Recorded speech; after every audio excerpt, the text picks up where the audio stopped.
This young boy is the second son of Viscount Lawrence, a reincarnated soul carrying memories of his past life. In his past life, he was serving in the military, and when he opened his eyes, he was transported from South Korea to a place called the Kingdom of Reinhardts, going from Kim Min-ji to Adrian Lawrence. Once just an ordinary middle-class guy, he began a new life as the second son of a noble Viscount family, living in a grand estate.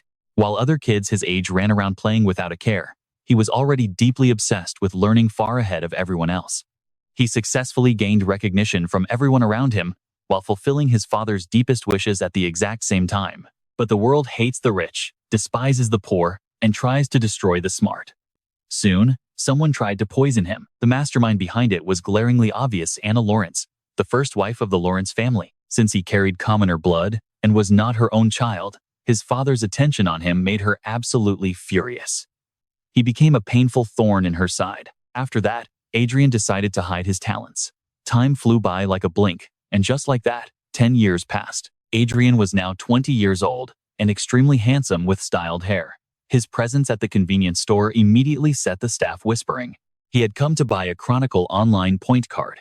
The moment he stepped outside, the servants informed him that young Master Cedric was visiting, making Adrian's face darken instantly. Right when he got home, Cedric began chewing him out. "Adrian, are you wandering around the estate on foot again instead of using a carriage? Have you completely lost your mind? Remember your place as a noble son." Listening to him made Adrian's ears itch with annoyance.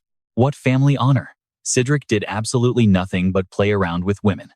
If he did not rely on his noble background, he could not even take care of himself, let alone talk all this trash.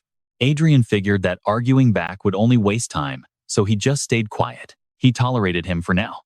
Smirking in mockery, Cedric cleared his throat and happily boasted that their father was planning to hand over the family business to him. Now, it made perfect sense why this guy had stormed in here. He was just an incredibly greedy yet completely incompetent bastard. Adrian shrugged and thought, fine, if that is what he wants, he will happily reject the inheritance. Having achieved his goal, Cedric grinned from ear to ear.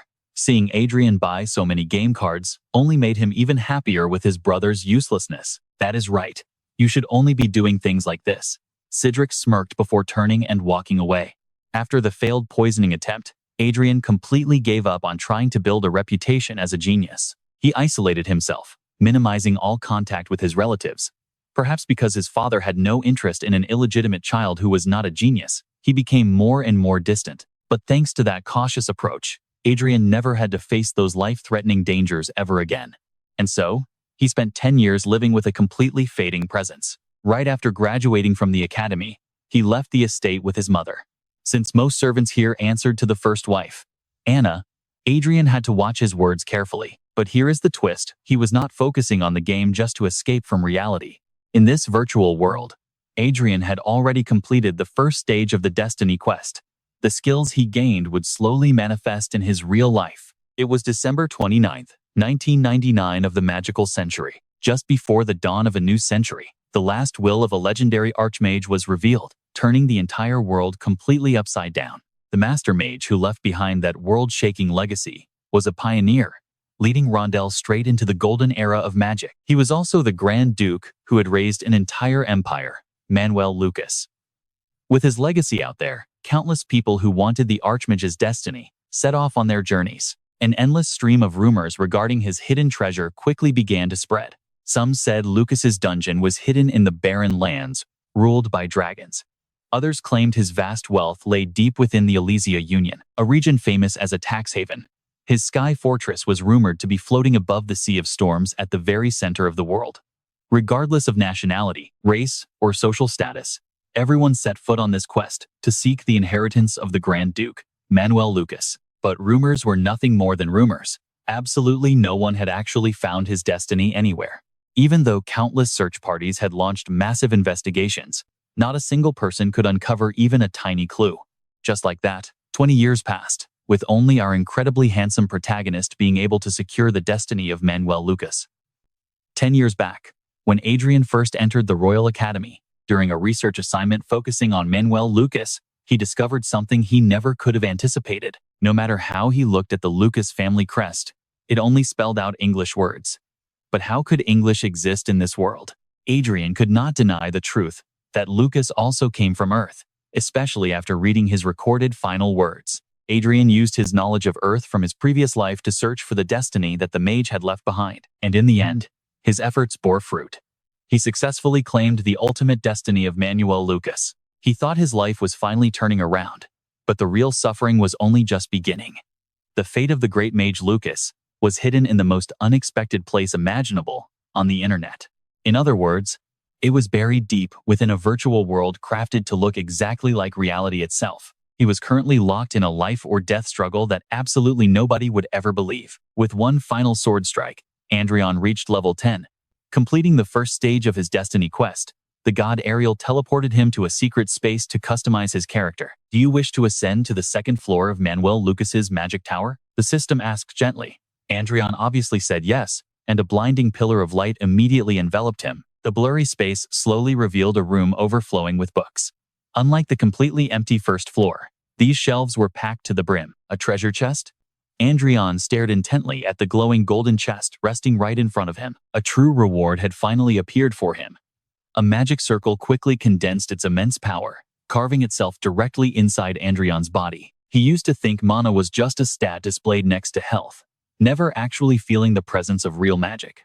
In reality, Adrian thought to himself, once the magic circle was fully formed, he could actually feel real mana pulsing in his chest. This incredibly difficult process was finally complete. Following the system's guide, Adrian could search the library. Getting a free pass to the legendary Manuel Lucas's library was a massive win, but it was far from easy. The entire process of burning these complex principles directly into his brain felt like a hammer striking his head. Luckily, he reached the final book containing the hidden circle magic. This was exactly the utility skill he needed most. It seemed the system knew his situation perfectly. Adrian happily collected it, though the long process left him completely exhausted, collapsing onto the floor with a heavy sigh. Adrian only wanted a peaceful, comfortable life for himself and his mother, and he would do absolutely anything to secure it. The next day, at the mansion's training grounds, Adrian and his bodyguard Vice were sweating bullets as they sparred with swords. He realized that physical training in the real world would carry over and help him inside the game. More importantly, Adrian could honestly feel his own mana core expanding and his physical endurance rapidly improving. Fortunately, he could hide his magic circle and his new tower skills from knights who were highly sensitive to mana. Adrian smirked secretly. The bystanders, except for Vice, whispered about his strange behavior, gossiping that the young master was completely addicted to games. Adrian truly appreciated Vice getting angry on his behalf, but playing the fool was all part of his master plan to look completely harmless to Anna and Cedric. Right now, being seen as a useless nobody whom everyone ignored was his greatest advantage. Returning to Chronicle Online, the absolute best way to gain more special abilities and wealth was simply to spend cash. To make up for his poor endurance, he needed a brutal teammate to help him level up. Group play would consume experience points, but it was absolutely worth it. Adrian decided to hire the absolute highest tier tank warrior. He had nothing going for him except good looks and endless cash. After scrolling for a bit, Adrian chose Erika, the highest level warrior in the entire unique tier. Thanks to her, he easily hit level 20 in today's grind. After an exhausting 15 hours, he finally logged out to get some sleep. And then, a total shocker, even with the game shut down, Erika was standing right next to his bed, causing him to scream. Adrian froze. "Who are you?" She answered, "I am your support, Master Erika." He already knew that much. What he actually wanted to know was how on earth she managed to step out of the game. "I see." She replied, "You must be curious about how I exist in the real world. I am an android, a human-shaped robot. My creator is the great Manuel Lucas. According to my master's preset configurations, both my physical appearance and combat stats are modeled entirely after Erika. In other words," she explained, "she was the living legacy of Lucas." Damn it, if he had known this would happen, he would have chosen a more versatile character instead of a pure tank. Adrian clutched his head in despair, but when she mentioned her real-world stats matched her master tier ranking in the game, he snapped awake. A master tier was equivalent to an 8th circle mage, easily ranking her among the strongest beings on the entire continent. Even in the kingdom of Reinhard, the highest-ranking mage was only level 7, and there were only 8 level 8 mages worldwide. Did Manuel Lucas really create a monster of this caliber? He wondered, his heart racing. But either way, having an incredibly powerful, loyal ally who followed his every command was an absolute jackpot. The only real issue now was figuring out how to hide her. Luckily, Arika's class featured a mana hiding ability similar to Adrian's, meaning those highly perceptive knights would not suspect a thing. No other options. Adrian had to fully commit to this crazy situation. Soon, rumors about the young master Adrian openly bringing a mysterious woman into his mansion spread like wildfire, wrapping them both in endless gossip. Although it brought some unwanted drama, the payoff was massive, as Adrian's level began to skyrocket like never before. When Adrian asks Arika what happens to her real-world body while she is logged into the game, she calmly explains that her physical form goes into a power-saving mode. She adds that it is basically like resting, although her monitoring functions stay active to protect him as her master. Her expression does not change as she speaks, meaning she can immediately alert him if any danger arises in the real world. Before they can even finish talking, the intense aura of a warrior beast surges forward, signaling the official start of Phase 2 of his Destiny quest. The system prevents Adrian from using consumable offensive items like bombs or scrolls. He and Arika charge straight at the bloated, aggressive beast, with Arika handling defense while he strikes, quickly using his magic arrow to draw blood from its snout. Thanks to his top-tier equipment, the power of his magic arrow has already surpassed the limits of his first magic circle. If the monster stays around this level, he can easily take it down with a single, decisive blow. Adrian scoffs, but a sudden crash echoes. Thankfully, Arika blocks the incoming strike, saving him from being absolutely crushed under the beast's blade. Even though the monster is wounded, its health pool remains absurdly high, making it unbelievably tanky. Since a single hit could finish him, he is incredibly lucky to have Arika's support. While it would be a lie to say he is not nervous facing such a powerful foe targeting him, he has already experienced death once before. With that thought, Adrian swings his arm, unleashing a ground-digging spell that knocks the beast flat on its back. At his current stage, he refuses to let fear cloud his judgment, shouting to Arika to keep the monster pinned down so it cannot stand up. He commands her to focus on defense while he unleashes a relentless barrage of strikes without a single pause. Somehow, the stubborn monster clings to life like a legendary survivor, refusing to yield until a cold-faced Adrian fires off one last magic arrow from his fingertip. Only then does the beast finally collapse, allowing Adrian to successfully unlock the third floor of the Manuel Lucas Magic Tower. At that very moment, in the quiet study of Viscount Lauren, Adrian's father, Rayford, stands lost in thought by the window. With the local conscription order officially issued, his stepmother, Anna, fears her own son Cedric might be drafted, so she immediately tries to frame Adrian instead. Rayford had long seen through Anna's malicious intentions and scheming designs aimed directly at his eldest son, Adrian. He tells her that he will send Adrian to the battlefield this time, but once the boy returns, he will grant him full independence. He demands she stop her schemes, wishing that Adrian and Sylvia will never face danger or secret investigations again, and urging her to let Adrian go free. Adrian is currently busy training with Vi. The secret behind his incredibly rapid growth is reaching level 20, alongside completing the second stage of his Destiny quest, which rewarded him with massive wealth and allowed him to form his second magic circle. Additionally, he has unlocked a pocket dimension to safely store all of his essential combat gear. Through sheer hard work, he can now operate as a mage while possessing physical capabilities that rival a fully trained knight. He believes that if he can fully absorb the stat boosts gained from his Destiny, he might even become a monster more formidable than the great mage Lucas himself. Clenching his fist with determination, Adrian is interrupted when a servant approaches to inform him that the Viscount has requested his immediate presence. Inside the Lauren castle, Adrian watches in silence as Cedric throws a tantrum, demanding to know why Adrian gets to represent their family on the battlefield. The Viscount explains that since Cedric is the sole heir, he absolutely cannot risk letting him face danger in a brutal war. He even adds that Adrian's worth is entirely different from that of the family's official successor. While the harsh words irritate Adrian, he quickly realizes this arrangement is actually quite favorable, since anyone with his broken system abilities can easily thrive anywhere. Since he is merely serving as a substitute for the true heir, absolutely nobody will be monitoring or interfering with his actions.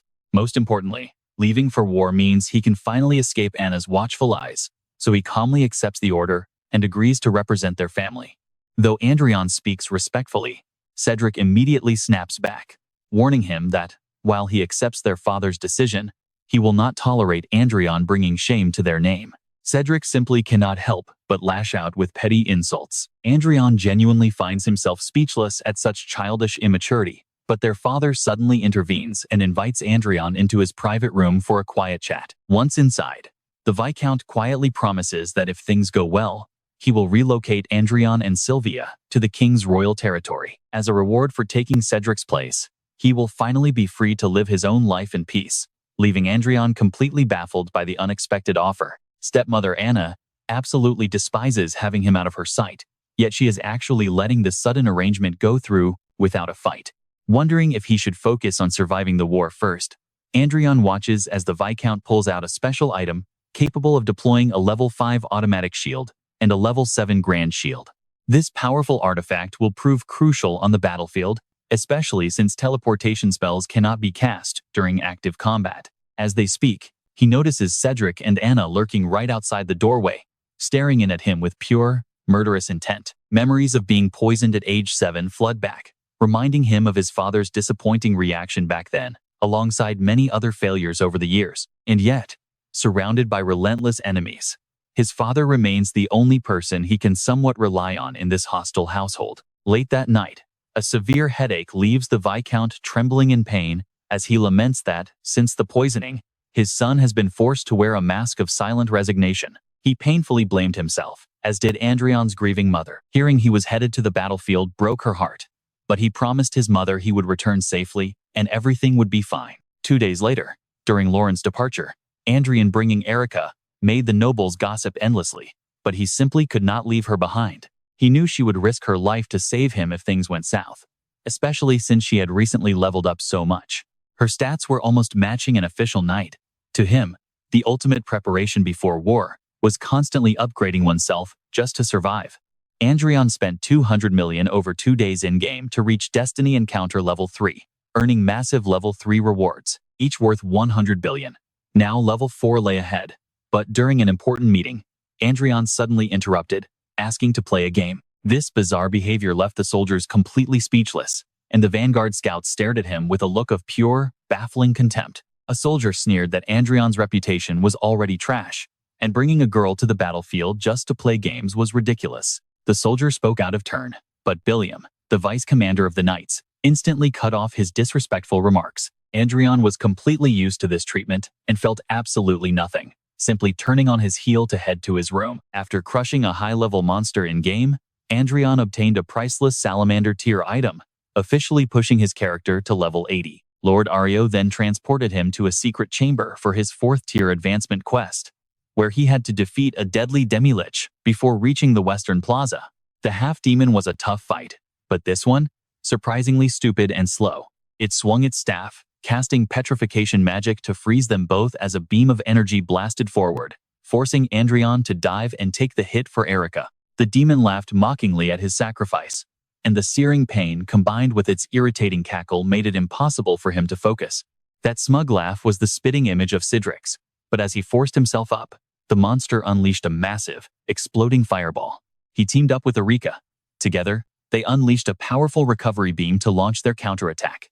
The absolute best way to fight a demon without a priest is to beat it senseless with a magic staff. Shredding through firewalls and spells alike, Adrian put everything into a final, devastating blow that sent the demon straight to the grave. The level 4 Destiny Encounter quest was complete, but the moment the battle ended, a wave of agony washed over Adrian, causing him to collapse. Fortunately, Erika quickly patched him up with painkillers as the 5th floor of the Manuel Lucas Tower opened up before them. He eagerly opened the blood chest to find a pair of glasses that could analyze, observe, appraise, and enhance his vision. With this, he could easily identify allies and enemies, making it the perfect tool for an overthinker like him. Over at headquarters, the higher-ups were gossiping frantically about why Adrian was leading the troops instead of Cedric. Sure enough, the rumors were true, and the foolish child they whispered about was standing right there. One was Even, the chief of staff, and the other was Miller, the deputy chief, who noted that only Circle 7 mages could handle the veteran Vanguard warriors.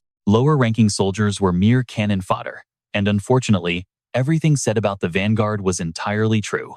The Lauren unit would operate independently as the 2nd Combat Force under Division 3. Even reminded him to report to Count Ordis, the combat commander, whom Adrian figured was probably a decent Eastern lord. Hoping for an easygoing leader, Adrian finalized his troop count and set off, only to find a week later that the commander was indeed incredibly lax. So lax, he was not even there, and war was looming at any second. Such irresponsible behavior was highly beneficial to Adrian, giving him total freedom to do whatever he pleased. Right in the middle of his game, someone barged in, interrupting him, and Erika, a sleazy guy named Danton, aggressively tried to lay hands on her, but immediately took a blade to his leg as Adrian barked out, asking if he was trying to assassinate the Golden Fist commander. Adrian roared with fury, but when Danton kept talking back, he lost his temper completely and delivered a brutal kick. Erika warned that the creep was trying to separate them, exposing Danton's true intentions and sending him into a humiliated, screaming rage. Human patience has its limits,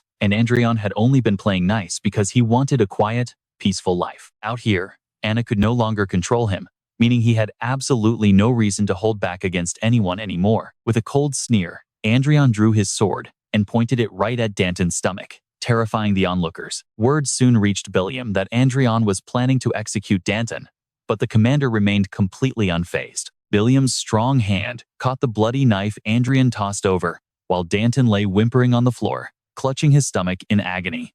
He calmly asked Adrian if he could get an explanation for the bloody mess before them. Learning that Danton had tried to assault Erika, Billiam immediately bowed in apology, promising to strip the man of his rank and imprison him with his accomplices. Adrian coldly walked away from the bloody scene, leaving Billiam to smirk.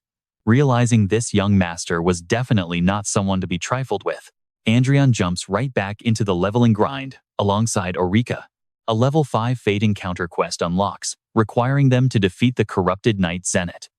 This guy is covered in demonic energy and is absolutely no pushover, but tough or not, he is just another stepping stone for Adrian and Erika to crush and level up. Once he is dealt with, the 6th floor of the Manuel Lucas Tower finally unlocks. Inside the chest is the Istro staff and a cloak for Adrian, leaving the rest for Erika. Upgrades are always welcome, and Lucas definitely does not hand out ordinary gear. But just as he is thinking this, someone bursts in and nearly scares him half to death. Back to the system. Just as Adrian expected, his new Istro sword is a weapon typically reserved for pioneers. Anyone can temporarily tap into that elite pioneer strength, as long as the weapon is fully charged with magic through their aura. This special pioneer gear is designed to heavily amplify a knight's aura. Unlike mana, aura can't be self-generated. Seeing how overpowered this is, he finally gets why everyone is dying to obtain Lucas's fate. 2 weeks have flown by since he was appointed representative of the Lauren family, leading troops to the front lines against the Croizon Empire. That heavy, tense atmosphere, where war could break out at any moment, finally seems to have cleared. Surprisingly, the Vice Captain Billiam has suddenly turned completely friendly toward him. Even Erika seems inexplicably happy lately, which leaves him pretty confused since he still doesn't know much about her quiet personality. She never really expresses herself, he notes. But right as he gets back, a shy Lopez asks if he wants a drink. Adrian can tell immediately that the kid was sent by higher-ups, so he bluntly turns him down. Before the boy leaves, Adrian asks why he even wants to be a knight. It is rare to see someone with multiple high-level talents. He has an insanely high affinity for mana and a rare trait. Why on earth is he letting other knights treat him like a joke? It is just a passing thought, but Adrian wonders if the boy would be far more successful as a mage instead. Adrian speaks this aloud, making Lopez break into a cold sweat. Back in his room, the master can't stop thinking about that wasted potential. If the kid could channel magic using Pioneer-class gear, he could easily become a formidable magic swordsman. Recruiting him would be amazing, but the main obstacle standing in the way is Count Ortis. Lopez is currently a knight under another lord, meaning Adrian needs official permission to recruit him. He doesn't know exactly how useful those crazy high talents will be, but he definitely needs to build his own faction to prepare for whatever lies ahead. Now that he is finally free from his family's suffocating control, it is the perfect time to strike. Adrian smirks, clearly plotting his next move. Meanwhile, Lopez is totally lost in thought over what the young noble said. At first, Lopez thought Adrian was just another arrogant aristocrat, but the man actually suggested he become a mage instead of a knight. It is something he has actually dreamed about, leaving him completely shocked. Lost in thought, Lopez wanders right to the commander's door. Before he knows it, he is invited inside to have tea with Ortis. Sitting right there is none other than Adrian. Lopez is deeply confused about this meeting, and the commander immediately notices his puzzled look. Getting straight to the point, Ortiz officially orders the boy to serve Adrian from now on. Lopez stands there completely frozen, genuinely wondering if his ears are playing tricks on him. It reminds him of a famous question from his past life. Why can a nation of over 1 billion people not find 11 decent players to field a winning team? The simple answer was that their local Messi or Ronaldo was probably shoveling dirt on some farm. No matter how much raw potential a person has, it is completely useless if no one ever discovers it. That is Adrian's ultimate philosophy. He is honestly shocked by how many people are walking down the wrong path, just like Lopez was. These people are absolute geniuses with incredible talent, yet they chose the wrong career and ended up achieving nothing. It breaks his heart a little, which is why he personally starts recruiting core members with exceptionally high aura stats. He is saving them from wasted lives, including Linda, the maid, Barara, the dirt digger, and many others standing before him. Adrian quickly brings his new recruits to a luxury boutique to get them fully suited up. Their unique abilities are actually rarer and more useful than standard swordsmanship, but he knows that raw talent, without a proper education, is totally useless. They will begin training far away from the military base with private tutors, and their attire needs to match this new environment. He buys them new clothes, gear, and supplies. They finally leave the shop looking incredibly sharp. The recruits nearly pass out from shock when they realize they will be living in a massive, towering mansion, complete with a hired butler and full staff. From now on, their only job is to focus on learning. On top of covering tuition, he even pays them a generous advance. The monthly salary is 200 million loots and 240 million annually. Everyone gets the exact same contract. Adrian tells them this. Grateful for his trust, they all swear in unison to do their absolute best. Adrian is thrilled with their passion. From now on, this place will be packed with his newly recruited talents. His job is to make this academy a stage where genius shines. It looks like reckless spending, but get this, it is actually a genius investment. A vital investment to secure high-quality human resources. A few days ago, somehow finding out about his secret recruitment drive, Cedric called the prince directly and warned him that he really needed to fall in line with those of his own kind. This tense exchange leaves Adrian highly anxious about the future safety of his mother and himself.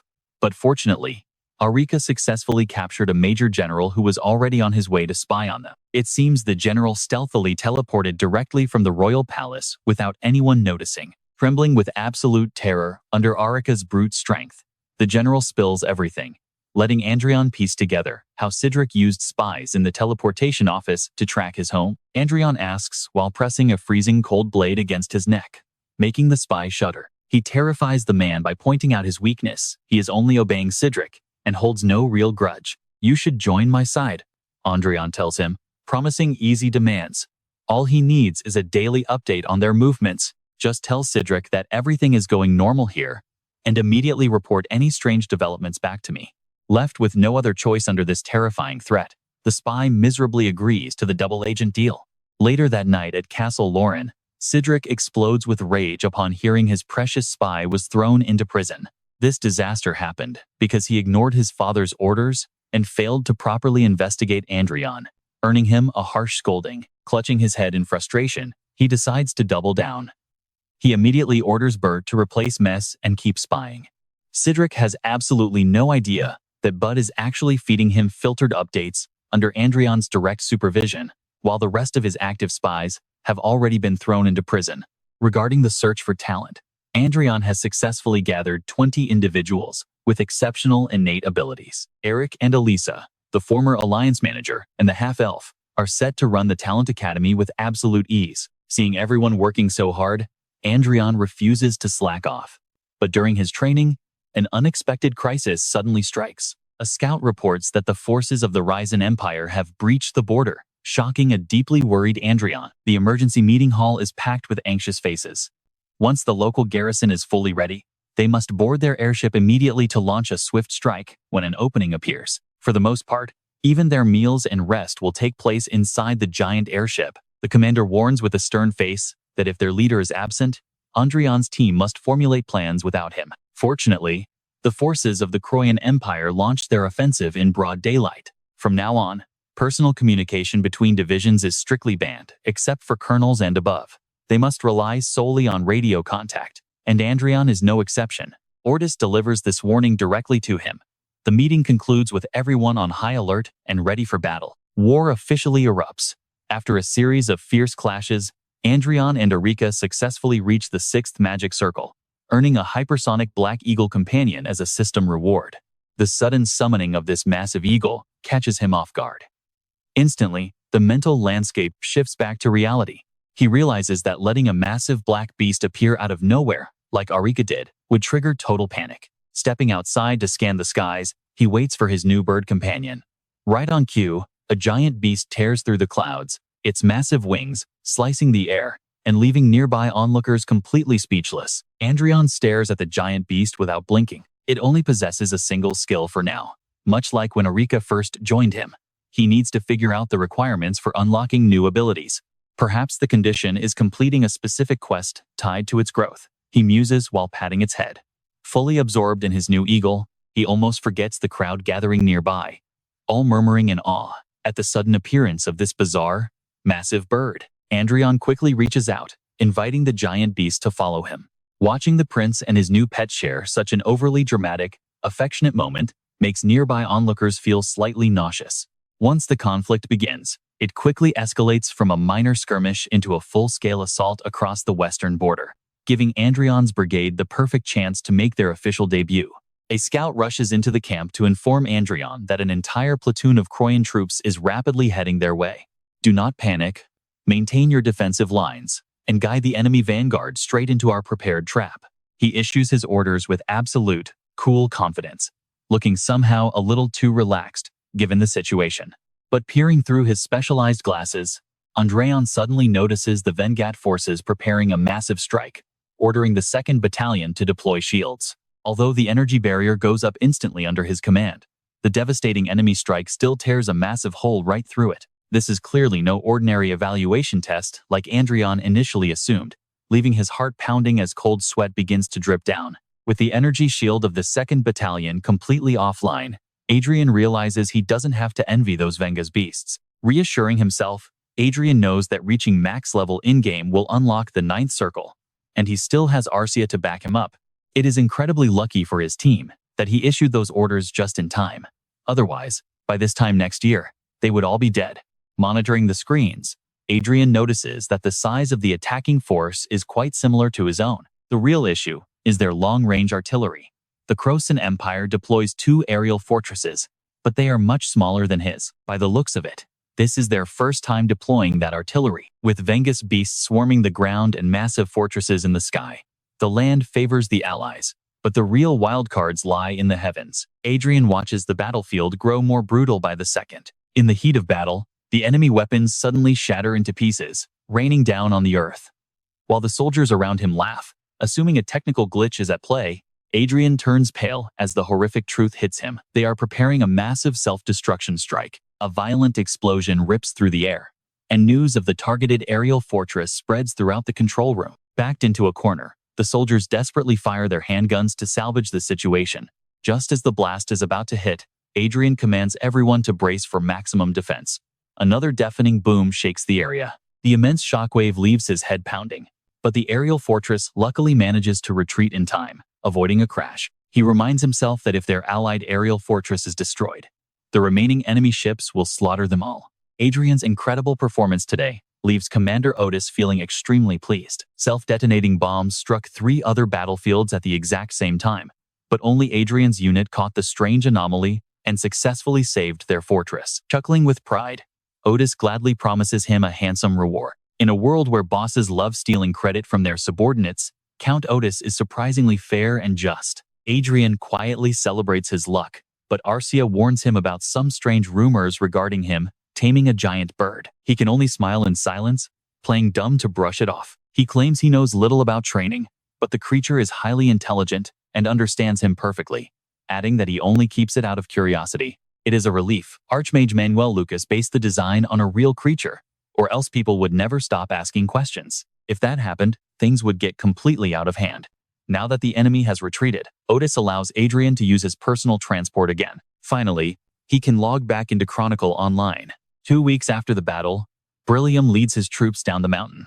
Thanks to Adrian's timely warning about the traps, They safely retreat and defend without taking a single scratch. Even though they successfully avoided casualties, the battlefield situation remains incredibly grim as they wait desperately for reinforcements. He worries it will take at least 5 minutes for the backup to arrive. Right at this critical moment, 10 Vanguard soldiers dispatched by Adrian show up with unbelievable speed. Brillium never expected him to anticipate this ambush and request backup so quickly. Under Adrian's flawless command, 5 enemy Vanguard squads are completely wiped off the map. He didn't just predict the surprise attack, he turned a deadly crisis into a massive opportunity. While other units are barely holding on, Adrian's squad continues to rack up victory after victory. At first, Otis thought it was just luck, but things are happening far too consistently to be a mere coincidence. They said the prodigy of the Lawrence family became a fool after surviving a poisoning. But is he actually a sleeping dragon, hiding his true power all along? As Otis ponders, he decides to play matchmaker and introduce Adrian to his short-tempered daughter, Mena. Adrian and Arcia prepare to head into battle when Brillium suddenly appears behind them, stating they need to speak. The commander asks why Adrian hides his power, pointing out that the vassals are deeply worried about the future of the territory. If Cedric inherits the title, a massive crisis will surely follow. He bluntly states that if Adrian intends to compete with his brother, he will support him wholeheartedly. Adrian's magic glasses show no emotional shift, proving the commander is telling the complete truth. He wonders if Brillium is acting on someone else's orders, or simply returning a favor. Adrian thanks him for the support but politely states he will pretend he heard nothing. Brillium is left looking completely confused, while Adrian finds the veteran's reckless naivety to be quite amusing. He knows that even if they block Cedric's surveillance, acting rashly is out of the question since there might be other hidden monitoring networks watching his every move. For now, his main goal is to eliminate those two thorns, Anna and Cedric.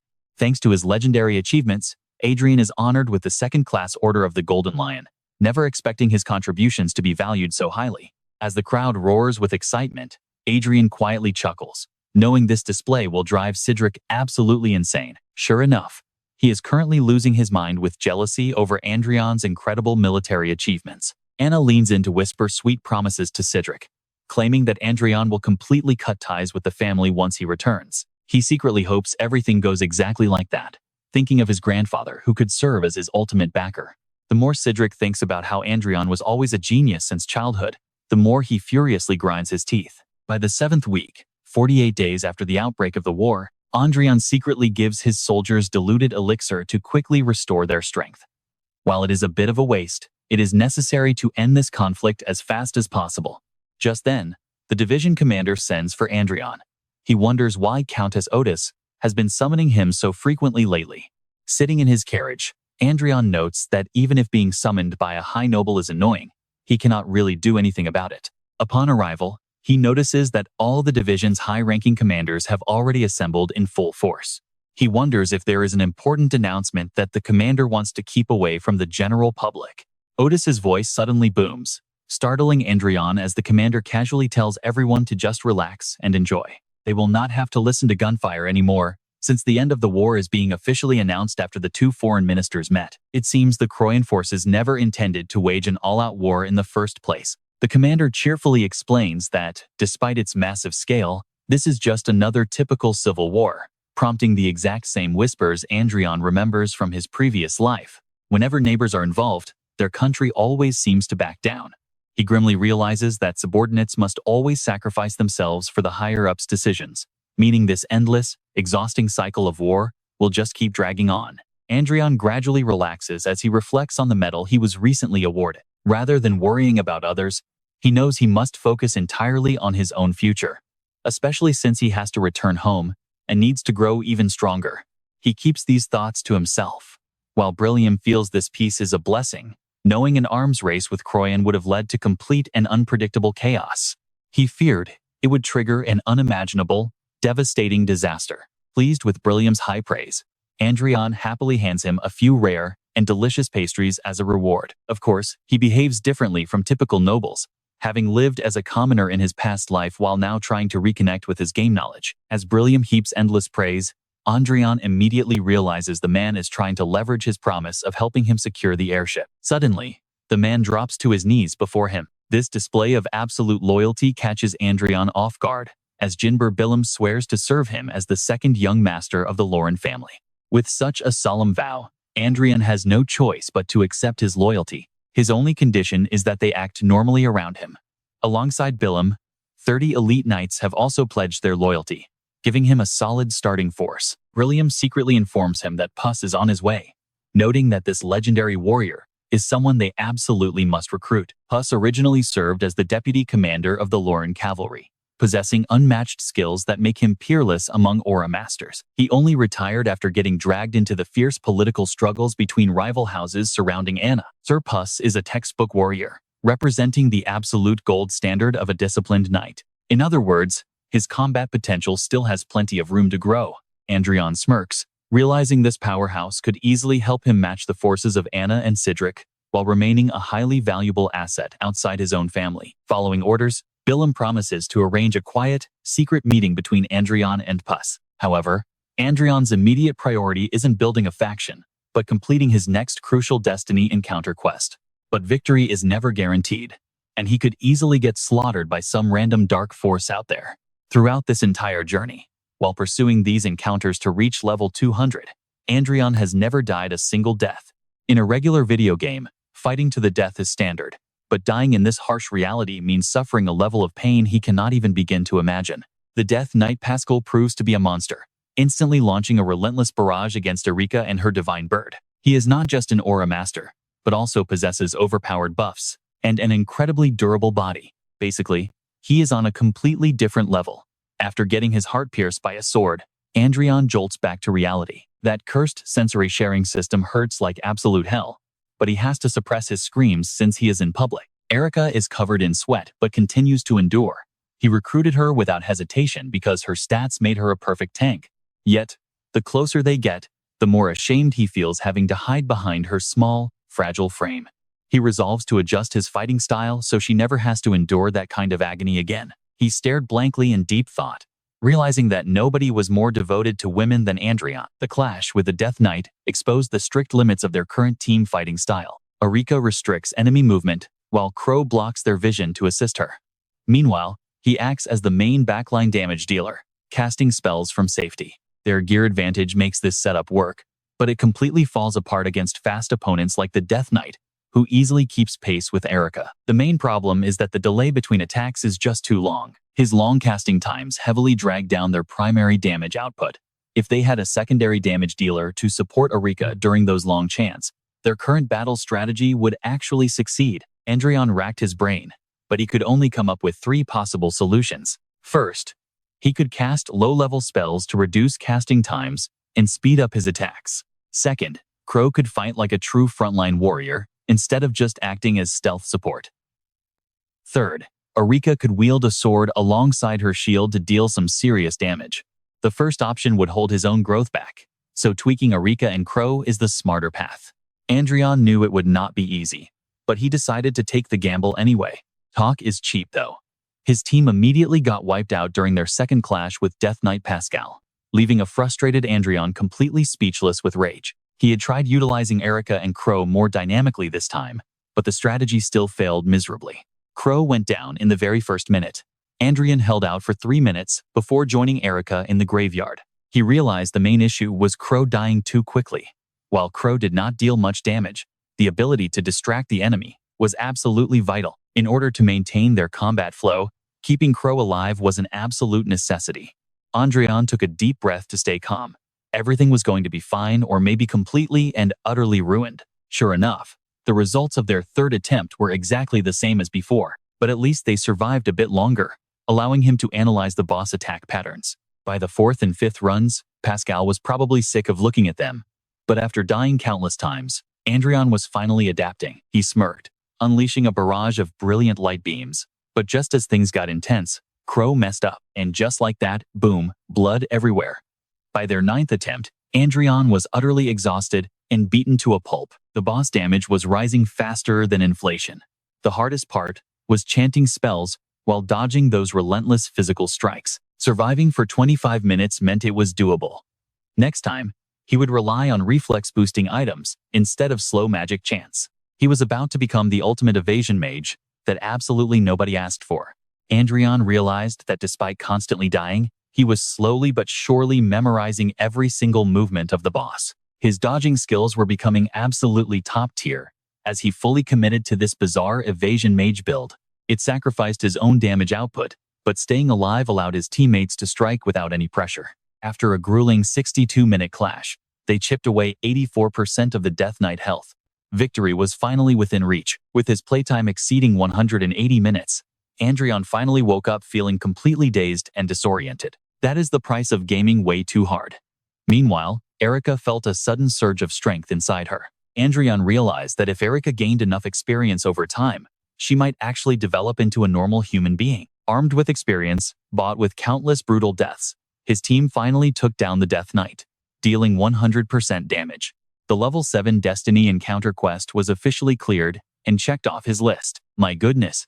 The massive 8th floor of Manuel Lucas' magic tower finally opened up right before his eyes. A mysterious figure appeared, or more accurately, a perfect replica clone of Grand Duke Lucas, startling Adrian.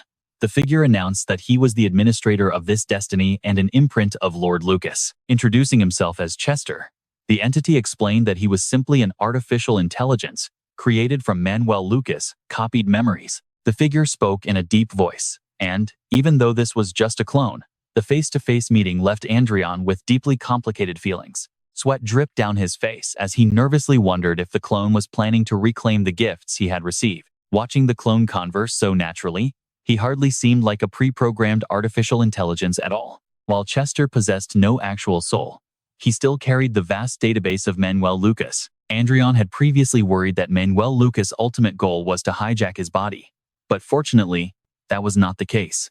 This time, Chester approached Adrian to grant him full administrator access to the Hollywood system, declaring that the destiny he received was Manuel Lucas' entire legacy. Boundless authority naturally came with it, though the incomplete state of his destiny meant certain limitations still remained.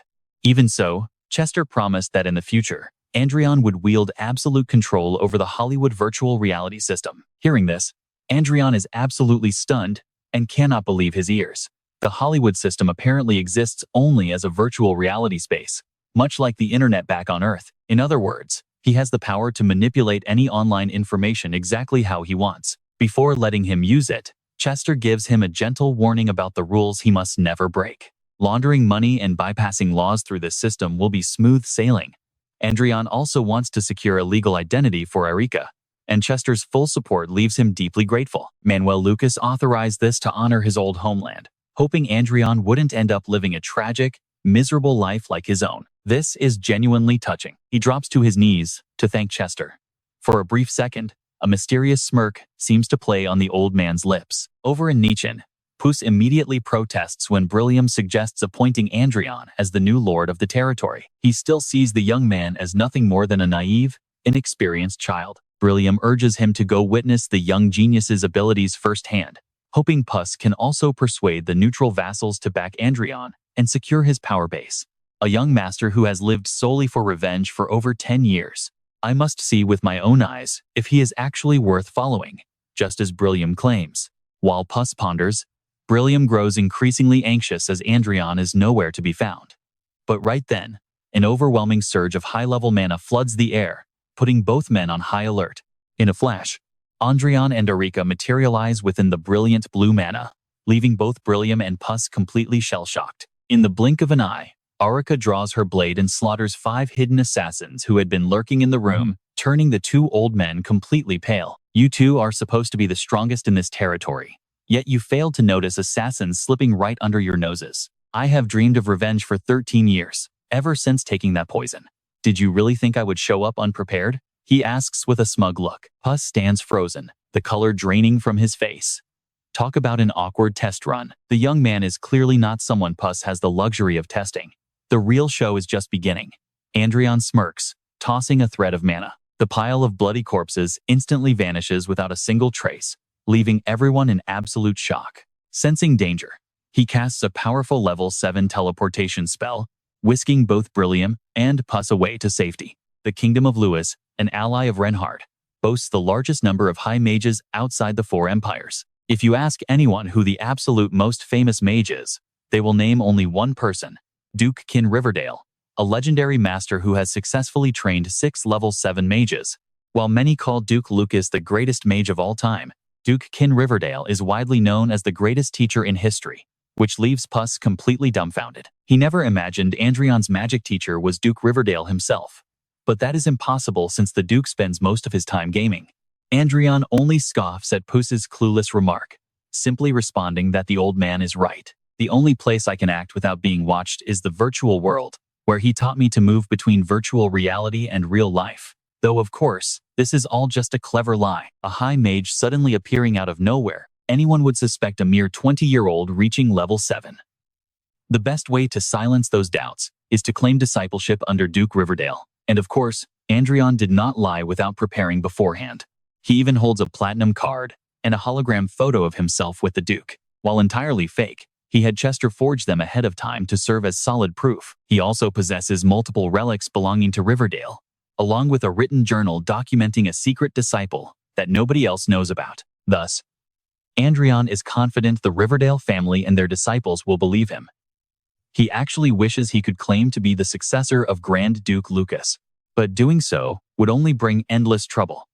Besides, Arika and he can easily handle Anna and Cedric. Therefore, there is really no need to expand their forces, Adrian states. He meets Puss today with a single goal: build a shadow army that obeys his orders and gathers vital intelligence. The work of this force will certainly be dirty, but it is absolutely necessary to reach his higher goals.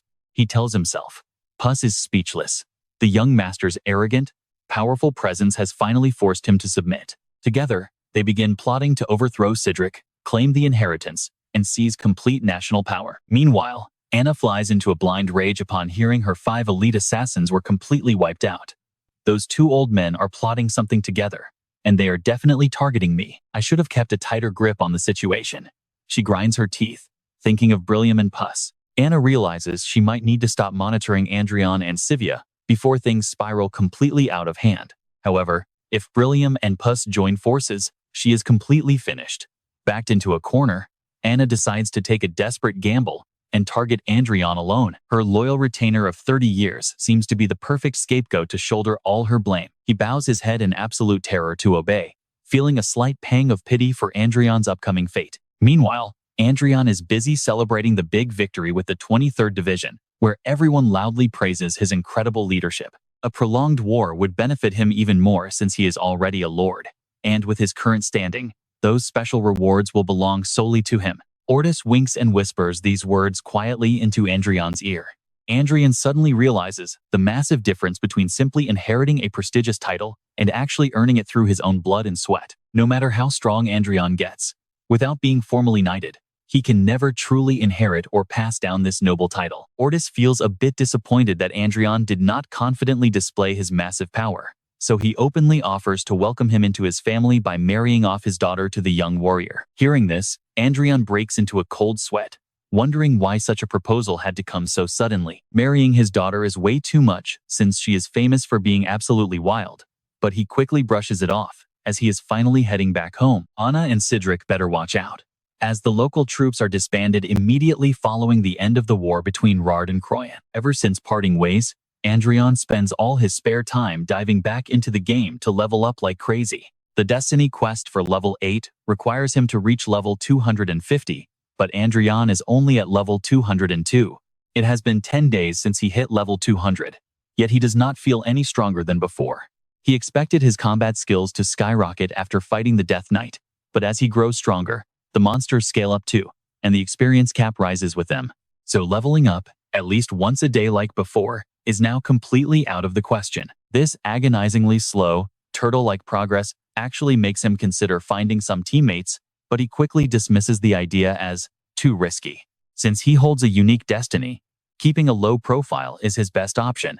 Knowing he can slowly but surely reach the maximum level, he decides to view this grueling grind as a valuable, necessary experience. Suddenly, both the Divine Bird and Arika stare outside without blinking, prompting a panicked Adrian to log out of the game immediately. Sure enough, the moment he logs out, he sees Erika wildly swinging her sword as assassins, identical to the ones she killed before, ambush them once again. 3 heavily armored swordsmen corner them inside, while outside, an entire squad of lethal attackers has already launched a brutal, relentless assault against Billiam and Cius. This fight is far from simple, especially when the ceiling suddenly caves in to reveal a massive, heavily armored iron golem.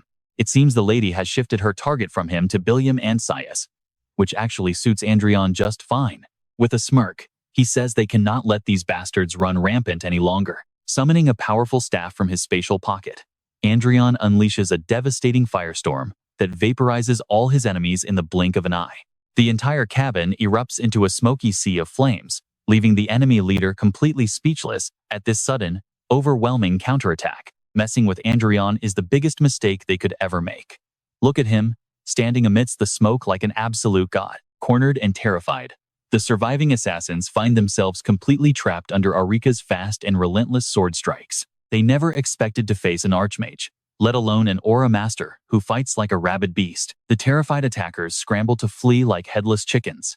But there is absolutely no way Adrian is letting them escape so easily. With a simple snap of his fingers, he wipes out the remaining weaklings, stopping Arika just as she is about to execute their leader. He hopes to squeeze some information out of the man, but the leader quickly bites down on a poison capsule and dies instantly. His soldiers who watch the entire fight unfold are left standing there with their jaws completely dropped in shock.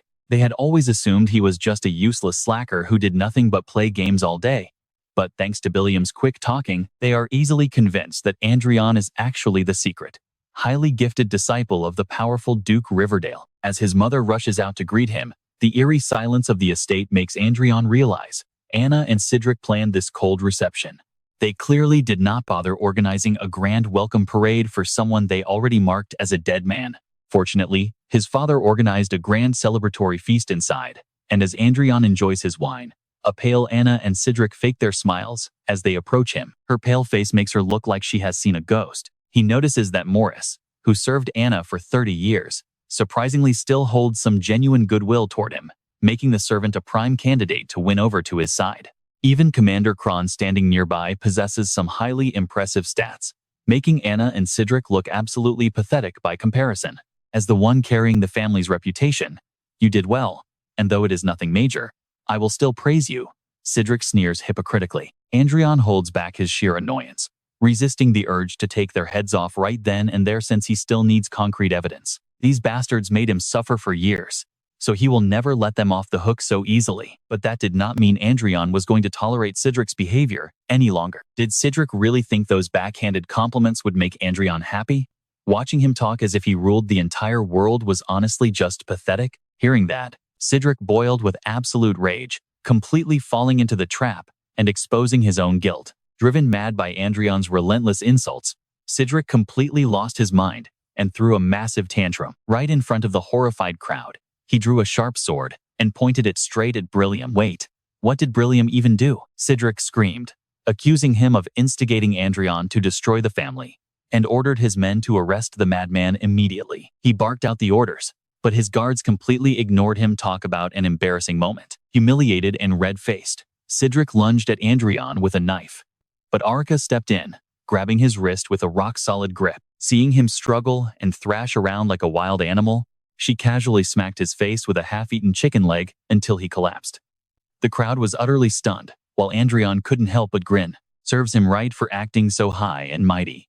The arrogant noble got completely humbled by Arika with a single piece of poultry. Unable to watch any longer, the butler drew his sword and pointed it threateningly at Adrian. He carried himself like a loyal royal knight desperately trying to shield his king from danger. Adrian could only mock his hypocrisy, knowing full well the butler had been committing crimes for years. Yet the man still acted righteous, screaming that the trash, who dared attack a young noble like him, deserved death. Cedric fumed with rage, but the butler suddenly pulled a complete 180-degree turn to defend Adrian. He agreed they deserved to die, but stated that as a vassal, he could never harm the second young master of a noble household. But when it came to that woman, it was a completely different story. There was absolutely no excuse for a commoner who dared to oppose and lay hands on a noble. He declared he would execute her directly without a trial, leaving the surrounding audience completely dizzy from all these sudden twists. Despite the butler preparing to draw his sword and execute her right there, Arika remained completely unfazed, calmly standing in place while chewing on her chicken. Brilliam rushed forward with his squad, successfully blocking the butler's blade just in time. The butler was baffled, shocked that even the most corrupt soldiers had voluntarily chosen to side with Adrian. Realizing something was wrong, the butler grew tense as Anna and Cedric's backup forces finally arrived. Adrian finally understood why Anna, who was normally so incredibly sensitive about Cedric, had managed to stay so calm and quiet this entire time. She had clearly used magic communication to summon their private knights in secret. Both factions charged at one another, setting the stage for a brutal civil war. In terms of numbers, Adrian's expedition forces seemed to have the advantage, but they were not properly armed for a real fight. On the other hand, Cedric's faction had over 10 heavily armed soldiers with vastly superior equipment, meaning a direct clash in this condition would easily turn into a brutal, one-sided massacre. As Adrian watched, the bitter butler kept shouting insults at his entire family. Behind him, Cedric laughed like a maniac, thinking he had already won the day. The chaotic and noisy scene was quickly getting completely out of hand, pushing Adrian past his absolute limit as the tension boiled over. He ordered his men to draw their weapons, while Erika swallowed her food and transformed to back him up. Following a sudden and fierce surge of violent magic mana, the heads of Anna and Cedric's troops were instantly severed. Taking quick advantage of Kron's moment of utter disbelief, Adrian lunged forward and delivered a devastating punch that sent him spitting blood. Kron could not believe he had just been overpowered so easily by a lazy gamer. He shrieked in absolute panic, frantically ordering his remaining, scattered survivors to quickly deal with Erika, though they stood no chance at all. Adrian only sneered, declaring he was about to teach him a painful lesson, especially since high-tier mages could easily cast minor spells instantly without chanting. If Adrian was indeed a 7th circle magic user, he could completely and easily cast powerful 5th circle magic spells without ever needing to say a single word of an incantation. And the ultimate proof of his status as a legendary Archmage was the massive seal unleashing a storm of raging infernal fire right now. The direct blast hit Kron before he could react, leaving Anna and Cedric trembling in terror. Scorched black like charcoal, Kron made one final desperate charge, but his fate was already sealed. With a single, effortless sword strike, Adrian ended his life right then and there. The terrifying truth that Adrian was an Archmage hit them like a bolt of lightning. While in his study, Anna's father, Raven Mar, ground his teeth in pure hatred. The video of Adrian went viral across every online forum, driving Raven absolutely wild with fury. Some people even started speculating that Cedric and Anna committed treason with Raven's backing. But no matter how valuable a Grand Mage and a Master or a Knight are, this isn't an era where you can win a war with just 1 or 2 powerful people. Furthermore, helping those 2 meant directly opposing Raven McCrave, a man whose military might rivals both a Duke and a Marquis combined. It would certainly be trouble if another powerful Duke or Marquis decided to side with Adrian. But that is highly unlikely, since none of them want a new rival rising up. We can easily paint Adrian and that woman as complete frauds, and as long as nobody believes they are masterclass warriors, we will have absolutely no issues. In this era, who is to say that video isn't just some AI fake? But by releasing it, they are exposing me as the mastermind behind Anna and Cedric. Those foolish commoners are just trying to find a righteous excuse, because their actual goal is clearly to trigger a war. Raven smirked. He is currently capable of mobilizing 3 flying fortresses and over 150 vanguard troops. If Adrian wants war, Raven is happy to oblige. Meanwhile, Adrian is currently waiting in the lounge. His revenge has only just begun with Raven McCrave. But to truly secure his own position, there are things he must handle first. This is the exact reason for the meeting between Adrian and Olivia Riverdale today, the daughter of Kian Riverdale. Among all the Grand Mages in the Lucas Kingdom, she is rumored to be the closest to reaching the 8th circle. Her authority is equal to the Patriarch of the Riverdale House, a place where 6 Grand Mages reside. She unlocked her immense strength through a fateful encounter, proving she is a true genius by reaching the 7th circle at age 22. The platinum card Adrian handed Olivia is actually a fake, and she seems to have already noticed, or at least suspects him. Suddenly, countless streams of magic resonate and surge, making the air in the room feel incredibly heavy and suffocating. It turns out Olivia is subtly trying to test Adrian's abilities, completely unbothered by whether his power is the real deal. It feels like she is simply welcoming a fellow Grand Mage, a highly logical way of thinking, Adrian notes. Having earned her strange respect and trust, the prince lets out a sigh and finally voices his true request. The very next day, a personal video from Olivia is delivered directly to Raven. In that video, she officially announces that Adrian has already become a 7th circle Grand Mage at age 20, catching Raven completely off guard with this sudden move. If anyone tries to harm him, the Riverdale family will consider it a direct act of war. Olivia warns from the screen. Furious, Raven smashes his desk in a violent fit of rage, declaring that he will continue this war at all costs, no matter the risks. Fortunately, this entire angry rant is caught by the divine bird and transmitted straight back to Adrian. Adrian recalls asking Olivia to release that video, only needing her to state that he is a grand mage and the former Duke's disciple. That alone was more than enough, requiring no real action from her. Because when it comes to revenge, Adrian refuses to rely on anyone else. Everything must go according to his own plan and leadership. They are his prey, and he has no intention of sharing the thrill of the hunt. That night, the prisoners escape Anna's dungeon with Adrian. Frantic, she leads Cedric and her soldiers to search every single corner of the area. Reaching the top of the tower, she accesses the flying fortress, her mind racing with a plan to permanently wipe out both Adrian and Brillium.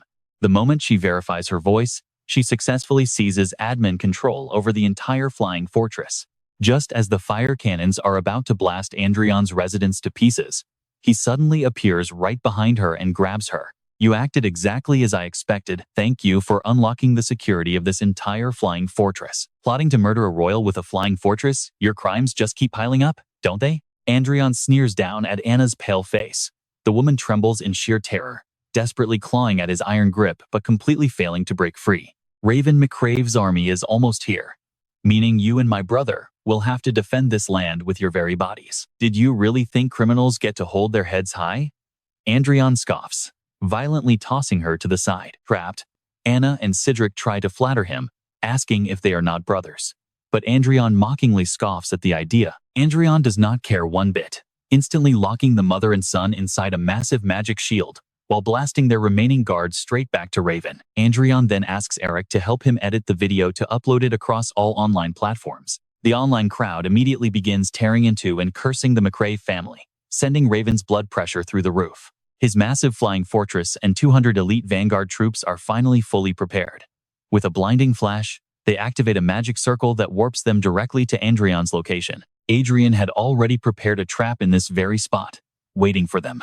The perfect time and place had finally arrived. Adrian channels his mana into the barrier holding Anna and her son. The captives and the bombs shoot into the sky, exploding in a blinding flash. Up on the terrace, Adrian and Arsha drink wine, enjoying the scenic view. In the Magic Era on May 15, 2019, Adrian completely eliminated Anna and Cedric to secure his freedom. Back home, Margrave Raven waits in agonizing silence, receiving absolutely no news from his troops. He grows incredibly anxious, pacing around as if sitting on hot coals.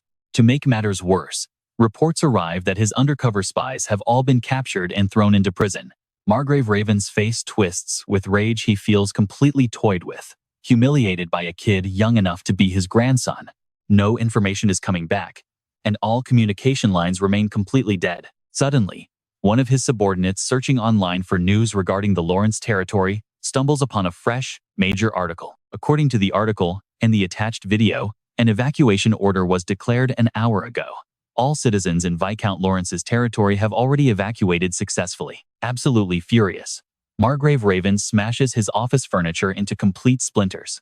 His reserve forces are now down to only 70 men, or just 25 soldiers guarding a single flying fortress. If their original military strength was equivalent to 5 flying fortresses, their power has now plummeted to a mere 1.5. Watching the footage, it is hard to tell if Adrian would actually sacrifice his own flying fortress just to carry out a devastating suicide bombing. No matter how old the Lawrence family's flying fortress might be, our forces cannot survive if they get swept up in a massive, close-range explosion fueled by reinforced mana. This points to one undeniable truth: Adrian has been tracking our every move. As he fumes, an urgent decree from the royal family arrives, strictly forbidding him from deploying any troops against Viscount Lawrence's territory, pushing the Margrave completely over the edge. He no longer has the resources left to deal another blow. He asks his aide if the communication line to Viscount Lawrence's territory has finally been restored. "Get me Adrian on the line immediately," Margrave Raven barks at his assistant. The Black Hawk is a loyal assistant just like Arsha, but its utility is entirely different. While Arcia is a versatile helper with a human appearance, the Black Hawk is a support assistant designed for utility. Right now, While Adrian patiently listens to Margrave Raven screaming curse words over the receiver, the Black Hawk is already scaling the 80th floor of the Margrave's castle to deliver a very special gift. A series of 7th-tier magical explosions erupt, sending a deafening boom through the receiver before the line goes dead. Say goodbye to the Margrave's entire lineage.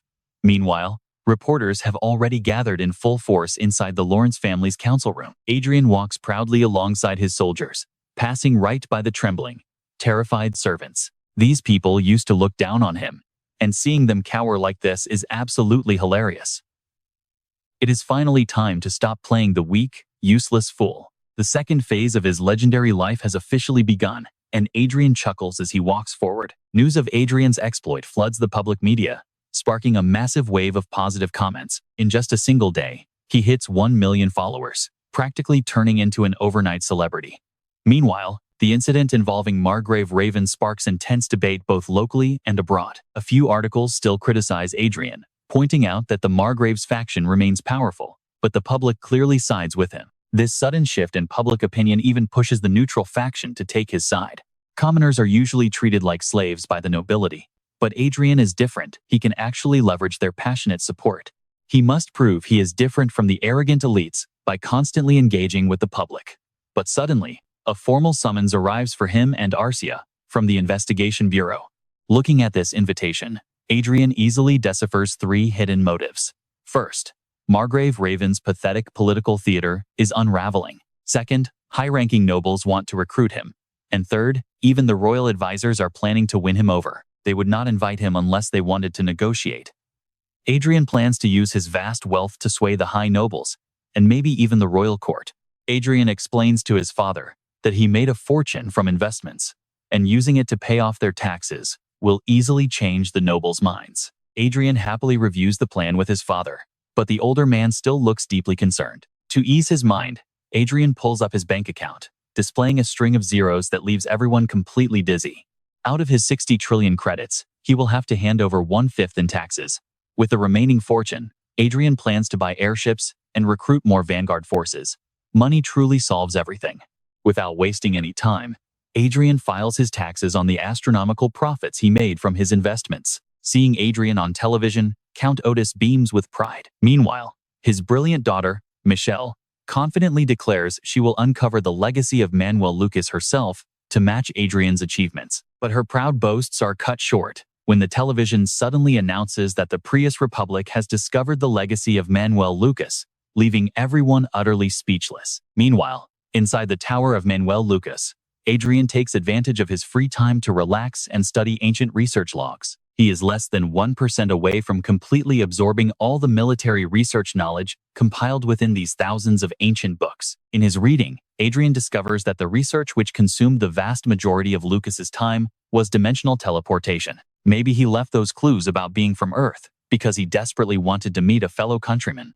Sadly, that person only showed up long after he passed away, leaving his legacy as Adrian's only hope. Sure, he wanted to go home, but it was not a burning desire.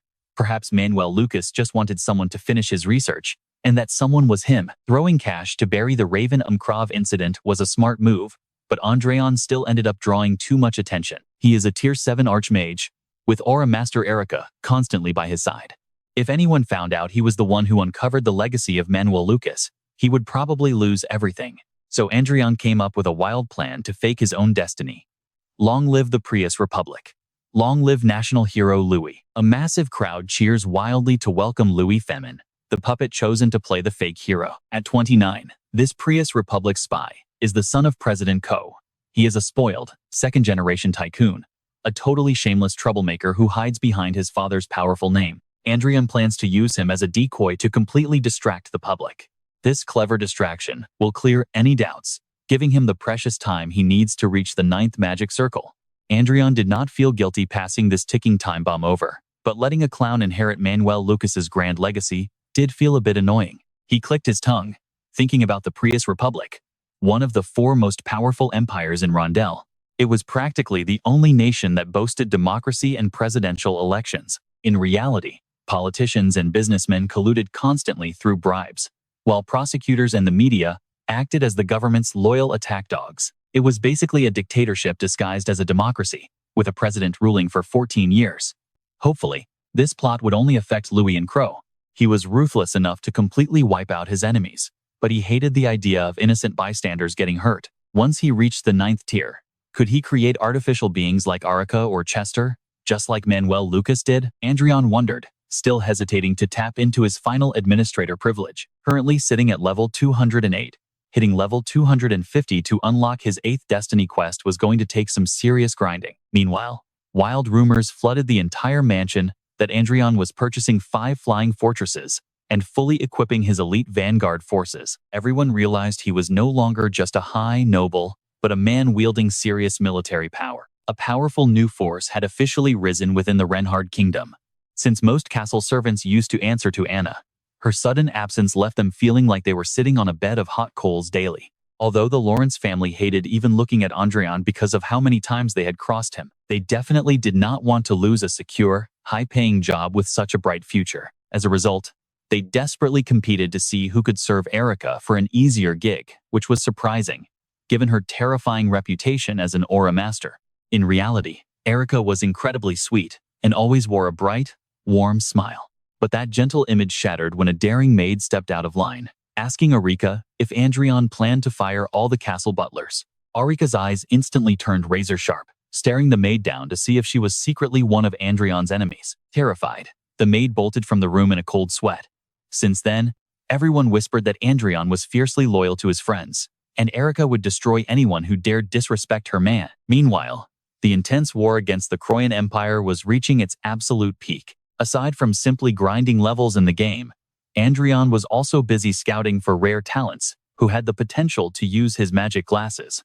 Accompanied by 4 vanguard soldiers on escort duty, along with Lopez and Eric, 2 brilliant members from the academy, the group headed to the royal palace. They were there to assist the audit and inspection department for nobles while learning the ropes. Stepping through the teleportation gate, the thriving capital of the Reinhardt kingdom unfolded before them.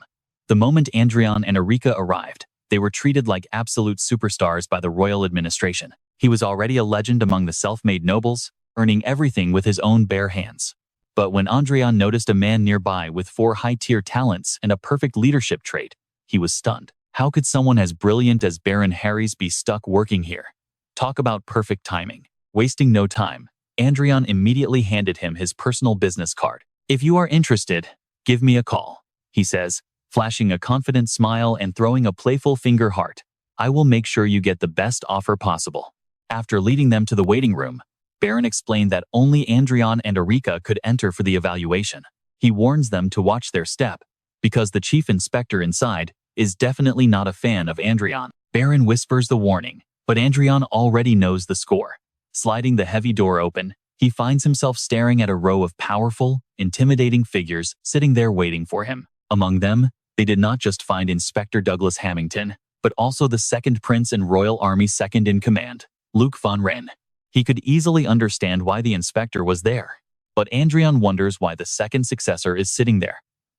After a brief and surprisingly polite greeting, Adrian notices that Luke seems to be trained by an aura master, constantly consuming expensive elixirs like everyday snacks.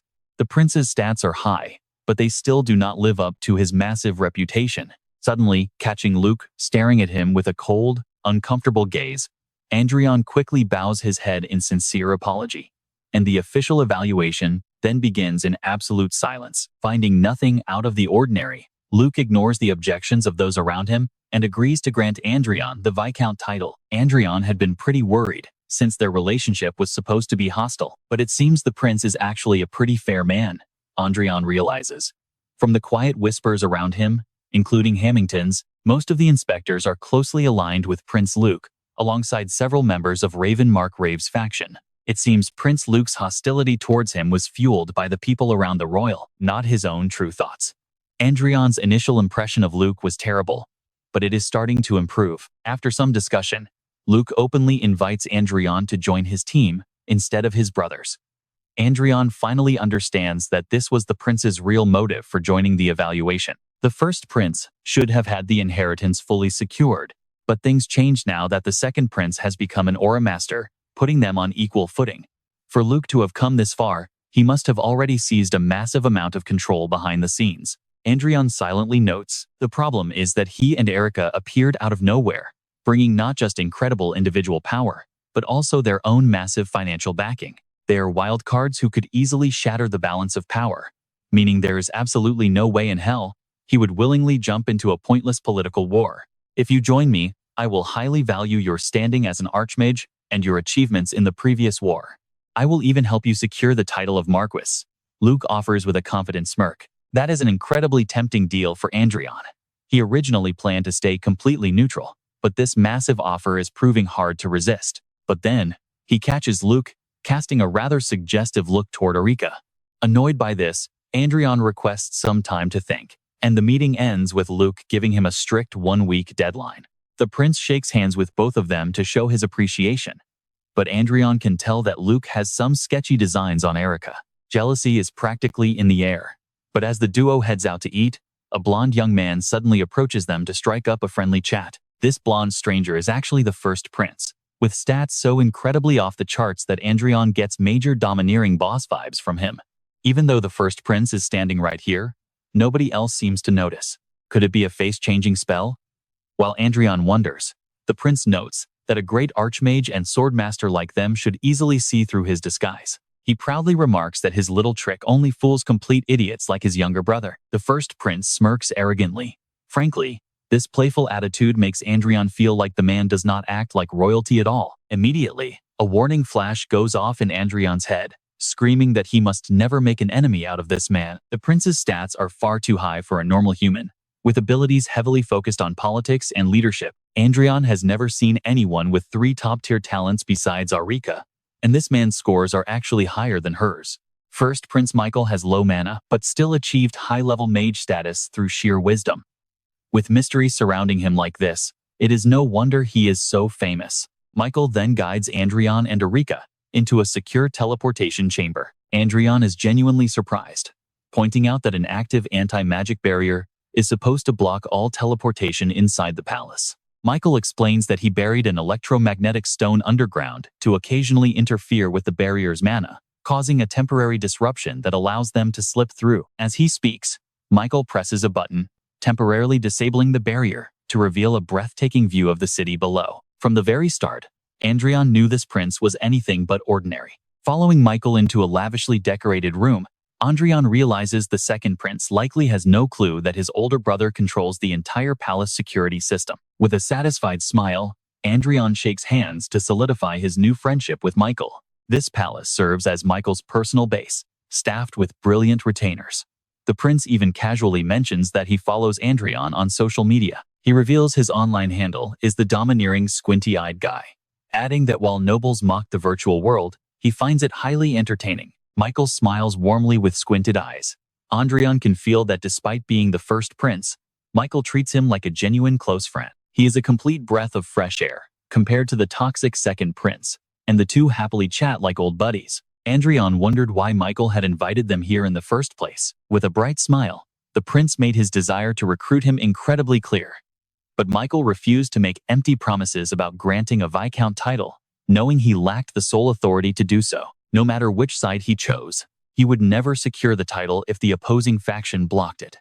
Michael promising not to stand in his way was essentially a quiet guarantee that he would actually help him win it. Even if he remained on the second prince's side, Adrian silently calculated his options. Michael assured him that Sir Lauren would get his title even while seemingly siding with Luke. His faction would not oppose it, making the process incredibly smooth. He just had to officially switch sides afterward. Michael smiled, noting that Adrian was a wild card who would tip any scale. Accepting this offer meant securing his noble title while gaining a powerful alliance with the first prince. Rejecting it meant losing the title entirely, forcing him to align with the second prince. With such an easy choice, Adrian saw no reason to hesitate. He happily shook hands with Michael, sealing their new partnership like two brothers ready to conquer the capital. Michael even valued Erica's opinion, showing a stark contrast to the dismissive second prince, which put her mind completely at ease. He was dedicated to following Adrian's lead anyway. Still, Adrian harbored a concern about joining Prince Luke's faction for his title. Would Prince Luke grow highly suspicious if Michael made absolutely no move to stop him? Michael agreed that he absolutely would, which is why he planned to put up a fake protest first.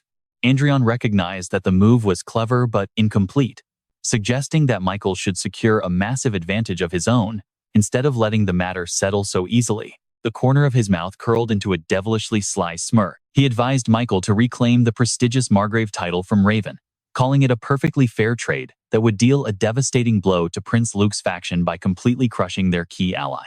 After all, nothing felt more satisfying to Adrian than tearing down his enemies. It was the perfect chance to put a leash on them. Adrian relished the thought of becoming a Viscount and an Aura Master to fully back the first prince. If Michael agreed, and the plan succeeded, he would easily extract the maximum benefits from playing this dangerous double agent role. But unexpectedly, the system interface revealed Michael was harboring deep suspicions. Michael narrowed his eyes, asking who exactly Adrian had spoken to on the second prince's side before coming here. Adrian tried to recall everyone. Baron Ware, Prince Luke, Viscount Hamilton, and 6 interrogators made up the list. Exactly 9 people in total. Panic flashed through Adrian as he wondered if he had messed up. But then he realized Michael actually shared his exact thought process. Reading this through his special glasses, Adrian watched Michael grow visibly unsettled, convinced that his secret plans had somehow been leaked to the outside. Shocked to his core, the prince marveled at his sharp foresight. Before sending him off, Michael handed Adrian a secure anti-eavesdropping device.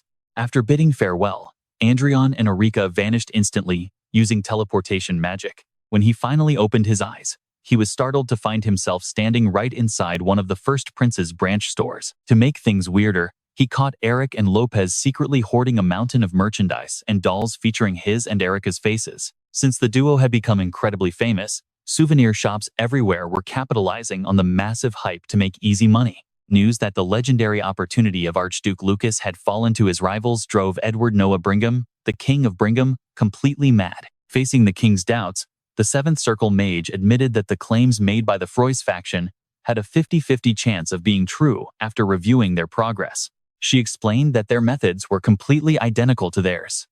They might have simply stumbled into some luck, but if the prize was truly that easy to find, then someone else would have claimed it 10 or 20 years ago, leaving nothing for them. Furthermore, they secured the powerful treasure without even decoding its core, which strongly suggested that some unknown mastermind had already claimed it and was simply using Froys as a convenient smokescreen. As she speculated, Edward's head throbbed with a growing headache. After ranking every nation capable of pulling such a stunt, Edward focused his attention on the exceptionally talented Adrian, who had been making waves recently. He ordered his forces to step up surveillance on those target kingdoms while sending out stern warnings. Anyone daring to steal Archduke Lucas's legacy from him would be utterly destroyed. On top of that, he commanded the Seventh Circle mage to personally recruit Adrian and make him a citizen of their empire. Meanwhile, Isabella Cascabin, the eldest daughter of the southeastern Marquis, was busy gossiping about Adrian with her friends. Hearing about his legendary exploits was enough to make the entire spoiled group shake in absolute terror. But Isabella was different, firmly believing that Adrian and a few low-ranking counts stood absolutely no chance of ever getting revenge on her. After all, a flying fortress was far sturdier than any high mage on the battlefield, easily neutralizing enemy magic attacks. An Aura Master could easily be overwhelmed by a massive vanguard, especially since her own alliance boasted a powerful Marquis, a Count, and 4 Viscounts all joining forces. She tells them they are seriously underestimating themselves, calling them fools for fearing Adrian when there are so many high-ranking nobles on their side. After speaking with arrogant confidence, Isabella quickly stands up and heads toward her father's study in response to his urgent command. As she walks, she thinks back to the Adrian of the past, remembering his platinum blonde hair and deep blue eyes. He had always stood out in the crowded academy.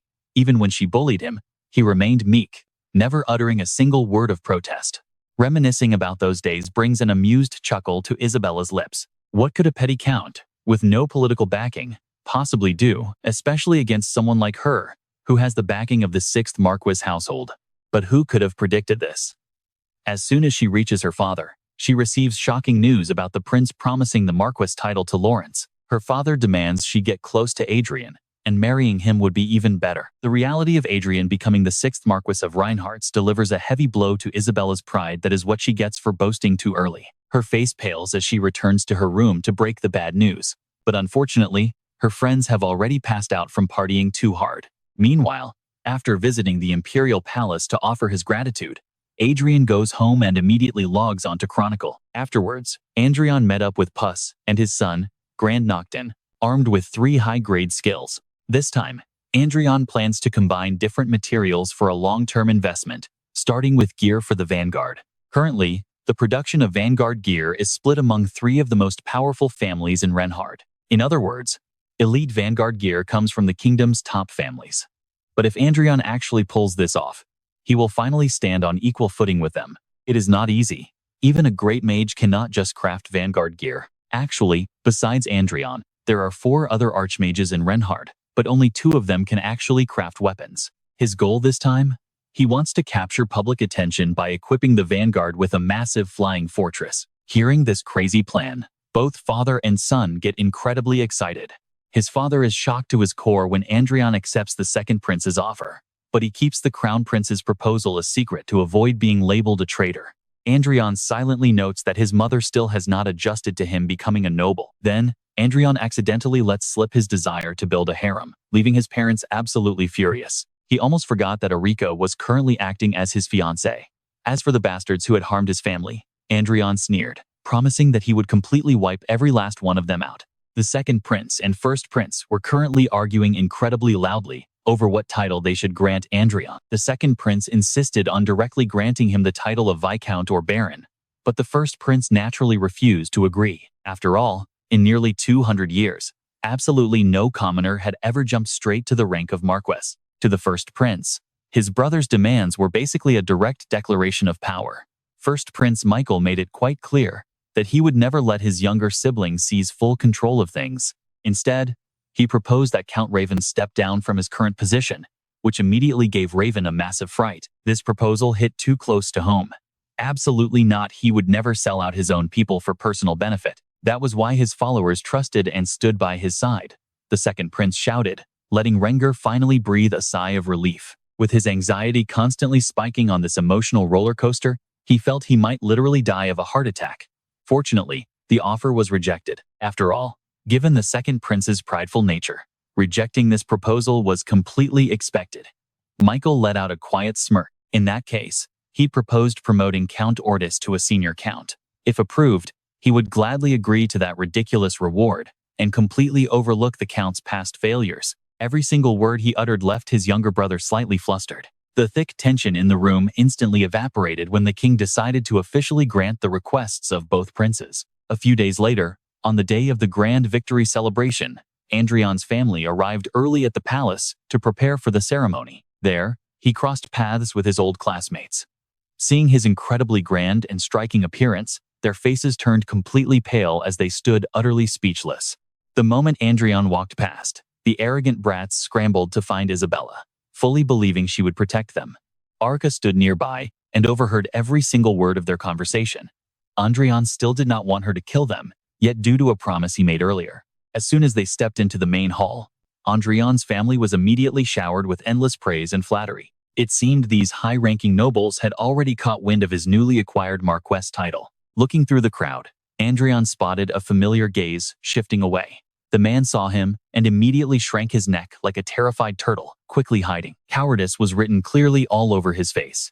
The long-awaited victory celebration finally commenced, and Count Ortis was officially promoted to a frontier baron. Amidst the thunderous, roaring applause, Adrian notices the man sitting next to the second prince is Count Vincent, the most famous swordmaster in the entire kingdom. They both have their eyes locked on the lovely Erika, which leaves Adrian feeling a bit uneasy. After hearing their names called, Adrian and Erika step forward and kneel before the king. He receives the title of Marquis along with control over the harbor district. Meanwhile, Erika is granted the title of Countess and ownership of the Glenelg region. To top it off, they both receive an incredibly high-grade fortress. Down below, the crowd gossips endlessly after seeing Adrian jump from a nobody straight to a marquis. Adrian happily thanks everyone for this day. But he doesn't stop there. He actually has the nerve to state his true desire. He declares war on 4 families, Doherty, BMA, and Riar, for control over their territories. The moment those words leave his mouth, the entire hall erupts into complete chaos. King Karis van Reinhardt of the Reinhardt Kingdom has already been stressing over his successor lately. Now, having Adrian blabber on and declare war on 4 families mid-ceremony gives the old king a massive headache. The second prince tries to stop him, but it is useless. Adrian couldn't care less, quickly turning back toward the main hall, where Erika has been waiting. Thanks to his stunt, everyone in the room now keeps a safe 3-meter distance from him. It seems Adrian is officially labeled a dangerous man, though not even his own father can shake his resolve. The king can only trust his incredibly gutsy son. Meanwhile, Adrian's former classmates are about to pass out from sheer terror after his open challenge. Just calm down and listen to me. Even if we are nothing compared to Isabella, we are still proud nobles who rule over Viscount territories.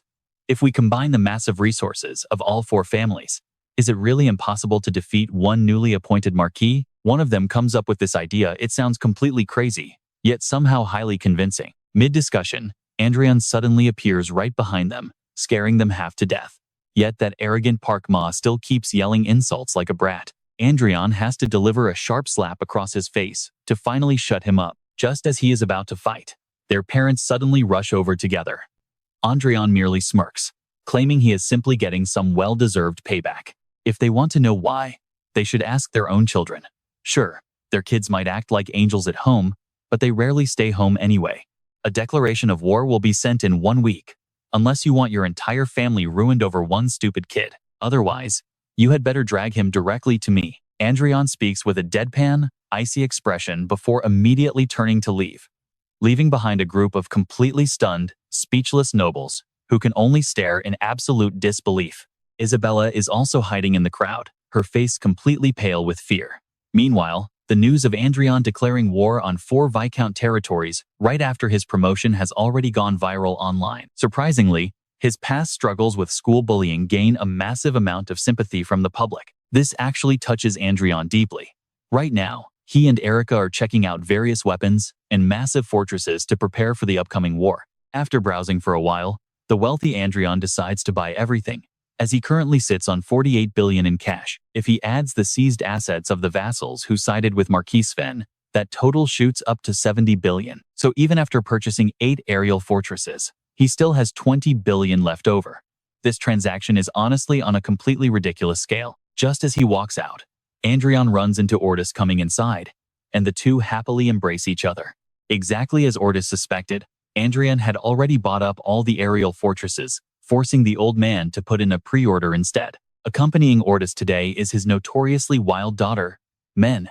Rumors say she is an infamous troublemaker, but she does not seem like that at all. Why doesn't she look the part? He wonders. Peering through his system lenses, Adrian is shocked to discover she possesses a translation skill for English, a language he knows perfectly. Ortis mentions that Men has recently been hard at work searching for Grand Duke Lucas's hidden legacy. Someone looking for Grand Duke Lucas's legacy actually has translation abilities. Had he not been from Earth, she probably would have claimed the legacy before him. Adrian ponders as she mentions the legacy is real, but hidden somewhere completely unknown. It is a place that nobles would find extremely difficult to locate. Just as Adrian suspected, nobles usually dismiss the virtual reality system as a playground for commoners to escape reality, making it the perfect hiding spot that elites would never look into. He originally thought she was just guessing, but she clearly possesses some kind of bizarre, mysterious ability. Once Adrian agrees to play online diary with her next time, Men beams with pure joy and bids him farewell alongside Ortis. This girl is definitely quite intriguing, and Adrian decides he should keep a close eye on her for a while. Meanwhile, the families Adrian declared war on are currently losing sleep, too anxious to even eat. That anxiety spikes to near infinity once they lay eyes on Adrian's absurd shopping list and the massive amount of money he spent, which easily rivals their entire national budget. The sheer power and military forces Adrian currently commands have grown to an unfathomable level. His commander is a Grand Mage, and his fiancée is an Aura Master. Honestly, just thinking about it makes them shake with terror. With even the royal family unable to touch him, they know they are completely doomed. Frustrated, one of the leaders screams at his guards to bring Adrian to him immediately. He is currently in Marquis Lauren's territory, staring out at the city of Marinkop and taking in the view. Looking down at the sprawling city below, he genuinely feels like a powerful, legendary lord. At this point, Adrian's top-tier squad of soldiers has gathered in full force. Seeing how thoroughly and flawlessly he has prepared everything, Baroness Helena can only watch in pure admiration. Having a whole crowd gather around to shower him with endless praise like this makes Adrian turn completely red. He only planned this out in broad strokes, so there is no need to tell them at all, just luckily fell into place. Laughing awkwardly, Adrian looks at the massive array of fortresses before him, coming in all sizes and functions. Adrian immediately orders his army to march out, ignoring whether they have official royal permission or not. This time, he will not stay in the safety of the backlines. He intends to fight alongside Aruka and unleash his full military power. Isn't it better to lead from the front lines, winning his army's loyalty? Right as he takes power, confidence oozes from Adrian's every step as he walks. Meanwhile, his miserable old classmates are shivering under their blankets at home, absolutely terrified. The grand march of Adrian's forces has officially begun. The assistant to Count Elfris of the Brigham Empire feels a twinge of regret, never expecting Adrian to get promoted this fast. The Emperor's recruitment orders are completely ruined. She sneers to herself, eager to see if he is a brainless fool or some weird genius. Right at that moment, Duchess Olivia Riverdale suddenly appears right before her. Talk about an incredibly small world. The two of them lock eyes, utterly speechless. It is truly unsightly for Adrian to march his massive army straight to the Viscount's manor without any official approval. The Viscount is trembling, cold sweat soaking his entire body. He tells the Viscount they are merely training, claiming he is a law-abiding citizen who wouldn't dream of attacking without permission. Adrian laughs it off, basically hinting that the very second he gets approval, he will immediately launch the strike. The Viscount snaps back, calling his actions completely immoral. He barks that a territory war will never be approved over schoolyard grudges, questioning if launching a war even makes sense. Right on cue, Adrian's war request is approved. The Viscount gasps in sheer terror, realizing the royal family has completely abandoned him. His territory is practically doomed now, and there is absolutely no time left to waste. Adrian orders Puss to cast the teleportation spell, activating the Cloud Castle, as an entire army floods the area. Fuming and terrified, the Viscount scrambles to prepare his defense forces. Meanwhile, Adrian gently takes Erika's hand and informs her that they will be entering the battlefield together. He decides to hand command over to Puss, reflecting on how some say revenge only leaves emptiness in the end. In the end, hatred only ever spawns more hatred. But Adrian thinks differently, because absolutely nothing gives a person a clearer purpose than pure vengeance.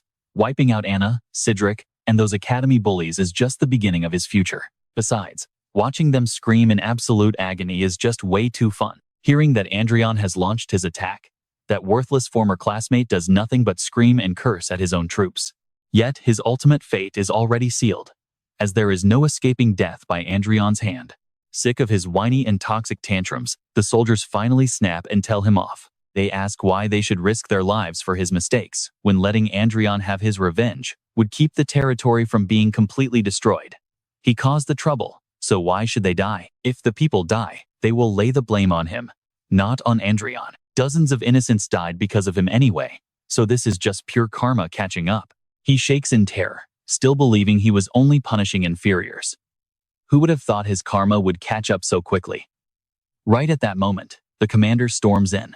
The commander tosses heavy vanguard armor and a sword at his feet, ordering him to duel Marquis Lauren. The Viscount's orders hit his ears like a sudden thunderclap, leaving him utterly stunned. Swallowing his rage and despair, he drags his heavy, armored boots toward the door. Just minutes ago, the commander whispered some advice to him, saying that even if Marquis Lauren is a grand mage, he is still just a mage, and a fully armored vanguard soldier can still defeat him. If he catches the Marquis off guard with that elite vanguard gear, he might actually win, since Marquis Lauren has no wife or children. Killing him will end the territory war instantly and bring them victory. In other words, he will become the ultimate hero of the entire Viscount's family. Damn it, there is no turning back now, so he might as well gamble everything. He swears to survive, slay that bastard Adrian, and make sure none of them ever find peace. Even though his stomach is twisting in absolute knots from the intense anxiety, he marches forward, trying to calm his racing heart by telling himself Adrian is just a fragile mage. He is supposed to be a safe and gentle mage, right? But the moment he steps outside, a bloody battlefield of fallen soldiers greets him. Adrian unleashes a terrifying, sweeping wave of raw magical power. The enemy's confidence quickly vanishes into thin air. No matter how many soldiers rush forward, Adrian simply snaps his fingers to easily wipe them out, like it is nothing but a game. Through the thick rising dust as the giant flying fortress activates, Adrian sneers upon spotting his beloved former classmate shivering in a dark corner. Terrified soldiers quickly push the trembling man to the front. Curse it all. Viscount Pakma is absolutely terrified and about to wet himself. Yet he has no choice but to challenge Adrian to a duel. Adrian is quite surprised by this foolish guy, but he is more than happy to oblige. With a wave of Adrian's hand, blood sprays out violently, leaving Pakma to scream in agonizing pain like a slaughtered pig. This direct assault on the family is meant for both sweet revenge and easy money. 2 birds with 1 stone, 2 broken ribs, 1 broken arm, a shattered wrist, and a broken ankle. Those are the exact same bones you broke of mine back then. On top of that, the endless mental torture was enough to drive anyone insane. Adrian smiles brightly, warning that death will not come easily, before suddenly using his recovery magic to heal him. He wants his victim healthy, so they can play later. The entire devastating battle against Viscount Pakma's household lasted only 30 minutes. The female intelligence chief of the Brahmnum Empire and the gorgeous blonde Duchess of Riverdale have been watching the battle, both harboring very different plans in their minds. Whether they came to verify that Adrian has absolutely no connection to the Riverdale family, or simply to convince him to leave the Empire for good, those schemes are put on hold the moment they witness this battle with their own eyes. Watching a powerful mage like Adrian fight in close quarters combat completely leaves both of them speechless. Flash is a short-range teleportation spell designed to help slow-moving mages survive by drastically increasing their speed and mobility in danger. Flash. To counter this trick, anti-teleportation magic became common, effectively rendering the useful flash spell completely useless in modern warfare. That change completely pushed traditional mages off the battlefield, making it incredibly shocking to see someone like Adrian pull off this combat style so effortlessly. Every single move Adrian makes suggests that if he cannot teleport, he will just manually dodge everything instead. The intelligence chief quietly asks the Duchess of Riverdale if she thinks such a fighting style is actually feasible. Even with supporting spells, it is not easy and requires an immense amount of real combat experience.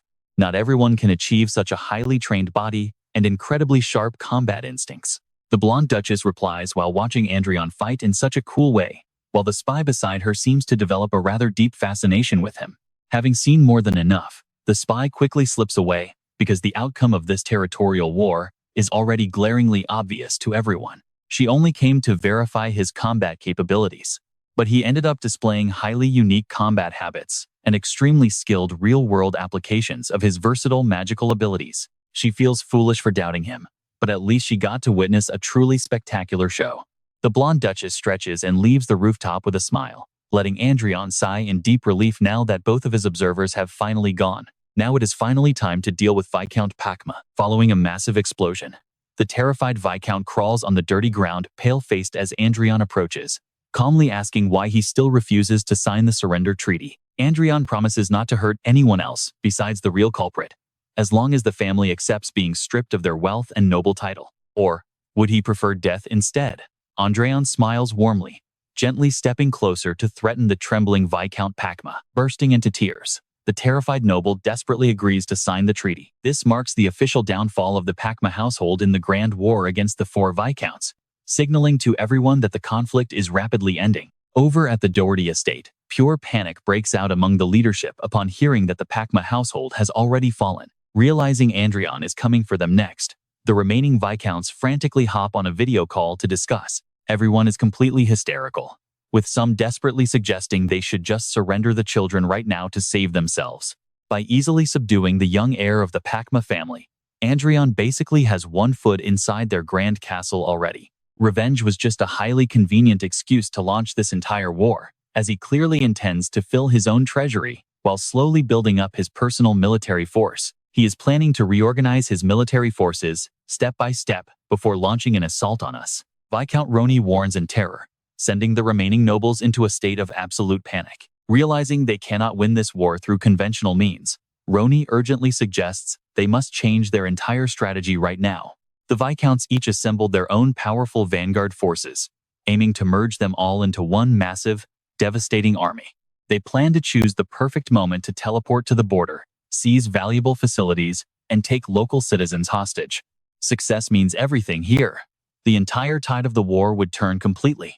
After a 15-second countdown, they teleported to their designated border positions one by one. They never expected that Adrian had already cast his net there, waiting to catch them like helpless fish. Their faces turned completely pale as they trembled in shock, realizing Adrian's massive aerial warship had been looming there the entire time. One button. That is all it takes to wipe them out completely. Realizing their plan was compromised, the panicked invaders desperately scrambled to teleport away in a flash. But talk about terrible luck, they teleport right into the heart of Adrian's waiting forces. Surrounded on all sides, they are completely done for.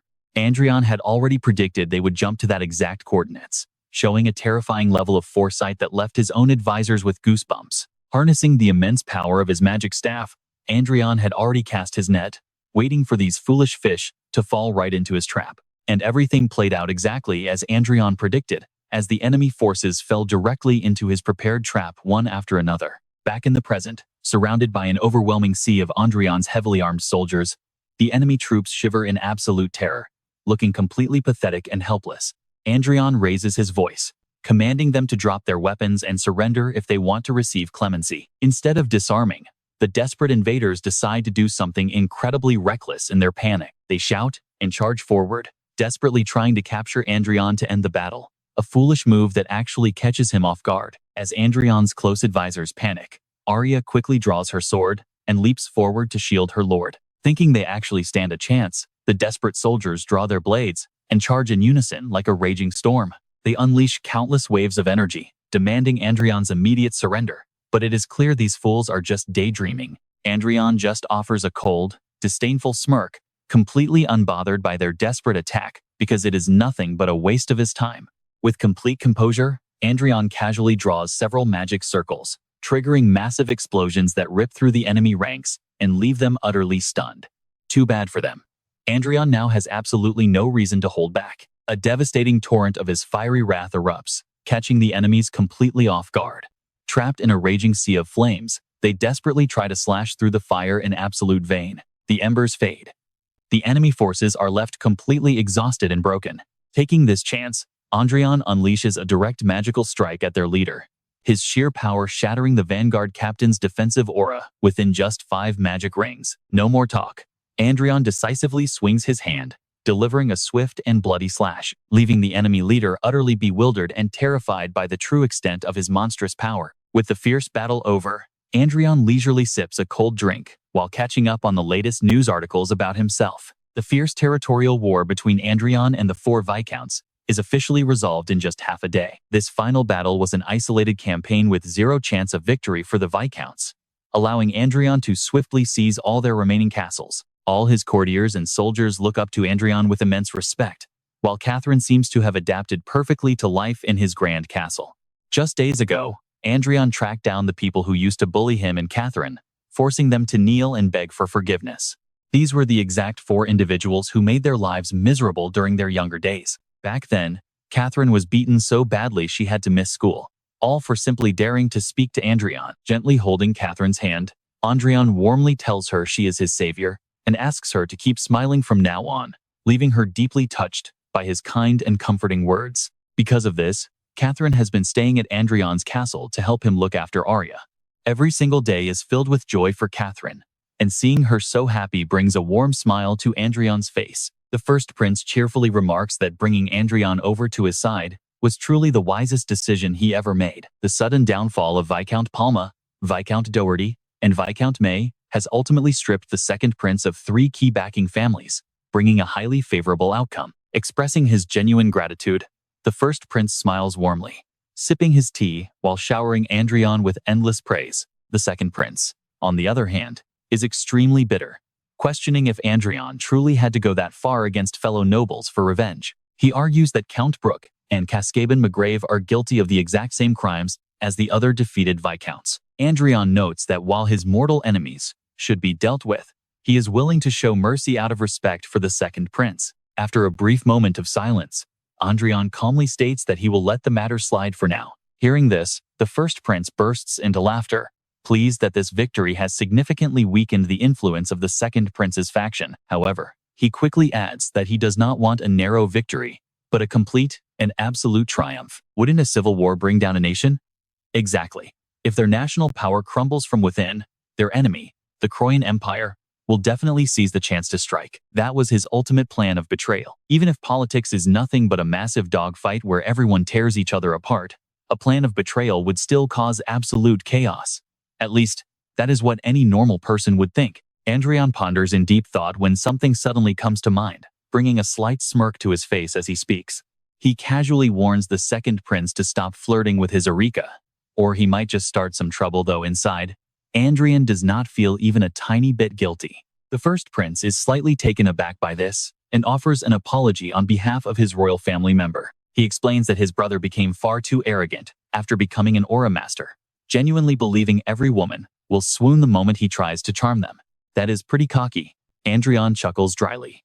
As for Erika, she cuts people down as easily as drinking tea, yet she remains an innocent soul who still does not understand a lot of things. If this continues, it seems he will be the first one to blow that greasy prince's head off before the actual confrontation even starts. The first prince ponders for a moment before suggesting that Adrian should just marry Erika. This sudden proposal completely catches Adrian off guard, leaving him flustered and anxious. Back at Count Quint's castle, Adrian paces around the courtyard, his mind completely consumed by the marriage proposal mentioned earlier. Marriage is undoubtedly the best path forward for this situation, but it is not a decision he can make lightly. After all, Erika and him are only acting as lovers on the surface, with no real romance between them. Erika is one of the legacies left behind by Grand Duke Lucas, so he is certain she would follow his every decision without a single complaint. But just because she was created for his sake, does that mean he can freely exploit her and even force her into marriage? Ignoring her feelings for a moment while nursing a growing headache, Adrian suddenly crosses paths with Erika right there. Today, she is dressed and made up so beautifully that it instantly makes Adrian blush. Seeing a bunch of people knocked unconscious in the grass after just receiving a brutal lesson from Erika, Adrian cannot help but pity them. Just then, Catherine rushes over from a distance to inform Adrian that the second prince has sent a messenger demanding to see Erika. The news hits Adrian like a thunderbolt, making him wonder if the prince is crazy enough to cross the line so shamelessly. Erika also coldly states that she has absolutely no desire to meet him. Amidst the confusion, the second prince's lackey suddenly appears and cheerfully greets Erika, only to jump in fright upon realizing Adrian is standing right beside her. Why so surprised? Is seeing him next to his fiancée really that shocking? What is he here for? Speak up. Adrian speaks with an icy tone that requires no effort, summoning all his courage. The lackey pulls a fresh flower from his pocket and presents it right in front of Erika, respectfully announcing that the prince invites her to a meal.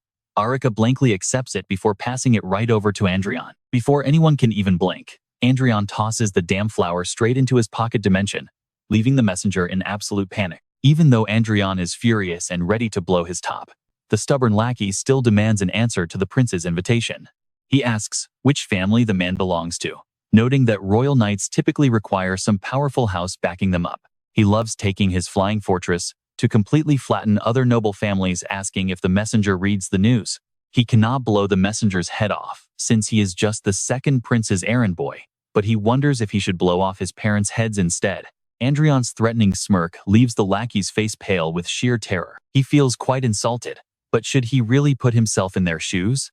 From now on, he will not tolerate anyone making unreasonable demands of Erika. Go back and tell His Highness that he sincerely hopes they can maintain a friendly relationship like this. However, if the prince keeps provoking him, he might just lose his mind, making it crystal clear that this woman is his fiancée.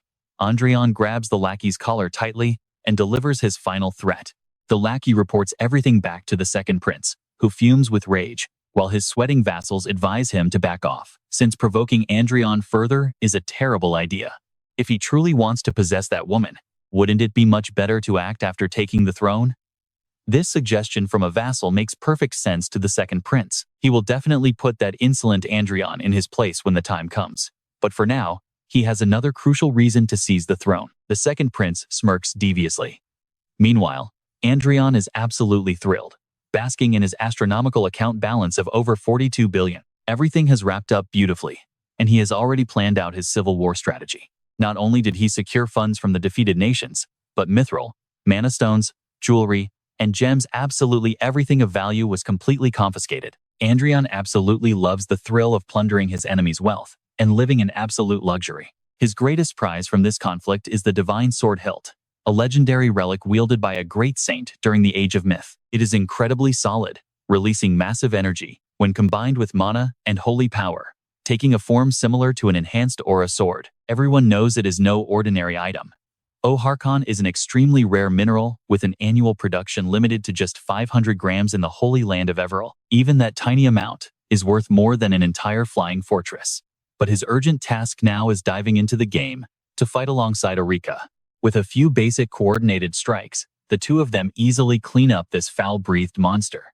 Lately, Adrian has been so busy that he only logs in for 3 hours a day, keeping him barely at level 205. He needs to focus on leveling up. For starters, any task that does not require his personal attention can be handed off to his assistants. As for recruiting talent, he had given Erika a pair of glasses in the real world to handle that business while he is busy gaming. At this rate, Adrian happily calculates he will level up quickly and acquire the 8th tier magic circle. Then one day, Erika informs him that she has discovered a top-tier talent. This person possesses holy power, along with the unique attribute of a saintess. Hearing the word saintess, Adrian immediately shouts out in pure shock. Soon after, Archmage Lake and her 2 black-clad companions arrive aggressively at the shop where the young saintess is working, making the poor girl break into a cold sweat. Her name is Everine Bannet, a 15-year-old commoner with an exceptionally high saintess potential. In Rondel, there is only one god and one religion. They worship the Creator, also known as the One True God, whose doctrine is widely known as CPM. The headquarters of CPM is the Holy Land of Everil, a powerhouse that even the Brigham Empire fears. The 3 pillars of this holy land are the Holy King, the Holy Leader, and the Saintess. While the Holy King governs the temple, the Holy Leader commands the military, which includes the paladins. The Saintess oversees all holy priests across the world. After Eric escorts Everine to the talent hall, Adrian eagerly rushes over to meet her. After their initial greetings, Adrian immediately recognizes that she truly possesses the qualities of a saintess. It seems Erika really has a sharp eye to have found Everine. So, she wants to become an administrator. Unfortunately, her talent does not suit that path. Since she has strong holy power and great potential, choosing the path of a saintess is much better. Of course, potential alone is not enough to actually become the saintess. The Holy King is royal blood blessed by the one true God, Sebia, and crowned king. But the Holy Leader and the Saintess are chosen by God each year through a selection tournament. She must perform exceptionally well to catch the God's eye. Adrian thinks to himself that since God sent him this talent, he cannot let her go to waste. He tells her that he knows of an upcoming Saintess selection tournament. He offers to put all his effort into helping Everine become the Saintess. But she immediately shakes her head in fear, doubting her own abilities. Out of 10 Saintesses, 7 were actually commoners, so it is definitely not impossible. This is not something that happens overnight, so she must also have the drive and will to put in the work. Before the competition starts, she has to learn everything from etiquette and theology to holy magic. For now, he will give her a deposit of 200 million, with a monthly salary of 500 million. Adrian makes an offer that leaves Everine completely speechless. The reason Adrian is spending so generously is because training a Saintess would grant him immense power in the future. Adrian reflects for a moment, realizing that Eric would be a perfect match for Everine. Eric is highly talented and politically savvy, meaning their collaboration would surely lead them to the peak of glory. He decides to entrust her to Eric, noting how quickly they have already grown comfortable with each other. Adrian chuckles, happily playing matchmaker for Eric and Everine, while eagerly anticipating the upcoming battle for the Saintess seat. While Everine is still adapting to her new environment, Adrian and Arika continue grinding in the game daily, dedicating all their time to leveling up, though their progress remains painfully slow. Adrian feels his leveling speed is just too sluggish, realizing he cannot easily speed up his own progress. Naturally, hunting with a 5-member party is essential in times like this. While a full party brings more items and skills, the coordination of 2 people and 1 beast is far more effective. The real issue is that their chances of running into other players are steadily rising. Feeling a bit discouraged, Adrian prepares to lead Erika and his eagle away. Suddenly, a girl from the opposing group approaches them, curiously asking Adrian how he managed to obtain such a helpful support beast. Adrian quickly makes up an excuse, telling her it is just a wild animal temporarily tamed with a spell, not an actual support pet. This is not the first time he has had to give this explanation, as he wants to avoid drawing unnecessary attention to himself. In the following days, while fighting battles, Adrian actually considers buying out the company behind Chronicle Online. He figures that if the target audience of the game consists mostly of commoners, its valuation might be quite low, making the purchase entirely feasible. However, that dream is instantly shattered when the system reveals the game's actual market value is a staggering 102 trillion. So much for that dream. Left with nothing but his thoughts, he wonders if his next best move is buying slaves and starting a slave trade. This won't work. For someone from a democratic nation, buying slaves just feels wrong. Should he use his final wish ticket instead? Even though he really doesn't want to waste it when it's not an emergency.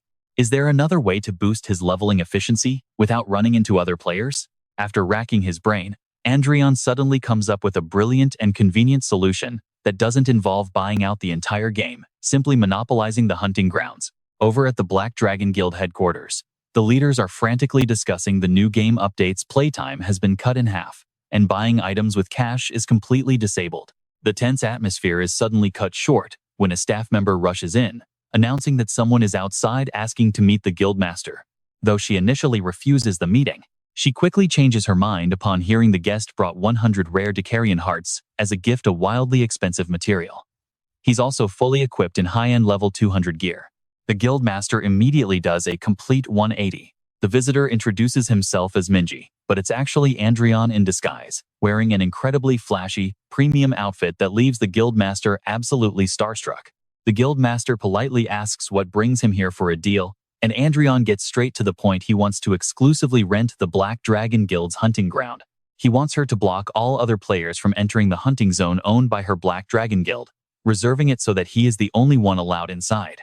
This bizarre request leaves the guildmaster completely stunned and utterly bewildered. She has never heard of anyone renting a hunting ground, let alone demanding absolute exclusivity. On top of that, he wants the guild to manage the area, while they themselves are barred from using it.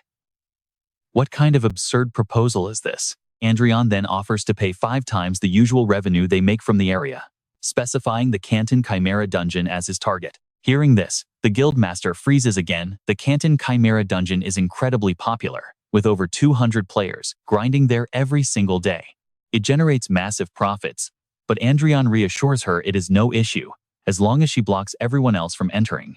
Adrian smiles, while the guildmaster secretly wonders if the dungeon hides a super rare item or some kind of legendary hidden quest. Instead, Adrian coolly explains that he simply wants to level up in peace without anyone getting in his way. He adds that he can pay even more if she wants, and a direct transaction is perfectly fine with him. He will rent it for a month first, and they can extend the deal if his power leveling goes smoothly. But if his leveling slows down, he will simply move on to rent another one of her guild zones, meaning he will keep paying until he hits max level. Hearing this, the guildmaster can barely contain her excitement, realizing she has just struck an absolute gold mine. She quickly orders her subordinates to bring out their finest tea for the VIP. Giddy with joy, she confirms the massive transfer in her account and immediately orders her crew to clear every single person out of the Chimera Dungeon. The sheer power of cold, hard cash is truly something else. With the entire dungeon to himself, Adrian's experience gains skyrocket, leveling him up twice as fast as before. Hitting level 220 in just a month, looks like he'll reach level 250 way ahead of schedule. Adrian thinks to himself excitedly. However, Suana delivers news that the Holy Lands selection tournament will happen much sooner than expected, once again putting Adrian's leveling plans on hold. Surprisingly, the sudden schedule change isn't all bad news for Adrian, as it means far fewer competitors will be prepared to enter. All they need to do now is craft a foolproof strategy to make Everine stand out and secure an easy victory. First, they must establish Everine as an official candidate for the Saintess position, representing the Kingdom of Gen. Just 2 weeks ago, a massive sponsorship donation was sent under Everine's name to the kingdom's archbishop. Adrian announces that the Pope of the Gen Kingdom will visit their territory tomorrow, and both he and Everine must be there to welcome him. His strategy is clearly to win over the Pope first, as securing his favor would allow them to request direct support from the royal family. With her supportive assistant always by her side acting as a reliable guide, Adrian is confident that Everine will be perfectly fine. Adrian's absolute confidence puts the assistant's mind at ease, helping him relax a bit. He then presents Adrian with the crucial intelligence he gathered, revealing that out of all the candidates competing for the Saintess title, 3 individuals hold the absolute most influence. First is Grey II, the granddaughter of Queen Elvenham. Second is Eveline Francis, the third daughter of the Duke of Brigham. And finally, Judy Esther, a common citizen from Everil. Hearing this, Adrian initially feels a surge of hope, seeing that the third candidate is a commoner just like Everine. But his hope quickly dies when he notices her sponsor is Duchess Olivia of the Lucia's Kingdom, crushing his brief optimism. These ladies possess massive reputations, and even without their powerful backers, they easily outshine Everine in every way. Honestly, looking at the caliber of these opponents makes him want to just give up right now. Adrian felt anxious, but since rivals like this were bound to show up eventually, he decided to take a huge gamble. I believe in Everill's potential, Adrian declared firmly. I cannot give up the title of sponsor for the Saintess. With his work for the day finished, Adrian was about to play games when his manager stopped him to ask how much they should donate to the Archbishop. From what I know, Reinhardt's Kingdom's Archbishop is not a man who can be easily swayed by mere money, the manager advised. Adrian did not answer, only offering a mysterious smirk. Over on Olivia's side, hearing that Adrian had donated a staggering 10 billion gold to secure a spot in the Saintess selection, made her realize just how interesting he really was. The following day, after meeting Everil, Archbishop Fred of Reinhardt's Kingdom was full of praise for her impressive financial backing. Adrian secretly celebrated, thrilled that he had successfully brought the Archbishop over to his side. Archbishop Fred, there is something I want to discuss with you, Adrian said. To be honest, Judy Esther's faction has proposed an alliance, or more accurately, it was a request from her sponsor, the Riverdale Duchy, rather than Lady Judy Esther herself. Adrian spoke up, noting that Lady Esther was a very strong candidate, so this proposal was definitely worth considering. It would be best to first boost Lady Everill's chances of being chosen, and then worry about competing with Lady Esther later on. It seems the Riverdale Duchy has no desire to clash with the Marquis, the Archbishop remarked with a jolly chuckle. Adrian had actually planned to initiate the alliance himself, but since the Riverdale Duchy already viewed him so favorably, he was spared a massive amount of effort. Now, Adrian only needed to bring the Reinhardt's royal family to his side, and just as he expected, Prince Luke did not reject his request. Before Adrian could depart, Luke broke the news that Count Otis and his daughter had both mysteriously vanished, freezing Adrian in absolute shock. The Count's daughter, he had to be talking about Michelle. The Count? Wasn't he the second strongest aura master in the kingdom?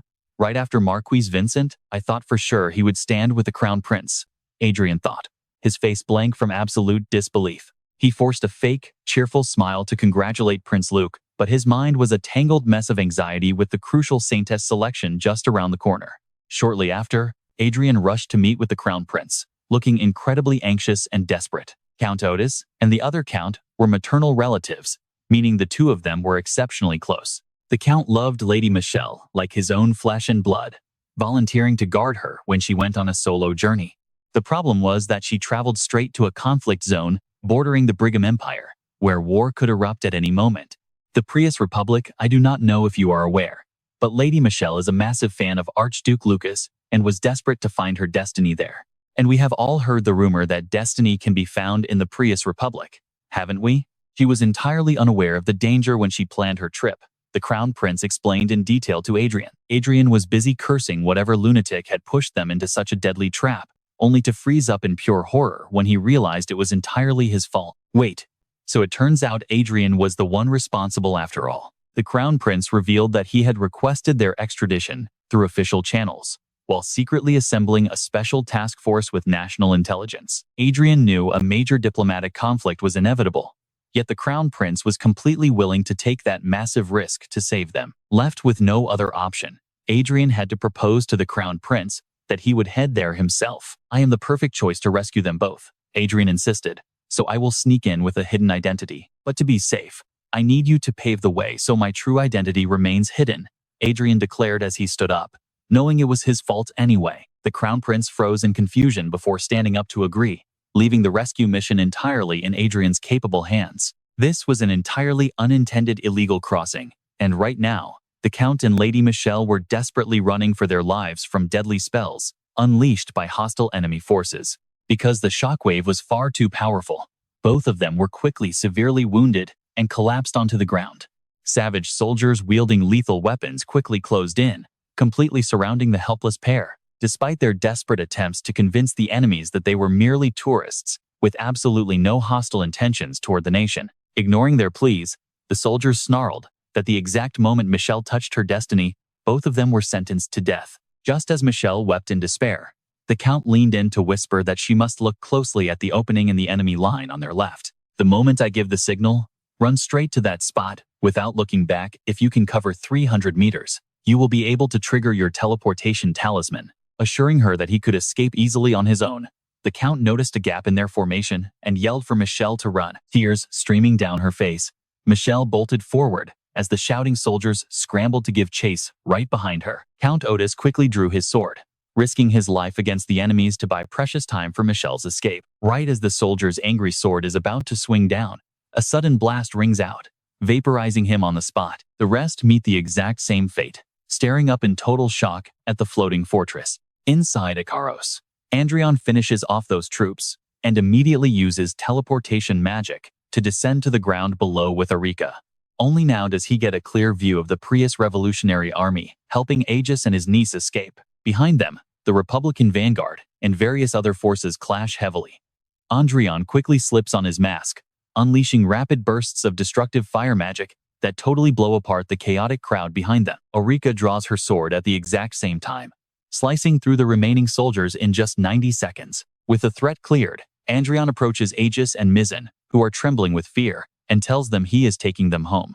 Sharp-eyed Mizzen seems to recognize the man behind the mask. Seeing Adrian raise a finger to signal silence, she happily runs over and grabs his hand, beaming with joy. Suddenly, a rebel soldier blocks her path. He says they have a few questions for her. It is obvious these rebels have an agenda, which explains why they went so far to protect these two against the Republican Vanguard. The soldier addresses Mizzen, asking if it is true that she managed to touch the destiny of Louis Femin. Is that destiny actually real? The soldier demands to know.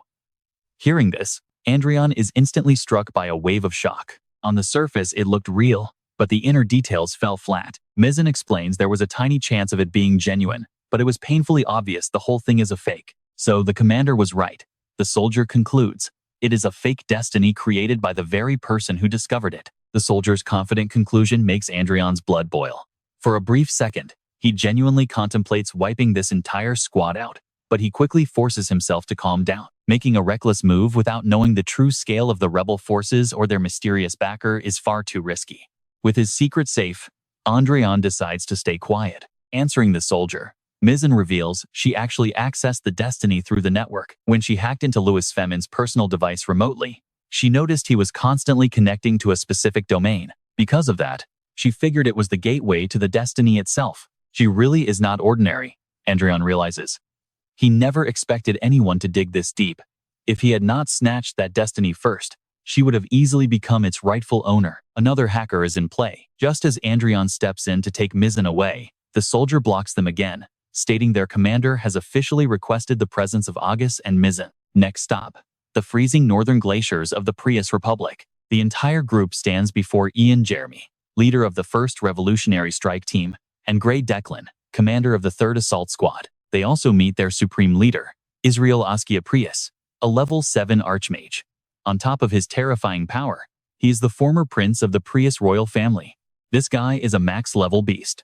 Israel greets the duo, claiming he saved them out of pure righteousness. Right thing, my foot. There is no way this guy is acting out of pure kindness, and Adrian knows it. He welcomes Marquis Adrian Lauren and Countess Aurica Glenn. Israel already knows their true identities, which instantly sends a cold shiver down Adrian's spine. Aegis is equally shocked to learn that the man behind the mask is actually Adrian, a key ally of the second prince. Realizing the game is up, Adrian and Erika remove their masks. He smirks, asking Israel how exactly he managed to see through his disguise. That is the secret. Israel replies with a smug grin. Realizing the prince is a dangerous player, Adrian shrugs and says he is quite surprised. How do you know me? Israel asks. Adrian fires back instantly, raising the tension. It was just a hunch, Israel claims, noting he guessed their identities based on their young voices, a male Archmage and a female Aura Master. Adrian does not buy that excuse for a second. He retorts that he has long kept a close eye on the Prius Republic and its revolutionary forces. He lies smoothly to play along. Israel chuckles in amusement before turning his focus back to Mizzen to ask a direct question. Did she manage to copy Archmage Lucas's research data? He asks. Mizzen flinches in panic, her face turning pale with anxiety. Copying research data is totally possible. She did connect to the destiny. But if she only looked at what was inside, She is incredibly naive. But is she really? Israel pleads with Meeson to show him at least a portion of that data, promising a massive reward. Since the destiny must be unlocked step by step, it is a slow process. Even Louis Femin could not do anything with it. So how could she possibly have it? Almost all the data he accessed has already been commercialized anyway. Meeson answers with a tremble. Israel brushes it off, saying even a blueprint of equipment to pass down to future generations would be great, though he realizes they might not even have that. What he truly wants is the manufacturing data for Vanguard gear, which is basic industry knowledge, Israel says. It seems he has figured everything out. Meeson's hesitation makes perfect sense, as a single wrong move on her part could trigger a massive war. Israel reveals his true identity. Marquis Lauren already let it slip that he is a descendant of the former royal family. He reminds them of the endless bloodshed during the noble clashes, right up until his family finally established the republican system in this country. Israel speaks with pride, but to an earthling like Adrian, the way democratization went down in Prius seems pretty bizarre. Incredibly, it was the Prius royal family itself that first proposed establishing a republic. Adrian is certain the king was a great man, but he overlooked one major thing: he handed them democracy, instead of letting the people fight to win it themselves, making it a completely one-sided transition. Because of that, the current president, Crow Femin, got swept up in the gaps of public consciousness. Consequently, the country ended up becoming way more dictatorial than any old feudal state. As the royal descendant, Israel is fully determined to correct this tragic mistake, enlighten the citizens, and build a true, completely undistorted democratic republic to pave the way forward. He still has a long road ahead, but honestly, his vision seems a lot better than the current regime. Adrian keeps these thoughts to himself, while Menon stays dead silent, clearly finding this complex political mess way too difficult to handle. And just like that, a heavy silence settles over both sides once again. If things keep dragging on like this, their peaceful deal is highly likely to devolve into outright extortion. Coming from democratic South Korea, Adrian wonders if he should lend a hand, so he suddenly proposes that he and Menon team up, absolutely shocking everyone in the room. But Israel points out they specifically need the blueprints for the Vanguard's enhancement gear. Sweating nervously, Israel mutters that he was already planning to manufacture and sell them anyway, since he already holds the blueprints. Adrian's unexpected offer throws the room into deep silence, leaving Israel feeling like he just got doused with a bucket of freezing water. Jack is utterly speechless as Adrian confidently guarantees the incredible durability of his enhancement gear, pulling a strange blueprint out of his pocket to show Israel. Israel takes the paper, instantly realizing that the design quality is indeed exceptionally high. He asks in pure disbelief why Adrian would expose his own secrets just to help them out like this. When Adrian bluntly replies that it is simply because he likes him, Israel is thrilled.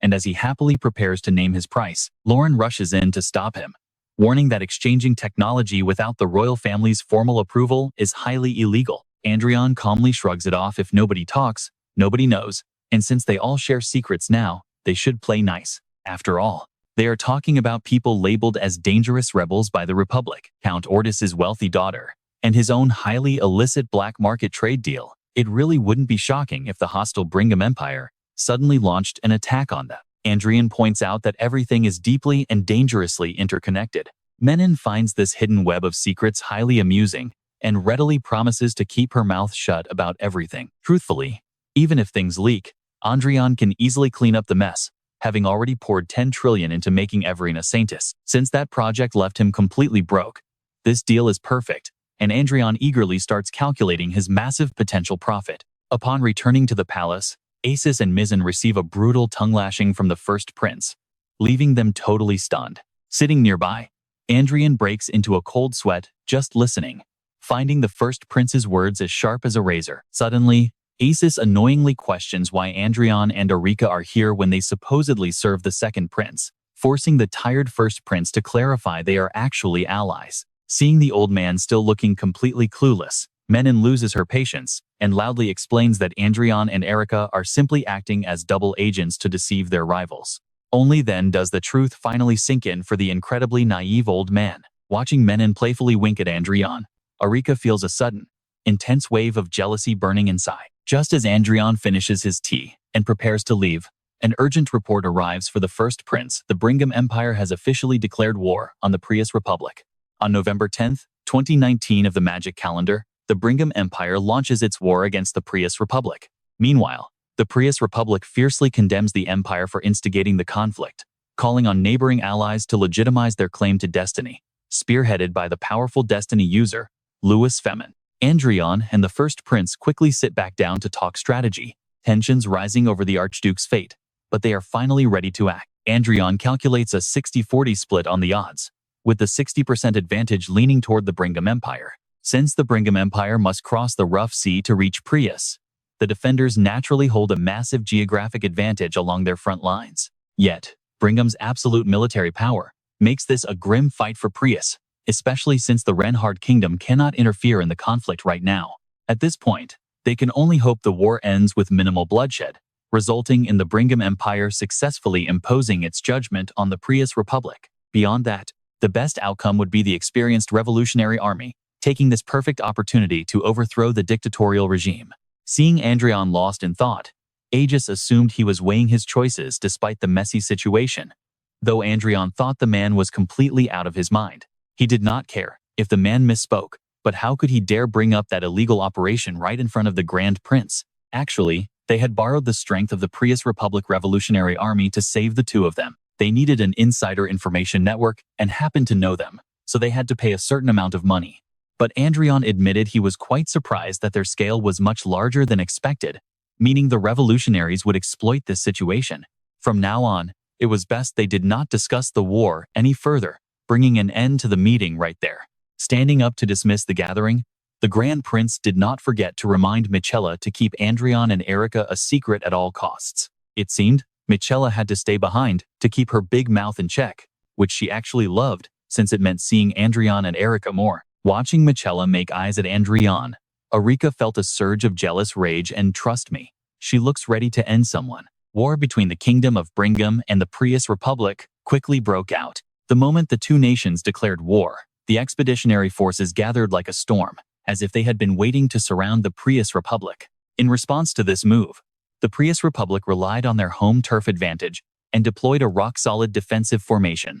Although a direct clash had not yet occurred, military experts predicted that armed conflict would break out almost immediately, or within 3 days at the latest. Just like that, while global tensions flared over the war between the two nations, the popular variety show Otani invited Adrian to participate for their 10th anniversary special. Adrian stepped out confidently in a sharp suit, completely focused on filming the broadcast. A few days earlier, Eric had informed Adrian that the one crucial thing Everine lacked, compared to the other Saintis candidates, was public recognition. To solve this issue, both Adrian and Everine had to put in some effort, which was exactly why he showed up for the broadcast today. Opening the show, Adrian cracked a few cheesy jokes that somehow made the atmosphere even more lively. Just as promised, today's topic was considered a social taboo, as a direct matchup experiment between mages and knights was about to be conducted right away. The host turned to ask Adrian how he felt about today's controversial topic. Adrian found the topic highly interesting, even though many experts believed this matchup was quite disadvantageous for a mage like him. Assuming he performed well in this test of strength, they could easily recover their initial investment. But if the opposite happened, their reputation would suffer, which was why they had to be extremely careful. Seeing the host so worried, Adrian promised to shatter all prejudices against mages, prompting the relieved host to introduce the representative of the knights, Count Felix. The young Aura Master and pride of the Lucia's kingdom then stepped out from backstage, looking incredibly cool. Adrian suddenly found the man looked a little bit familiar. When asked about his motivation for joining the show today, Felix stated he wanted to experience fighting Adrian directly, mentioning he had heard Duchess Riverdale highly praise the man's outstanding talent. But now that he met Marquis Lauren in person, it seemed the Duchess favored her junior a bit too much. Today, he would show the Marquis that reality was nothing like her imaginations. As Felix spoke arrogantly, Adrian realized the guy looked a lot like Cedric, which explained his poor first impression, especially since they both behaved just as badly. Following Felix's bold declaration of war, Adrian simply pushed up his glasses and smoothly replied that he did not even know who Count Felix was, having literally never heard the name before. Hearing Adrian mockingly wonder how someone so interesting became an Aura Master, Felix was left absolutely furious beyond belief. Right at the very start of the show, the tension was already running incredibly high, forcing the sweating host to quickly guide both men to the testing arena for their showdown. Their battleground was a beautiful island sitting in the middle of a lake, featuring a massive arena built right on top of it. The production team had specially invited analysis experts to commentate on the battle, along with loyal viewers who won tickets from the 10th anniversary sweepstakes. First of all, would it not be better if they did not use their own gear? Should the knight use magic gear, while the mage fights entirely barehanded? Felix sneered that he did not care, and if the Marquis wished, he would gladly use standard equipment instead. But Adrian casually fired back, asking why he would ever lose to a novice or a master, instantly triggering Felix and making him completely lose his temper once again. After a 3-second countdown, the match officially began as Felix lunged forward in a total rage. Moving like the wind, he swung his sword and rushed Adrian, only to suffer a miserable defeat less than a second later. Talk about an absolute reality check. The proud Aura Master was left utterly wrecked under the devastating power of Adrian's Tier 6 magic cannon. Following his instructions, Everine immediately used her magic to heal the fallen Felix. The judges and the host are absolutely stunned to hear Adrian explain that Everil is just a mere vassal who can already cast holy magic to summon angelic feathers. She actually learned holy magic directly from Archbishop Fred in the Kingdom of Reinhardt's, meaning that angelic feather effect is purely a testament to her innate talent. As Adrian announces that Lady Everil will join the upcoming Saintess selection, the entire crowd erupts into amazed gasps and a massive storm of applause. This initial play to build Everil's public image is a massive success, thanks to her flawless appearance, elegant words, and perfectly composed reactions. Her gentle voice and incredibly warm demeanor fit the exact image of a saintess that the crowd has always envisioned. Even with just a brief appearance, her growing influence is already proving to be massive. Eric did an amazing job, Adrian thinks with satisfaction as the crowd falls totally head over heels for this sweet, talented girl. But despite all the sudden fame and admiration, Everil does not feel happy at all, finding the whole situation rather exhausting. She resolves to follow Adrian's guidance and work her hardest to become the next saintess. But she still wonders if she can actually pull this off, considering she was just a regular part-time convenience store worker not long ago. It is a massive headache for Everil, and things only get worse when she returns home to find a crowd gathered with her parents. And of course, look who decides to show up and leech off her sudden success. Knowing she is now a favored saintess candidate under the Lord's wing, they are desperately trying to cling to her fame. Despite ignoring her for years, her shameless uncle clears his throat, swaggering over to her with a smug, greedy grin. He says that since her life has been tough, he has come to propose a very lucrative business deal. It is a solid business plan that will bring them massive wealth, or so he claims. He argues that by using the name of a future saintess's family business, there is absolutely no way they can fail. With a sneer, he shoves a highly unethical business contract forward, demanding she sign it immediately. Her worried parents refuse to let her go along with this ridiculous plan, but the uncle quickly acts offended, asking if they are not family. The thick-skinned uncle asks if his sister is being too cold, but her father angrily snaps back about how he hid a debt and ran away 4 years ago. Calling them cold now? If he actually felt sorry, he should have helped when they were drowning in debt, instead of fleeing to live in luxury elsewhere. Her father snaps in anger, but the uncle merely sighs with indifference. He makes excuses, claiming that while he lost the money, Everil's father is also to blame for not checking the documents properly. This shameless blame shifting makes Everil absolutely boil with rage, and she is ready to kick his entire family out of the house. She demands that they leave immediately, stating she wants absolutely nothing to do with them and wants to act as if they never existed. Her icy tone makes the uncle's entire family boil with anger. They start emotional guilt-tripping her, claiming they are still family and always loved her, piling on the pressure until she is completely overwhelmed. But watch closely, Adrian appears right on cue to save her from the nightmare. They pale with absolute terror the second Adrian appears, instantly dropping to their knees in submission. Adrian simply smirks and snaps his fingers, completely paralyzing the entire greedy family where they stand. He asks if they know the greatest perk of being a high-ranking noble. It is having the right to treat trash like them however he wants. His cold words ring in the uncle's ears, leaving him completely frozen. Adrian is absolutely not playing around with a casual wave of his hand. He sends the annoying uncle flying like a piece of garbage. The son is thrown next, leaving the terrified mother and daughter shivering as they desperately bow at Adrian's feet, begging for mercy and claiming greed blinded them.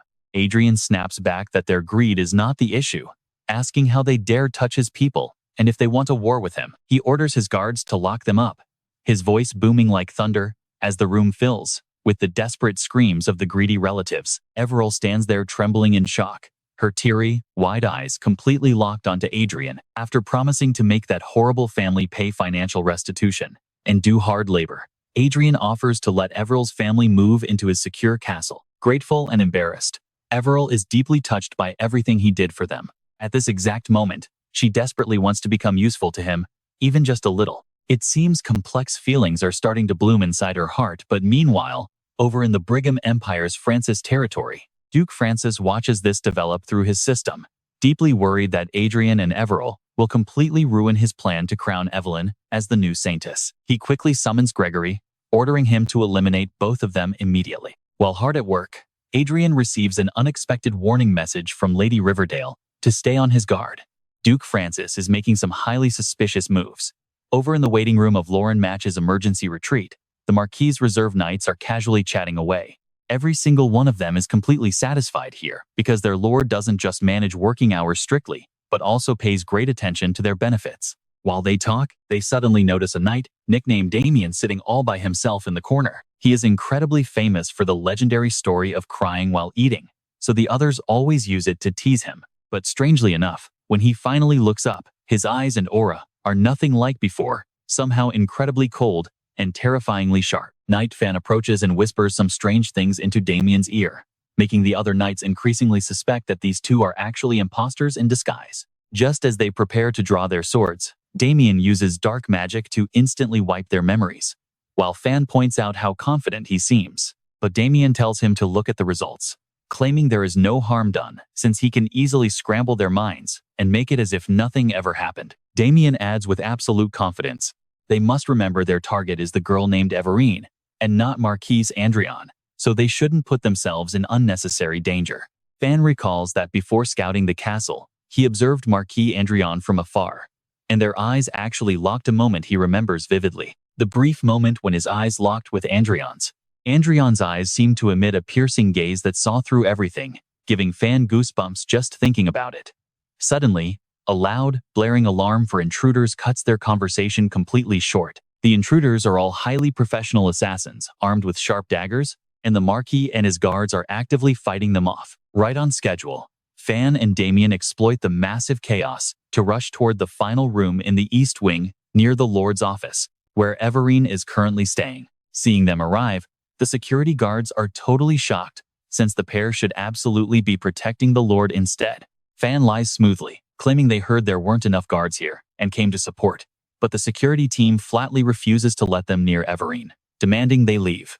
At this point, the two of them drop all politeness, quickly drawing their mana swords, which makes the guards realize they are assassins. Damien uses mind control to make both of them collapse instantly. Fan swings his sword directly at Everine's neck, but he is suddenly and violently blasted right across the floor. The person standing up before them isn't Everine at all, but Countess Aureka herself, leaving both of the assassins completely speechless. Adrian slowly steps out from behind, smirking as he reveals he saw right through them from the moment he locked eyes with Fan. They are actually Gregory, Hayan, and August Knock, serving the Brigham Empire, elite special force members of the Blue Moon. Exposed, Gregory and August have no choice but to activate Plan B. Shrouded in dark aura, they revert to their true forms. They are about to turn this place into hell. Wait, as if Adrian and Aureka are actually scared. The Blue Moon is a legendary organization surrounded by endless mysteries and bloody rumors. To lay the foundation for the Brigham Kingdom and its royal family, this group was forced to turn dark, becoming a sinister cult, created even before the Age of Magic. Everyone knows about Blue Moon, but nobody truly understands it. Perhaps due to this mysterious notoriety, which is very similar to witches on Earth, Blue Moon often plays the villain in Ronell's fairy tales. One would think they were just imaginary bedtime stories used to scare children. But guess what, they actually exist in real life, featuring a top-tier duo of an aura master assassin and a high-level spirit summoner. Adrian wonders internally if the Blue Moon is Duke Francis's lapdog, realizing the Duke is being used without even knowing who they really are. It seems they only use Francis as a temporary hiding spot, even if they are actually just imposters. What exactly are two elite Blue Moon members doing trailing Duke Francis? What is your goal? Or rather, what does the Blue Moon want? Adrian seems to know absolutely everything about them, making Gregory panic slightly. Gregory suspects Adrian might be allied with the mastermind, but Adrian clarifies he is no ally, though he certainly knows a lot about him. Pointing his staff directly at their faces, Adrian drives them absolutely mad with rage, forcing them to unleash their full power. A massive, blood-red butterfly spirit lunges straight at both Adrian and Erika. Though slightly surprised by its colossal size, Adrian is far too fast and lethal, obliterating the spirit in under 5 seconds. Talk about a complete letdown, as Adrian's devastating wind-like strike instantly wipes the smug smiles right off of their faces. Stunned, they stare at each other, clueless about what just blasted past them. The world is vast and filled with talent, so don't go thinking you're special, Adrian sneers. He only augmented his heavy strike with a touch of aura, but it was already enough to leave them dazed. Adrian's overwhelming power immediately leads them to mistake him for a magic swordsman. But that is not all. Adrian snaps his fingers, and the ceiling instantly collapses right on top of them. Gregory shrieks in pain as a falling rock crushes his leg, and blood starts pouring out like water. Enraged, he tries using his spirit to control Adrian's mind. But even at full power, he cannot lay a single scratch on Adrian, leaving him completely and utterly bewildered. Turns out, those broken in-game destiny abilities from Chronicle Online actually work in the real world too. And for someone like Adrian, who boasts almost maximum resistance to all debuffs, those petty mental attacks are completely useless. Without your mental attacks, are you completely useless in a battle? Adrian's sharp question makes them both flinch because they know it is the absolute truth. Adrian has figured out all of their secrets. He is not just a genius mage and the final disciple of Duke Riverdale, he is much more. They are now so utterly terrified that they cannot even hold their swords. Their trembling hands drop their blades clattering to the floor. Adrian's little bluff worked much better than he originally expected. Paralyzed by fear, they have completely lost any will to fight back. Suddenly, Adrian casts a healing spell on them, explaining that he does not want to fight. He only wants them to deliver a message to their Blue Moon leader. They hurriedly bow in gratitude before scrambling away as fast as they can. Just like that, time flies. In the Magic era, on November 25, 2019, the Holy Land of Everhill announces to the entire world that they will publicly broadcast a month-long competition to choose 2 new leaders for the church. Even though Adrian has not received a response from Blue Moon yet, the selection tournament for the Saintess has officially begun. In the Holy Land of Everhill, the citizens look on with pure admiration as Adrian and Everil march through the opening ceremony. Royal officials and high ministers also make their grand appearance to kick off the event amidst the excited crowd. After selecting 11 candidates for the Holy Seat and 15 candidates for the Saintess position, the tournament is scheduled to run for about 1 month. The entire process will be fully transparent and broadcast live on the network. The theme for the very first round of the competition will focus heavily on monster taming tactics. Each team must consist of 5 members, including 2 aura-using swordsmen and 2 mages of the 3rd circle or lower. Furthermore, the church announces that all of the Saintess candidates' abilities, other than their holy power, will be completely sealed. With that, everyone is invited to enjoy the first day of the festival. Adrian and Everil step forward to respectfully greet the Pope, the Holy Leader, and the Saintess. These 3 rule the Holy Land of Everhill, standing above all believers across the entire world. Naturally, the one Everil needs to watch most among the 3 leaders is the current Saintess, Sharon Sylvester. Adrian notes that Sharon Sylvester is an incredibly gifted Saintess who maintains her youthful appearance through the divine blessing of the Lord. Simply put, though she looks around Adrian's age, she is actually a grandmother who married 40 years ago and already has great-grandchildren of her own. Adrian quickly introduces Everil to Sharon, asking her to look after the girl. Sharon gazes closely at Everil and immediately comments that Marquis Lawrence has chosen a highly suitable candidate. Adrian smiles inwardly because everything is going exactly as planned. Sharon has recognized Everil's true value right off the bat. Following their impressive introduction, Adrian is surprised to run into Duke Francis right here at the event. Instantly switching on his fake friendly mode, Adrian warmly greets Francis, despite the Duke's icy cold glare. Adrian mentions receiving a massive gift from the Duke, mockingly adding that he heard a terrible accident happened in his territory where his sky fortress crashed and the entire industrial zone was blown away. Francis silently recalls the warning from his 2 former henchmen, who abruptly announced their retirement while fleeing for their lives, warning him that Adrian is an absolute monster who is not to be messed with. And honestly, can you blame those guys for running away from a literal monster? Francis fumes silently. Getting mocked by Adrian about his ruined sky fortress leaves the Duke utterly speechless, with burning rage. Adrian then turns to greet Evelyn, Francis's daughter, noting that the arrogant attitude of this father and daughter duo is exactly identical. Feeling mischievous, Adrian decides to rub salt in the wound once more. He asks the Duke if he knows that he is planning to meet Gregory and Auguste again. He remarks that since Francis has completely lost contact with them, this matter no longer concerns him, so there is no need to worry. Seeing that the Duke looks extremely uncomfortable, Adrian politely takes his leave, promising to see him again soon. With that, Adrian walks away, leaving Francis completely choked up with rage. Seeing Everil feel intimidated by Francis's overwhelming presence, Adrian quickly encourages her to hold her head high as she was chosen out of countless girls. At that moment, Duchess Riverdale makes her appearance, gently introducing Judy Esther to Adrian.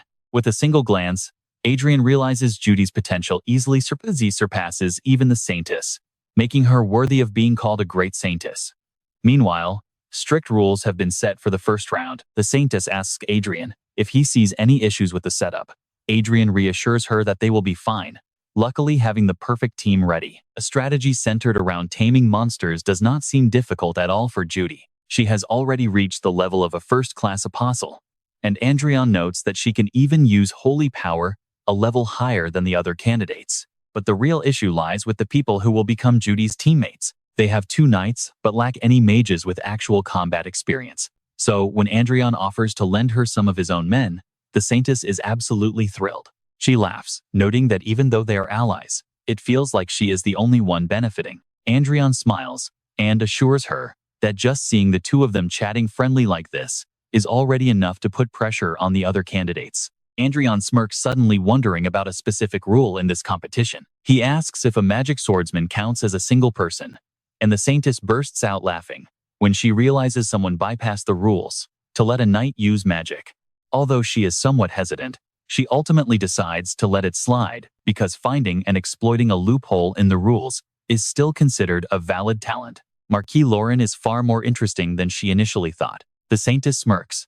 The theme for this first round of the competition is monster extermination tactics. The candidates are registered as mercenaries, each leading a 4-person squad made up of mages and swordsmen to hunt down deadly monsters. Cameras closely trail every single candidate, broadcasting all of the action online in real time to a massive audience. Each candidate is assigned a dedicated stream where their popularity is measured directly by the live number of active supporters. With her stunning looks and gentle heart, Everine instantly becomes a massive viral sensation, prompting male mercenaries to compete in offering her hunted beasts. The moment the elves appear on screen, they capture immediate attention from the audience solely due to their gorgeous features. But, with their notoriously rigid personalities, they solely focus on executing their tasks, flawlessly turning what should be an exciting broadcast into a boring documentary. No matter how incredibly handsome or beautiful they are, if the content is dry, viewers will inevitably lose interest. Because of this, viewers quickly abandon those dull channels. But things are very different on Everine's stream. Her channel plays out like a classic youth drama packed with entertainment, heart, and genuine character growth. As her stream attracts massive interest, rival candidates from high-ranking noble families start acting like petty villains, and public pressure begins to weigh heavily on Everine's shoulders. The local mercenaries quickly realize that Everine is the only candidate who does not look down on them, treating everyone with equal respect. Touched by her kindness, they deeply adore her and want her to become the Saintess. They even take turns clearing out hordes of monsters, piling up the corpses in one spot and begging her to accept them. They explain they are doing this for the future, because if the kind Everine becomes the Saintess, the tarnished reputation of mercenaries will finally change.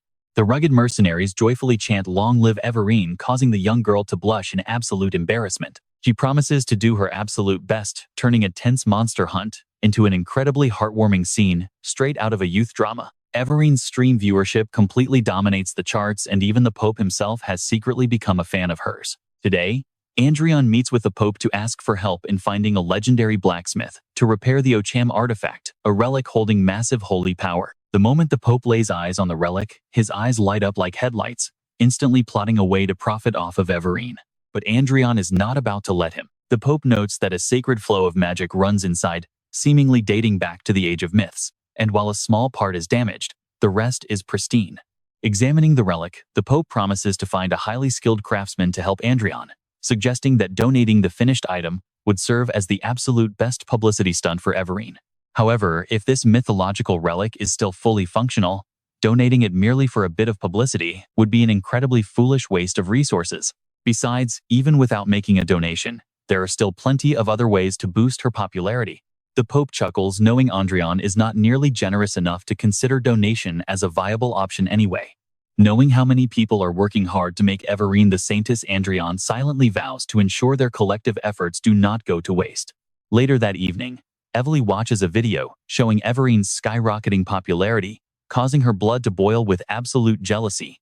A few days prior, Archbishop Fred had introduced Adrian to Kobe Ventry, one of the 3 greatest artifact creators in the entire world. With just a single glance, Kobe instantly recognizes the sheer quality of Adrian's cloak, proving he is indeed the real deal. Adrian quickly presents a sword hilt to Kobe, explaining that he wants to restore and use it. Adrian curiously asks if he can use Midrin for the blade instead, since obtaining Ocham is notoriously difficult. Kobe explains that the hilt does not need a blade at all, because the hilt itself is already a complete weapon, leaving Adrian utterly baffled.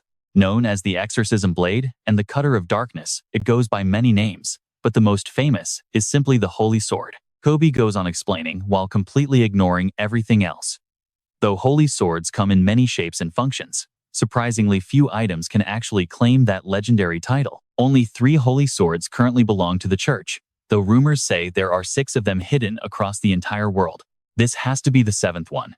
Once it is fully restored, a blade of pure holy light will manifest directly from this sacred bloodstone. It is on a completely different level compared to that once famous magic sword.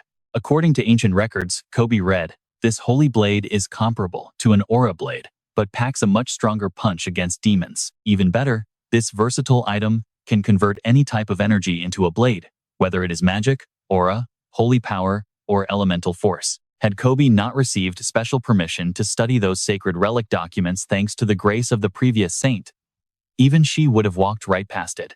There is a very high chance that even Adrian's 3 subordinates have absolutely no clue what this thing actually does.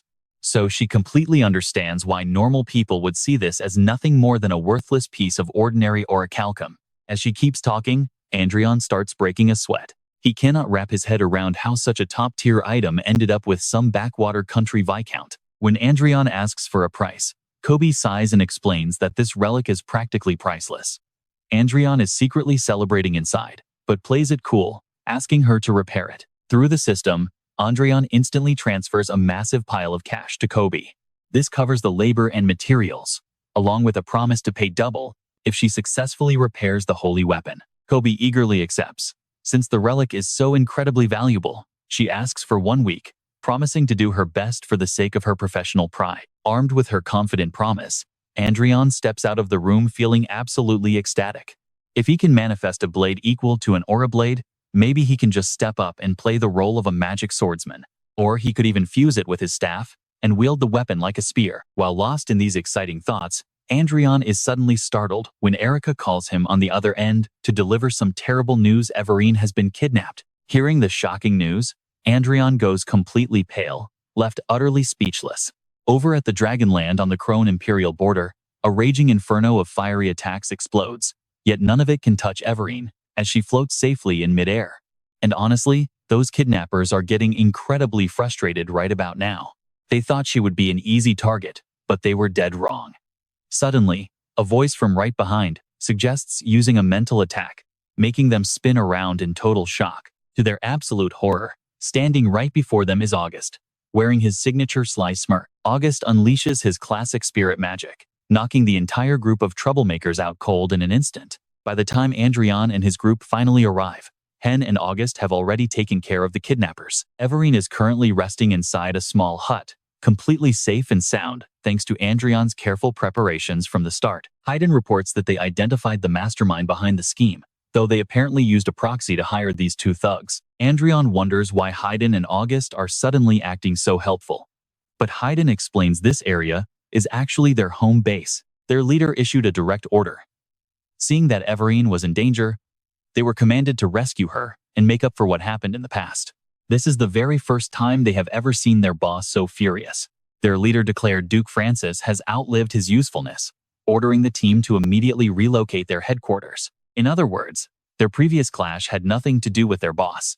Within the Blue Moon Guild, the leader rarely interferes in their personal affairs. Aside from absolutely essential directives, they are granted almost complete autonomy in how they operate. But ever since that prior assassination attempt on Everine, a strict order was issued to all of Blue Moon. No one is to harm anyone connected to Marquis, Lauren, or Count General. As Haydn explains this, Adrian finds this whole situation growing stranger by the second. It seems the leader of Blue Moon is being far too cautious around him. Regardless, Adrian thanks them for saving Everine, offering to let bygones be bygones and forget the bitterness of their previous clash. Even though that ambush never really threatened him in the first place, their boss welcomes Adrian, and they are here to convey that once this matter is completely settled, he is welcome to visit anytime. Adrian wonders if this invitation is some sort of trap, but it does not seem like one. This is the code and communication terminal we use in Blue Moon.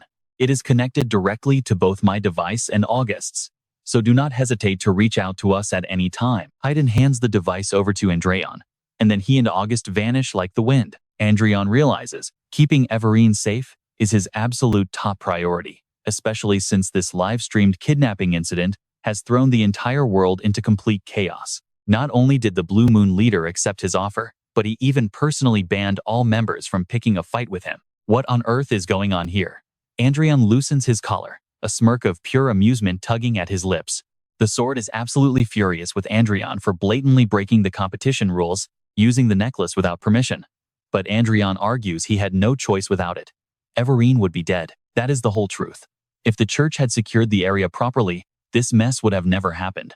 An intruder kidnapped a saintess right out of the competition, and the church could not even find her until Adrian stepped in. Regardless, he asks them to consider Everine's potential. She is just a victim and should not fail because of an accident. He admits he broke the rules and believes he should be the only one facing punishment. Adrian tries to explain while secretly worrying that this whole ordeal might ruin his image in front of the saintess. The saintess chuckles, finding this rather amusing. Honestly, she admits that due to some suspicious details, she still suspected he had fabricated the story, but now she knows he is telling the truth. With that, she pulls out a mirror and holds it before Adrian. Back at the palace, the saintess has summoned everyone to the palace to expose the truth of yesterday's kidnapping, using the Mirror of Truth, a holy relic capable of revealing absolute reality. Contrary to what everyone believed, she uses the mirror to prove that the kidnapping was definitely not staged by Everine and Adrian. First, she demands that everyone step forward one by one to prove they were not the mastermind behind this plot. Duke Francis flinches with guilt and yells in anger, accusing the saintess of abusing her power. What is wrong, Duke Francis? Standing before a mirror should not be hard unless you have a guilty conscience? Her cold reply leaves Duke Francis absolutely fuming. Just then, and you will love this, the hall erupts into murmurs as Adrian suddenly arrives alongside the Holy Knights. The culprit who targeted Lady Everine might be a dangerous person to handle, so he came to assist. He politely asks everyone to step forward one by one, following Adrian's request, and, after a brief commotion, Rey High Elven and the High Elf Queen Claudia are the first to step forward, both swearing they meant absolutely no harm to Everine. The mirror quickly proves they are completely innocent. One by one, the rest step forward until only a few remain, including Duke Francis and his daughter, Eveline. To Adrian's slight disappointment, both are proven completely innocent. Francis and Adrian's noisy bickering in the cathedral quickly gives the saintess a massive headache. Only two people remain: Prime Minister Chinus of the Prius Republic and Saintess Milius, both trembling in absolute terror. They desperately argue their innocence, claiming the whole situation is just a misunderstanding. Realizing words will not work, the saintess finally resorts to force, boldly declaring them under arrest for the attempted kidnapping and murder of Saintess Everine Bannet. Soldiers quickly rush in and drag the two away. Screams echo through the cathedral, and Duke Francis looks on, thoroughly enjoying their downfall. Attempting to murder a saintess inside a cathedral is pure blasphemy. Since they represent the Prius Republic, this will spark massive political chaos both at home and abroad. This turn of events is highly beneficial for the Bringham Empire. While they are at war with Prius, this chaos is also a perfect opportunity for the Revolutionary Army, making things quite complicated. Adrian reflects that Everine's kidnapping caused immense trouble for him, the other participants, and everyone watching the event unfold. Instead of the planned happy ending, this incident will inevitably alter the competition. Among the remaining candidates, the top 5 candidates are considered highly talented saintesses, which include Rey High Elven, Everine, Esther, Eveline, and even Princess Scene of the Rebecto Kingdom. With the Prius representative officially disqualified, they begin supporting Scene under the guise of backing Chidon's nominee, turning the 4-nation competition into a 5-nation struggle. From the perspective of the Prius Republic, their government is facing endless crises both at home and abroad. They desperately need someone to shift the public focus. However, the total collapse of their nation is simply a matter of time.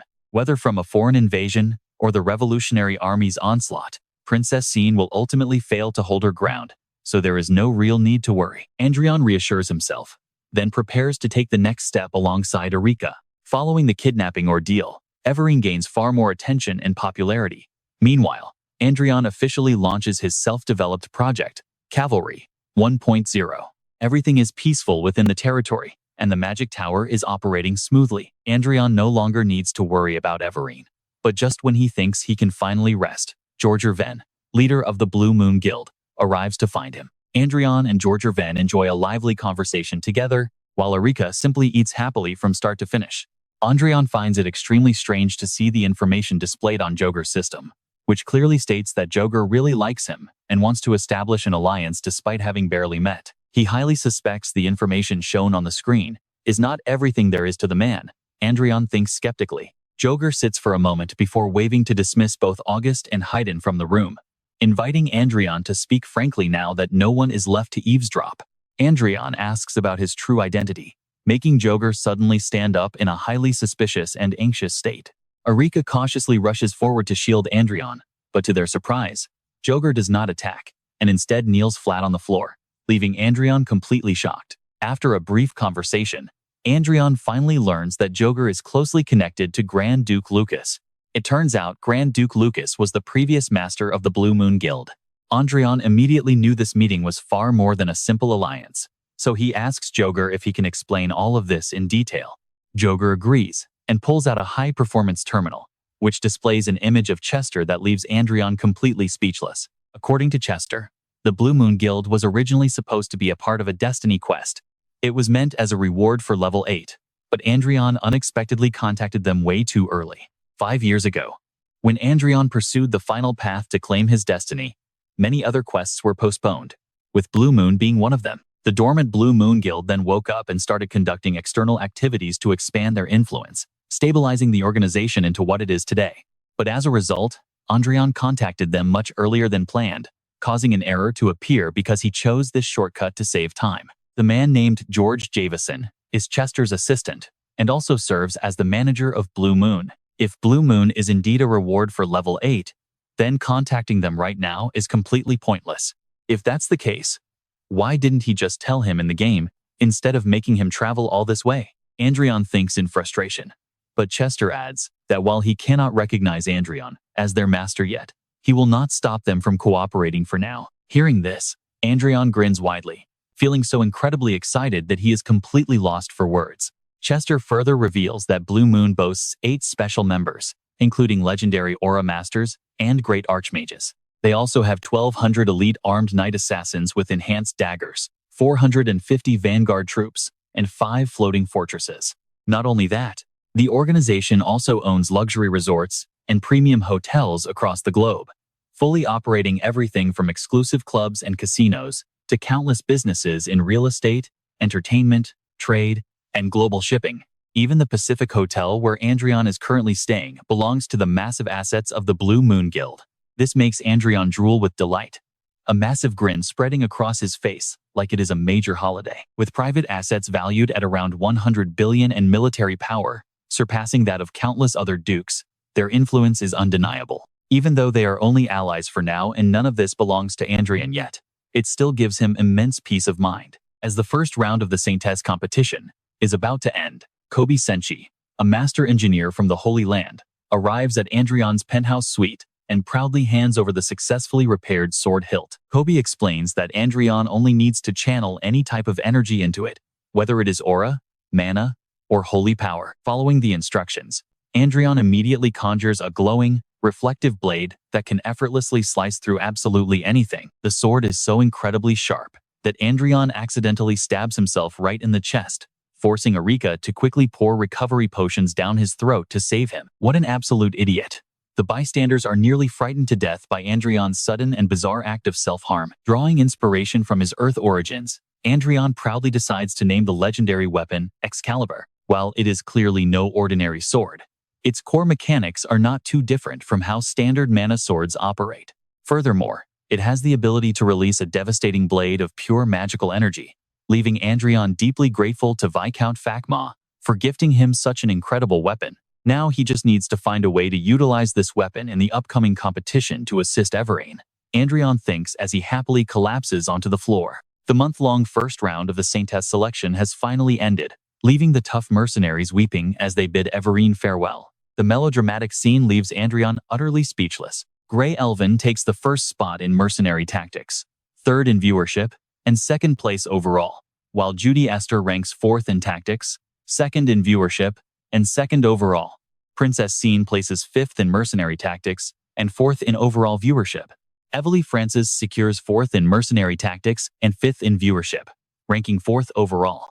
Thanks to her relentless hard work, Everine manages to perform exceptionally well, ranking second in mercenary tactics, first in viewership, and proudly securing first place overall. Aside from the other candidates, Adrian truly believed Princess Scene was just a lucky competitor, backed by the Prius Republic. Yet in the end, she managed to defeat Lady Francis and climb all the way to fourth place. She is a complete dark horse he never saw coming, Adrian thinks anxiously.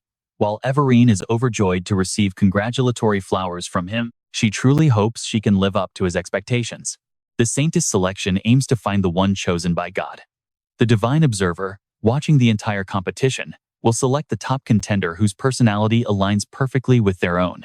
If the trial keeps going this way, Everine is bound to be one of the final 5 chosen Saintesses. Just as he is about to leave, a servant formally approaches to announce that Celine wishes to meet Adrian. Dressed in the traditional attire of the Rebec Kingdom, Celine respectfully bows to Adrian and Arya. Though it is their first private meeting, she is clearly sharp, and he instantly likes her personality. Alongside Everine and Esther, Princess Celine is a candidate who never hesitates to use magic on others. Despite her royal background, her balanced and fair attitude makes her highly unpredictable. Either way, it is a relief the dark horse he was worrying about approached him first, Adrian thinks, as Celine introduces the sponsor who requested this meeting, Garia Valen, the State Council Chairman of the Republic. Honestly, Adrian has absolutely no desire to meet this man. The State Council Chairman is one of the 3 supreme leaders of the Prius Republic. Many aspects of that republic make Adrian highly reluctant to meet them. He smiles and shakes hands with Garia, but deep down, he is not pleased at all. After the greetings, Garia invites Adrian inside for a meal. The table is packed with an incredible spread of food, making Adrian's eyes widen. There is fish stew, assorted wraps, pickled vegetable soup, and even braised ribs. Adrian eats nonstop, realizing the attire and food of the Rebec Kingdom are strikingly similar to his original homeland of Korea. Stuffing his face, Adrian completely forgets someone is sitting across from him. Celine's quiet giggle makes his face burn with embarrassment. Seeing that Adrian is finally full, Garia gets down to business. He explains that his republic is struggling with the movements of a rebel faction calling itself the Revolutionary Army. These rebels have even managed to manufacture their own vanguard equipment. However, that gear is almost identical to the new Gladiator 1.0 cores, manufactured by the Lauren Magic Tower. This implies that Adrian's Magic Tower vanguard equipment was leaked through some sort of illegal trade. Well, he already expected this. How could they possibly have the skill to decrypt the password core? Should he play dumb? Adrian calculates his move while sipping tea. Adrian quickly denies that the Revolutionary Army's vanguard equipment is the same as his Magic Towers. I didn't request this meeting out of suspicion, Garia explains. But isn't this more than enough to accuse them of stealing technology from the Marquis of Lauren? Garia speaks aggressively, and Adrian finally realizes the true intent behind his words. The chairman wants him to publicly prosecute the Republic's Revolutionary Army for allegedly stealing his technology. Classic move, throw a stone and hide the hand. Garia wants to destroy the public's trust in the Revolutionary Army, promising they will pay a worthy price. On behalf of the Republic's military, we will import 1,000 Vanguard gear sets from Lauren Tower at 10% above the normal price. Garia proposes with a laugh. Quite the tempting offer, isn't it? Adrian smiles, turning to ask Celine if she thinks he should accept this proposal. Celine hesitates for a moment before speaking. She does not think this is a matter she should interfere in, but as a representative of a nation, she must stand with the Republic's government. Her concluding statement is incredibly clever. She highlights her position as a national representative aligned with the Republic, without revealing her personal feelings even at the very end. It is indeed the best choice for a princess currently receiving backing from the Prius Republic. Though a bit heavy, it brings back memories of his past life, where he constantly had to watch out for neighboring superpowers. But he genuinely likes her. Adrian sighs quietly, and against all of Garia's hopeful expectations, he unexpectedly rejects the proposal outright. The refusal hits Garia like lightning. His face turns red with rage as he slams the table and stands up. He demands a reasonable explanation. "It seems you are mistaken," Adrian replies calmly. "We are on the Deferal continent. Right now, the Brigham Empire and the Prius Republic are at war. Why would you think I would do something to make Brigham lose? I am rooted in the Brigham Empire, which is on the very same continent as me. This means I have absolutely no reason to solve the Prius Republic's issues while putting the Brigham Empire at a severe disadvantage. Isn't this just a dispute between two nations? In the long run, picking the wrong side will only lead to major losses. And shouldn't a government handle its own domestic issues?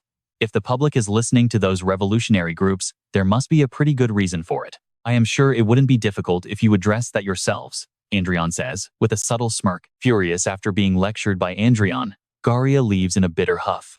Now that the uninvited guest is finally gone, Adrian can happily return to his meal. Adrian's online post during such a sensitive time sends massive shockwaves across the entire front. The Prius Republic's government even goes as far as declaring strict economic sanctions. A gathering of high-ranking nobles is arranged as a crisis response meeting, but plays out exactly like a formal hearing. Adrian's post spreads across the globe in an instant, causing an absolute frenzy in both the Prius Republic and the Reinhardt Kingdom. Because of this, he was summoned to the palace to face severe backlash, with Marquis Ali relentlessly scolding and criticizing Adrian in an incredibly harsh manner. Count Ortis chimes in, arguing that the Prius Republic and their own kingdom barely have any trade relations anyway. Thus, even if a nation like that imposes sanctions on them, the financial losses would be practically negligible. Count Ortis counters, warning that the Prius Republic will definitely target the continent where their kingdom is actively shipping weapons and goods. Count Ortis refuses to back down, immediately firing back with another argument. The two argue so loudly that Adrian has no idea whose side he is actually on anymore, until Arik suddenly raises his hand to ask what exactly Adrian did wrong in this situation. "It is because the Marquis exposed the secrets of the Republic's government to the entire world," Marquis Ali replies. "But he did not lie, and only spoke the truth," Arik points out, immediately plunging the entire room into an awkward silence. Marquis Ali firmly insists that no matter how incredibly shady a transaction is, exposing it and causing trouble for the other party is still completely unethical. Arik counters that such logic only applies if they all agree that the transaction was actually shady. If someone stole money from Marquis Ali and a witness revealed the thief, would the Marquis seriously hold that witness responsible for causing harm to the criminal? The Emperor bursts into laughter, while the second and third princes also blame the opposing side, eagerly stepping up to defend Adrian. It seems everything turned out well, thanks to Eric speaking up for Adrian. Princess Diana wonders what exactly Adrian is thinking to remain so incredibly relaxed. Even when discussing the threat of heavy international sanctions, Adrian quickly plays a recording of his private conversation with Garcia, leaving the entire room completely stunned. If this footage is leaked, the Brigham Empire will have no choice but to intervene, as those prideful nobles will do anything to protect their own reputation and defend Adrian. Having suffered losses because of them, Adrian strategically aligns himself with the Brigham Empire and brings up the Defer continent. He is truly a brilliant strategist, resolving the conflict between the Reinhardt Kingdom and the Prius Republic, even if it might spell trouble for the Brigham Empire later on. Once the meeting concludes, the video recording of Chairman Garcia Vallon is immediately leaked to the public. As predicted, once the footage is leaked, not only the Brigham Empire but also the Reinhardt Kingdom's allies issue statements strongly supporting their cause. This triggers a massive chain reaction, with every nation on the Deepon continent, except the Holy Land, condemning the Prius Republic. The Prius Republic's attempt to threaten economic sanctions backfires completely, resulting in heavy sanctions being slapped right back onto them. Reading the news, Celine cannot help but admire Adrian, though discovering that he already has a fiancé causes her heart to sink. Right then, A servant delivers an official letter from the Holy Land announcing that the second round is about to begin. Each side will have 2 participants competing in a single match, meaning Celine is scheduled to face Everine, who is sponsored by Adrian. Celine is slightly taken aback by the news, while the broadcasting crew asks each other if this setup is sufficient. They adjust their gear, positioning the cameras as the second round of the holy competition officially gets underway. Unlike the first round, which dragged on for over 1 month, this stage will proceed rapidly at the temple's outdoor hall, giving each saintess candidate exactly 2 hours to showcase her skills on camera. Simply put, this is the perfect opportunity for the candidates to put their diverse talents on full display. Princess Celine begins greeting her guests, politely asking for their support and guidance during today's critical event. Adrian, Everine, and Auric place their hands over their hearts, paying their respects to the visiting princess. Celine gently replies that she is actually the one who is quite intimidated, especially given his formidable reputation. Adrian jokingly protests her words, laughing and arguing that while he might seem intimidating, he actually treats the people he genuinely likes with absolute kindness and warmth. Celine playfully asks if that means he likes her, to which Adrian immediately responds with a confident of course. Noticing her striking attire, he asks if she plans on performing a dance, to which Celine simply responds with a knowing smile. She confirms that her routine combines dancing and casting spells, prompting an intrigued Adrian to express his deep curiosity about her homeland's unique spellcasting arts. Her maid quietly interrupts to remind the princess of her schedule, bowing politely to Adrian. Adrian bids her farewell and heads back to his seat, wishing both candidates the absolute best of luck on their upcoming performances. As Celine walks away, her maid reassures her that they have absolutely nothing to worry about when it comes to Everine. Even though Everine managed to make a massive impression during the first round, she was still just an ordinary commoner before entering this divine selection. The maid continues her analysis. Everine has no talent besides the basic holy magic she learned in a rush, a fact Celine already knows. She turns her head toward Adrian's group, her face filled with worry. Suddenly, the organizers announce, over the microphone, that the grand competition will begin in just 3 minutes. Sinan stands alone in the shadows, waiting as the candidates are told to get ready. Standing behind the stage curtains, she tells herself that she must become the saintess to bring real strength to her country. Now, as the heavy curtains are drawn completely open, she is fully prepared. The organizers shout out, "Let the test begin." The sharp sound of the harp echoes, and the princess strikes her starting pose. Covering her face with her long, flowing sleeve while gently lifting her skirt with the other hand, she begins her dance. She slowly lowers her hand to reveal her gorgeous golden eyes, capturing everyone's attention before sweeping her soft arms outward. Next, she stands on her tiptoes, spinning in a perfect circle while channeling her unique talisman magic to make the performance even more mesmerizing. Pressing her fingers together, she points upward and commands the power of the northwest to manifest. Her fingertips glowing softly inside her long sleeves, she raises her arms to release the spell, and a fierce white tiger with bold black stripes materializes right behind her. The crowd watches in absolute awe, completely captivated by her breathtaking display. Adrian watches closely, realizing that this is the fabled art of talisman magic, as she dances gracefully alongside the beast. Though it is only a 4-ring magic spell, its sheer grandeur easily rivals that of any legendary Archmage. Adrian crosses his arms, noting the pleased judges. If this performance keeps up, Princess Sinan will easily score massive points in this second round. His thoughts linger for a moment, but she suddenly turns around, as if realizing something major. They cannot afford to lose either, and Everine stands ready behind the counter with a bright smile. She warmly welcomes everyone to the For Convenience store, revealing a cozy shop packed with fully stocked shelves of daily goods. The crowd is totally stunned by the bizarre sight. Adrian walks forward, placing his hands flat on the checkout counter. He asks to check out, and Everine happily charges him 5,000 luts, leaving the onlookers completely skeptical. Adrian turns to the crowd, suggesting they buy something, which only leaves everyone feeling even more bewildered. After all, shopping with a saintess candidate as the clerk is a rare experience, so Eric eagerly steps up first. Everine immediately gets to work, greeting the newcomers and helping them find everything they need in the For Convenience store.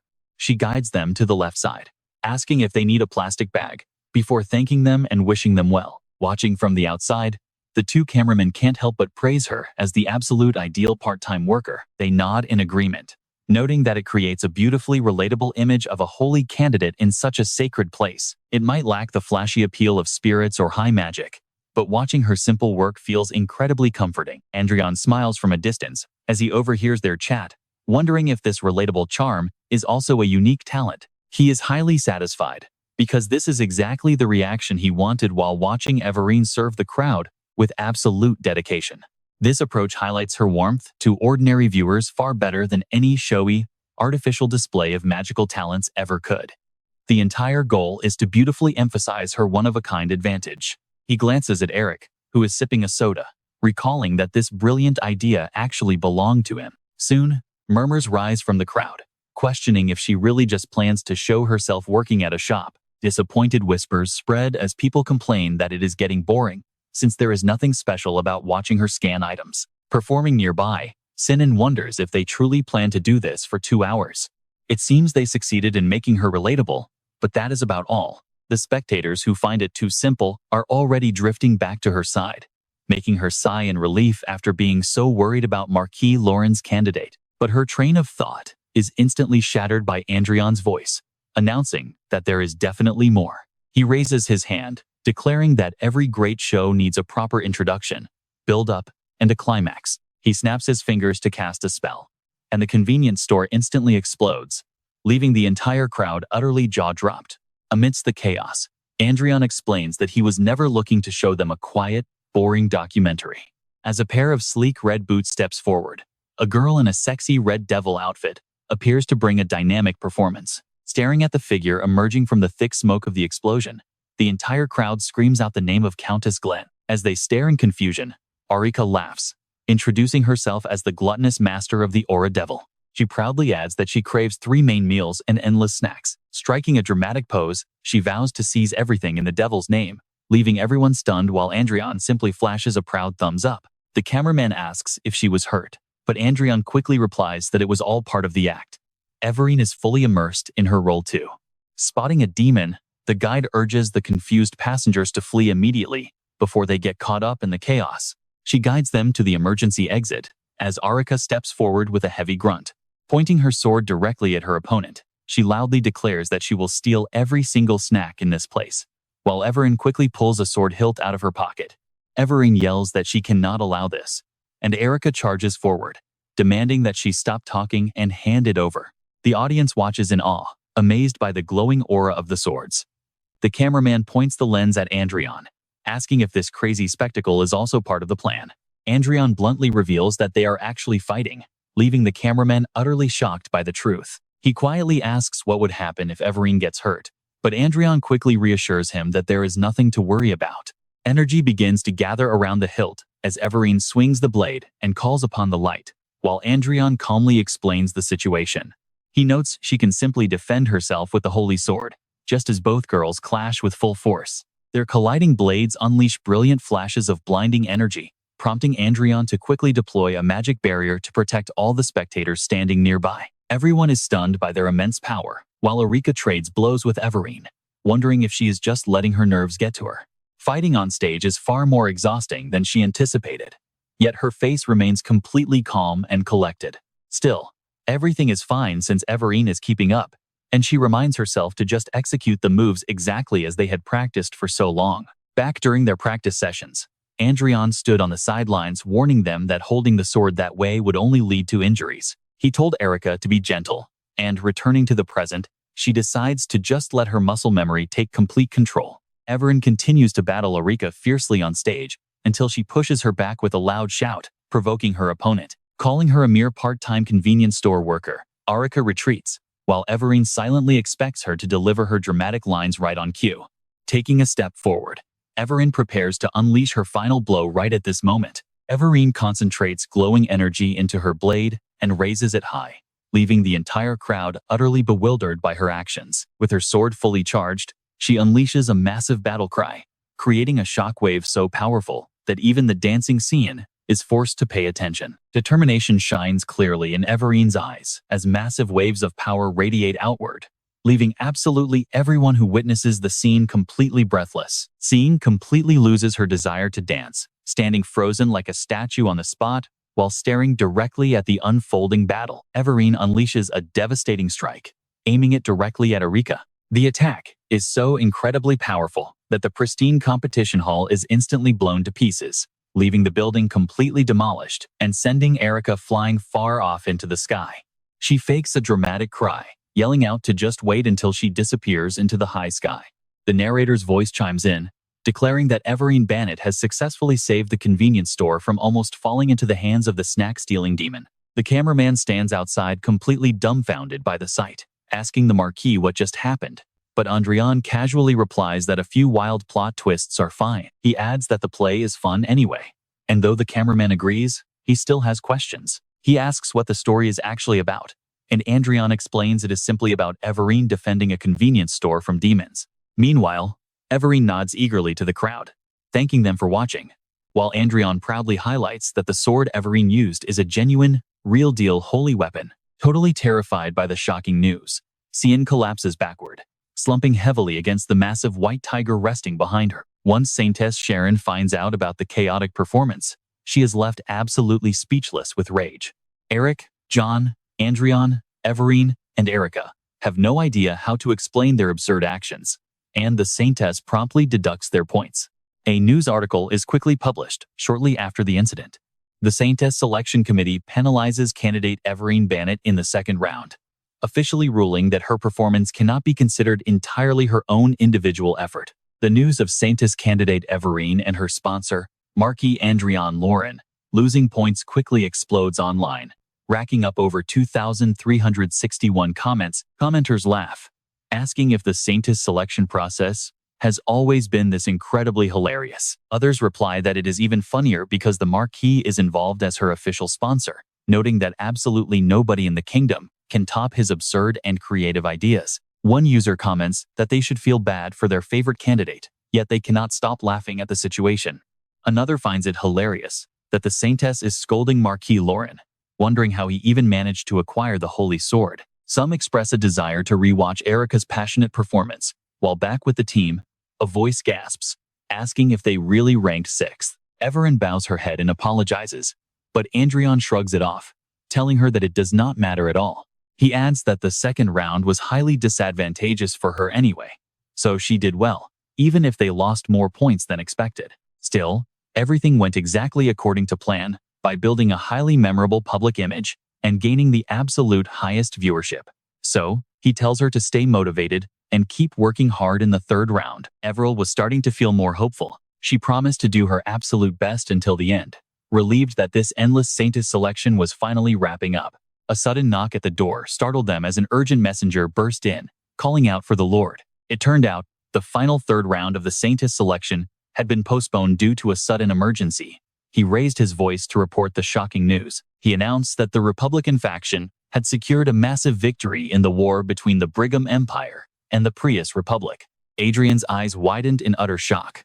Meanwhile, in a grand, lavish audience chamber, a messenger knelt before the emperor, who grimly ordered his elite forces to prepare for mobilization. The imperial decree was quickly handed down, demanding they wipe the Prius Republic off the map.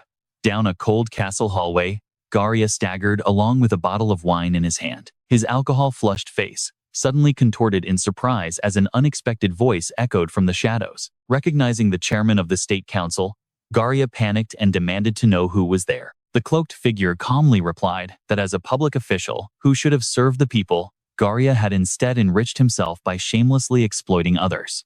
In the name of the Revolutionary Army, he declared, Garia would face justice. Garia stared in sheer terror, his mind screaming the name of the revolution. His mind raced with panic, wondering if these were the notorious assassins that had been targeting high-ranking officials recently. Dropping his wine bottle, he spun around and bolted, desperately crying out for his bodyguards. But his path was blocked by his fallen guards, already neutralized by another intruder who leaned in and whispered a cold apology before dealing the final blow. A sickening splat echoed, leaving a long streak of blood across the window. Soon, a pile of looted gold clattered down in front of Israel. Back at the revolutionary base, Israel stared at the haul in disbelief, amazed they took so much.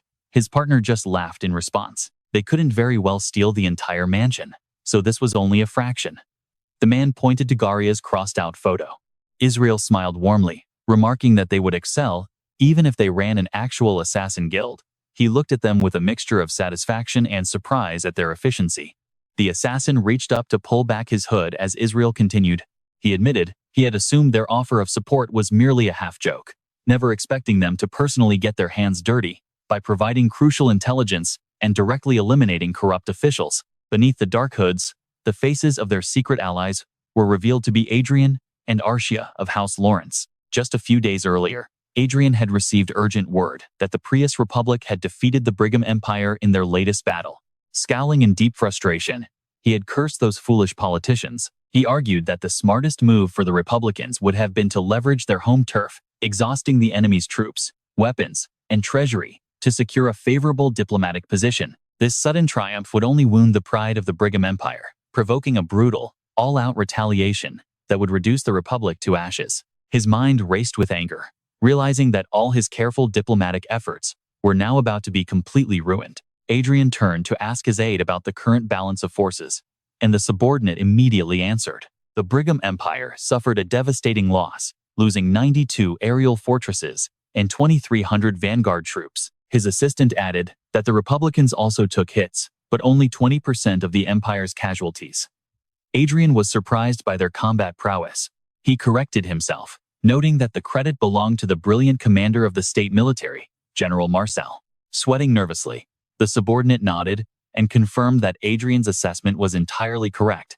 He explained that General Marcel merely wanted to delay the conflict and minimize casualties. However, the rash offensive was forced by politicians desperate to win votes in the upcoming general election.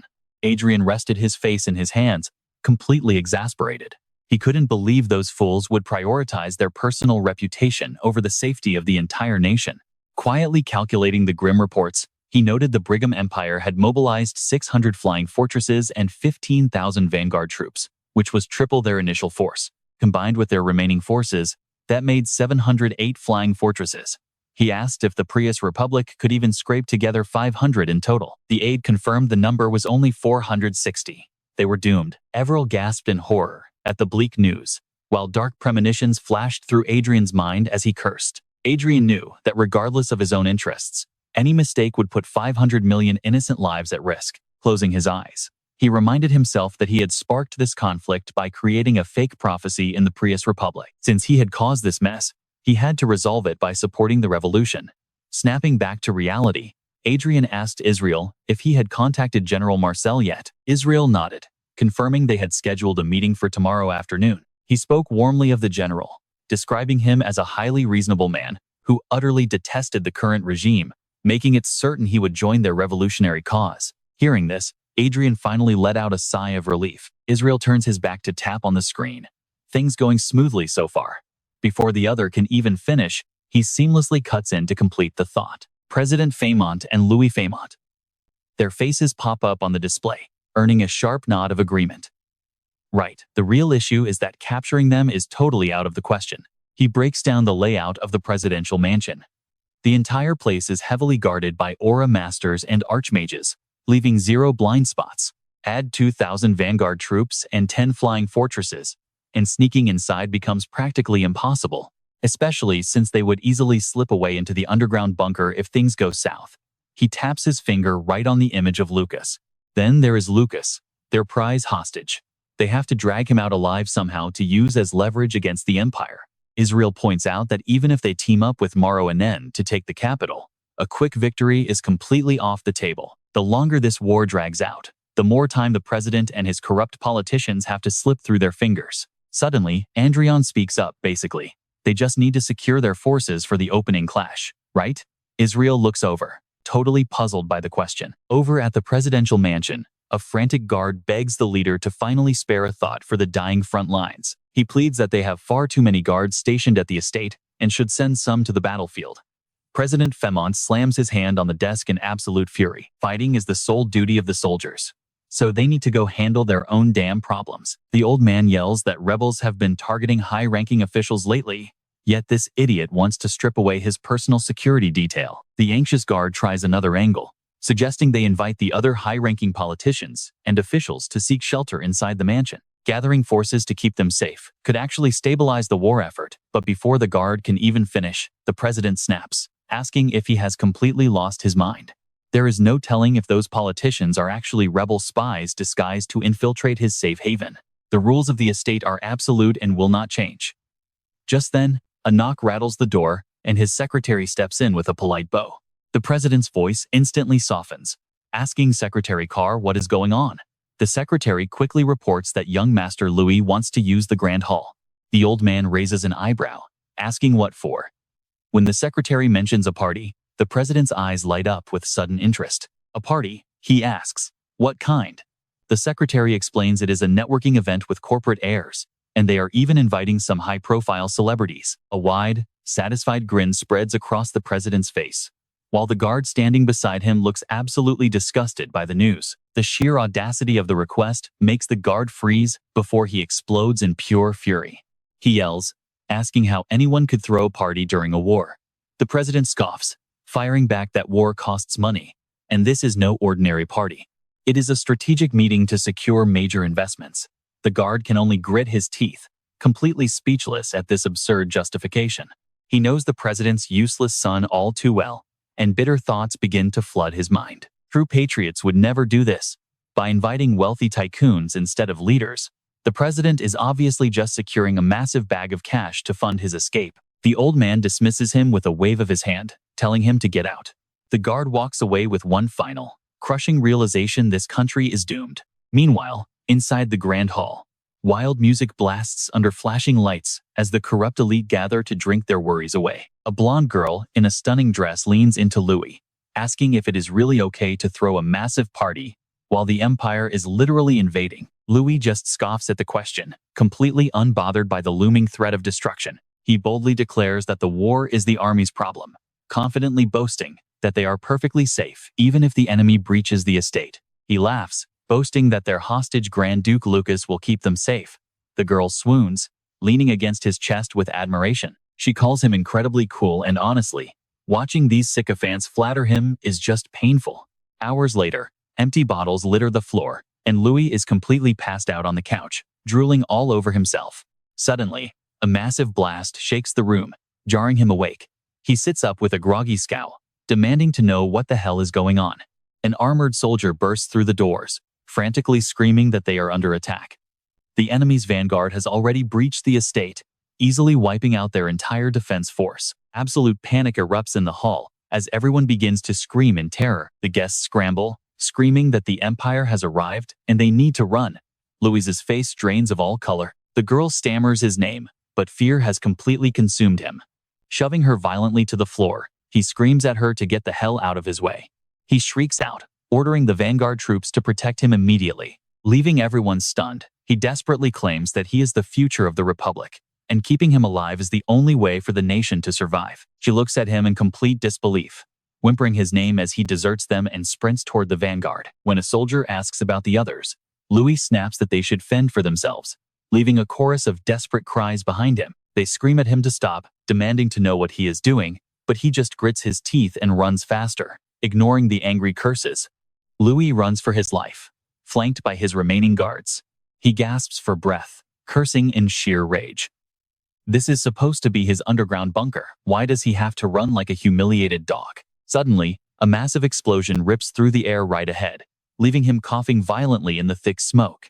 What on earth is happening? He croaks out. A desperate thought crosses his mind. Are these the presidential bodyguards? But instead of protecting him, the soldiers ahead point their blades straight at him. Luis is right there.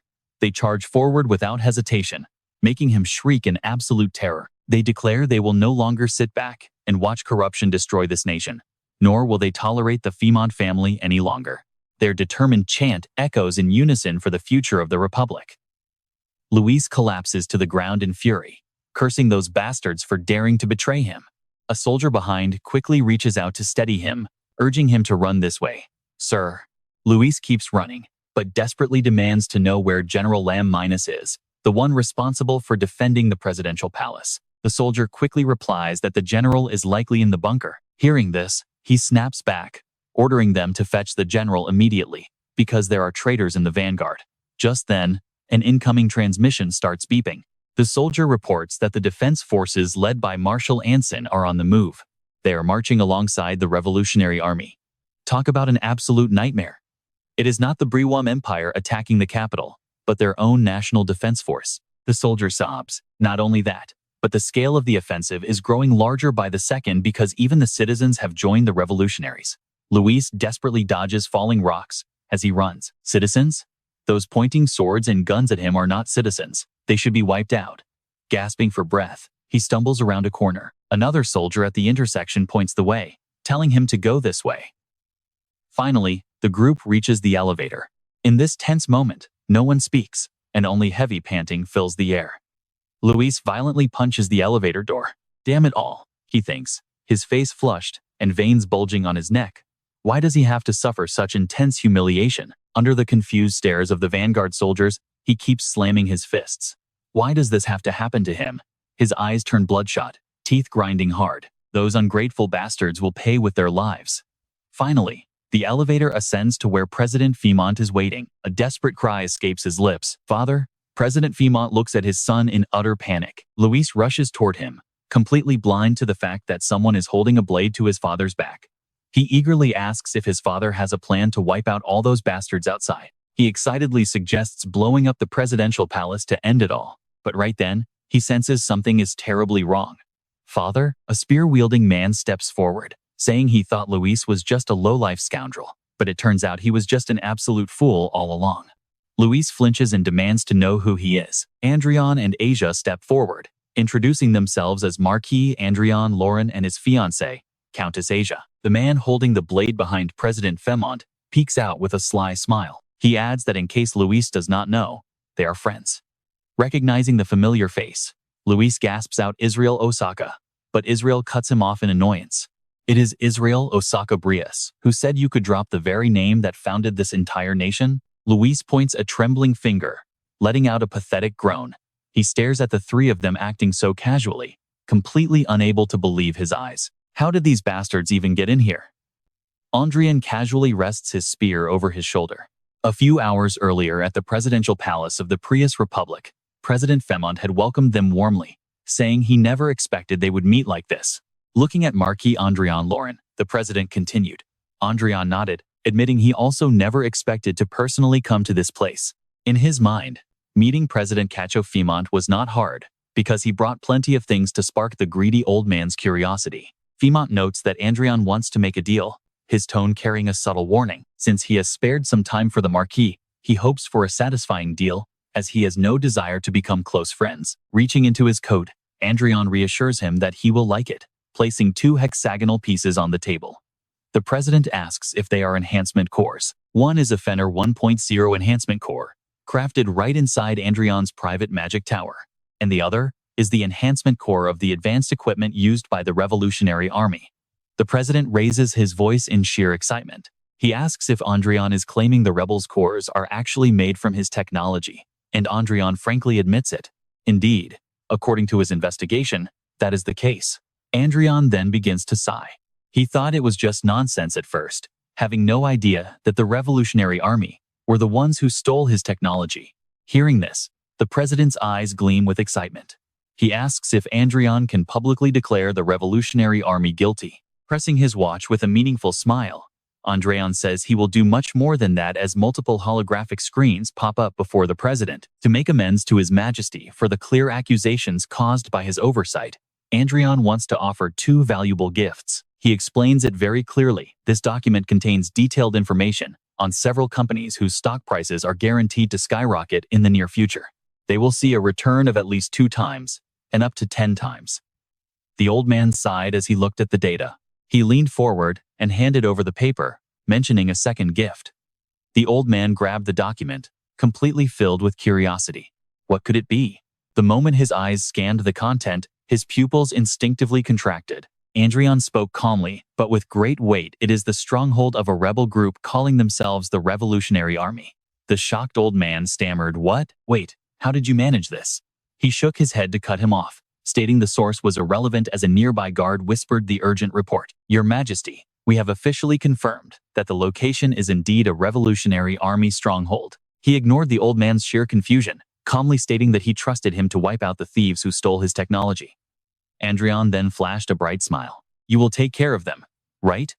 The old man burst out laughing, obviously. "They are also a criminal organization that we cannot ignore." "You have already helped us immensely," the old man remarked. He quickly offered a humble response. "It is nothing. Helping you is truly my absolute honor." The old man responded with a steady, roaring laugh that filled the room. "Ha ha ha. Honor is indeed everything to a noble." He thought with satisfaction that the target had finally let down all of his suspicions. And why would he suspect? After all, he was the literal blessing who had just wiped away all of his greatest worries. The old man stood up to suggest moving. And just as they prepared to move to a more comfortable spot, boom, a massive, violent tremor suddenly shakes the entire room. Terrified, the old man demanded to know what was going on. A panicked soldier rushed in to deliver an immediate report. "Sir, it is a sudden surprise attack. A massive vanguard force is rapidly encircling and launching an assault on the entire city." "Damn it," he cursed silently, hoping this was not the Bringun Empire. He immediately seized the chance to step in first. "Let us move down to Bunky." "Wait, is there any way to deactivate the teleportation seal?" The old man looked genuinely apologetic. "I am sorry, but I simply cannot." Asia quickly threw herself into Adrian's arms. He held her tight, putting on a highly concerned face. "So you want me to run for my life? Escape right through the surrounding troops of the Bringun Empire?" He remained completely confident that his master plan would work out perfectly. He was now a highly valuable ally to Cao, meaning the man would never abandon him. After everything that had happened, pretending they were strangers was impossible. The old man hesitated before finally agreeing. Having no other choice, they decided to escape together. Back in the present, he explained how entering the Bunky bunker made everything incredibly easy. They triggered a chaotic battle right inside the presidential palace. This split up the security forces, allowing them to take the president hostage and invite some allies. Listening to this, his face bulged with veins from sheer rage. "Oh, please," Israel remarked with a mocking wink. "Do not look so pathetic, since you are supposedly such an extremely noble person." Israel brandished a sharp knife, threateningly. "This is the ultimate gift that I will present to the Bringun Empire to end this war." Cursing under his breath, he turned to bolt for the door. Israel spoke softly, but before that, which only made him scream louder in absolute panic. "What are you guards doing? Save me," he screamed, continuously trying to wave his high status around in a desperate bid for help. He shrieked that he was the key to Grand Duke Lucas and the president, but before he could finish, Israel was already winding up a massive punch. "Eat a few punches to wake up," Israel snarled, grabbing him tightly by the collar. "You relied on being the president's son to cause too much trouble. There is no escaping this beatdown." The next second is filled with nothing but non-stop, agonizing screams, echoing in the cold. Israel grinned widely, asking Marquis Laurent what exactly he had just said about wanting to become the next president. Standing alongside her, he stared blankly at the man. When asked if he wanted to become a naturalized citizen, he bluntly demanded to know if he was insane. Adrian was not interested. Instead of being president for a mere 5 years, is it not better to just be a lord? "That is a wicked joke," he laughed. He then grew quiet, turning to listen seriously to what the man had to say. "Did Marshal Ansen not mention that he would soon appoint you as the provisional head of state? You should not worry about recruiting foreigners like me," Israel frankly pointed out. "Just focus entirely on doing your own job well." To be completely honest, he admitted his worries about handling such a high position, especially since he was once a member of the royal family. He feared the public might protest, viewing his appointment as the unwanted return of a failed and bankrupt regime. Leaning against the railing and staring into the distance, he muttered that claiming no one would object would be an absolute lie. Looking over in surprise, he agreed that absolutely no one was more fitting for the role than Commander Israel. Then, both of their faces suddenly fell. Adrian sighed wearily, recalling that Marshal Ansen had explicitly stated his intense dislike for any military leader with dictatorial tendencies. He vividly pictured the marshal's stern face flatly saying no. He remarked helplessly that it felt like taking custody of a ticking time bomb. With that, he raised his staff, preparing to make his exit. For Adrian, it would be best if Commander Israel became the president. It would make it much easier for him to collect the promised compensation. Israel looks at him, asking if he is really leaving. Adrian simply nods and replies that he has plenty of work to do. Adrian suddenly looks back, hearing his name. The Marquis feels a bit worried. As Adrian and Asia turn around, they see Israel standing at attention with 2 other men, saluting them. Smiling brightly, Israel keeps his salute raised and says they owe him a great debt. Adrian looks slightly uncomfortable under the sheer pressure. Israel stares straight at him, telling him that he truly deserves this level of respect. Below the White Castle, colorful flags flutter in the wind. Watching this, Adrian secretly feels a bit guilty and embarrassed. Adrian chuckles, admitting he only acted out of self-interest, prompting Israel to laugh heartily and ask if that is really the case. Still, Israel insists he helped them immensely. Amid the crowd, a happy couple tightly embraces. Yet, even if Israel takes power, the road ahead will not be easy.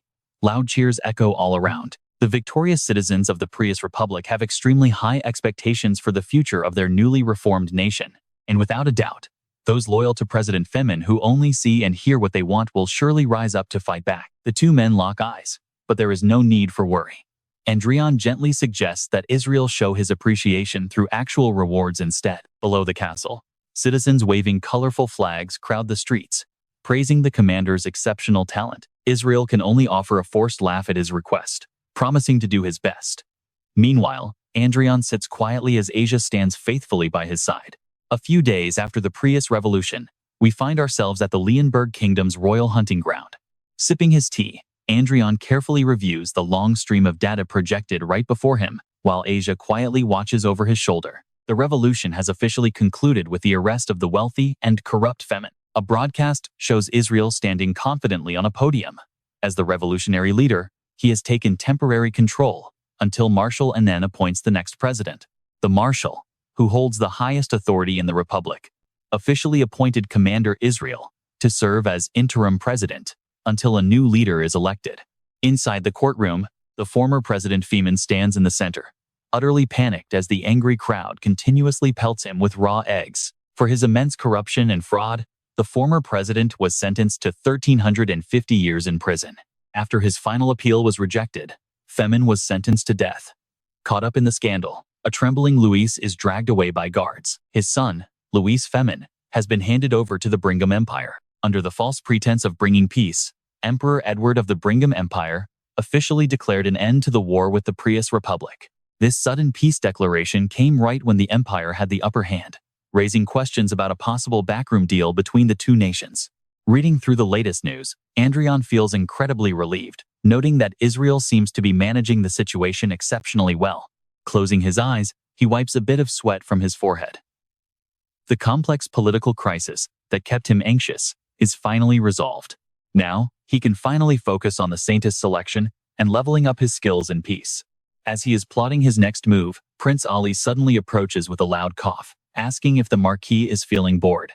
Without even glancing at the prince standing beside him, Adrian inwardly groans, hating how he has to force himself to tolerate these useless social circles. Adrian dryly says he has no interest in hunting, forcing Ali to give an awkward smile. Adrian looks over with slight surprise when the prince asks if the Prius Republic has fallen behind since Femin's regime collapsed. He cannot help but wonder how these rumors traveled so fast, before giving a quiet nod of confirmation. As the prince fires off one question after another, Adrian and Asia can only stare back with cold, empty expressions.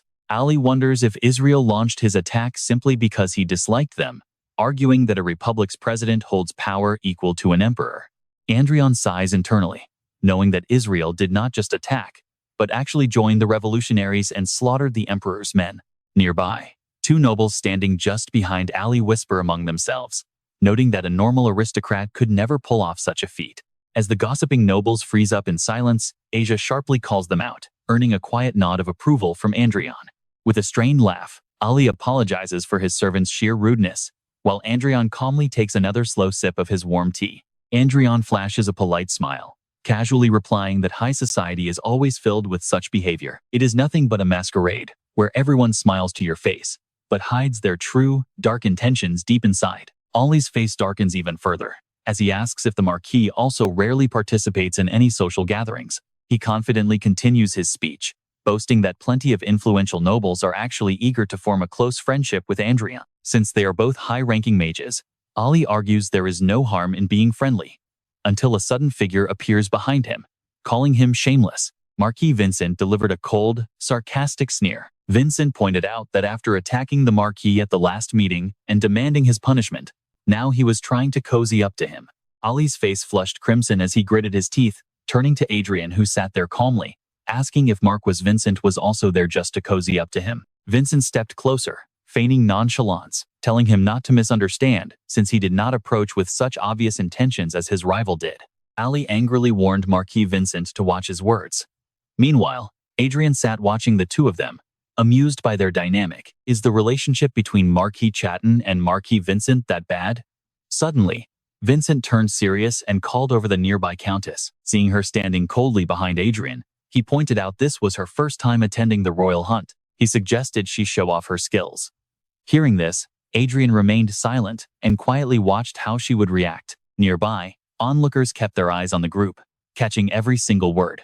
Her combat skills were legendary ever since she defeated an Aura Master on live television. Still, many remained highly skeptical since they had never actually seen her fight in person. Watching the second prince stand with folded arms, Adrian immediately realized the prince was the one who sent Vincent over. The two of them listened silently as Vincent proposed preparing 2 wild oxers, saying it would be enough to prove her skills as an Aura Master. Arsha accepted without a flinch.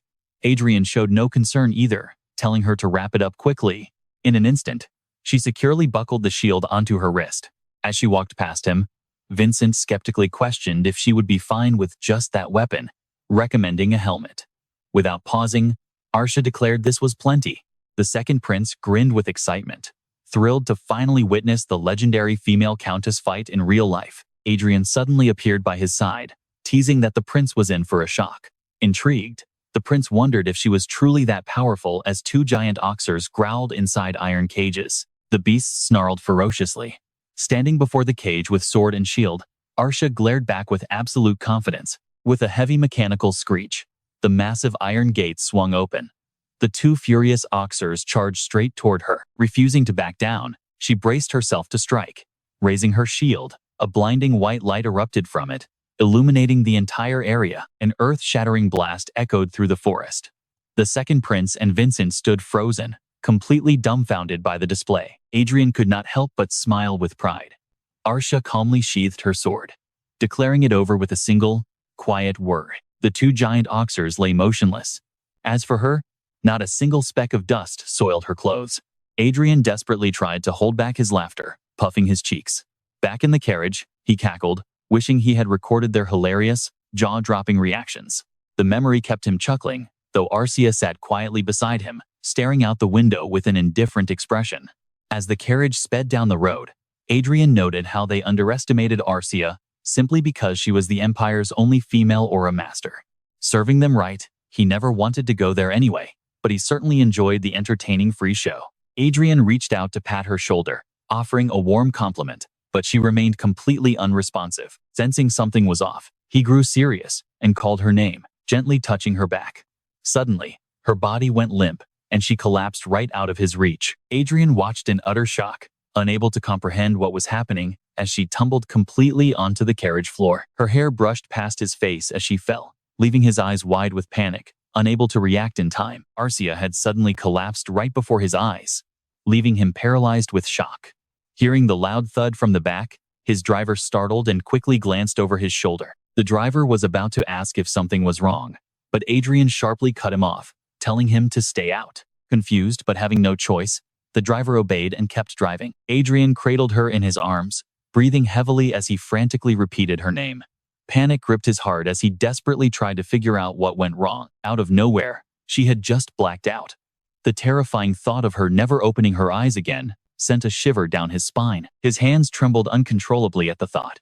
Slowly, Arsha groggily opened her eyes and sat up, still feeling a lingering sense of deep discomfort. She gently massaged her temple, trying to clear her head, while Adrian sat frozen, his face still pale with sheer terror. Confused, she softly called out his name. Snapping out of his trance, Adrian quickly asked what had just happened. She tried to recall, unsure of the situation herself, noting her connection to the Hollywood system seemed to have briefly glitched during the fight. She added that the system suffered an unexpected crash for about 10 seconds, and the exact cause remained a complete mystery to her. Adrian anxiously pressed her, but Arcia admitted she had passed out briefly from the sudden mental shock. She suspected something was physically wrong, causing Adrian to knit his brows, knowing the Hollywood system had never glitched once in its 50 years of operation. The entire system was designed with extreme precision. Its high stability and documented performance made it virtually flawless, serving as the very foundation of their public infrastructure. Whether in finance or the military,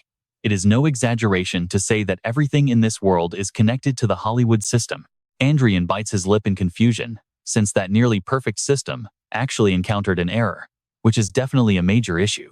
The carriage speeds along quite fast as he orders his attendant to return to the castle quickly, resting his hand while looking out the window.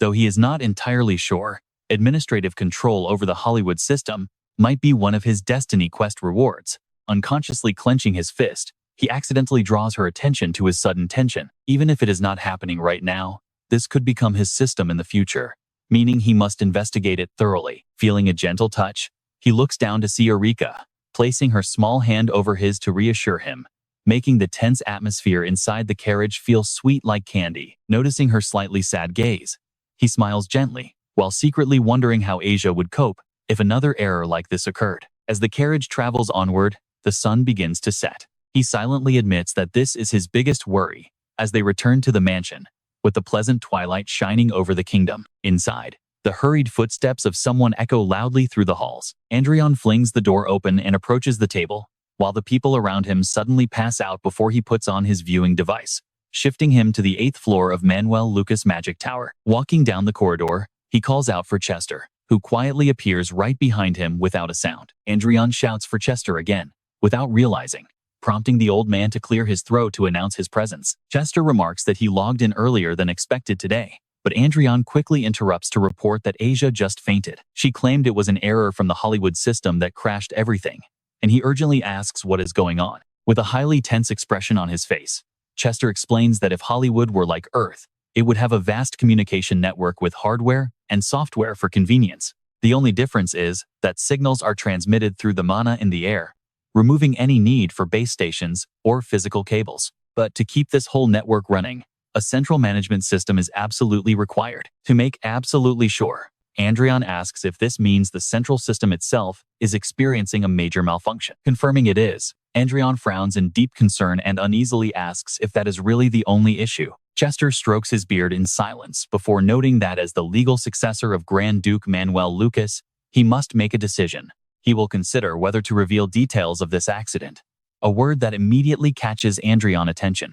Suddenly projecting the visual history of the system attack before him, the old man explains each timeline as heavily armored intruders are shown barging into the facility. Around 1630 today, according to the Ronell time, several intruders infiltrated the secret location of the master Hollywood system. The intruders turned out to be black-clad assassins and heavily armed vanguard forces.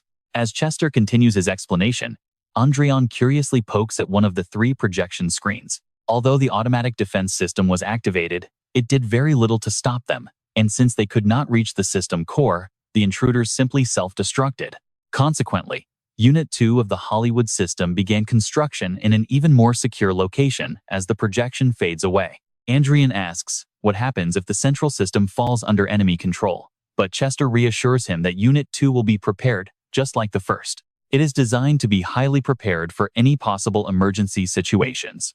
Even if the terminal management unit is compromised, it will not pose a problem since the master of the Destiny Tower is Adrian himself. Relieved by the news, he lets out a quiet sigh but cannot help asking where those mysterious intruders actually came from. The old man calmly admits they cannot identify them, leaving Adrian standing completely frozen in utter disbelief, with his eyes wide open. Even someone like Chester, the commander of the Hidden Blue Moon who acts like an omnipotent guide, does not know. Yet Chester ignores his shock and notes how meticulous they were. He recalls the intruder destroying the machinery with a single slash, leaving behind absolutely no physical traces, dropped items, or voice recordings. Even their weapons featured a completely foreign design, and not a single fingerprint could be found at the scene. Furthermore, upon death, their bodies melted entirely due to self-destructing toxins, while even their swordsmanship and overall fighting styles were meticulously masked to conceal their true origin. Scratching the back of his head, Adrian asks if that means there are absolutely no identifying features to track them down.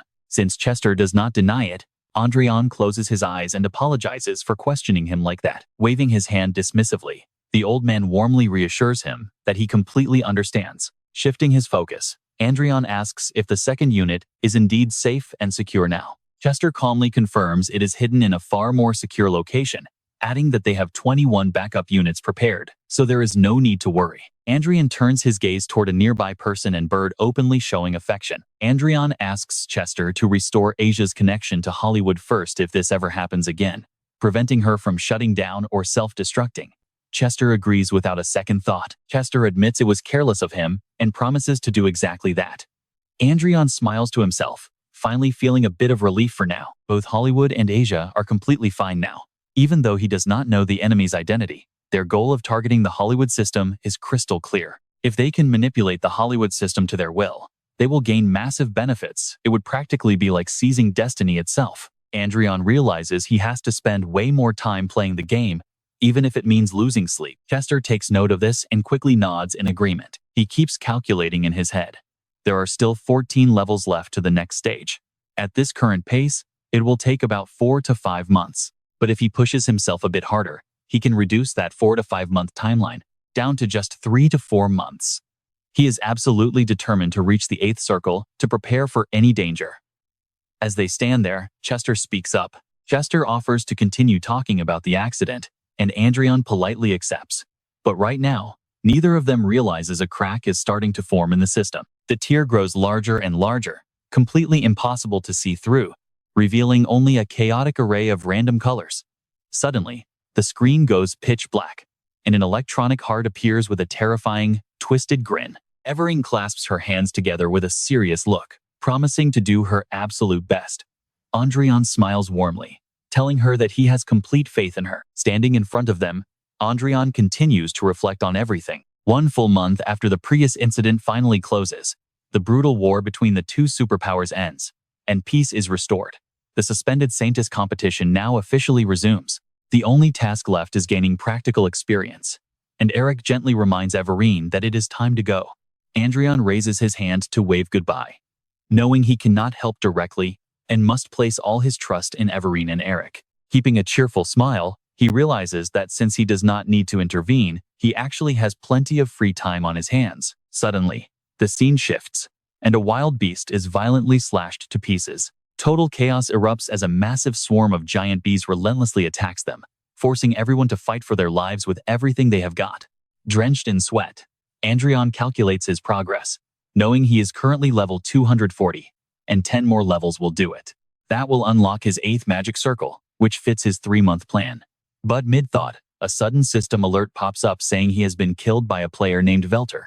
Where on earth did this little brat come from to sweep the entire battlefield? The thief is overjoyed, wondering what is wrong with these players, and laughing about how much his stolen loot is worth. Adrian's mind is full of questions. Hearing the guy brag about hitting the jackpot makes him wonder what is even going on. The system warns they have respawned at the starting point, losing experience as a penalty. Beside him, Asia beats herself up over the shameful defeat. Adrian sits back and tries to comfort her, saying it was just bad luck because of that psychopath. Before asking if she lost any gear, she pulls up her inventory screen and sighs that she lost a bracelet. Complaining about their terrible luck, Adrian realizes that losing an item like that proves the killer is a thief class player. Suddenly, the system screen lights up, making him groan in annoyance. Did the guy seriously make money from player killing? Rumors must have spread about some rich rookie renting out a private hunting ground from the Black Dragon Guild. He spots Asia's expensive night tiger bracelet listed for a high price, making him absolutely furious. The thief is literally listing the stolen goods on the auction house. Leaving Adrian feeling helpless, he decides to treat it like a forced charity donation. After all, 50 million loot is nothing to him, and spending time farming experience is way more productive than chasing down some petty revenge. He clicks buy and hands it to her, gently saying here is a replacement bracelet. He decides to file a complaint with the Black Dragon Guild, since he paid them for protection. Judy immediately bows in deep apology, begging for forgiveness. She quickly asks for the target's username, promising her guild will send people to hunt him down. He casually replies that the thief is Velter, who is currently selling their stolen gear. Judy notes down the name and promises they will strengthen the barrier to keep outsiders out of the hunting zone. Sitting back with crossed arms, Adrian thinks they won't have to worry about PK players anymore, or so he hopes. But suddenly, a group of strangers chases them, and Adrian screams in absolute terror. Now they are hunting in packs. The little brat Velter shows up again, looking completely thrilled. The thief boasts about being back. Flashback to when Judy went to eliminate them, but things did not go well. She runs over screaming for Min to be careful as enemies rush in again. A summon is quickly chained down. The speed difference is just too massive. Adrian quickly pulls out his gear, desperate to escape first. A teleportation scroll slowly glows in his hands, but a sudden system warning blocks it. The player Velter has activated a teleportation prevention scroll.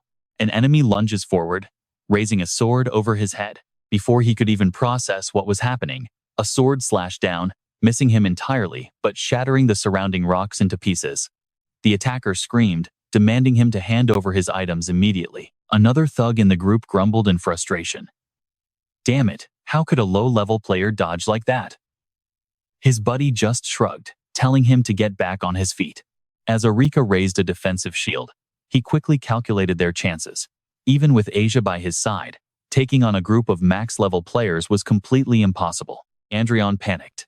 Damn it, he was completely out of options. Out of options, he blurted out that he was a noble, asking if they really thought they could get away with attacking him. But they just rushed forward, showing absolute contempt. They laughed, mocking his words. If he was a noble, then they were the emperors of Brigham. He warned them that they must have a death wish if they kept pushing, but they just laughed in his face. Besides, the developers never cared about conflicts between players in the early stages. On the outside, he remained calm, but inside, he was desperately gritting his teeth. If he could just buy some time, reinforcements from the Black Dragon Guild would arrive. Suddenly, Velter launched a brutal backstab, making him cough up blood in agony. The attacker smiled wickedly, praising his futile effort. The system notification popped up, confirming his death by the player Velter. The griefers cheered in excitement, eager to grab the dropped loot and run. They smirked at his corpse, mockingly thanking him for the free gear before running off. He lay there helplessly on the ground as the system screens continuously flashed, notifying him of his forced resurrection at the starting point and the painful loss of experience points as a penalty. Back at the town, Judy bowed 90 degrees and sincerely apologized to Min for dragging him into that group. With a calm demeanor, he explained everything he had just gone through, leaving her completely pale and frozen in shock. 3 hours to recover the experience from the first player kill, plus another 3 from this one. He emphasized, a total of 6 hours wasted. Bursting into bitter laughter, he left her utterly confused as he ran a hand through his head. Fine. If they wanted a war, he would give them one. Somewhere else, a cold beer can popped open, followed by a gloating laugh. A scruffy bearded man chugged his beer in pure bliss, laughing at his massive haul and wondering just how much it was worth. Velter smirked to himself. He had only gone there because of rumors about a rich player renting the hunting ground. But he ended up scoring gear worth over 100 million. He wondered how much more he could make if this kept up, casually cleaning his ear before taking another big gulp. The guy kept babbling about being a noble before he died. But at best, he was probably just an outcast, kicked out by his family. Tossing the empty can into the trash behind him, he already started plotting his next ambush on the wealthy player. Suddenly, a notification popped up. Black Dragon Penny was looking for real-life information on a player named Velter Enko, along with Bin Rokuro and Asen. Velter was the top priority, with a 9-figure bounty on his head, sending a shiver down his spine. Staring in shock at the bounty and the account balance of 10 trillion, he scrolled down, praying it was a joke. Forum users were buzzing with excitement, with many questioning the legitimacy of the bounty. But Black Dragon Penny quickly confirmed it. Penny confirmed the post was completely real.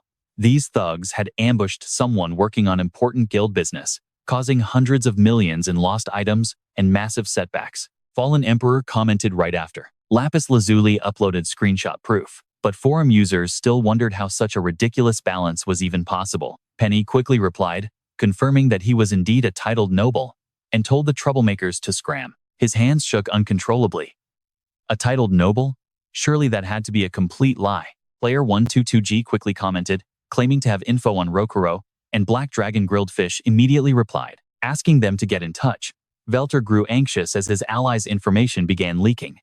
Another user named Sugarmilk chimed in, offering to report. Player 4240, known as Banana King, claimed to have info on Bin, earning another quick system response. As they urged contact, Velter began biting his nails in sheer panic. wondering just how many players actually knew his identity. Wondering if he should just return the items and apologize, he hoped that begging for mercy would make it go away. But nobles were never that lenient, and he likely would not even listen. Suddenly, a genius idea to escape trouble popped into his head. Right, customer service was his best bet. No matter how much the developers ignored player disputes, they surely could not turn a blind eye to this kind of real-world harassment. Initiating the call immediately, he listened as a polite system voice chimed from the watch on his wrist. After thanking him for reaching out, the customer service representative asked how they could help, but he was far too panicked to wait even another second. Explaining his issue regarding Chronicle Online, he waited as the agent calmly asked for his in-game nickname. He quickly replied that his name was Velter. Once verified, the agent politely asked what they could do for him. According to him, someone on the official forums was actively trying to dox him and leak his personal information. It was a clear attempt to harm him, and he argued that the company should not let such behavior slide. The representative asked for confirmation, checking if he wanted the post removed and if they should follow up with him on this number. Without a second thought, Velter agreed instantly. After wrapping up his business, he leaned back comfortably in his chair and popped open another beer. He grinned smugly, thinking he was finally safe and that the post would be deleted soon, ending their search. But suddenly, a notification flashed. A message popped up in front of him from player number 7235, Sephiroth, saying they just found Velter's contact info. That text made him spit out his beer, choking and screaming in absolute panic. "Hey, customer service, please stop playing with me." But right behind him, a massive explosion erupted, and a figure stepped forward, speaking with the cold, terrifying voice of a demon. "Found you, Velter."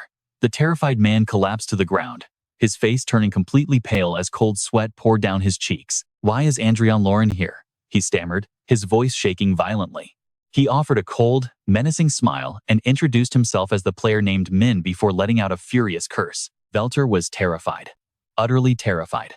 His nose ran as a brutal beating commenced. The system flashed some information, noting a reputable player's comment that the accounts of all previously wanted users did not actually exist at all. Fingers flying across the keyboard, typing out a theory that someone had set this all up from the very beginning, and those players never existed. His hands glided skillfully across the keyboard as he typed a message. "Sorry, babe, I will be late." No, they definitely existed. Someone had actually investigated those specific users during a personal livestream. A girl turned to her companion, asking if everyone was really dragged away, wondering who would even play such a terrifying game.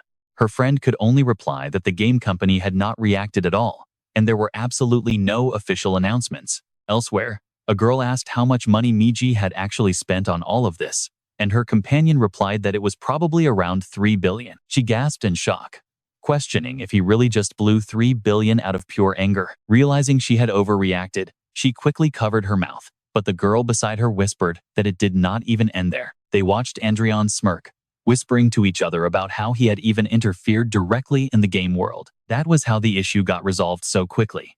But those rumors were wrong, as several people stood before Vannon with clasped hands. "We were wrong," they pleaded desperately as someone's inner thoughts echoed. After tracking down the player killers, they turned out to be nothing but jobless, idle bums who were now kneeling and begging for mercy. "We will do whatever you want, please just spare us, and we will even return all your gear." He pictured himself standing behind someone working on a computer. If they had so much free time to play games, he would easily find them some real work to do, even if that job happened to be in a very remote and sparsely populated area. Returning to reality, Adrian realized he would not be targeted by those player killers anymore, meaning he could finally focus entirely on leveling up. He spoke to the person in front of him, telling Asia they should head to the next dungeon, and she turned to look at him. Understood. The second prince stood calmly with crossed arms, declaring that the time had finally come. He confidently declared this was the perfect opportunity and their final chance to eliminate the first prince and seize the throne. Everyone present strongly agreed. Meanwhile, Adrian simply sat off to the side, wearing a quiet smile. With the national emblem shining, the news of the king abdicating pushed the throne war in the Ren Kingdom into its most crucial phase. He imagined the king crowning the first prince, realizing that if the abdication went through, his eldest brother would officially become the next king. The second prince had to act before it was too late, Adrian noted, carefully observing the situation and analyzing his options. A civil war, then, It was definitely a perfect opportunity, but he wondered why trouble always brewed whenever he just wanted to play games. He noticed someone staring closely at him. Looking at the two figures ahead, the system displayed information for Marquis Ali Chat, a 7-ring Archmage whose relationship was marked as cautious, wavering between ally and enemy. His status was uneasy and vigilant. Beside him was Count Ariel Lewis, a 6-ring High Mage, also cautious, uneasy, and filled with fear. Adrian suspected they belonged to the faction that had set a trap for him during the previous hunting competition. Allies or enemies, he muttered, glancing to his side. They were completely different from the rest, and the system now displayed Marquis Dotley Hamilton's information. He was the highest-ranking inspector, and his relationship was marked as neutral. He was listed as an ally, feeling cheerful and expectant, but Adrian wondered if they too would eventually turn into traitors. He smirked. He finally understood how this whole game of power worked. A scale showing the balance of power appeared in his mind. Outwardly, the ratio between the second and first prince stood at 6-4. Since the eldest brother's influence was about 20% weaker, he was curious to see what move he would make next. As the two brothers stood back to back, the second prince looked smug, but the first prince's chilling smile lingered in Adrian's mind. That cunning bastard is not just trying to drag Adrian into this mess, but also Marquis Chaton's entire faction. The second prince then gets straight to the point. He warns that they cannot prolong this war. If the conflict continues to weaken the kingdom, the Croyan Empire will seize the chance to invade at any moment. Confidently, he declares that he will personally lead the infiltration of the royal palace. His plan is to split the forces, sending a guerrilla squad to capture the emperor and the first prince, while a territorial unit prepares for the civil war. Pointing to the man beside him, he announces that Marquis Vincent will join him in the guerrilla squad. Then, looking at Dotlid, he speaks. Marquis Hamilton will be the commander-in-chief of this operation. Shifting his gaze to Adrian, he appoints Marquis Lauren as the vice-commander, who calmly accepts the post. As Adrian calmly accepts, the rival noble opposite him grits his teeth in anger. Seeing this, Adrian is certain the first prince has chosen the right man. Watching him closely, Adrian notes that Marquis Chaton is incredibly arrogant and absolutely starved for power. He recalls their previous encounter, remembering how terrified Chaton was of losing his influence within the faction. That was exactly why Chaton had demanded Adrian be punished at their last meeting. He even cornered Adrian after the hunt, desperately trying to bring him over to his own faction during the grand hunting competition, even when Ali argued with others. Furthermore, Chaton's relationship with Marquis Vincent, the second prince's right-hand man, is absolutely terrible. Noting Chaton's flushed, angry face, Adrian continues to analyze the situation. Although Adrian only became a noble 6 months ago, he is already a commander. Chaton is left with absolutely nothing. Both are marquises, yet he was entirely shut out of the operation. Adrian sighs.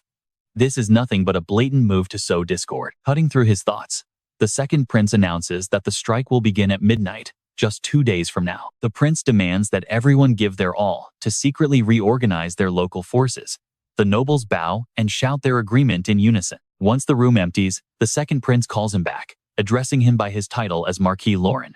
Adrian politely acknowledges his lord, but the prince awkwardly asks if he can hand Countess Glenn over to his personal unit for the mission. Shocked by the shameless request, Adrian gasps in disbelief, but the second prince just chuckles and brushes it off casually. He reasons that since Countess Glenn is a powerful aura master, no one is more suited for his dangerous guerrilla squad than her. Eureka softly assures Adrian that she will be fine. He keeps a polite smile plastered on his face, but inside, he is absolutely furious. Right between the legs, he wants to kick the royal there and turn him into a eunuch on the spot. Cursing internally, Adrian has no choice but to agree, prompting the second prince to laugh and clap his shoulder in satisfaction. Grinning, the prince promises that once they succeed, both Marquis Lauren and Countess Glenn will be highly rewarded for their crucial roles. Lavish rewards are promised, with the prince pledging to personally recognize Adrian's great efforts. Adrian politely promises they will do their best, and the prince waves goodbye as he departs. Watching the prince and his escort walk away, Adrian turns to Eureka with some strict instructions. Adrian tells her to beat the prince half to death without hesitation if he tries anything funny, promising to personally handle any consequences. Eureka gladly agrees with a nod. She resolves to hold nothing back if the prince acts up. Later, when Adrian returns to his grand mansion, the butler greets him with some news. He informs Marquis Lauren that he has a guest. Adrian is quite surprised, but his mother suddenly appears with a warm, bright smile. She happily chats with Erika, marveling at how incredibly massive the castle is, noting that noble estates in the capital are on a completely different scale. Warmly, she asks if they are enjoying their comfortable life together here. Erika proudly points out the flower garden they planted. Meanwhile, Adrian walks alongside his father, asking if this is indeed their very first time visiting his new territory. Rather than answering, Arford simply shifts the topic. He mutters about how annoying it is for parents to meddle in their children's lives. While Adrian silently watches him, people might think they are simply taking advantage of their son's high status. In reality, they stayed behind to protect his home territory, even turning down invitations from prominent nobles just to keep Adrian out of the political crosshairs. While his mother admires the garden, Adrian stares at his father's broad back, deeply respecting the proud old man.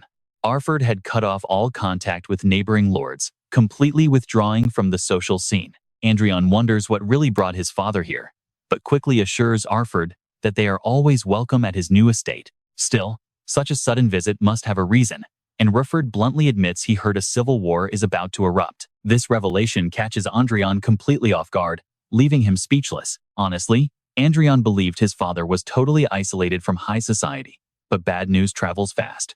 He then begins to explain the grim situation. The king is planning to abdicate, and Prince Luth has absolutely no intention of just standing by. Right before this major operation begins, the barons and viscounts will receive their instructions. Rayford interrupts his son. You will also be leading the vanguard for the second prince's faction, right? Adrian shrugs, replying calmly. Prince Luth wants him to serve as the deputy commander, meaning he will even outrank Commander Hamilton, while Asia joins the guerrilla unit. Hearing this, Rayford cannot help but worry, slowly warning Adrian that if the king's personal army enters the battlefield, he turns to look directly at his son, warning him that no matter what happens, he must never oppose them. Rayford's voice echoes, warning that if the king's royal guard appears on the battlefield, Adrian must never fight them under any circumstances. Adrian silently wonders to himself, questioning if the king's royal guard is truly coming. Rayford shares his insight, warning that the king is far more terrifying than anyone realizes. He is absolutely not just a puppet king, as any major power, even the Prius Republic, has hidden measures to protect its royal family and empire. And they in the Ren Kingdom are no exception. Adrian quickly asks if that might be true, but would it really affect the overall situation? Though Rayford simply counters with his own question. Even with a great mage involved, Adrian is completely stunned, as countless questions begin to flood his mind. A great mage is equivalent to an 8-circle mage. As far as he knows, none of the continent's 5 great mages belong to their kingdom, but seeing his son surprised, Rayford admits he is not entirely sure. He explains that while sorting through the records of Adrian's grandfather, who was once the chief palace steward, he discovered a secret diary revealing this truth.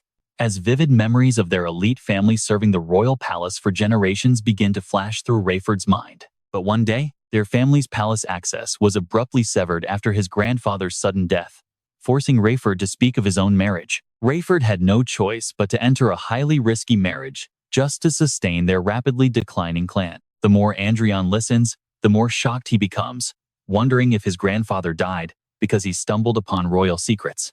Realizing he cannot take his father's words lightly, Adrian firmly promises to flee at all costs if things go south. With those reassuring words, Rayford is finally able to relax a bit. Rayford agrees that while honor is definitely important, survival matters far more. But Adrian suddenly senses that something is off. He wonders why his father sounds like a detached observer, since, as a member of the second prince's faction, his participation is a given. Surprised, Rayford clarifies that he has absolutely no intention of joining the fight, leaving Adrian completely stunned. Confused, Adrian gasps as Rayford clears his throat and drops the bombshell that Sylvia is pregnant. Sylvia happily chimes in, telling Adrian that he is going to be a big brother, making the news even harder to believe. He screams in utter disbelief, while Erika quietly admires her flowers as the first prince bursts into laughter. Cheerfully, the prince congratulates Marquis Leonbec on the upcoming sibling, which Adrian speaks up to confirm. With his father out of the war, the first prince is not surprised, realizing there is nothing they can do about it. Placing his teacup on the table, the prince asks Marquis Leonbec what the second prince's biggest weakness is. Adrian bluntly replies that it is their exposed movements, leaving the prince highly satisfied as he twirls his spoon. Exactly, because what ultimately decides victory or defeat in any war is information. And from that perspective, they are already one step closer to securing a total victory. Visualizing a deadly mousetrap, the first prince plans to leave a deliberate loophole to let their enemies infiltrate. They will temporarily abandon the prince's quarters and the main palace, the very places Prince Luth has coveted for so long. Just as the mouse goes for the cheese, basking in the joy of an easy win, the trap will snap shut with brutal force. With a hearty laugh, the prince promises a devastating strategy of encirclement, betrayal, and absolute annihilation. Observing the prince like this, Adrian silently analyzes the situation, knowing the greedy second prince can never abandon the imperial palace and the throne he finally seized. In other words, the second prince will march his entire faction straight into the palace, effectively trapping themselves inside. Visualizing a chaotic bloodbath, Adrian realizes this is the absolute worst-case scenario for their opponent. Smirking in amusement, he relishes the thought of internal betrayal, a perfect modern-day Trojan horse. Adrian speaks up, noting that the second prince will gloat about the first prince fleeing, completely clueless to the trap. The first prince happily agrees, loving how perfectly in sync they are as they continue discussing the plan, though a potential issue still lingers on the table. Adrian hears this and can only ask in return, does he mean it is inevitable that Count G, himself, and the other insiders will be in extreme danger? The first prince confirms this. That is true. The second prince currently has his guard down, and his faction will collapse rapidly once they initiate their betrayal. Because of this, they will inevitably become the main targets of relentless enemy attacks during the chaos. To prevent that, the prince offers to reveal several secret passages hidden inside the castle, explaining that using them to confuse the enemy will greatly increase their chances of survival. Adrian closes his eyes and tilts his head in deep thought. It is a start, but not enough. He tells the prince that, while this is a solid plan, he has a crucial proposal to make, leaving the first prince slightly surprised. Naturally, Adrian replies, picking up the teacup in front of him. He explains that since he played a pivotal role during the recent crisis of the Prius Republic and supported their revolution, they promised to reward him generously for his efforts. The first prince raises an eyebrow, questioning what reward it could be. So, Adrian explains they agreed to provide military support in the event of a civil war, just as he had done for them, leaving the first prince still a bit puzzled. The prince falls into quiet contemplation, while Adrian silently notes that he completely understands his worry. No matter how he words it, bringing in foreign troops is bound to sound highly suspicious to a royal. He quickly clarifies that this is not some massive military force like a fleet of flying fortresses, adding with a smirk that they are only sending 3 elite aura masters. With military strength of this level, it serves as a rock-solid guarantee of victory, without raising any backlash about bringing in a foreign army. The first prince is completely stunned, suddenly jumping to his feet as he yells out in pure excitement. He asks if all those bizarre incidents in the Republic, which seemed like mere anomalies, were actually part of his master plan all along.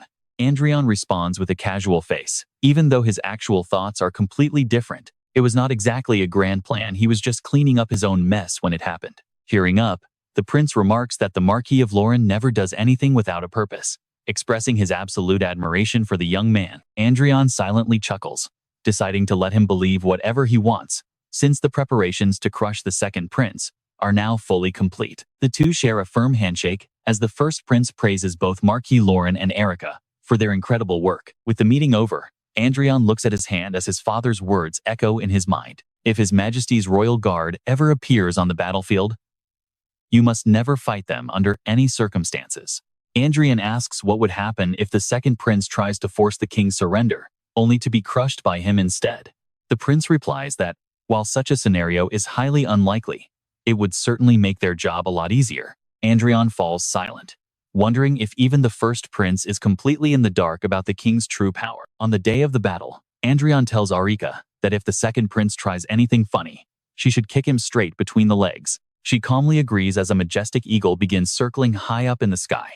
He instructs her that Dreki will be flying above the palace, so she must keep in touch using telepathy.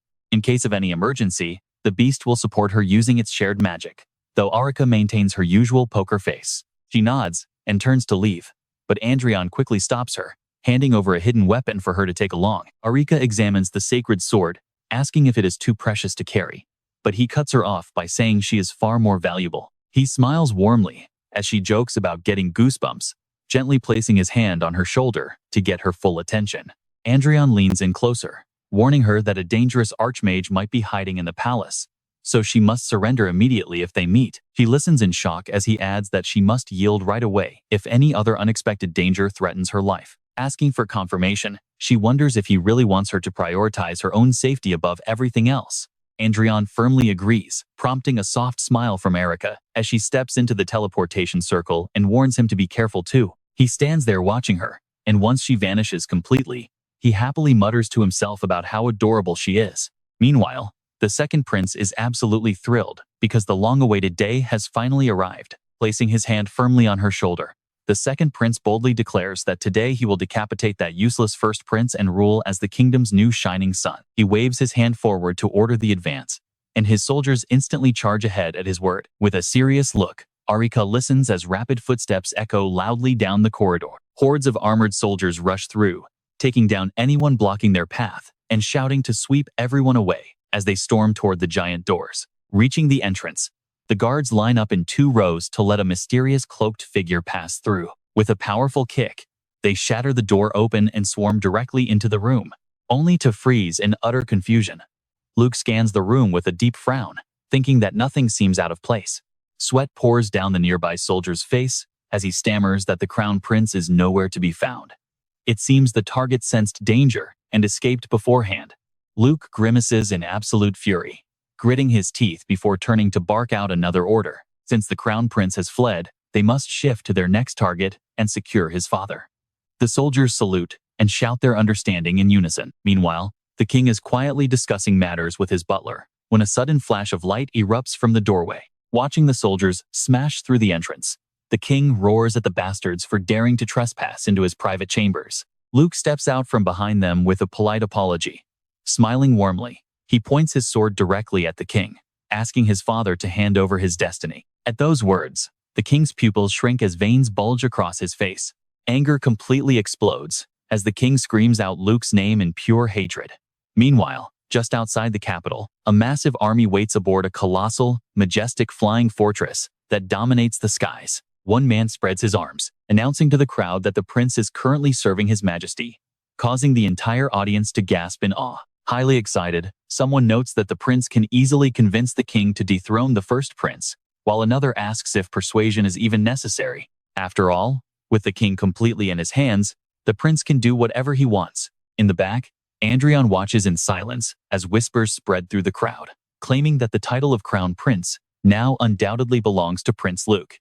Hearing them agree, Adrian silently glances at them before stepping up to the allied count, warning the commander-in-chief that this is no time for idle talk. We must march our army toward the capital right away. Once they realize we are holding his majesty, the first prince will surely send his forces to rescue him, to which the count agrees. Turning to the crowd, he immediately orders all soldiers to mobilize and make their presence known. Our next destination is the capital of the Lionel Kingdom, and our mission is to protect both his majesty and the next ruler. At the mention of Prince Luke, Adrian covers his mouth, quietly chuckling as everything goes exactly to plan. Seeing his lowered face, the allied count looks confused. Asking if something is wrong, Adrian immediately stops laughing and quickly explains that he is merely surprised to see the first prince flee all alone. He had no idea the first prince would prioritize his own survival over his father. The count casually replies that it simply shows how dire the situation is, as humans always act this way when facing extreme danger. Adrian flashes a completely fake smile, nodding that he understands.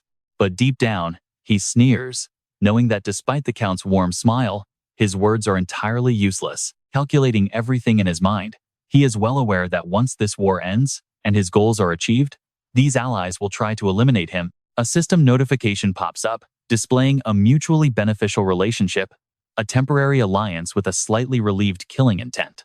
The allied count states that they only need Adrian and Miss Crane to focus on stopping the first prince's schemes, asking if they can truly trust him. The count places a firm hand on Adrian's shoulder, receiving a confident assurance in return. Though he acts polite outwardly, Adrian has already decided to slaughter these bastards long before they ever get the chance to betray him. His dark thoughts continue as he scans the room, locking eyes with other faces he can never forget. Turning to Count Javan, Adrian casually advises him that it is high time to start letting go of his hostility. With no response, Adrian asks how long the Count plans to maintain that cold shoulder, prompting the man to cough awkwardly and claim total ignorance. He then addresses Count Cascaben and Count Brooke, telling them they no longer need to be so wary of him over their son's incidents. One of them chuckles awkwardly, admitting they never expected Marquis Laurent to strike up a friendly conversation first. Though Adrian wears a bright smile, he silently logs every single grudge. He might ignore the others, but these particular fools are etched in his mind forever, as he playfully asks if they are all in the same boat now. Images of the people he absolutely despises flash through Adrian's mind. From Crick's grandfather to Anna's father, the masterminds who manipulated the Lauren family and ruined his childhood, and, of course, Count Javen.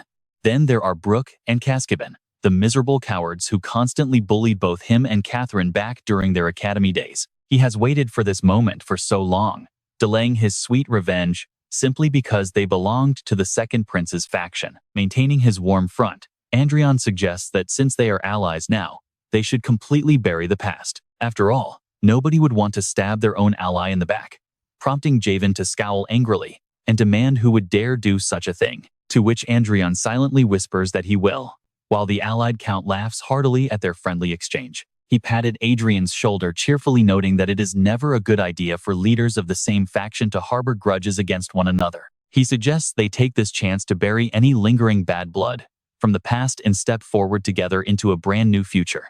The others clap in agreement, laughing that it is a wonderful idea, while off in the distance, someone else frowns, deeply confused by the conversation. Meanwhile, Luke's soldiers have completely subdued the king's remaining men and taken the monarch himself hostage. Sheathing his blade, one guard reports that the job is finished, prompting the prince to look over with a highly satisfied smile. Luke then presses his cold blade right against the king's throat, declaring that his father's era has finally come to an end. Back near Adrian, a panicked voice suddenly rings out, reporting that communication with the guerrilla unit has been completely severed due to massive external interference, leaving them entirely unable to reach the squad.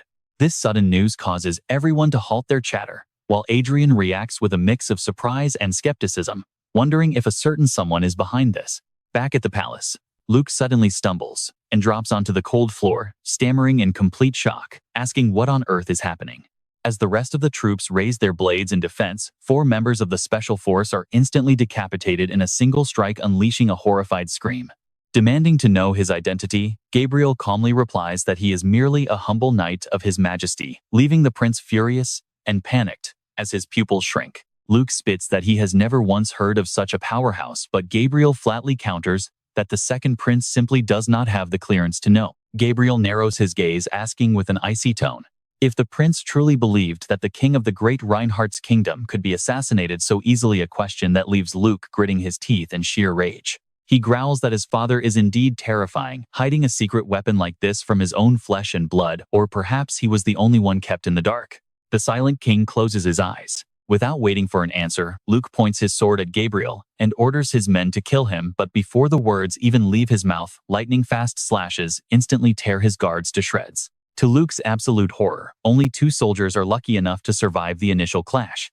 The last standing guard watches as dual blades soar through the air, radiating a bright green aura, but Arsha easily deflects the strike with her heavy shield. She stares silently at her opponent as Gabriel unleashes a monstrous pressure, the room darkening as his eyes glow with a chilling, murderous intent. He whispers that he is a swordmaster as countless soldiers throughout the palace fall lifelessly under Gabriel's unrelenting blade. He points his sword forward with such overwhelming momentum that the remaining guards shake in absolute terror, realizing this cannot be happening. Terrified, Luke wonders if this man is truly a master, while Marquis Vincent grits his teeth and vows to buy time so the others can escape. He urges them to take the prince and run, a command they quickly obey, but Gabriel steps forward and calls them out. He notes that while the knight's loyalty is admirable, he chose the wrong master, adding that when a disciple strays, one should correct them, rather than shield them from their crimes. Hearing this mock lecture, Vincent's blood boils as he feels utterly humiliated by the master's words. Screaming for him to shut up, Vincent charges forward with everything he has, yet his seemingly devastating blow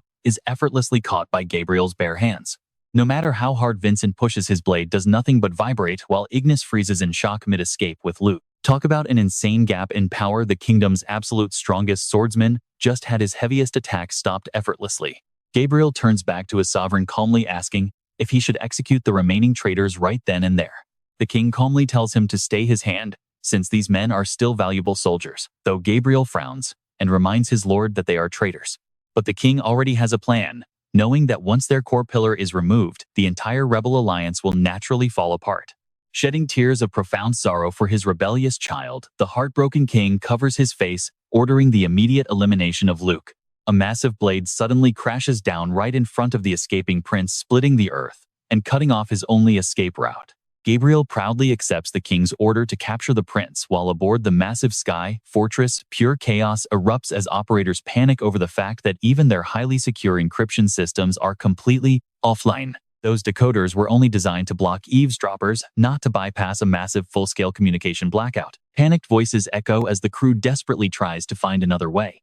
Adrian's eyes widen in absolute disbelief, questioning if a true swordmaster has actually arrived before closing his eyes to link with Kobe so the creature can scout the palace. Peering through the palace window, Kobe watches Gabriel effortlessly manipulating his flying blades in active combat. This jaw-dropping telekinetic swordplay leaves Adrian in complete shock, confirming that the mysterious knight is indeed a legendary master. His father's warnings were spot on, and glancing over at Eric, he is relieved to see that she is still safe. Using his mental link through Kobe, he warns her to surrender immediately if things go south, and she gives a subtle nod of understanding. Adrian knows his only option is to trust Eric, so, resolving to play his own part, he heads back into the airship's command deck to speak. He points out that scattering will only worsen their plight, since coordinating without any active comms is a recipe for disaster. Instead, they must gather solid intel on the ground before making their next move, assuring them there is still plenty of time. Adrian suggests that he should be given a chance instead, feeling absolutely confident that he can successfully infiltrate the palace once more. Dortlet is completely surprised by this. Adrian explains that while Dortlet might have forgotten, he is actually no ordinary mage. He is a powerful battle mage capable of fighting on par with master-level aura vanguards. Furthermore, he is also a high mage, meaning he would easily serve as the most suitable reinforcement if anything goes wrong with His Highness. Dortlet strokes his chin in deep contemplation, while his advisor leans in to whisper. His advisor points out that Marquis Lorien has shown immense loyalty by stepping directly into such a dangerous place, suggesting they accept his offer. Dortlet finally agrees, promising to send his finest elite knights along with him. Adrian politely declines the offer, stating that he would be much more comfortable working alongside the trusted subordinates he already knows. He claims only 3 people are needed, and asks for them to be summoned, earning a nod from Dortlet. Dortlet agrees and promises to personally launch the plan, giving Adrian the perfect chance to make another request. He asks if the teleportation shield magic can be briefly disabled for a moment. Dortlet casually agrees, completely missing the devious smirk spreading across Adrian's face. But wait, back at the palace, Prince Luke is suddenly knocked back, forcing his guards to quickly shield him. As the guards ask if he is all right, Luke secretly panics. He realizes that even with 4 Aura Masters on their side, they can barely slow this monster down, making escape completely impossible. He wonders where this monster even came from. Just as he wonders, Gabriel suddenly raises his sword. Arca senses the danger and screams for Luke to watch the ground, but the prince fails to react in time. Frowning in frustration, he suddenly remembers that a swordmaster can telekinetically control up to 4 swords at once. A blade shoots up from the ground, aiming directly at his throat as he realizes he has no way to block it. In the nick of time, Arika leaps in to deflect the lethal blade. Both Gabriel and Luke stare in shock as she stands her ground, breathing heavily with a sharp focus. Even Vincent, who is currently locked in battle, takes a moment to turn around and praise the Countess for her impressive defense. Gabriel is left deeply troubled, having assumed she would be the easiest target since she is the youngest. Studying her movements, he notes her exceptionally solid defense, realizing it is as if her feet are literally rooted deep into the earth. Instead of a typical sword master, she seems more like a dedicated defensive knight. He also notices her glowing weapon, proving both her skills and her gear are highly unusual. Having just been saved, Luke gazes at Arika with twisted excitement, convinced she is the perfect woman for him. His smile grows increasingly manic as he looks at her. With that incredible strength and beauty, he vows he will never be foolish enough to let anyone else have her. He quickly recalculates, realizing that even though his plan is ruined, he is still alive. If they can just escape that monster, he can simply burn the palace down, even if it triggers an unavoidable civil war. By quickly taking out his father and the first prince, he believes he can still turn this entire situation to his advantage. Staring at her back, he eagerly anticipates the moment this battle ends, and she finally turns to look at him. Harboring a deeply twisted smile, Luke eagerly fantasizes about making her his. But before he can even finish his thought, she swings her sword and cleanly slices his throat. Unbelievable. At that exact moment, Adrian snaps his fingers to defeat his guards, leaving everyone absolutely speechless. The corrupt prince collapses lifelessly, leaving his rebel troops completely speechless. As blood splatters around her, Arika remains completely unfazed after delivering swift justice. Meanwhile, Adrian chuckles to himself, glad to have easily dealt with those three nuisances first. With the threat eliminated, their bodies hit the floor in a spray of blood, causing a surviving soldier to fall to his knees and scream. He stammers out a warning about the prince, while Gabriel frowns deeply, realizing something far more sinister is at play. Gabriel stares at Arika, demanding to know if she merely pretended to ally with the second prince, just to buy enough time to assassinate him. She admits her original plan was much more complex, but Gabriel's interference actually made things far easier. Confused, Gabriel asks why she bothered to block his sword if her goal was the second prince's head. Arika calmly explains she wanted a perfect opportunity to end the prince himself, without leaving any traces behind, refusing to let anyone else do it. Hearing this, Vincent grits his teeth in absolute resentment. Blinded by fury, Vincent charges directly at Arika, screaming a barrage of insults. Suddenly, the surrounding walls shake violently and crack open as a massive black eagle emerges to block Vincent's path. The creature binds Vincent with heavy chains while Arika swings her sword to bring him to his knees, leaving him desperately screaming and muttering in defeat. Gabriel quickly steps in front of the king to create a protective sword barrier.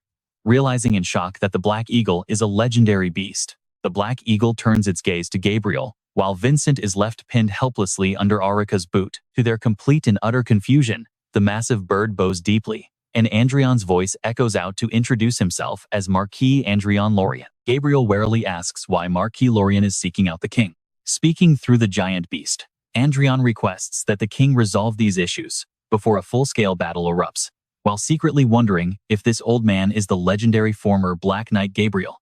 It turns out the rumors claimed he died of a massive mana overload, but that was likely just a clever ruse designed to deceive the system screen displaying former Marquis Gabriel James's profile. At 65, the legendary former leader of Reinhardt's Ghost Knights asked Adrian if choosing an heir already was too hasty just because Prince Luke died. He added that the army loyal to the second prince remained completely intact. Won't they just back another royal member from that same faction?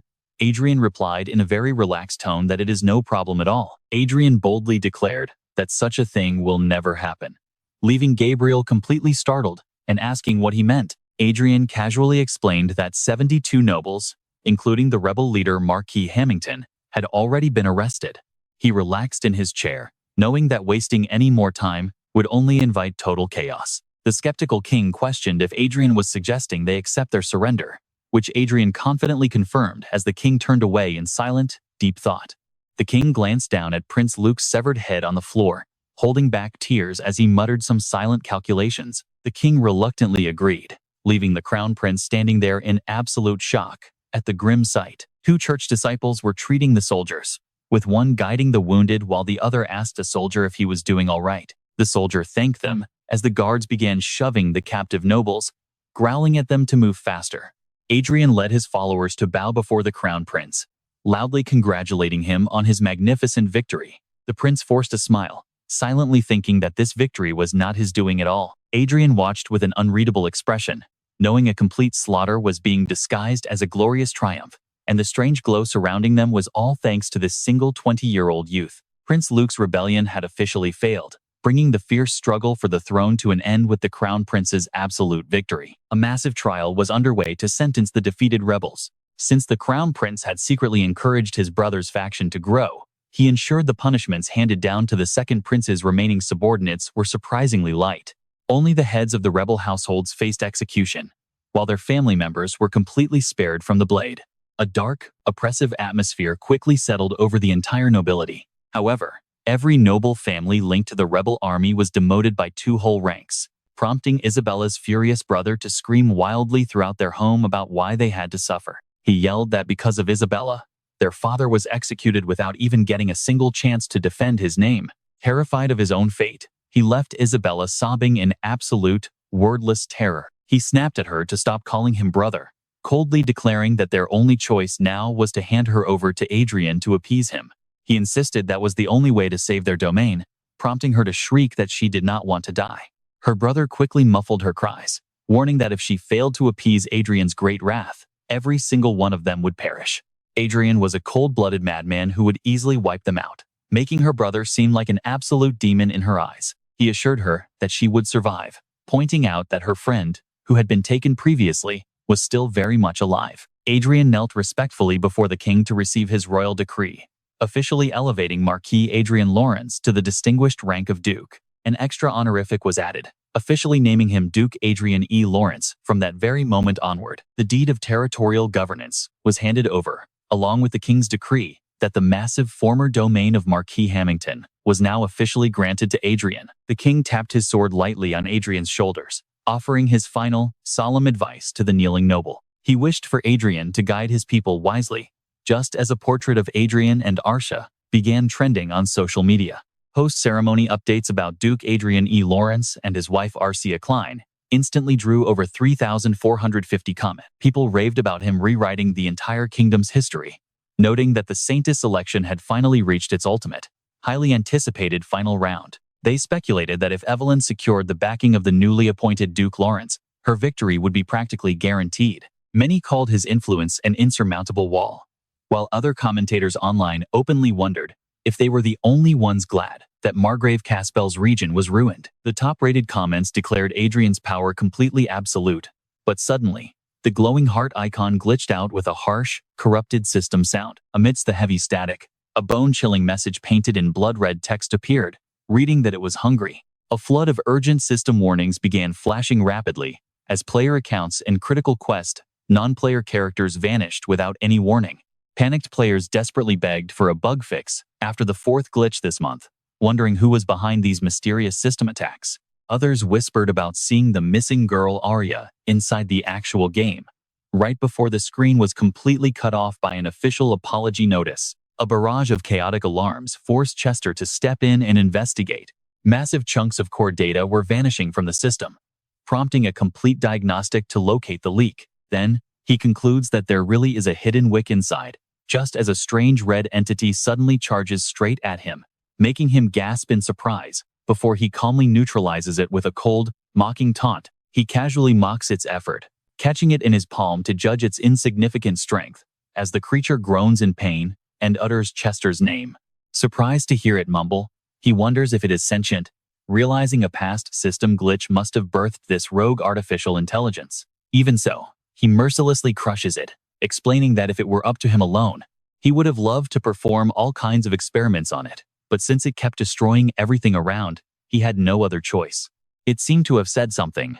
Then, he looks ahead in confusion before opening his palm to reveal a heart-shaped object. Realizing what it is, he stares at it thoughtfully, making his calculations. Nodding happily, he muses that if he puts this inside a toy, it might actually be quite useful for the kid back in the real world. Adrian smiles casually, muttering with deep meaning that power is indeed an incredibly intoxicating and alluring thing. Seeing even his enemies kneel before him like this, Isabella remains bound on the ground, trembling in absolute terror. She begs him to spare them, but Adrian only scoffs, asking if she knows what happened to her friends before telling her to go reunite with them. With a snap of his fingers, the accomplice is dragged away screaming in horror, left with no choice but to desperately beg for mercy. The man cries out for mercy as Adrian nods slowly, finally shifting his cold gaze toward Isabella. He notes she was quite special among the bullies and wonders aloud what to do with her, while she trembles on the floor, staring up in absolute dread. Adrian gently asks Catherine Kane how she wants to punish her, pointing out that she was once their victim too. Catherine beams happily, saying she is already completely satisfied just seeing the bully kneel before her like this. Unbothered by her, she tells her young master to do whatever he wishes, leaving Adrian to hum in thoughtful silence. Suddenly, his eyes flash as a wicked idea strikes him, and a few minutes later, Adrian goes to meet Chester. He asks Chester if he still needs an animal to create his puppet, and the old man calmly strokes his beard, wondering if he found one. Confirming he did, Chester eagerly floats over, asking what kind of beast he captured before a snap of Adrian's fingers summons a bright flash of light. He explains that he originally planned to find a flying monster, like a black eagle. In an instant, Isabella is teleported in, crashing to the ground and crying out in pain, complaining about his rough treatment. He continues, saying that on second thought, a human is far more suitable. Chester looks at her curiously, noting he intends to extract the brain and pump in magic to control them like a puppet. Isabella looks around frantically in terror, desperately trying to figure out where on earth she is. Seeing her state, Chester remarks that this is unlike him, asking if he is seeking personal revenge against her. Adrian calmly agrees, stating she is just as vile as Anna or Cedric, leaving Chester in deep thought. He admits he expected a flying beast, since controlling a human brain is much harder than manipulating a simple animal. Adrian smiles, pointing out that human puppets are far smarter, leaving the terrified girl pale as a ghost. Confused and panicked, she stammers about brain extraction and puppets, while Chester responds with a trace of dark excitement. He tells Adrian he is starting to scare him, before handing over a peculiar heart-shaped object.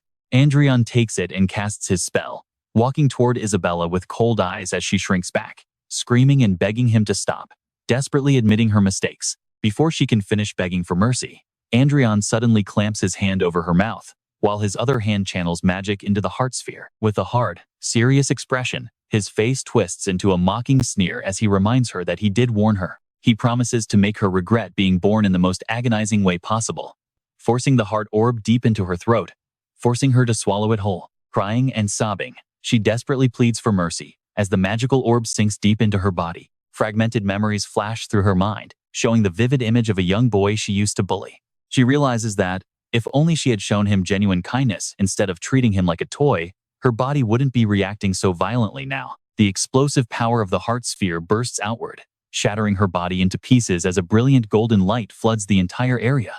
The grand, magnificent sanctuary of Everil.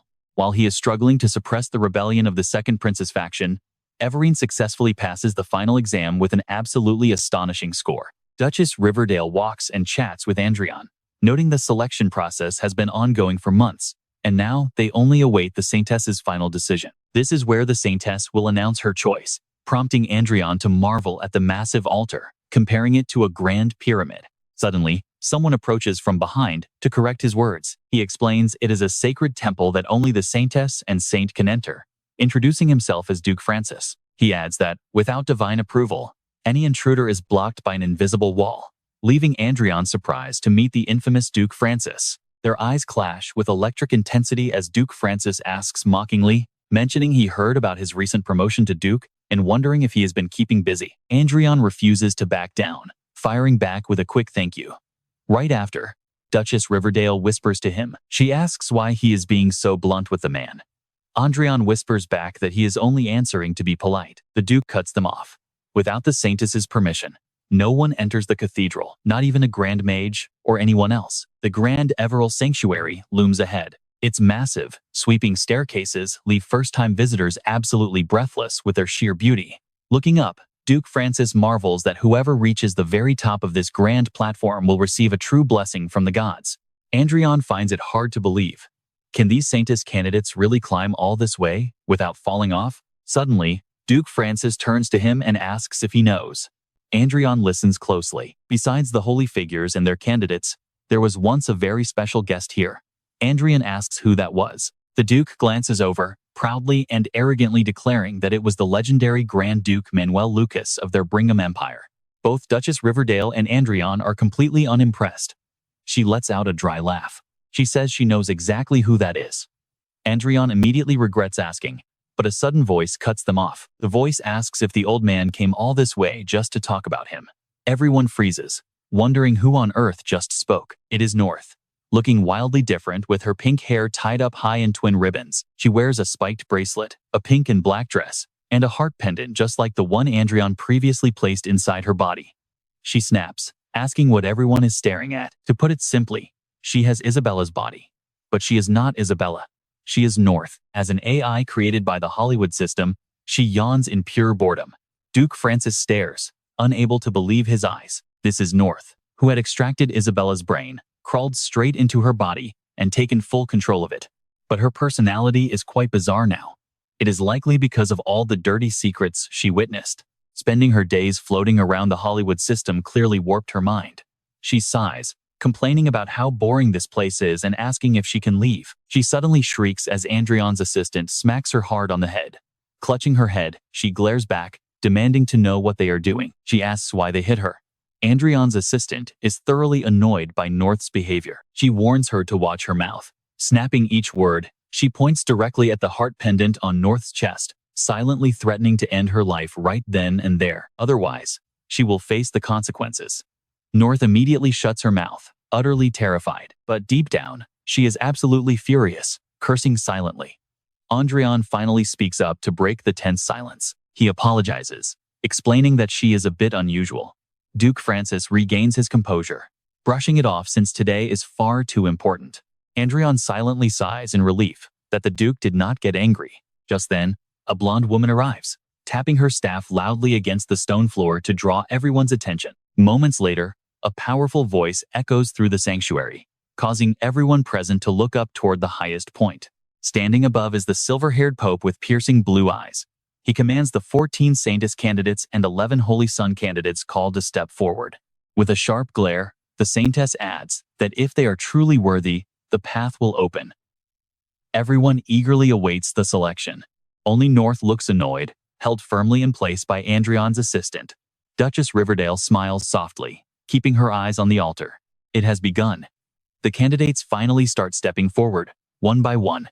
Everyone is incredibly anxious, and Everine is no exception. Yet, a cold, calm girl dressed in black strides forward, accidentally bumping into another candidate and startling her. A sudden scream cuts through the air. Duke Francis remarks that it seems the first eliminations have already begun. He casually asks Adrian who he thinks will succeed. Adrian smiles, keeping his eyes on the stage. Adrian expects Everine, his sponsored candidate, to make it. Duke Francis agrees, noting that Everine Bannett is indeed outstanding, and praising Adrian's eye for talent. Adrian is slightly surprised by his words, turning to ask why the Duke is complimenting him so much today. Duke Francis maintains his calm expression, replying as if he knows the young man inside out. He claims he is only speaking the truth, admitting he is usually far too arrogant. Adrian wonders why the Duke is acting so out of character, since he is usually the type to dismiss everyone else. Interrupting his thoughts, Duke Francis speaks up again, admitting he almost forgot to tell Adrian an important detail. Rumor has it that Lord Lucas once had a private audience with the goddess here. No one knows her true form, but Lucas was granted an audience. Duke Francis continues, noting that not even the holy figures knew what was discussed. It was the first and only time in history a deity directly spoke to a mortal. The Duke believes the goddess would hold Adrian in the same high regard as Lord Lucas. Adrian glances back, lost in thought. Just then, the sound of approaching footsteps startled him, causing his eyebrows to furrow in suspicion. Adrian was surprised to see Evelyn Francis walking over with her long black hair, dressed in matching dark attire, and carrying a cold expression before she suddenly turned around in shock. Adrian stared at Evelyn Francis, wondering why she was coming back down when she had just headed up the stairs moments ago. Mid-thought, he was completely caught off guard when Evelyn Francis announced that she was officially stepping down from the Saintess selection. Watching Duke Francis walk forward in absolute silence, Adrian could not help but wonder. Riverdale watched them go, wondering if the Duke was really giving up his status after all the help they had provided. Adrian quietly realized that this explained the friendly attitude Duke Francis had shown earlier, speaking of the Saintess selection as if it were someone else's business entirely. Seeing Duke Francis arrive to pick up Evelyn was a clear statement that he backed his daughter unconditionally, which only made Adrian even more certain of his own calculations. In the meantime, though people had high hopes for Evelyn to walk the path of a holy maiden, her actual chances of beating the other candidates to become the Saintess were incredibly slim. Adrian noted that they had wisely chosen to preserve their honor, rather than cling to such a fragile opportunity. Riverdale could only smirk at the display, muttering about the old man playing dumb, as Adrian watched the two walk away side by side and continued his deductions. There was a massive difference between gracefully stepping down and being outright rejected. Instead of being remembered as a defeated candidate, she would now be looked upon as the noble lady who gracefully yielded her Saintess opportunity to others. At that very moment, another set of feet was quietly ascending the stairs as Adrian remained deeply lost in his own thoughts. Evelyn giving up had caught Adrian off guard, but the remaining ladies walking the path of the Saintess were exactly the ones he had expected to see. The candidates making their way up the steps were none other than Lady Judy, Esther, Celine, and Ray Highhelven. Bringing up the rear was Everil Barnett, and as Adrian quietly calculated how the initial 14-to-1 odds had shrunk to a mere 4-to-1, Sharon Sylvester began chanting her solemn prayer as the four girls knelt. She prayed aloud to Goddess Sepia, asking the divine to bless those who carried the sacred grace onto this path. Just as she spoke, a sudden gust of wind swept through the hall as the gilded doors above slowly parted, releasing a blinding light and falling white feathers that left everyone in utter bewilderment. Sharon Sylvester broke out in a cold sweat at the bizarre phenomenon, and a female guard stepped forward to shield Adrian as the winds grew increasingly violent. Adrian had to block the harsh winds with his hand to keep his vision from being completely cut off. He furrowed his brow, wondering what this intense energy was, just as a beautiful woman appeared, her bare feet gliding over the falling feathers as if she were flying. A sudden realization flashed through his mind, wondering if this was the literal descent of the goddess. Watching the beautiful woman float high above them, the candidates on the platform immediately bowed, raising their voices in unison to welcome the great deity. Hearing their chant, the confused crowd gasped in absolute shock as Adrian watched carefully, his mind racing to analyze what was happening. He had assumed the selection would be a simple message of divine will, never expecting the actual goddess to physically manifest before them. Observing the girls bowing on the stage, Adrian noted the sheer astonishment written all over the faces of the priests and the current saintess. They had clearly not anticipated this divine arrival, which was now radiating an overwhelming aura of pure energy. Adrian quietly wondered if one of the candidates had managed to capture the goddess's attention so deeply that she chose to descend in person. Just then, the clear voice of the goddess echoed from above, announcing that she would make her choice. Her divine gaze seemed locked on a specific individual, leaving Adrian wondering who it could be, as she raised her hand to point at her chosen one. Hearing his name called by the deity, a young man named Jiha smiled warmly and bowed low in deep gratitude.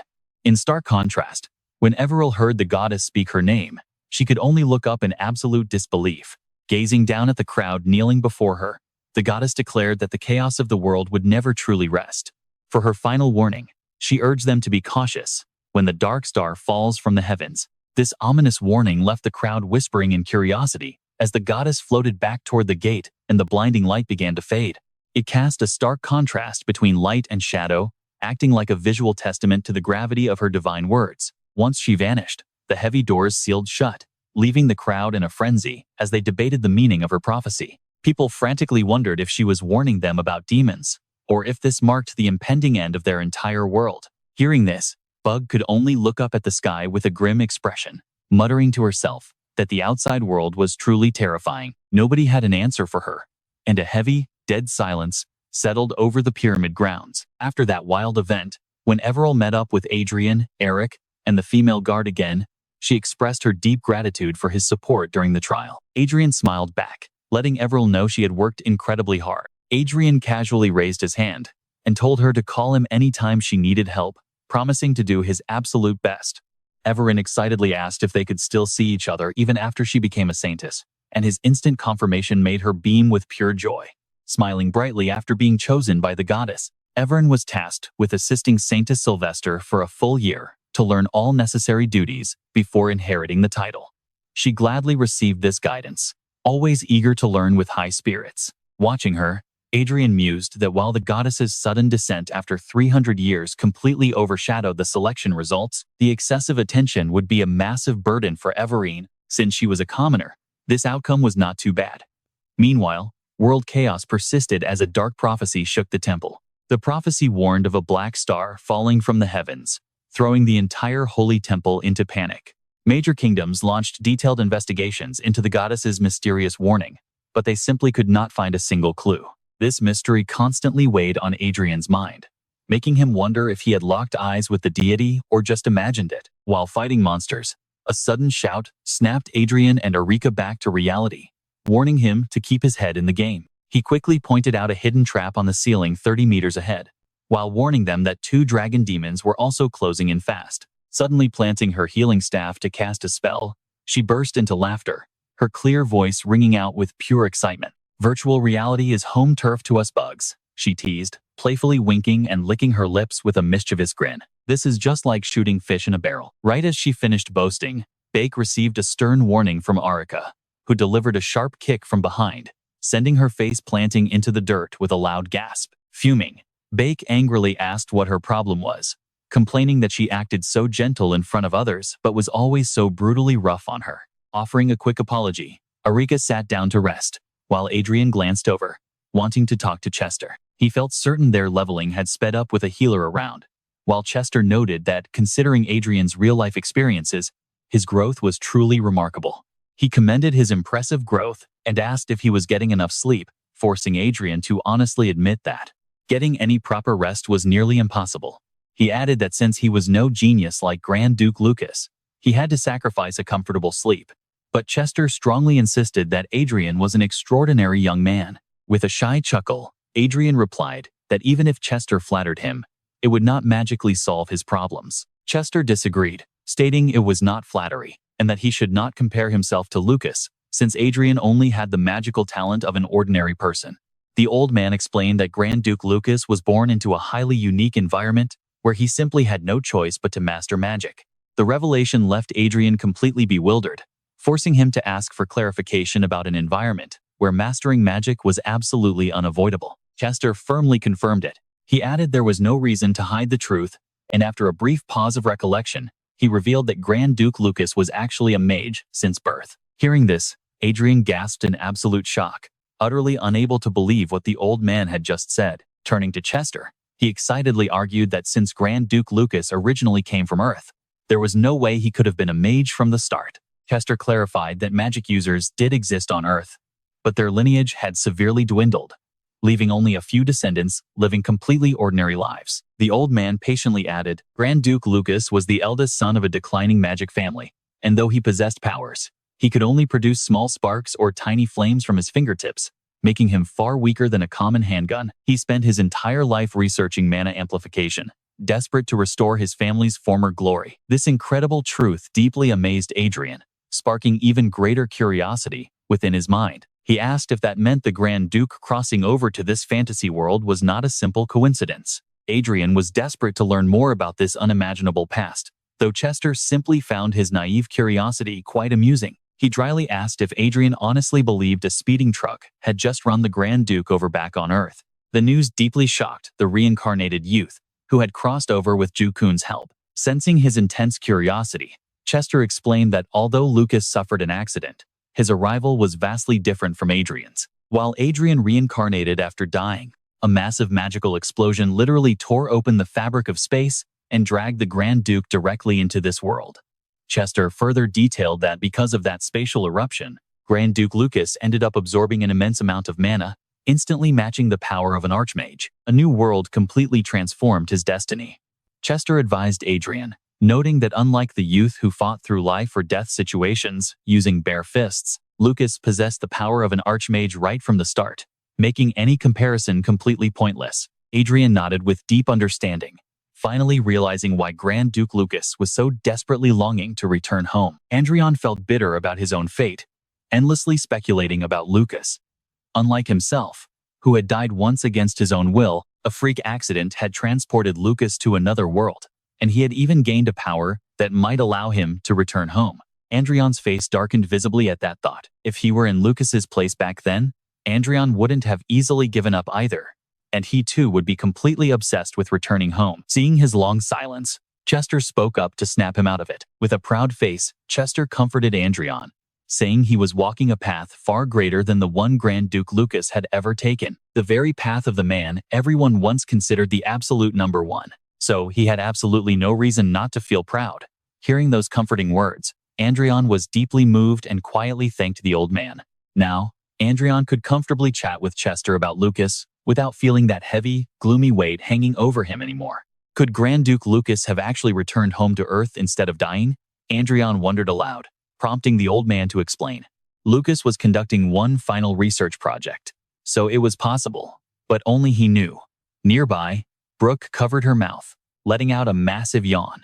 The sassy girl sharply reminded Adrian, asking how long he planned on slacking off instead of working to level up. Immediately, Arik bonked Brooke on the head with her heavy shield, scolding her to address him as Lord Adrian.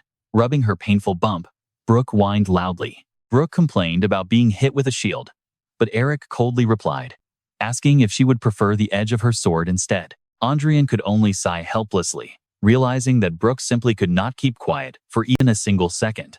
Adrian stood up to leave, but paused, turning back to ask Chester if he still had one remaining privilege left to use under the Hollywood administrator system. Could Chester explain the final, parting words left behind by Goddess Sepia? Chester calmly replied that even the Holy Land was struggling to decipher it, making such a query an absolute waste of a rare privilege. Judging by Chester's expression, Adrian wagered that the old man already understood its meaning. Chester reluctantly admitted he only had a very vague idea, but warned that anything touching upon the goddess required them to remain highly cautious. Gesturing to end the talk, Chester suggested Adrian find the clues himself, handing over an old book to help him on his way. These materials were already available to him, meaning there was absolutely no need to waste a precious administrator privilege. Adrian reached out to accept it, his eyes landing on the title regarding why Rondell could never venture into outer space despite its advanced technology. The book was integrated directly into his watch, and now, the text materialized before his eyes, an absurd warning.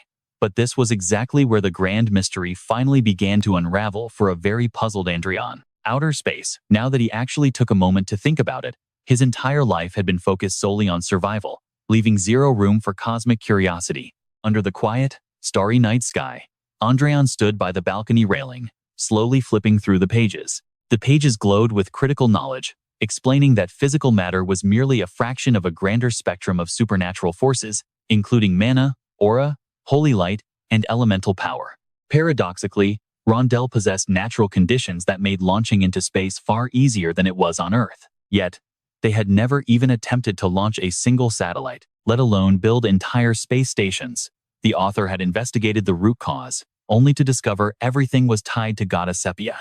Adrian intently turned each page, wondering if this implied that other planets in the vast universe also harbored completely different civilizations and competing supernatural forces. Could it be? Just as the Lunar Spirit Garden had previously mentioned, there was a high chance that gods and demons possessed their own planets nearby. But as the text reached the Magic Era 1960X, the author realized this world was fundamentally different from Earth's universe. Beyond Rondell, its sun, and its moon, absolutely nothing else existed in this seemingly infinite, empty void. Shock washed over Adrian's face, having never heard of such a chilling truth before in his life.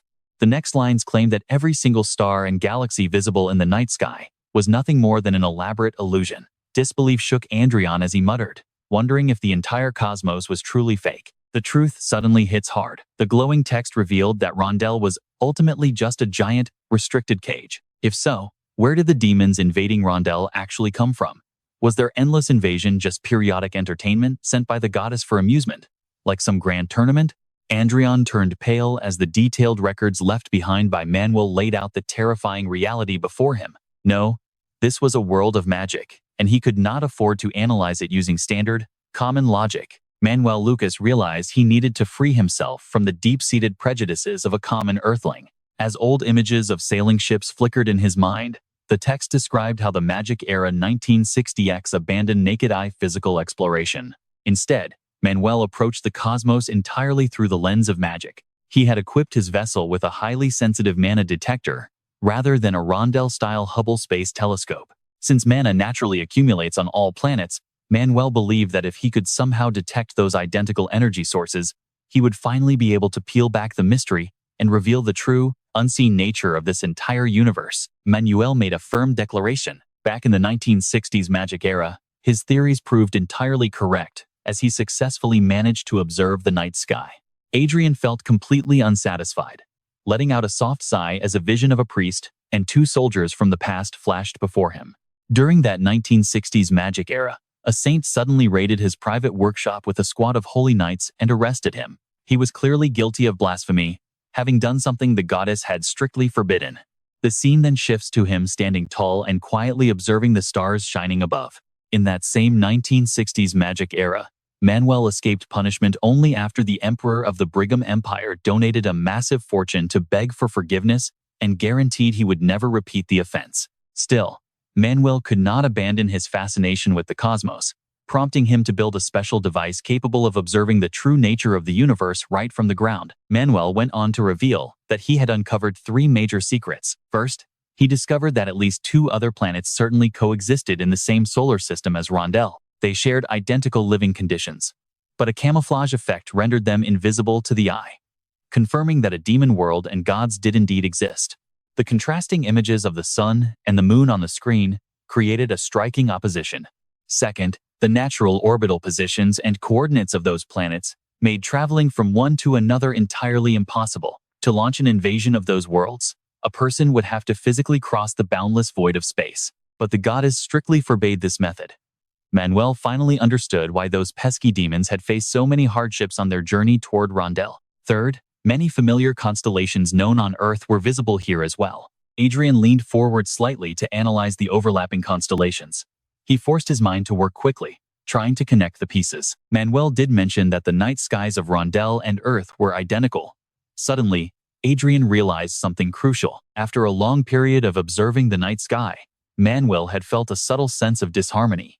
Piecing the information together, Adrian began to see why. The dazzling stars in Rondel's night sky were actually the exact mirror images of the ones he remembered from Earth's night sky. They were simply flipped from left to right. Was it really just a mirror reflection? As Manuel's journal grew increasingly detailed, Adrian realized this world shared an incredibly deep connection with his own original home. Perhaps this place was a perfectly symmetrical world to the Earth he once knew. Adrian rested his hands on the railing, finally finding the answers he sought. With a relieved smirk, Adrian recalled that Chester was unsure but seemed to suspect the truth. At long last, he finally understood exactly what the man meant. Knitting his brows, he pondered. Could the dark star mentioned by the goddess actually refer to the symmetrical twin of this hidden world? In other words, was she talking about Earth? Damn it. Even before Chester had suggested reading this book, Adrian had firmly believed that the dark star the goddess spoke of was a completely different planet altogether. Adrian questioned himself, wondering what it would mean if this world was indeed completely symmetrical to Earth. If that was the case, the goddess's prophecy could be interpreted as an active crisis currently unfolding between this world and Earth. An image of two Earths appeared, seemingly identical yet functioning as complete opposites. If this theory holds true, it points toward a devastating global catastrophe for all of humanity. Why did the goddess choose such vague words? Suddenly, he yelled out in frustration, as if demanding answers directly from Manuel himself. What exactly did they want him to do? Why couldn't they just tell him what was actually going on? Adrian clutched his head in absolute frustration, completely exhausted by the massive amount of vague information. He wished he could share this data, still wondering what on earth they wanted him to do. Suddenly, a bright light enveloped the area, creating a bizarre illusion. A voice echoed back, telling him he had leveled up. Little Bug noisily chimed in with excitement, chanting about recovery and healing. Arsha and Adrian felt far from thrilled. With a massive internal conflict raging inside his mind, Adrian felt utterly drained, his head spinning uncontrollably. If the prophecy had simply been about demons, it would have saved him a headache, despite how serious demon matters actually were. Even with the gravity of the demon threat, a sudden shout, calling Adrian's name, forcefully pulled him right back to reality. Blinding flashes of light erupted continuously as an intense battle of warriors unfolded on screen. Eyes filled with bloodlust, Adrian realized it was too late to dodge. Before Bug could escape, she let out a cry as Adrian quickly brought her under control. Dazzling beams of light flashed around them. He shouted out his silver shield technique, leaving Bug completely unable to resist as she screamed. Adrian smirked triumphantly, apologizing and explaining that he simply could not afford to lose any experience points. A defeated Bug could only curse him in anger. The system announced that he had reached level 250. While he sighed in relief, someone nearby seemed highly displeased. Next, the system notified them that they were being teleported to a secret realm created by Goddess Ariel. Adrian and Arcia quickly hurried toward their new quest. With the task complete, Adrian casually drank water and chatted, wondering aloud if Bug should at least count as a contributor. It would be truly amazing if she could join them on Fate and hunting quests. But she replies, even if she wanted to join, she cannot, because she is dead. Adrian nods along, realizing she is right, while new calculations begin to run through his mind. Leveling to level 150 takes a month, and reaching level 200 takes 2 more.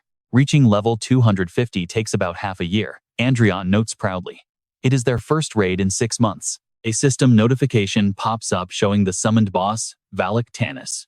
A massive beast with razor-sharp claws materializes directly in front of Adrian and Erika. The beast absolutely dwarfs them, but standing before this towering creature, both of them remain fully determined to fight. A victor's aura shines over them. Talk about a cinematic setup.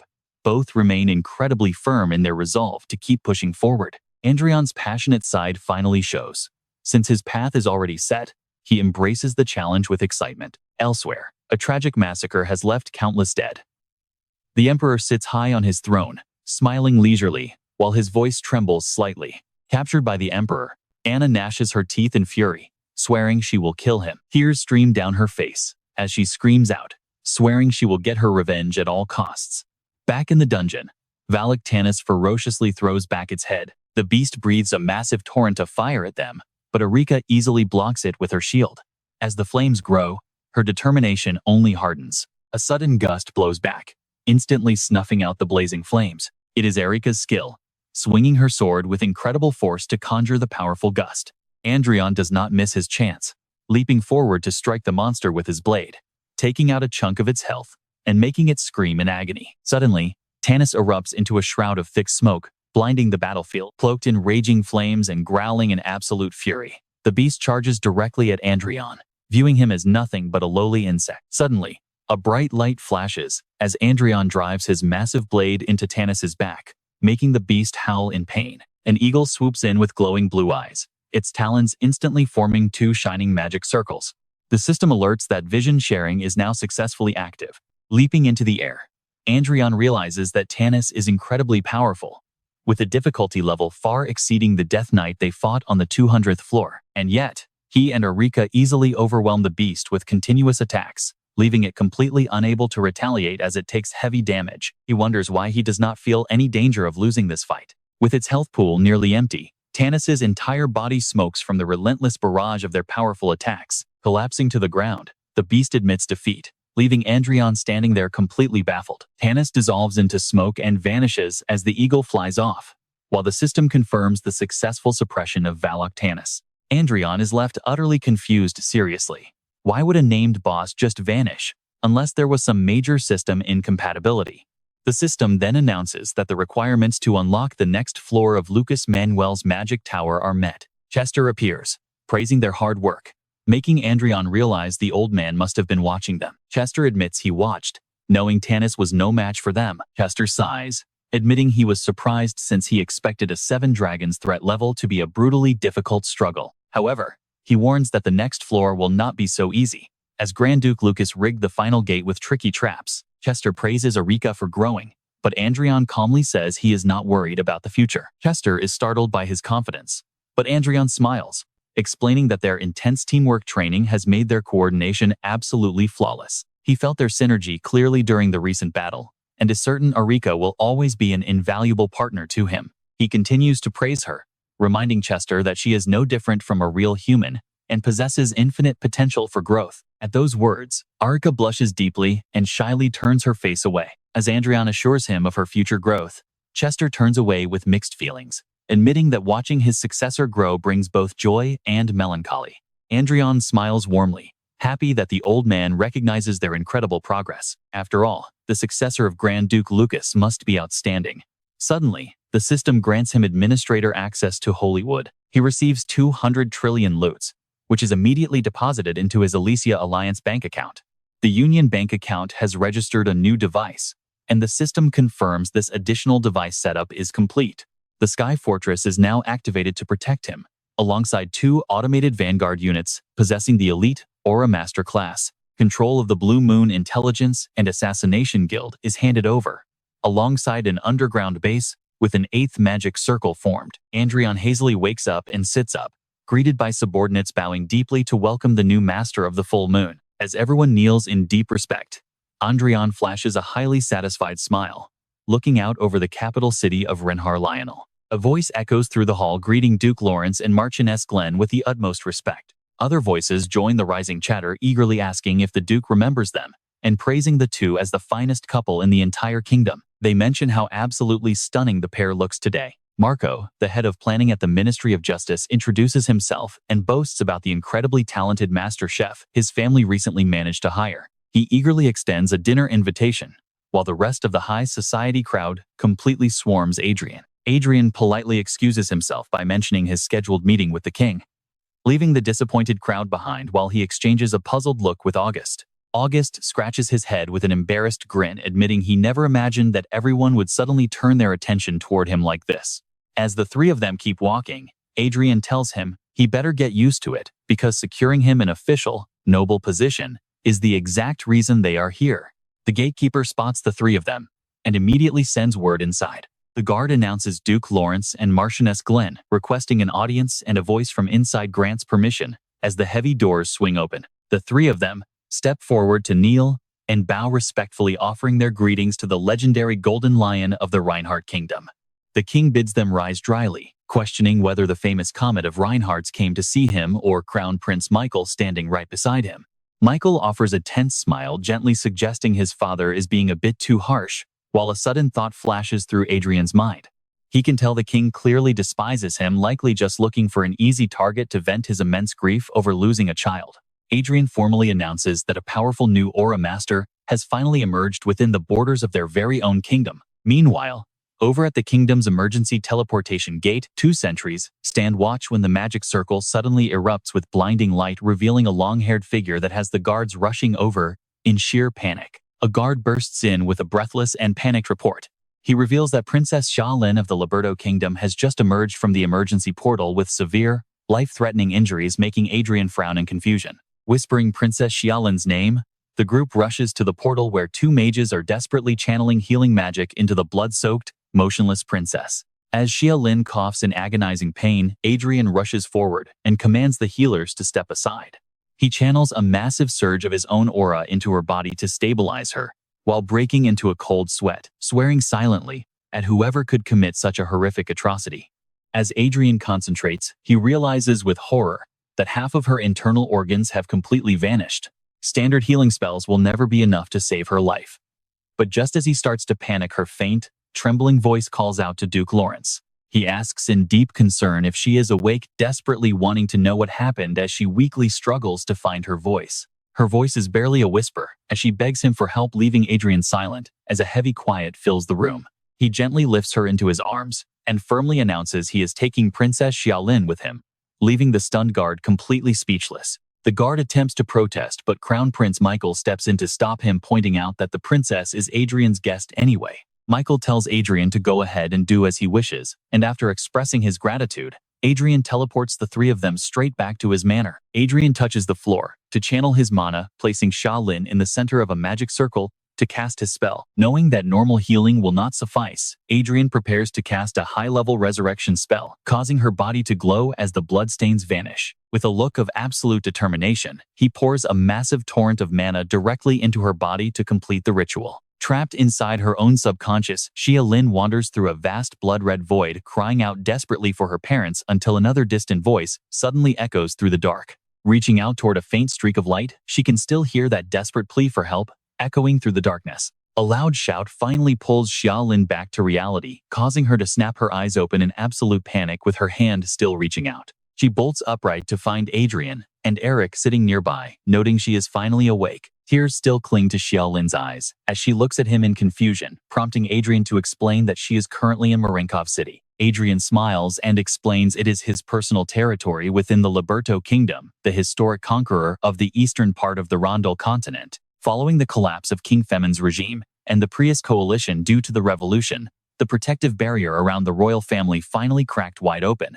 This allowed the usurpation of the throne, and Adrian silently notes that, because Liberto's noble council holds more power than the monarchy, stopping the rebellion is nearly impossible. While Xiaolin bows her head in sorrow, Adrian silently analyzes her motives. He realizes she entered the Saintis competition solely to restore her fallen family, prompting him to offer his direct help in reclaiming her kingdom. Xiaolin gasps in utter confusion, insisting she cannot possibly burden him further, but Adrian quickly counters that his assistance certainly will not be free. He asks directly if she is familiar with Ophelia, the small island out in the Sea of Silence. He promises to end the rebellion without triggering a war, in exchange for a 50-year free lease of the island, leaving Xiaolin wide-eyed in shock. While Xiaolin wonders if such a massive rebellion can truly be settled for so cheap, Adrian clarifies that his ultimate goal is to harvest the unique spiritual energy concentrated on that island. She asks if that is indeed the location with the absolute largest reserves of mana crystals. She agrees, but points out that mana crystals hold very little market value.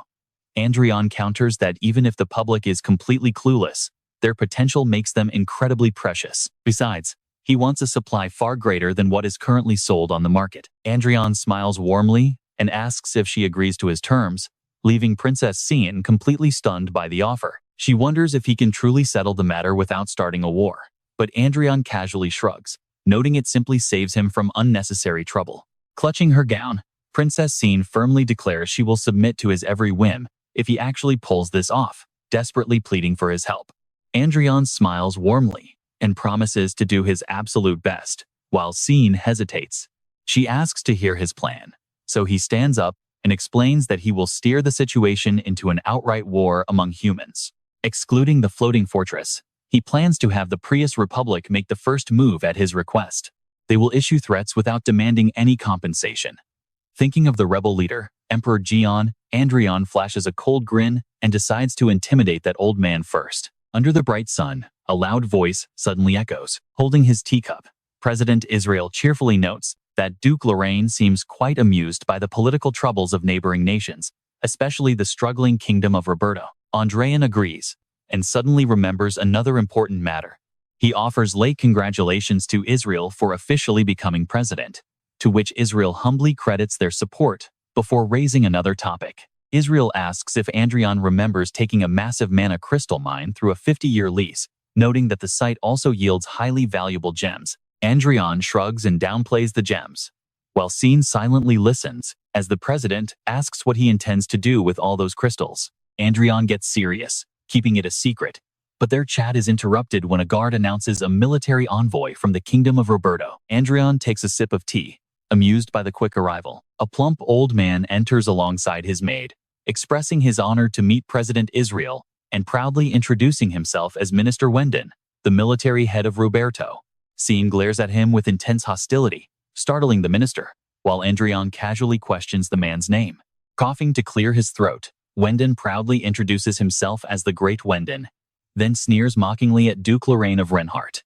He expresses his disappointment that the princess is relying on foreign powers, causing Cine to scowl in irritation. She snaps that it is none of his business, prompting a loud huff from the minister, while Adrian playfully winks. He asks what could have possibly brought this annoying foreign envoy to the office of the Prius president. Israel catches the joke and winks back, playfully asking the foreign power, Duke Lorraine, for his expert opinion on the matter. Adrian shakes his head, dryly wondering if the minister is declaring war since their nation holds a zero-tolerance policy for invaders. Feeling the sudden intense pressure, Wendon completely freezes and quickly backtracks, stammering that it is not like that at all. He explains he is actually here to request the president's urgent support for Roberto's royal family, quickly presenting an official diplomatic letter.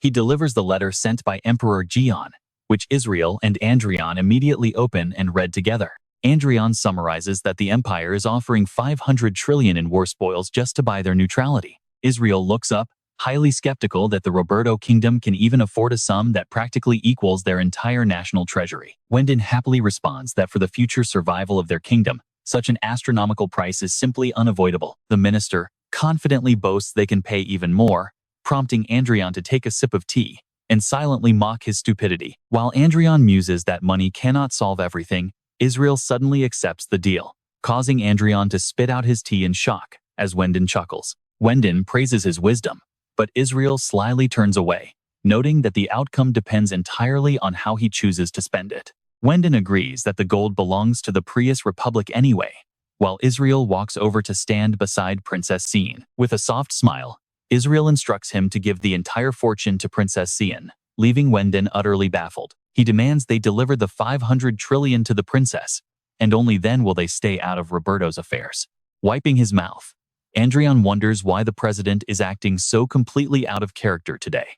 He realizes this is just plain extortion, while the minister turns bright red with absolute fury and storms out. Watching him storm off, Adrian admits he almost misunderstood the president's clever scheme. Israel sighs, explaining that he must live for his own people rather than relying on foreign nobility. Adrian smiles softly, silently resolving to take his cut of the money first, just as Israel asks if he is moving out. He confirms he is ready, since that minister looks highly useful, earning a bright laugh from Israel, who calls him a storm. Eric leaps onto the railing as Adrian stands beside him, dryly asking if the president is trying to flatter him. Adrian bursts into laughter after she tells him she does not take that as a compliment. Shortly after, he, Arika, and Celine approach a massive estate. Looking into the distance, Celine notes that this is Wynn's residence, wondering what Adrian plans to do here. He replies that he intends to shake things up, noting that a riot driven solely by personal gain and disloyalty is missing a crucial element. Realizing his point, she asks if that element is trust. Adrian glances at her with a soft smile, agreeing that trust never exists among traitors. He believes all it takes is a tiny spark to ignite internal division. With a wave of his hand, Adrian adds that they possess the perfect tool to sow discord. Suddenly, August appears from behind with a sly grin, asking if he was summoned. He explains that August is a master of the mind element. As the three look at him, Adrian notes that brainwashing is an absolute breeze for this guy.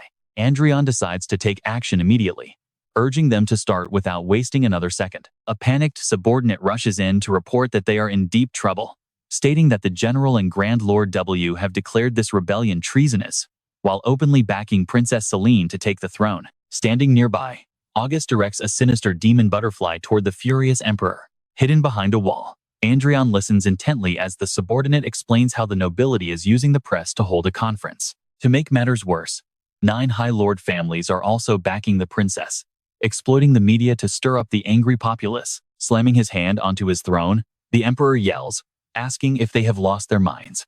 Seeing his fury, the messenger explains they likely want to reclaim their independence.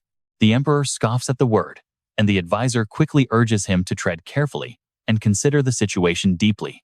The advisor asks him to consider whose pockets actually lined the massive fortunes spent to appease the Prius Republic, and who exactly was behind those secret negotiations. The emperor grows increasingly anxious, but an arrogant voice suddenly cuts in, telling him there is no need to worry. Michael steps forward to deliver his ruthless solution, claiming they should simply execute every single traitor, leaving the commoners with absolutely no choice but to obey the ruler currently holding power. Michael offers a cold smile and addresses the emperor directly. He mentions having a new technology to test, making this the perfect opportunity, and promises to dedicate his power to help. The emperor is absolutely delighted by this, praising Michael for his unmatched loyalty and saying it deserves the highest commendation. Suddenly, Michael's expression turns incredibly sinister as his status window appears on screen, revealing the name Michael Gell, which Adrian quickly scans.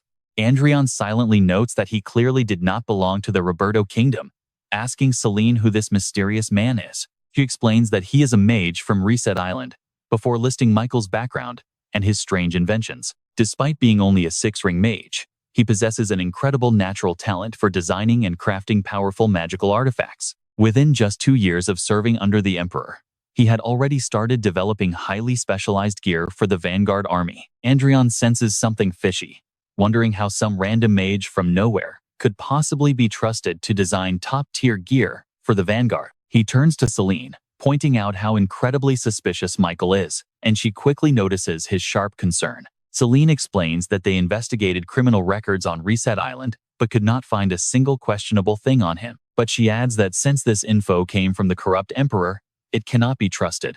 Honestly, who'd believe him?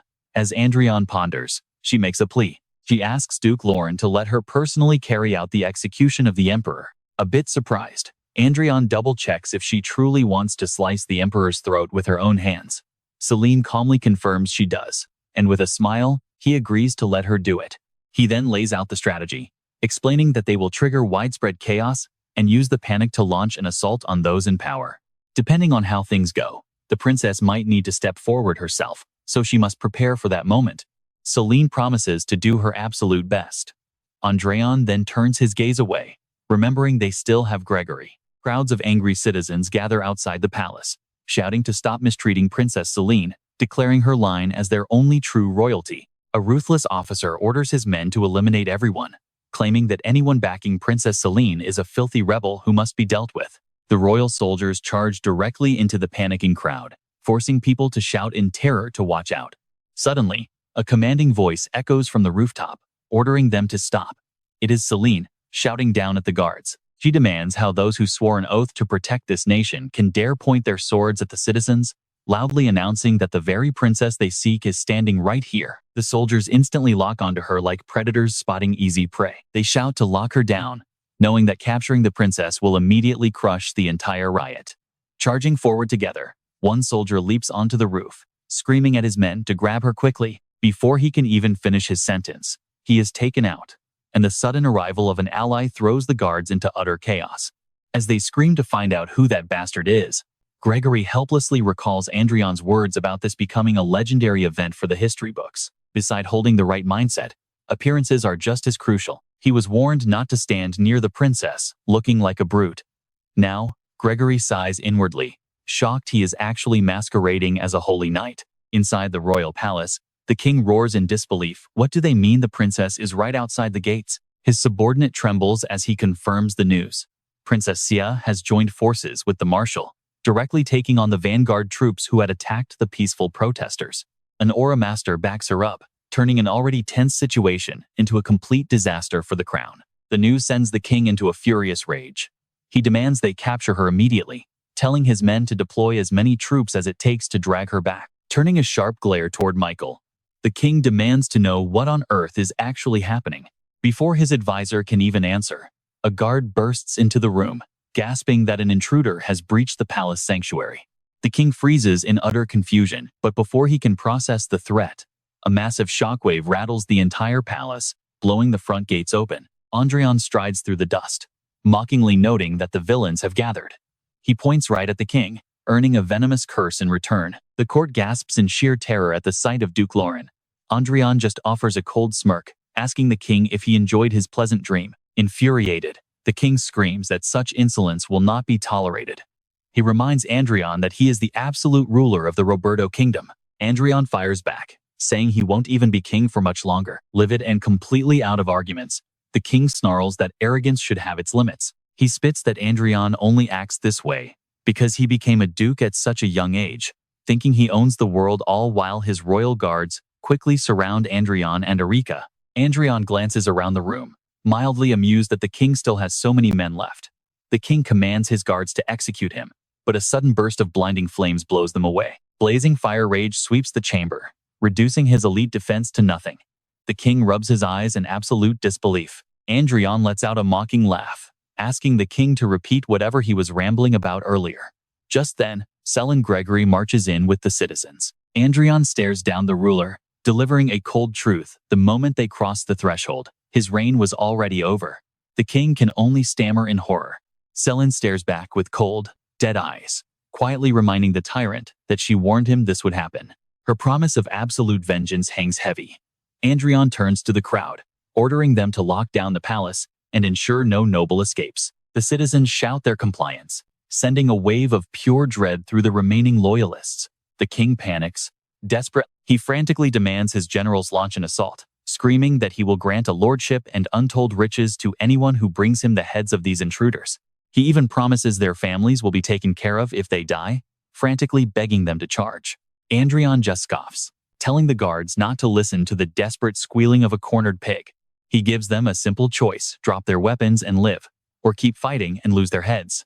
One by one, blades clatter to the stone floor as they surrender. The king screams in fury, cursing his men for their pathetic cowardice. Adrian shrugs, admitting it must be quite a shock to have a bunch of outsiders completely ruin his perfect little setup. He playfully suggests the king just chalk it up to bad luck. It might make the bitter pill easier to swallow. After all, if Princess Sia had not shown up at his door drenched in blood, the king might have actually kept his precious crown. Cold sweat pours down his face. Adrian then locks his gaze onto Michael, asking who he really is. Michael just offers a harmless smile, claiming he has no idea what he means. Adrian channels his mana and unleashes a sudden blast, forcing a terrifying, monstrous scream from his target. Michael's disguise melts away, revealing a monstrous, snake-infested form beneath. He snarls, demanding to know why Adrian would launch such a sudden strike. Adrian glares back coldly as Michael demands to know how his secret was exposed. Pointing his staff at the beast, Adrian realizes this is no ordinary, throwaway mob. This snake demon is the true mastermind behind everything, and he quickly begins calculating his chances in his head. Classic game tropes usually have limits. A system screen flashes to life, revealing Michael as a level 7 dark mage. At 45 years old, this human is secretly the master of the Gel Magic Tower and the main military advisor of the Roberto Kingdom.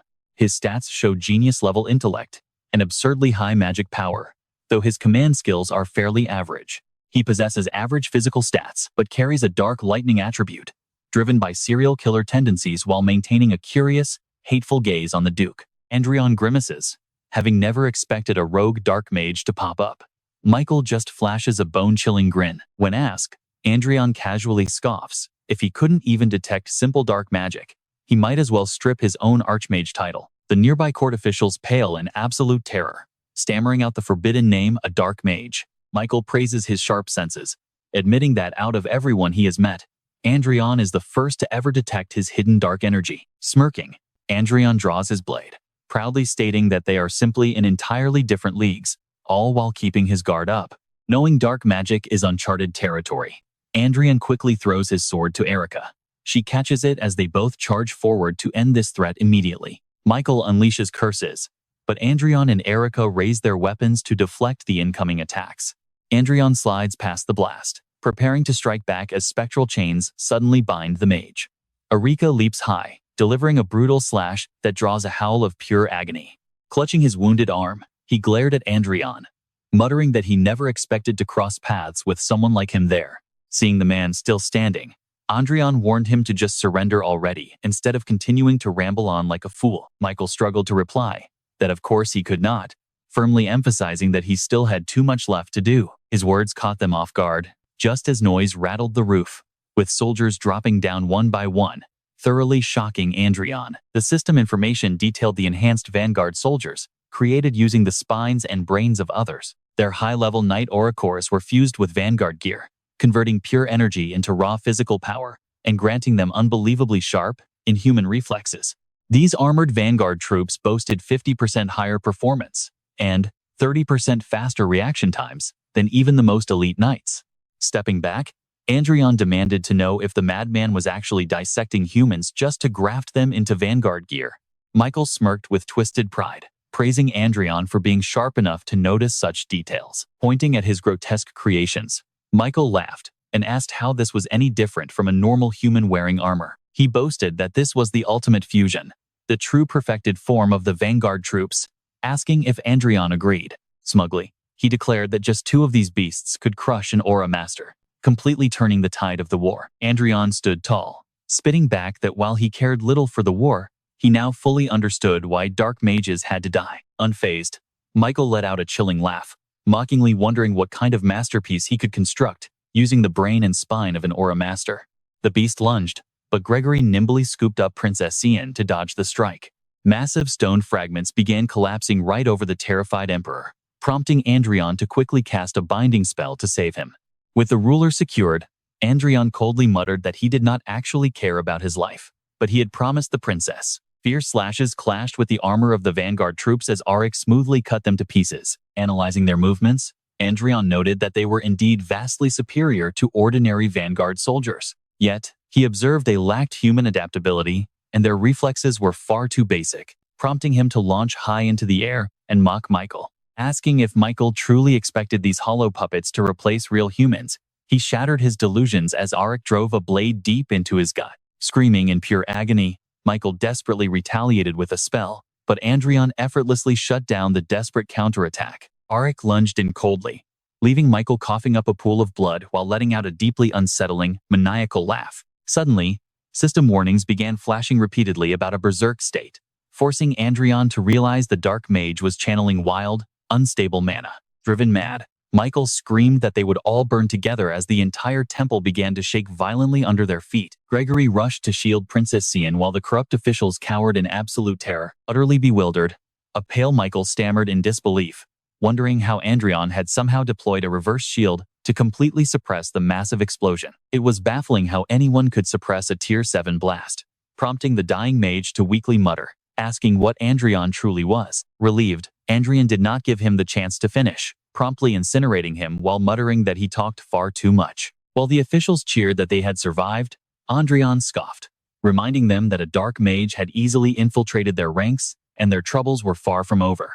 Crawling on the ground, the Emperor tried to slip away unnoticed, only to freeze in horror when a sharp blade was suddenly pointed right at his face. As she thrust the sword straight down, he shrieked, the freezing cold blade grazing his cheek and leaving the petrified ruler foaming at the mouth. Pressing the steel to his neck, Xia Lin declared she would not kill him, as death would be far too merciful. She made it clear the Holy Land would never forgive anyone who allied with dark mages, leaving the bound nobles to desperately plead for their lives. Sheathing her sword, Xia Lin coldly warned the corrupt officials to prepare themselves, for their lives from now on would be far worse than death. Princess Xin bowed deeply, expressing her profound gratitude. She admitted that, without their help, she would not have survived, let alone stood a chance of reclaiming her rightful throne. By now, that wretched mage would have seized total control of her kingdom, but she had learned some very valuable lessons from this ordeal. Gazing into the distance, she felt a quiet sense of relief, grateful that they had found no other dark mages lurking in the shadow besides Michael. Meanwhile, Adrian was left deeply troubled by history, knowing that whenever a dark mage emerged, absolute catastrophe was sure to follow. Turning to leave, he suspected this dark resurgence was tied to the ancient prophecy and resolved to investigate it further. Xia Lin watched him walk away, softly asking if he was already headed back to Ren. Without any hesitation, Adrian confirmed he intended to make a quick stop at Opelia Island before heading straight back. Smiling gently, Xian watched him walk away, knowing that while the world searched for dark mages, the truly mysterious hero was Adrian himself. As his party stepped into the teleportation circle, Adrian felt confident the princess would keep his secrets, while she offered a highly respectful parting salute. Xian promises to always remember his incredible kindness, swearing that everything she witnessed on this journey will remain her own private memory. Princess Xian bows deeply, leaving Adrian highly satisfied, as the cool wind gently rustles through his hair. The group finally departs, leaving the princess behind as she smiles, relieved that everything has been settled peacefully. Looking out at her kingdom, her heart quietly swells with emotion. Inside the laboratory, a trembling researcher asks if they are truly going through with this, to which Adrian simply grins and orders him to pull the lever. A blinding light erupts within the facility, expanding outward before suddenly collapsing back inward to forge something entirely new.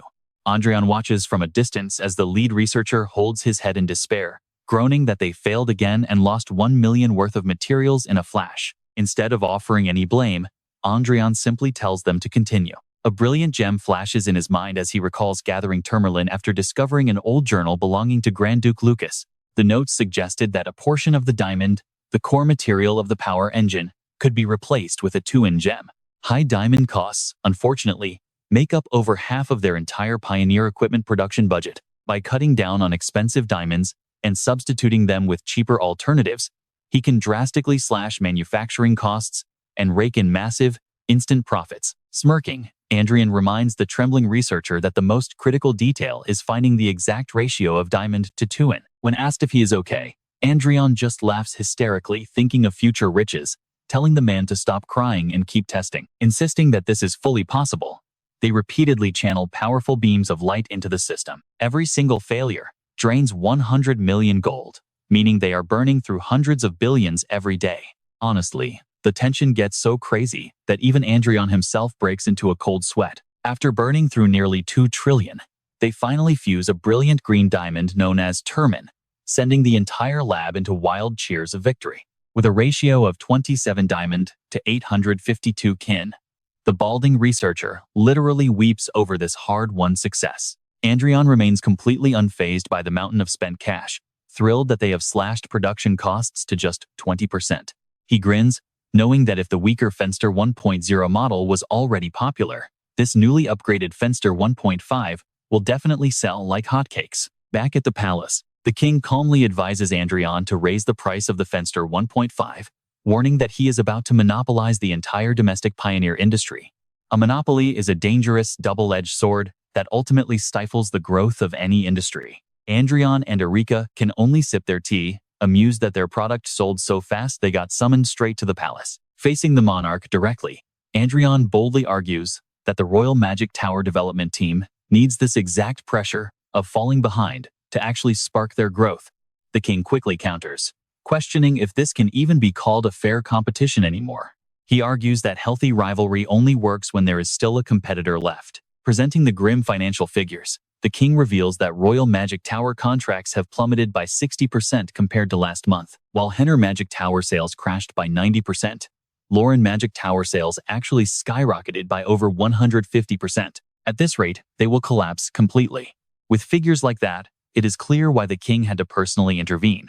And Adrian realizes he has no choice but to comply, rather than turn the royal family into enemies. Forced into a corner, Adrian politely concedes, agreeing to raise his prices by 10%. In exchange, he asks if the king will permit the export of his pioneer equipment and its vital components. Realizing Adrian wants to offset domestic losses with export profits, the king finds the compromise reasonable and grants his full permission.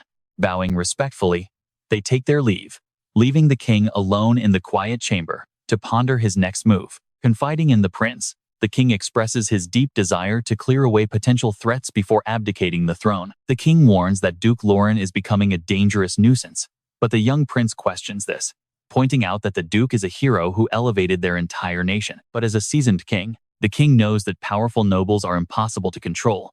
But the first prince merely laughs, suggesting that the royal family should simply grow stronger too. He declares that he refuses to be a ruler who suppresses the potential of his own subjects. Frowning with deep worry, the king warns that humans are naturally greedy, and those who gain power will always crave even more of it. While the crown and its loyal faction remain secure for now, there is absolutely no telling what threats the future might hold. Crossing his arms, the prince casually replies that he views the situation very differently. If the duke wants raw power, he will give it to him, and if he craves authority, he will grant it, as long as those forces are never turned against the royal family. The king is completely lost. What exactly does he mean? Michael's explanation only leaves his father more shocked. This world is massive, with plenty of places beyond the royal court to feed a hunger for ultimate power, like that annoying neighbor who constantly picks fights with us, or the vast, unexplored wildlands waiting right past their border. Michael lets out a soft chuckle, but his father can only stare back in absolute horror. My God, Michael. The king growls out, warning him that they cannot underestimate the mighty Croizon Empire, even if they are currently losing to the Brewam Empire and the Alicia Alliance, but they have still held on to power for centuries.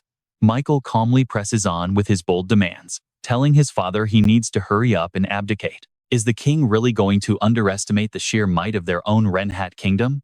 Before he can finish, a cold blade is pressed right against his neck. Gabriel steps in to warn him, Your Highness, you are crossing the line. Michael does not even flinch, calling him the king's shadow. The guardian pauses, shocked that the prince is not surprised. He asks if Duke Lauren told him, and Michael confidently confirms yes. The two of them are very close. In fact, it seems Duke Lauren is quite wary of the crown. The king holds his head in despair, telling both of them to shut up. Bowing his head in defeat, the king finally understands why Michael just watched the second prince rise without doing a single thing. With sweat dripping down his face, he realizes that to pull off this grand plan, Michael had to crush any internal resistance first. That explains why Michael ruthlessly purged his enemies simply to force his own will onto everyone else. Michael narrows his eyes and admits it. He is protecting Adrian, so the king must not provoke Duke Lauren anymore. They cannot force Lauren to betray the crown.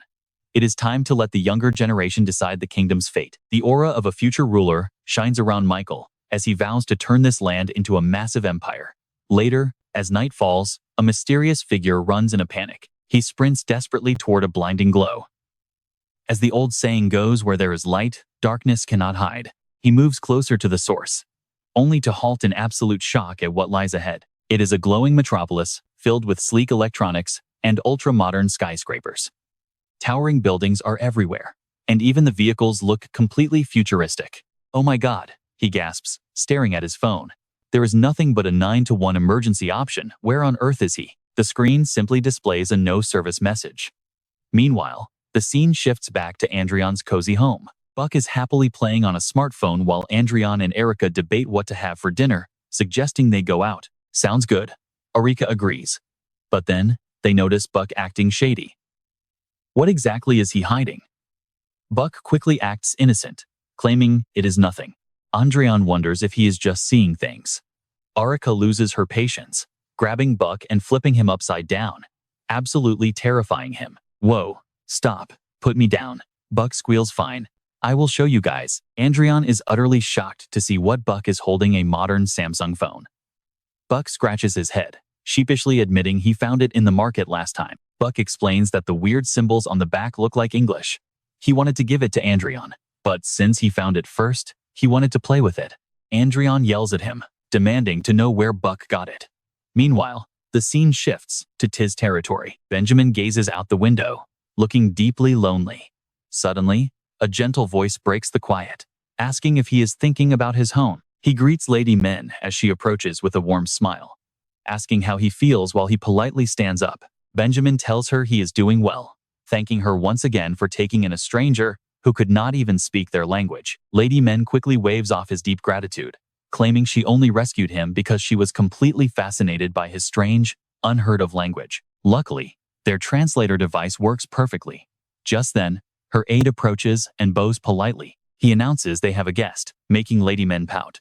She grumbles about unexpected visitors being a total pain. The aide reveals the guests are Duke Adrian L. Lauren and Duchess Asia Klen, causing Lady Min to instantly freeze in terror. She snaps that he should have said that first, as Adrian enters with a polite, friendly tone. He apologizes for dropping by completely unannounced, while Erika stands beside him, practically burning with jealousy. Instantly, Lady Min's entire attitude does a complete turnaround. She quickly assures them it is a total honor to host them, but politely asks what brings them to her domain. Adrian explains it is nothing too serious. He simply heard rumors that she recently took in a rather intriguing traveler. Lady Min glances over at Benjamin, questioning if he means her quiet guest.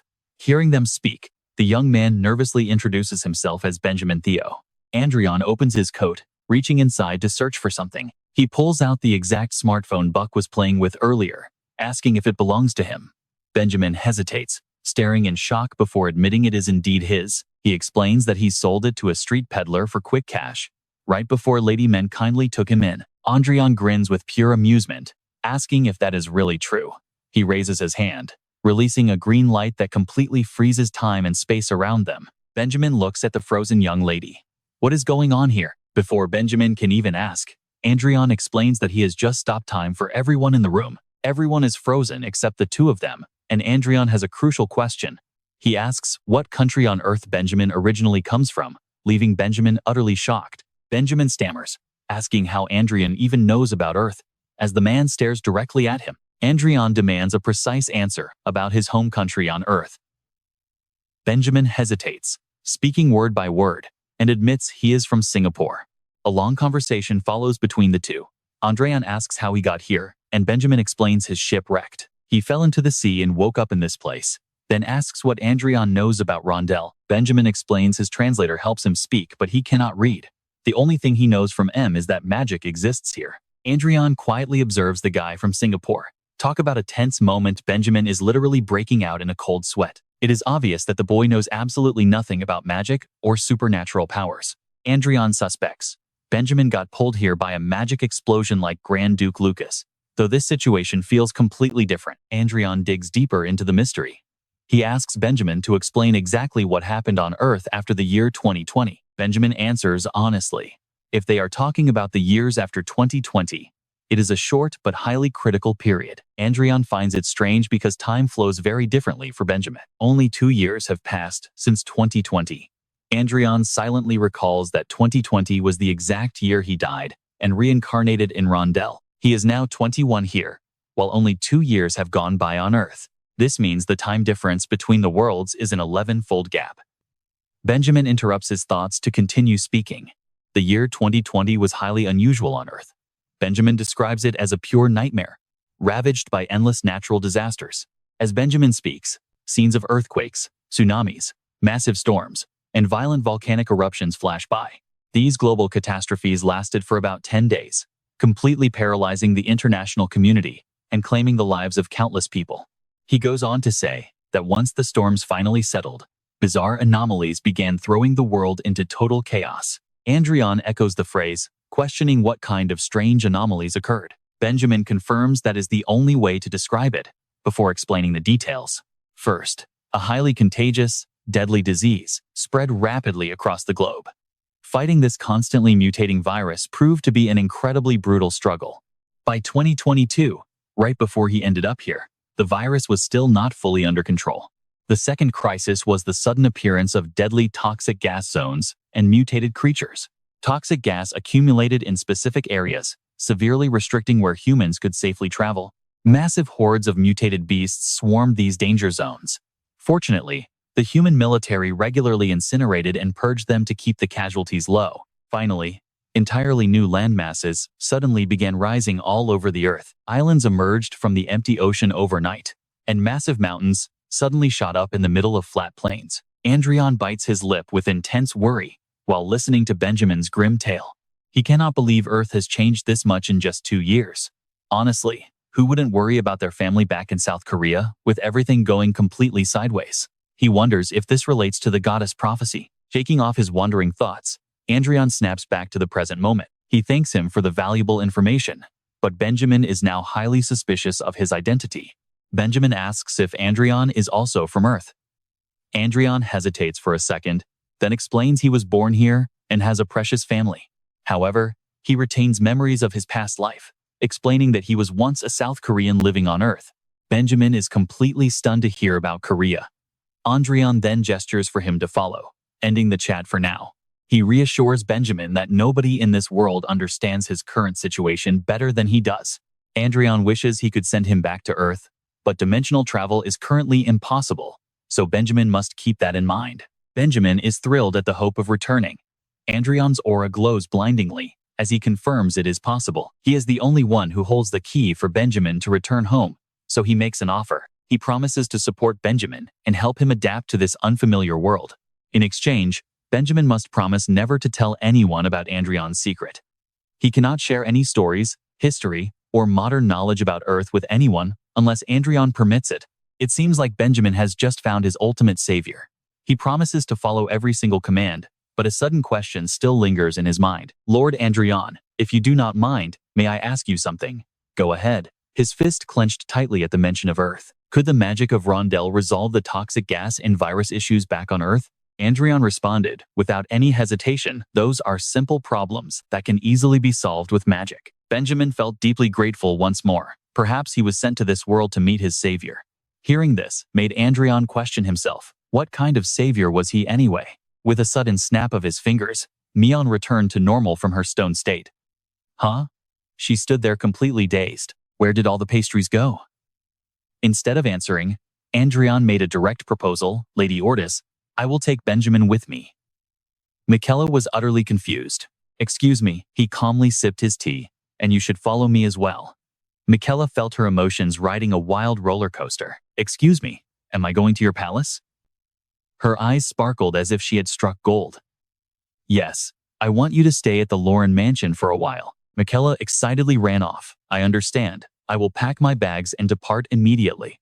Meanwhile, Arika was burning up with pure jealousy. He silently observed her. Michaela Ortis, you have come closer to destiny than anyone else. If Blue Moon had found Benjamin a bit later, or if he had moved just a little slower, she would have learned the entire English alphabet. Could this really be a mere coincidence? When coincidences keep repeating themselves like this, does it not turn into destiny? A flood of thoughts rushed through his mind, and trust me, he knows exactly what she is capable of. Before trouble starts, he must keep her locked by his side. In contrast, Arika was displeased. No, we should kill her. Michaela excitedly waved goodbye to her father. Father, I am off.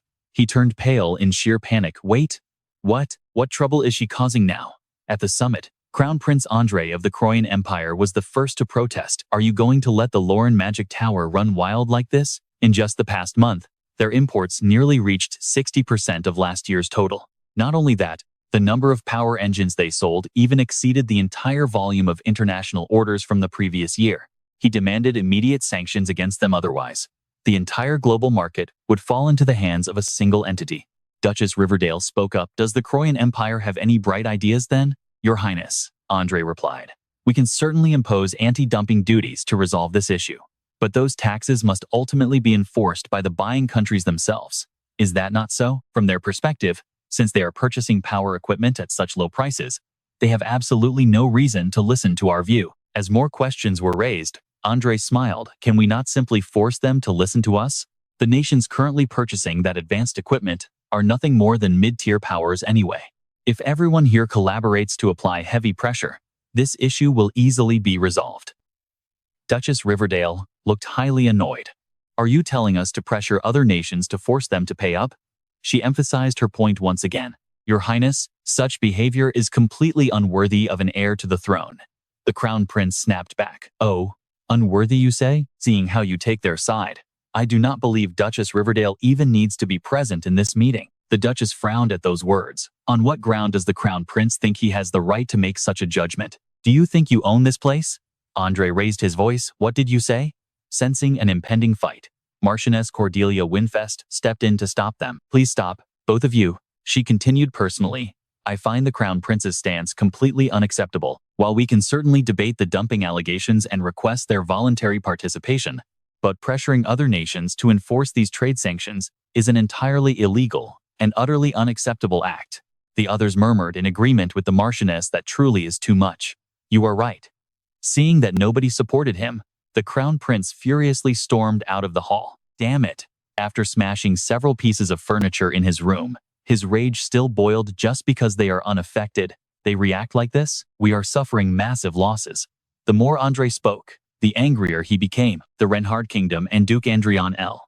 Lauren, those arrogant fools. Do they think I will just sit back and let this slide? He issued a sharp command. Contact Count Chi immediately. The servant bowed and quickly withdrew. Understood, right away. His face twisted into a sinister grin. Oh, they are definitely going to regret crossing the Croyan Empire. Following Crown Prince Andre's reckless actions, the eldest prince gathered everyone about 2 hours ago. At around 2:30 p.m. today, the Pin Death Zone collapsed. He announced that the mastermind behind this was Count Chi, a border commander of the Croyan Empire, who launched a brutal surprise raid, deploying 200 vanguard guards to swiftly seize the local lord's fortress castle. Sitting gravely at the head of the table, he explained that the Croyan Empire denies any involvement, claiming they had nothing to do with it. Everyone listening reacted with absolute fury at such utter shamelessness. How could a mere border commander mobilize troops without any orders from the emperor? One official stood up and declared this a clear provocation from the empire. Meanwhile, Adrian listened to the report, quietly analyzing the situation in his mind. The Croyan Empire's provocations have always been a regular headache, but this time, things are looking way worse. Did something trigger them to strike from behind like this?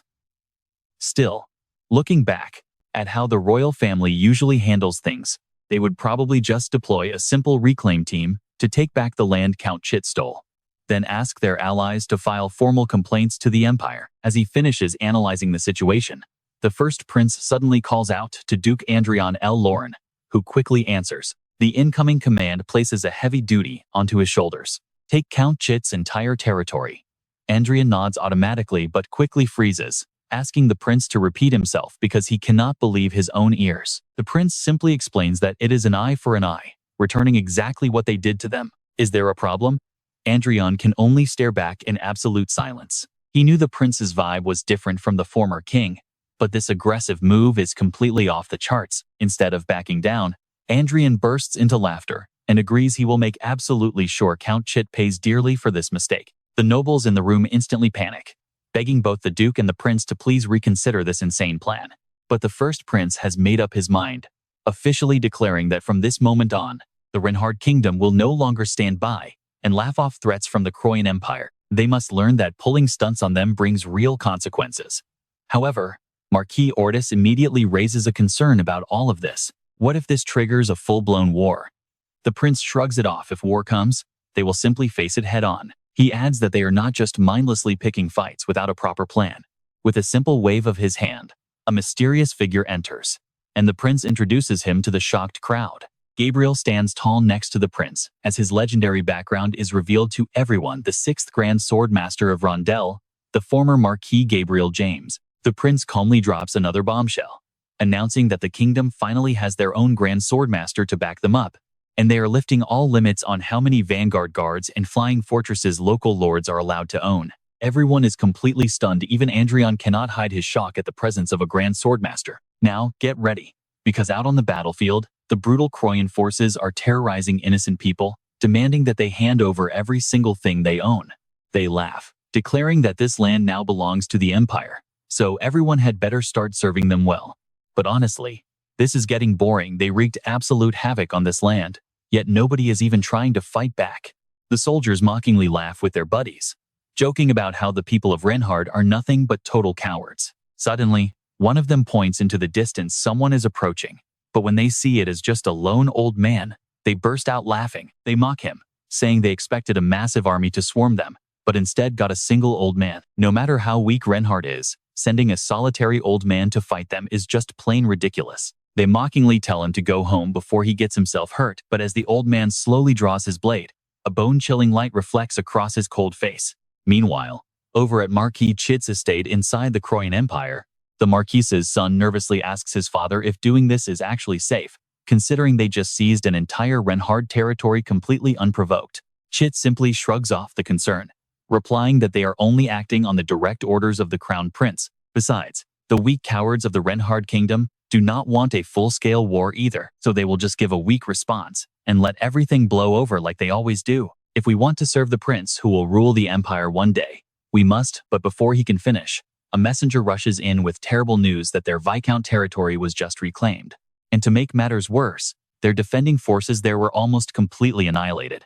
Losing that quickly, despite having flying fortresses and heavy escorts, means the enemy force must be incredibly massive. But as he listens further, his jaw drops in utter shock. What do you mean the enemy was just a single Grand Swordmaster? He has never heard of Reinhardt having such an elite, meaning this must be a powerful secret force they hid for years. The messenger explains that it is the late Marquis Gabriel, a legendary figure everyone assumed had died a long time ago. As Chit tries to process this madness, loud sirens suddenly echo throughout the castle, warning of multiple intruders penetrating their base. Hovering 2 kilometers above the estate, 5 massive flying fortresses and 300 vanguard troops from Reinhardt have just teleported in. Among them, a male and female pair from a special unit easily break through the defenses and infiltrate the Lord's main castle. The 2 killers are rushing toward the master bedroom with reports screaming that Vanguard Sir Liss and Vanguard Sir Aura have fallen. Another alert blares out as Vanguard Sir Maris is slain, sending the son into a panic while Chit grabs him to run. They need to retreat right away. But what about their mother and sister? There is simply no other choice. They have to hurry. A massive explosion rocks the area. Adrian and Arcia suddenly appear, blocking the escaping father and son. Adrian asks where they think they are running. The desperate father asks if they really attacked an entire castle just over a minor border dispute. Chi begs, wondering what they are even talking about. Adrian coldly fires back that they were the ones who attacked first, leaving Chi and his son trembling in absolute terror. They wonder if Reinhardt is declaring war on the Crosan Empire, but Adrian calmly replies, there is no reason they cannot do exactly that. But Adrian points out one absolute certainty, something far more guaranteed than any war. They will die long before any of that actually has a chance to happen. A piercing scream echoes through a massive blast, and just like that, the corrupt noble and his son are completely wiped out of existence. Provocations from the Crosan Empire have practically become an annual tradition. Yet this time, absolutely nobody expected the Reinhardt's kingdom to strike back with such overwhelming force. In a single night, the entire territory of Marquis Chi is burned to ashes. Reinhardt officially appoints the Great Swordmaster, now Duke Gabriel James, as commander-in-chief of the eastern border. This troubling report sits right on Crown Prince Andrei's desk. He slams his desk in a rage, wondering if Reinhardt has gone mad to suddenly take such drastic action. Reports from a few days ago reveal that the Crown Prince of Reinhardt has taken over the throne, proving to be far different from his predecessor.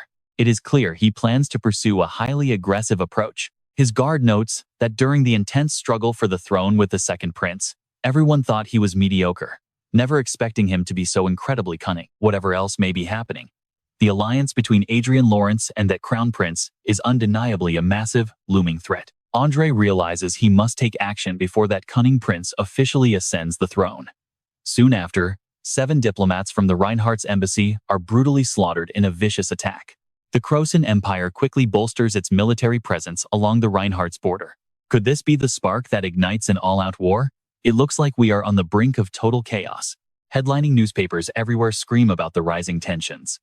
Meanwhile, Adrian and Arcia are calmly enjoying a meal with the Crown Prince himself. With relations with the Crosan Empire growing increasingly hostile, Adrian points out that the tension stems directly from their previous conflict with Marquis Chi. The Crown Prince speaks up. He explains that the invasion of Baron Pen's territory was officially dismissed as Marquis Chi acting alone, allowing both sides to close the matter without any major conflict. However, since it was definitely a direct order from the top, the enemy empire is undoubtedly still boiling with sheer fury behind closed doors. The Crown Prince notes they made a rather intriguing move. But as he analyzes the situation, he suddenly shifts the topic to ask Adrian a question. When asked what brings him to the palace today, Adrian casually announces they are getting married, leaving the completely stunned Crown Prince absolutely frozen for several seconds. The prince points out Adrian always insisted he had no desire to marry. But Adrian explains they now have a very good reason to take the plunge. Adrian explains that Arcia recently shattered her limits, successfully stepping into a legendary, almost mythical stage of supreme swordsmanship. He cannot easily reveal his own 8th circle magic mastery just yet, especially with Duke Lucas watching his every move. But with Arcia, it is a completely different story. Adrian quietly calculates that he needs to secure his assets as quickly as possible.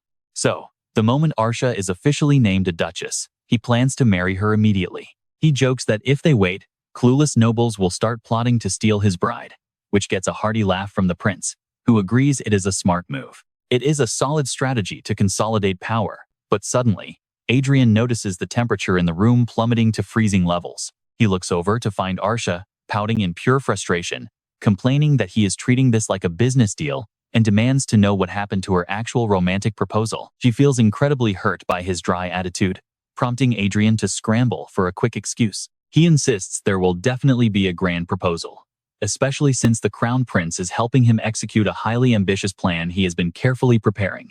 The prince chuckles, saying it will be epic, and jokingly asks for an invite, just so he can stand in the corner and cheer. Adrian silently rolls his eyes.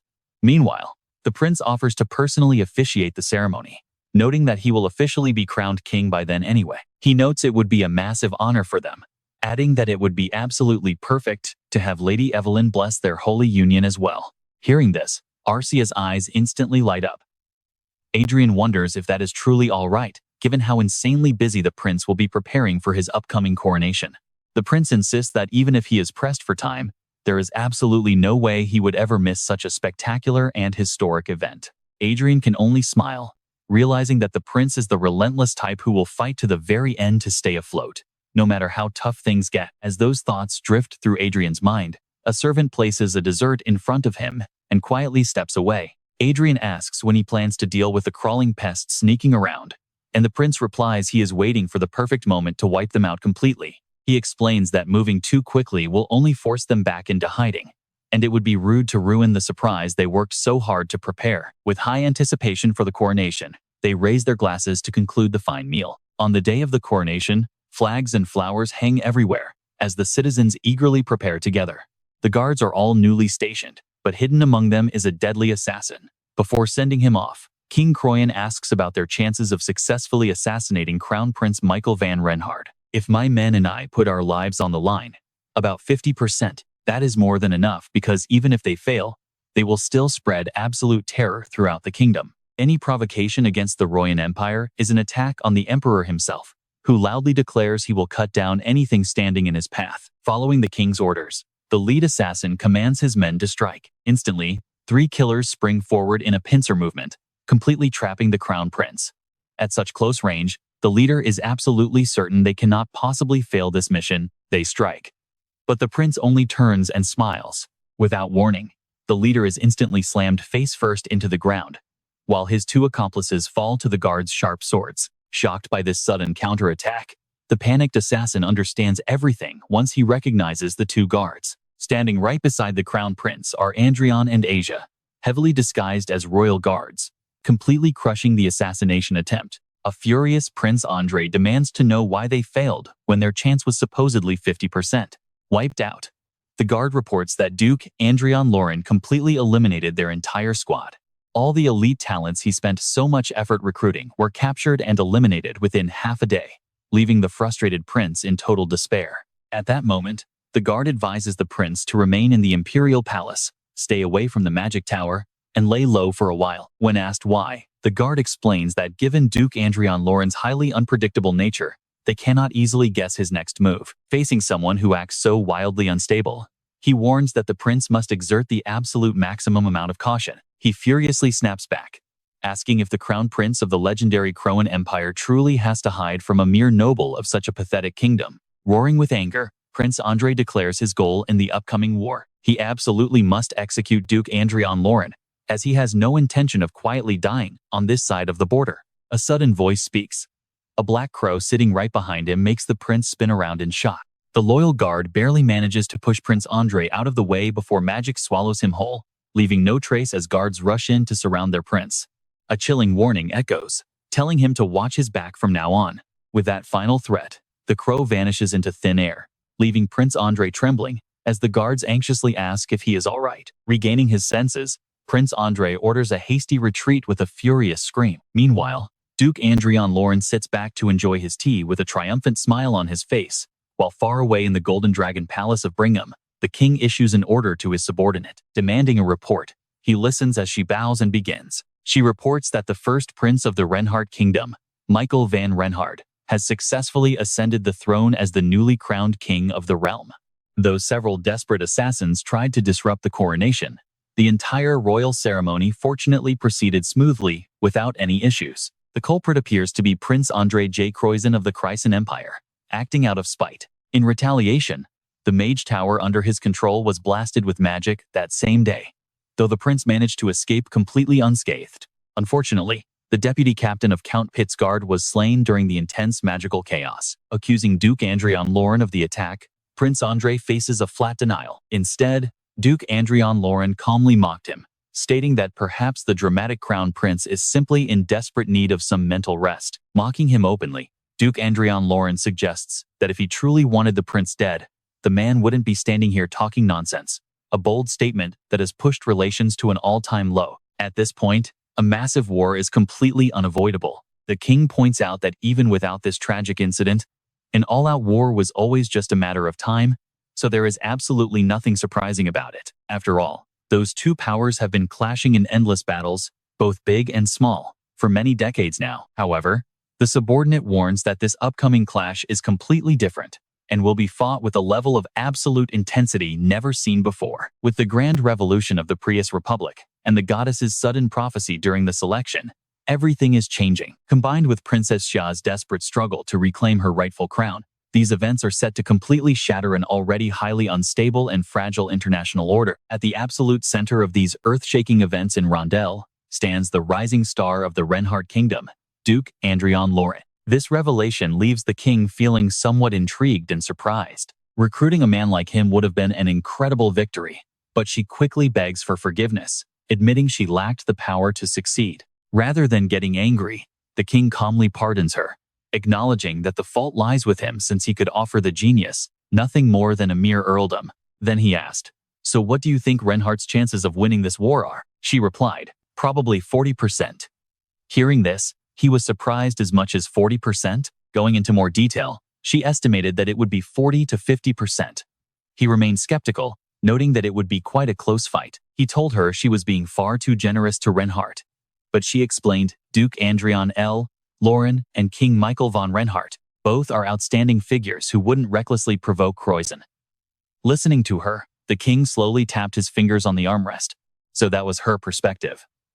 Smiling with keen anticipation, he remarked that if Reinhardt actually pulled off a victory, things would get very interesting indeed. It was high time to end the growing tyranny of the Croizon Empire. Meanwhile, over at the palace, where the first prince was meeting with his ministers, he declared this war wouldn't end as a simple border clash. Instead, it would be a campaign of total conquest. One of his worried ministers then asked if they should call on their allies for aid. The man suggested that they take advantage of the Brigham Empire's recent offer to sell them weapons at a massive discount. Another minister eagerly chimed in that securing such a deal would be absolutely wonderful news. This would cause the kingdom's military power to skyrocket. But Adrian spoke up, warning that if they accepted, they wouldn't be able to refuse Bringham's inevitable post-war demands. The first prince immediately agreed with his assessment. Duke Lawrence was correct. Getting cheap weapons on the eve of war was practically the same as accepting direct military aid. The exact same issue would arise with any other allies. Hearing this, another noble spoke up, with a puzzled look. Smiling warmly, the prince made his final decision. Yes, they would fight this war entirely on their own strength. He went on to declare that if Croizon's goal was merely to weaken their kingdom, then Reinhardt's objective in this war was nothing short of bringing down their entire empire. This incredibly bold plan left everyone in the room completely frozen in shock. One of them asked in a hesitant voice if he truly meant that Reinhardt intended to conquer the mighty Croizen Empire. Was such a massive feat really even possible? The first prince confidently confirmed it was, adding that Duke Lauren would personally take command of the battlefield. Instantly, the entire table erupted in loud protests. Duke Lauren? The supreme commander? They all knew the Duke was exceptionally talented, but this war would decide the ultimate fate of the entire kingdom. Command had to be entrusted to a seasoned, veteran expert, even if only by a slight margin. The nobles began to argue loudly in agreement. The assembly argued that Lauren was still far too young, and real combat experience couldn't just be ignored. Adrian listened in silence, thinking to himself. He expected this level of opposition from them. Suddenly, one of them spoke up in his defense. It was Marquis Ortis, who pointed out that the Duke had already successfully led soldiers during the previous war, speaking highly of Adrian's capabilities. Just a year ago, the young Duke had fought under his banner against Croizen, emerging as the primary hero who secured their victory. Ortis pressed his argument further, stating bluntly that, to put it simply, Duke Lauren was nothing short of an absolute military genius. If they handed him the command, he guaranteed the Duke would secure a glorious victory, while keeping their casualties to an absolute minimum. Hearing those supportive words, Adrian felt deeply touched that at least one person stood by his side. Marquis Ortiz was a true ally. This unexpected alignment of minds filled the young Duke with immense gratitude. His very first impression of the man had just been some chubby uncle dragging himself onto the active battlefield. The room fell completely silent after that compelling speech. Reluctantly, the other nobles relented and agreed to hear the young Duke's tactical plans to secure their kingdom's victory. Adrian smiled with satisfaction as he looked down at the advanced communications panels laid out right in front of him. They projected the voices of his military units, confirming the vanguard forces at Karn were ready, and all troops were fully in position. Adrian ordered them to stand by until the campaign commenced. Within 24 minutes, his entire force had crossed into Croizen territory. Their stealth airships hovered silently above the enemy palace, while the guards outside remained completely oblivious at this late hour. As the countdown reached its final moments, the soldiers steeled their resolve while the airship weapons locked onto their targets. The moment the clock struck 24 minutes, Adrian gave the order to attack, sending devastating long-range strikes raining down on Croizen Palace. Panicked guards rushed into the royal chambers to alert the king, who bolted awake in absolute terror. He couldn't believe his ears. Reinhardt was launching a surprise raid. In the year 2020, the Reinhardt kingdom launched a sudden, massive strike deep into the heart of the Croizen Empire. Over the radio, Adrian told Erika that they had completely cleared out the regions of Fania and Nit. He directed her to push straight toward Chias on the other side as she rushed toward the palace with her troops. His report indicated that the enemy deployed about 5,000 vanguard troops and 50 flying fortresses, advising her to split their forces and strike from 3 sides. He assured her it would be an easy conquest and promised to send the coordinates immediately as she pressed forward. He nods, understanding the plan completely.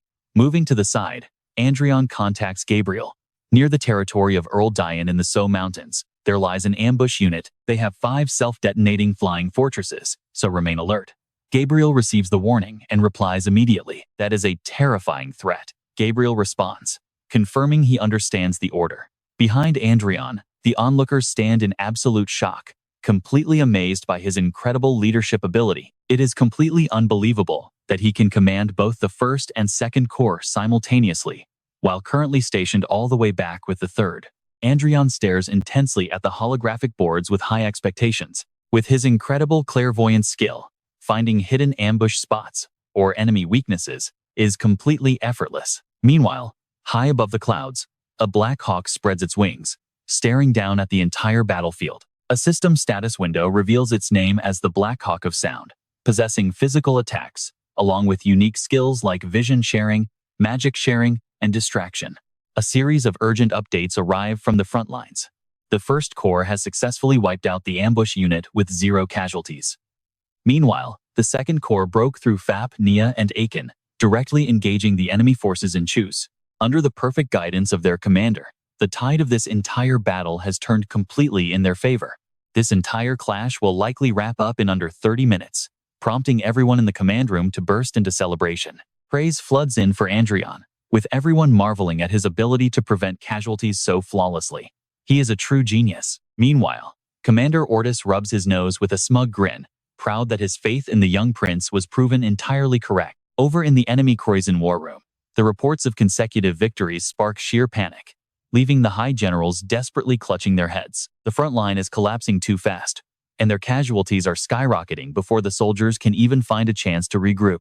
They had sharpened their fangs so carefully for this war, making them wonder how their movements could be read so easily. King Cryon buries his face in his hands, feeling as though their entire empire is completely exposed. One of his advisors suggests that this must be the work of the enemy's commander. They report to the king that intelligence from last year's border conflict with Reinhardt pointed to the exact same terrifying tactical pattern. Every single ambush and military movement is being completely leaked. The king roars out in a fit of absolute fury, and all of this is because of that wretched Duke Lauren. The king grits his teeth in pure rage, veins popping on his forehead as he mutters bitterly. When the king first heard that this young upstart was appointed commander, he had openly mocked the Reinhardt kingdom for trusting a green boy. But now, the Croizon Empire's grand strategy to seize the upper hand through a massive surprise assault has been completely shattered. Talk about a blow to his pride. His hands tremble violently with humiliation. Finally, the king barks orders to his court, commanding them to contact the 4 neighboring nations bordering Renat and pressure them into joining the war. If those nations launch a direct assault on Reinhardt, even better. The king demands military action at any financial cost, and his advisors immediately shout in agreement. With that settled, the king summons Duke Aega Crimson, the legendary grandmaster of the Croizon Empire. Duke Aega Crimson bows respectfully before his sovereign. The king then entrusts him with an elite, special operations unit to turn the tide. Aega's mission is to completely shatter the tactics of the enemy's commander. Meanwhile, back with Adrian, the young prince continues to earn the absolute trust of his allies. Aega accepts the task with grave seriousness, assuring the king that he will handle it. Elsewhere, at a secret meeting point, the atmosphere is incredibly tense. Sitting there are the kings of the Palo and Ig kingdoms, quietly discussing the sudden demands they have received. It turns out both rulers received a direct order from the Croizon Empire, asking them to help suppress and destroy the Reinhardt kingdom. The situation is incredibly delicate, as they are currently allied with Reinhardt but cannot simply ignore a direct threat from the mighty Croizon Empire. Suddenly, a guard interrupts their conversation to announce that an envoy from the Reinhardt kingdom has just arrived. The messenger is none other than Princess Diana.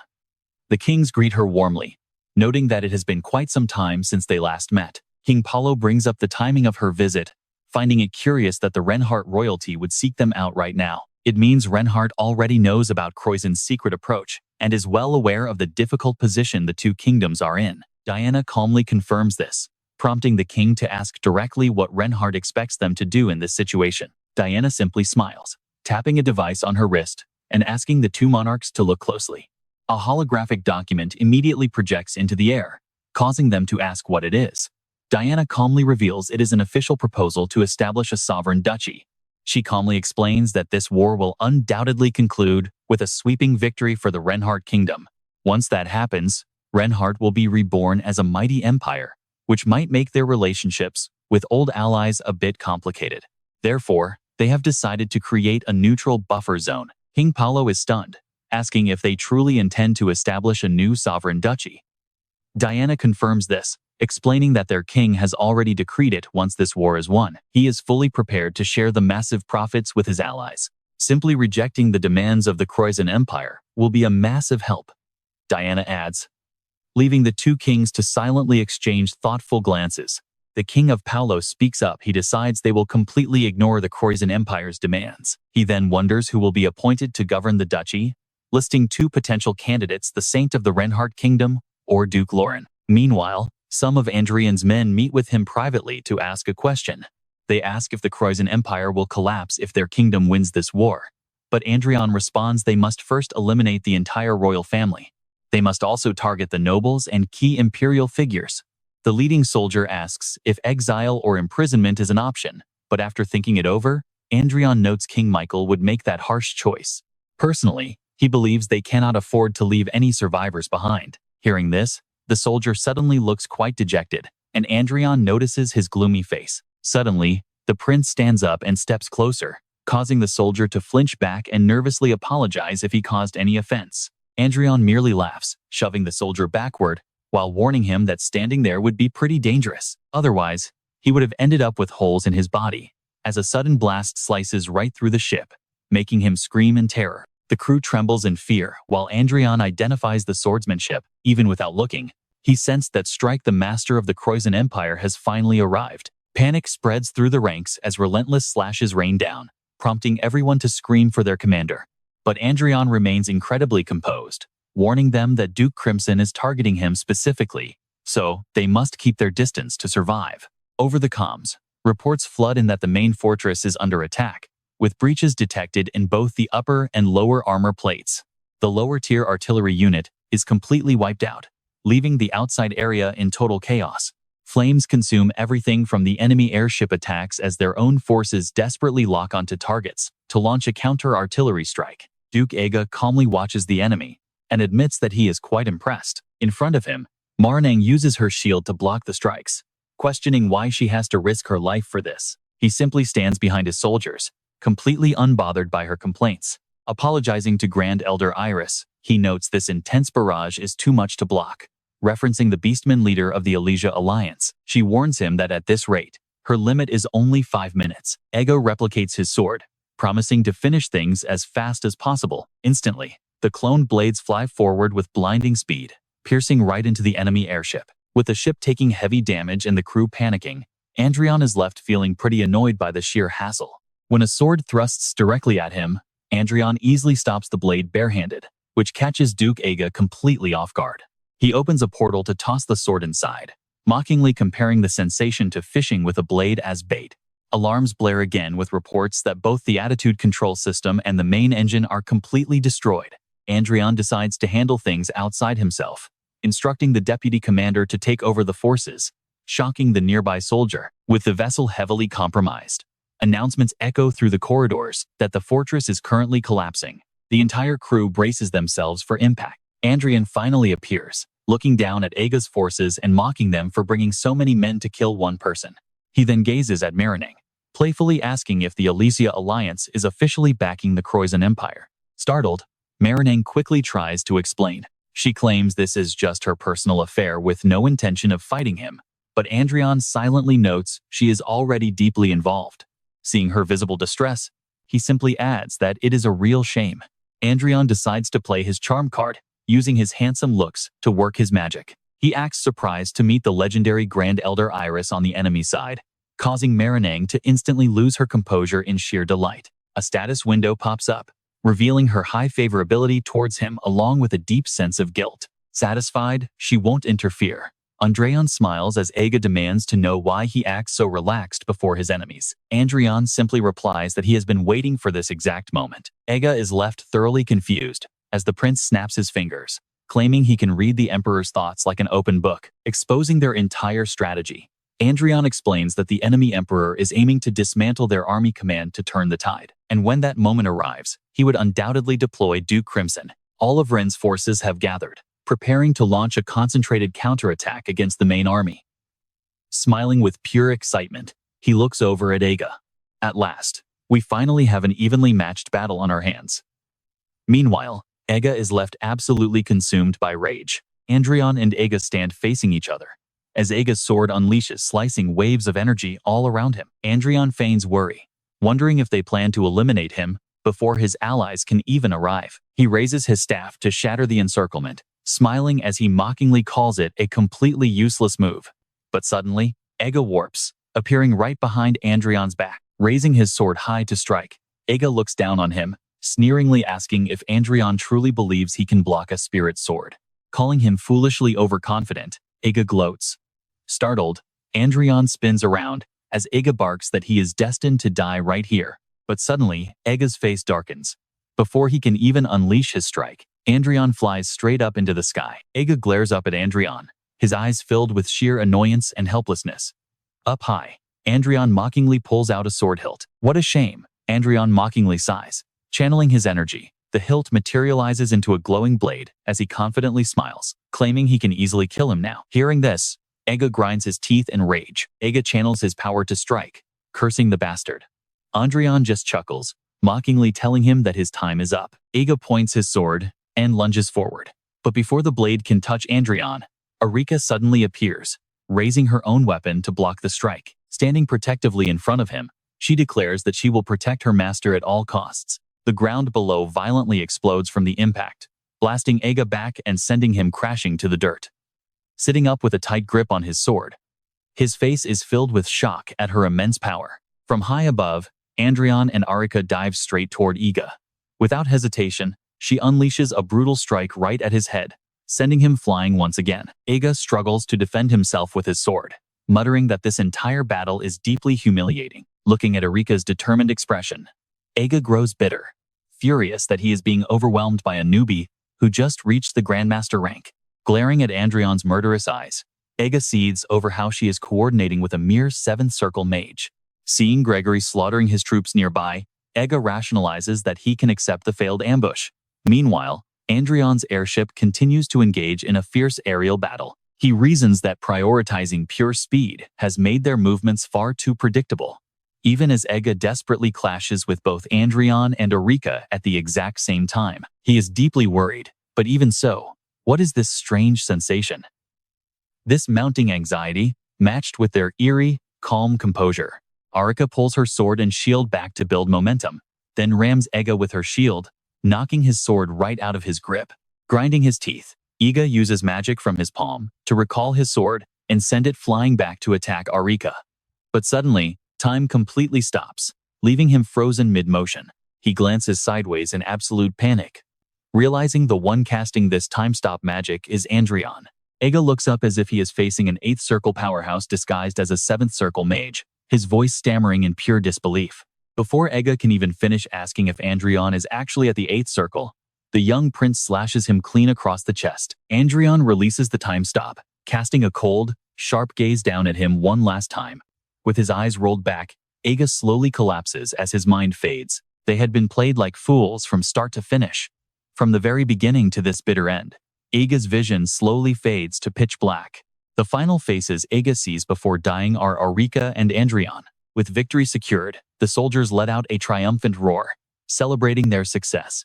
Meanwhile, Mariniang is left screaming in absolute fury. Handcuffed and helpless, Mariniang is carried over by Arika, who eagerly asks Adrian if she can adopt the captive because of how adorable she is. Mariniang thrashes around in pure outrage, snapping that she is actually far older than her captor. Turning to Adrian, Mariniang demands to know if his barbarian forces always treat prisoners of war in such a disrespectful manner. Adrian calmly retorts, reminding her that she claimed not to be part of the Elysia Alliance's reinforcements, but was merely operating alone.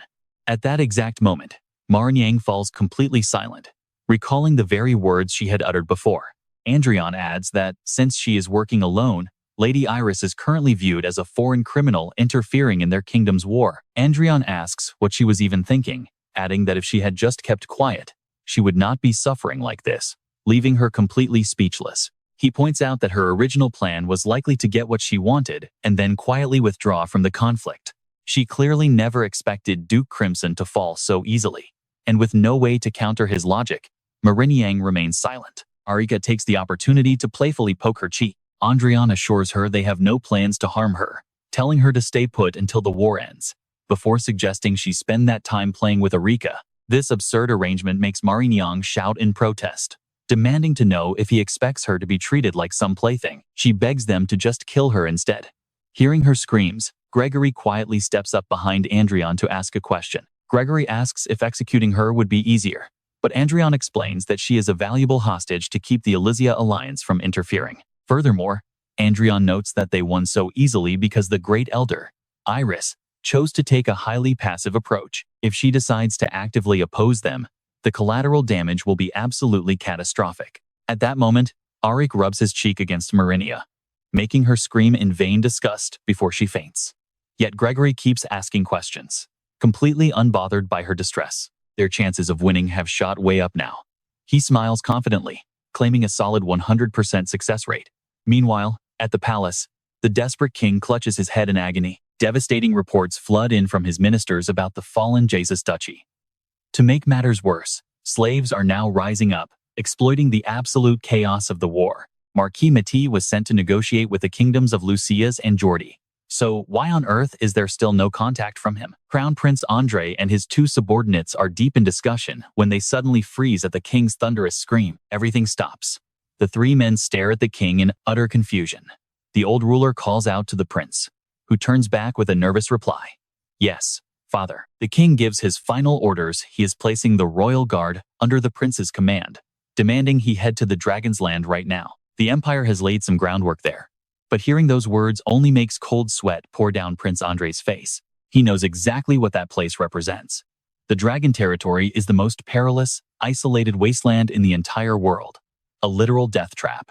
Shaking with fear, Andre stammers, asking if there is any safe route.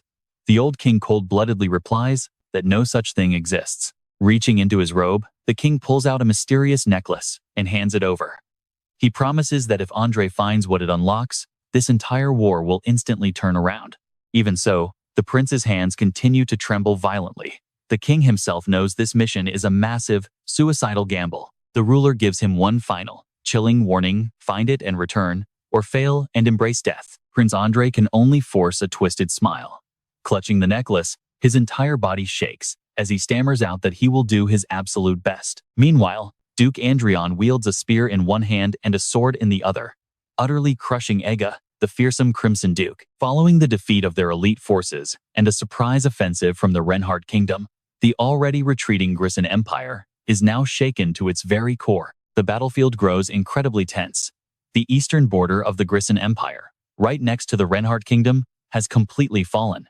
Back in the negotiation chambers, the Marquis sent to secure alliances with other nations has been brutally assassinated. The political chessboard continues to shift, and Adrian is the one pulling all the strings from behind the scenes. In the battle at the Jessus Duchy, they suffered a humiliating defeat, losing 30% of their total forces due to a massive slave uprising. This crushing defeat wiped out 30% of their military strength, completely clearing the path for the invading Reinhardt forces to march directly toward the imperial capital itself.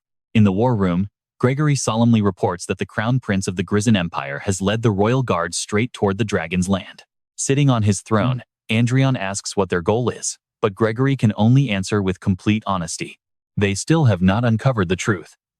Adrian stays completely silent, deep in thought, as he processes the worrying news.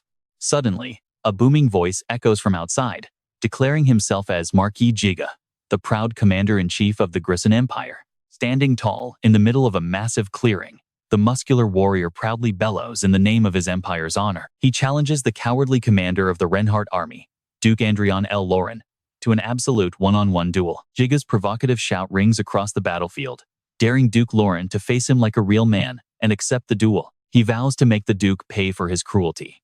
Back in the Reinhardt command tent, Adrian hears the loud provocation and simply scoffs. Really now? The commander's advisor chuckles dryly, mocking the ridiculous challenge. A knight challenging a powerful mage to a direct duel goes against all common sense. Unbothered, the man even sneers, noting that the enemy has clearly been driven into a corner. This is a total trap, right? No sane commander would ever agree to such a foolish setup. Hearing his advisor's words, Adrian merely chuckles, plotting his next move. Seeing the young Duke lost in thought, his guard steps forward in a desperate attempt to stop him. He asks if the Duke is seriously going out there.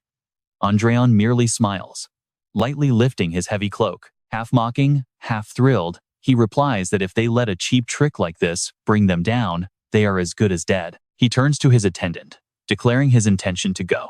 Hearing this reckless plan, the older man immediately panics and tries to stop him. But Adrian only leaves a playful reminder: make sure to record the fight clearly so they can send it to the press immediately. Flying out of the military base into the roaring wind, Adrian descends onto the battlefield.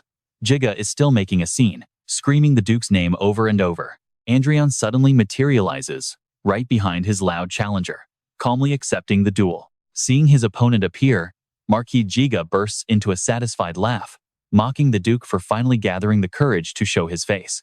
He sneers that Adrian will die today, and his kingdom of Reinhardt will pay a devastating price for his utter foolishness. Despite the heavy threats, Adrian stands nonchalantly with his hands in his pockets, holding his staff and looking around the area with sheer boredom. He coolly asks if the general only called him out to babble. Feigning utter disinterest, the young Duke shrugs and makes a show of turning to leave, acting completely indifferent. He casually tells him he is leaving, prompting a panicked Giga to rush forward, shouting at the top of his lungs to block his path. Wait. Did you march all this way just to run and humiliate yourself? The man clears his throat to recover his composure, trying to stall for time instead of fighting.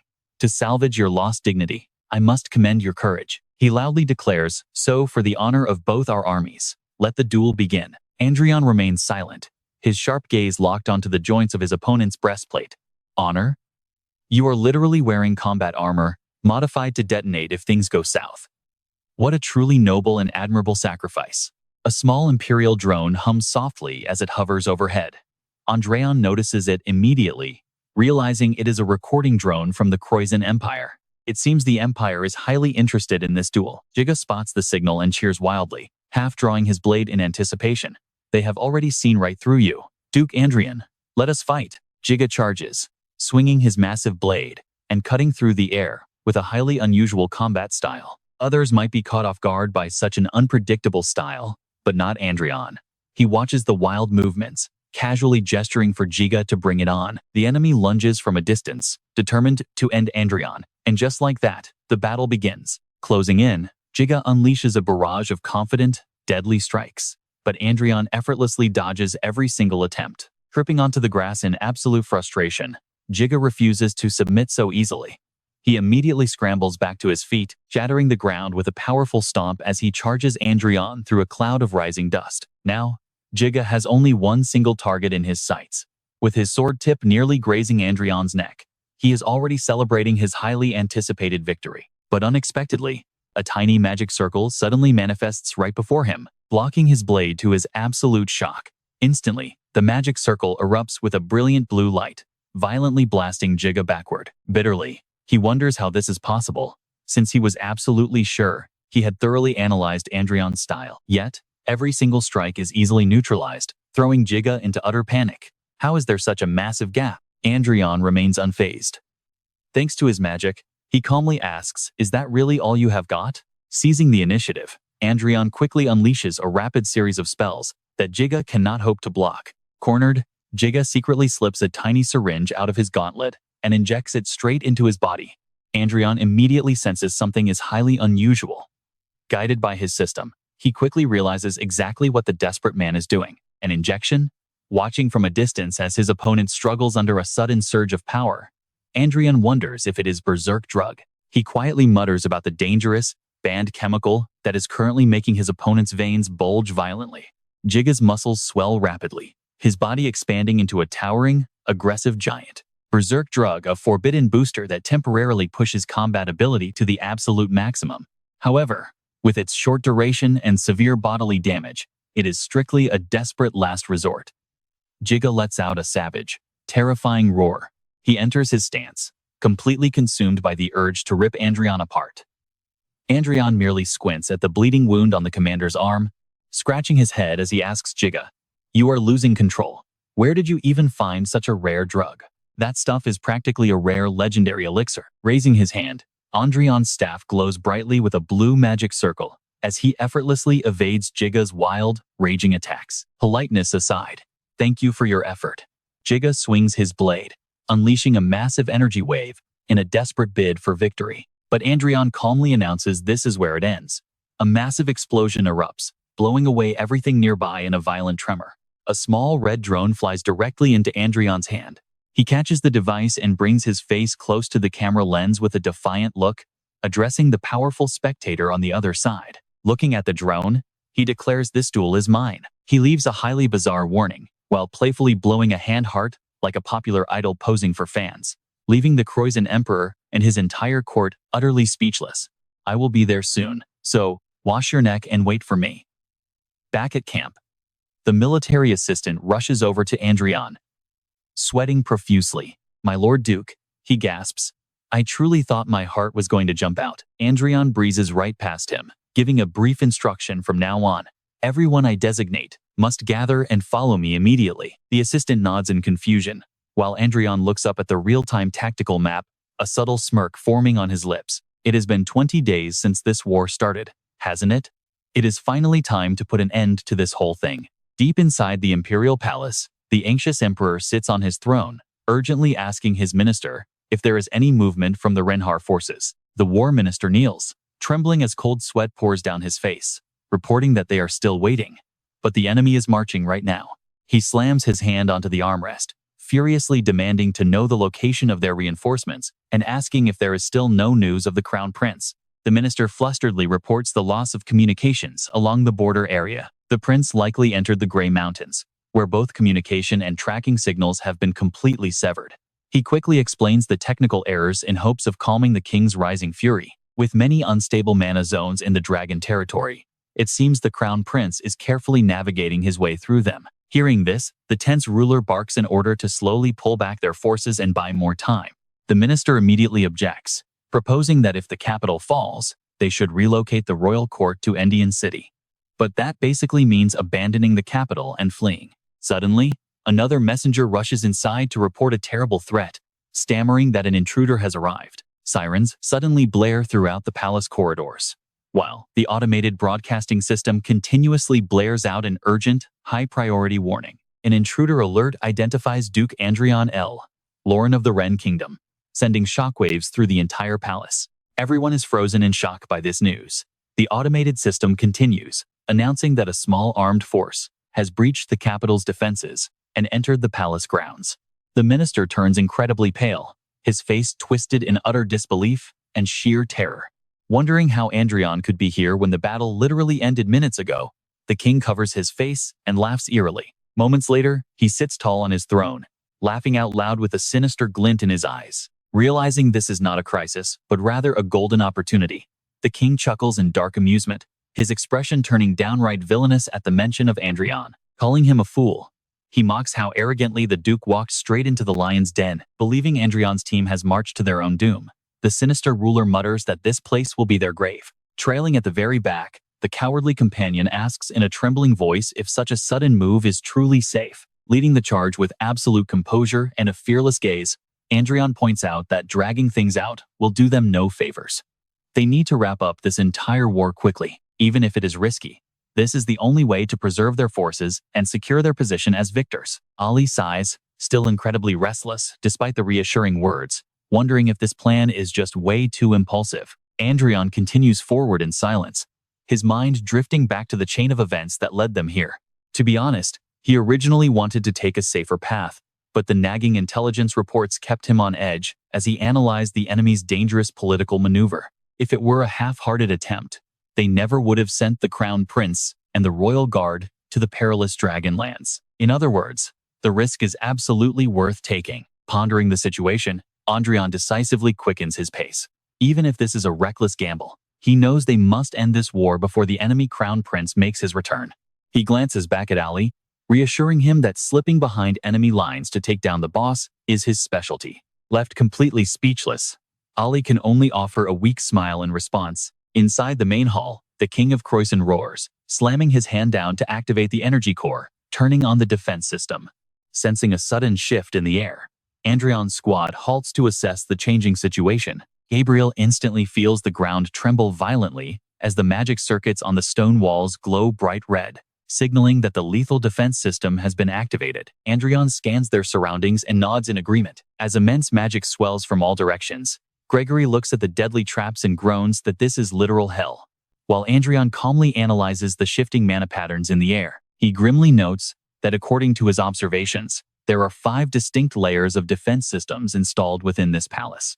Already terrified, Ali panics even more, stammering out in disbelief if there are really 5 whole layers. Unbothered, Adrian commands Eric, Marquis Jam, and the others to use their soul swords to shatter the target spots he points out. Loud explosions echo one after another as the glowing energy crystals shatter into tiny pieces. Adrian practically bounces with joy, celebrating that the first level is cleared. Ali can only stare around in utter disbelief, wondering if it is already over. A slightly embarrassed Ali looks around, while Gregory adds that it was surprisingly easy, confident they can breeze through this. Adrian peers deeply into the dark, eerie corridor that lies ahead of them.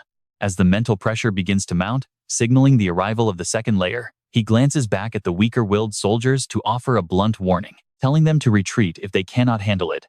Both Ali and Gregory freeze as their expressions shift. The surrounding space suddenly warps, and vivid illusions begin to cloud everyone's minds as they enter the second barrier.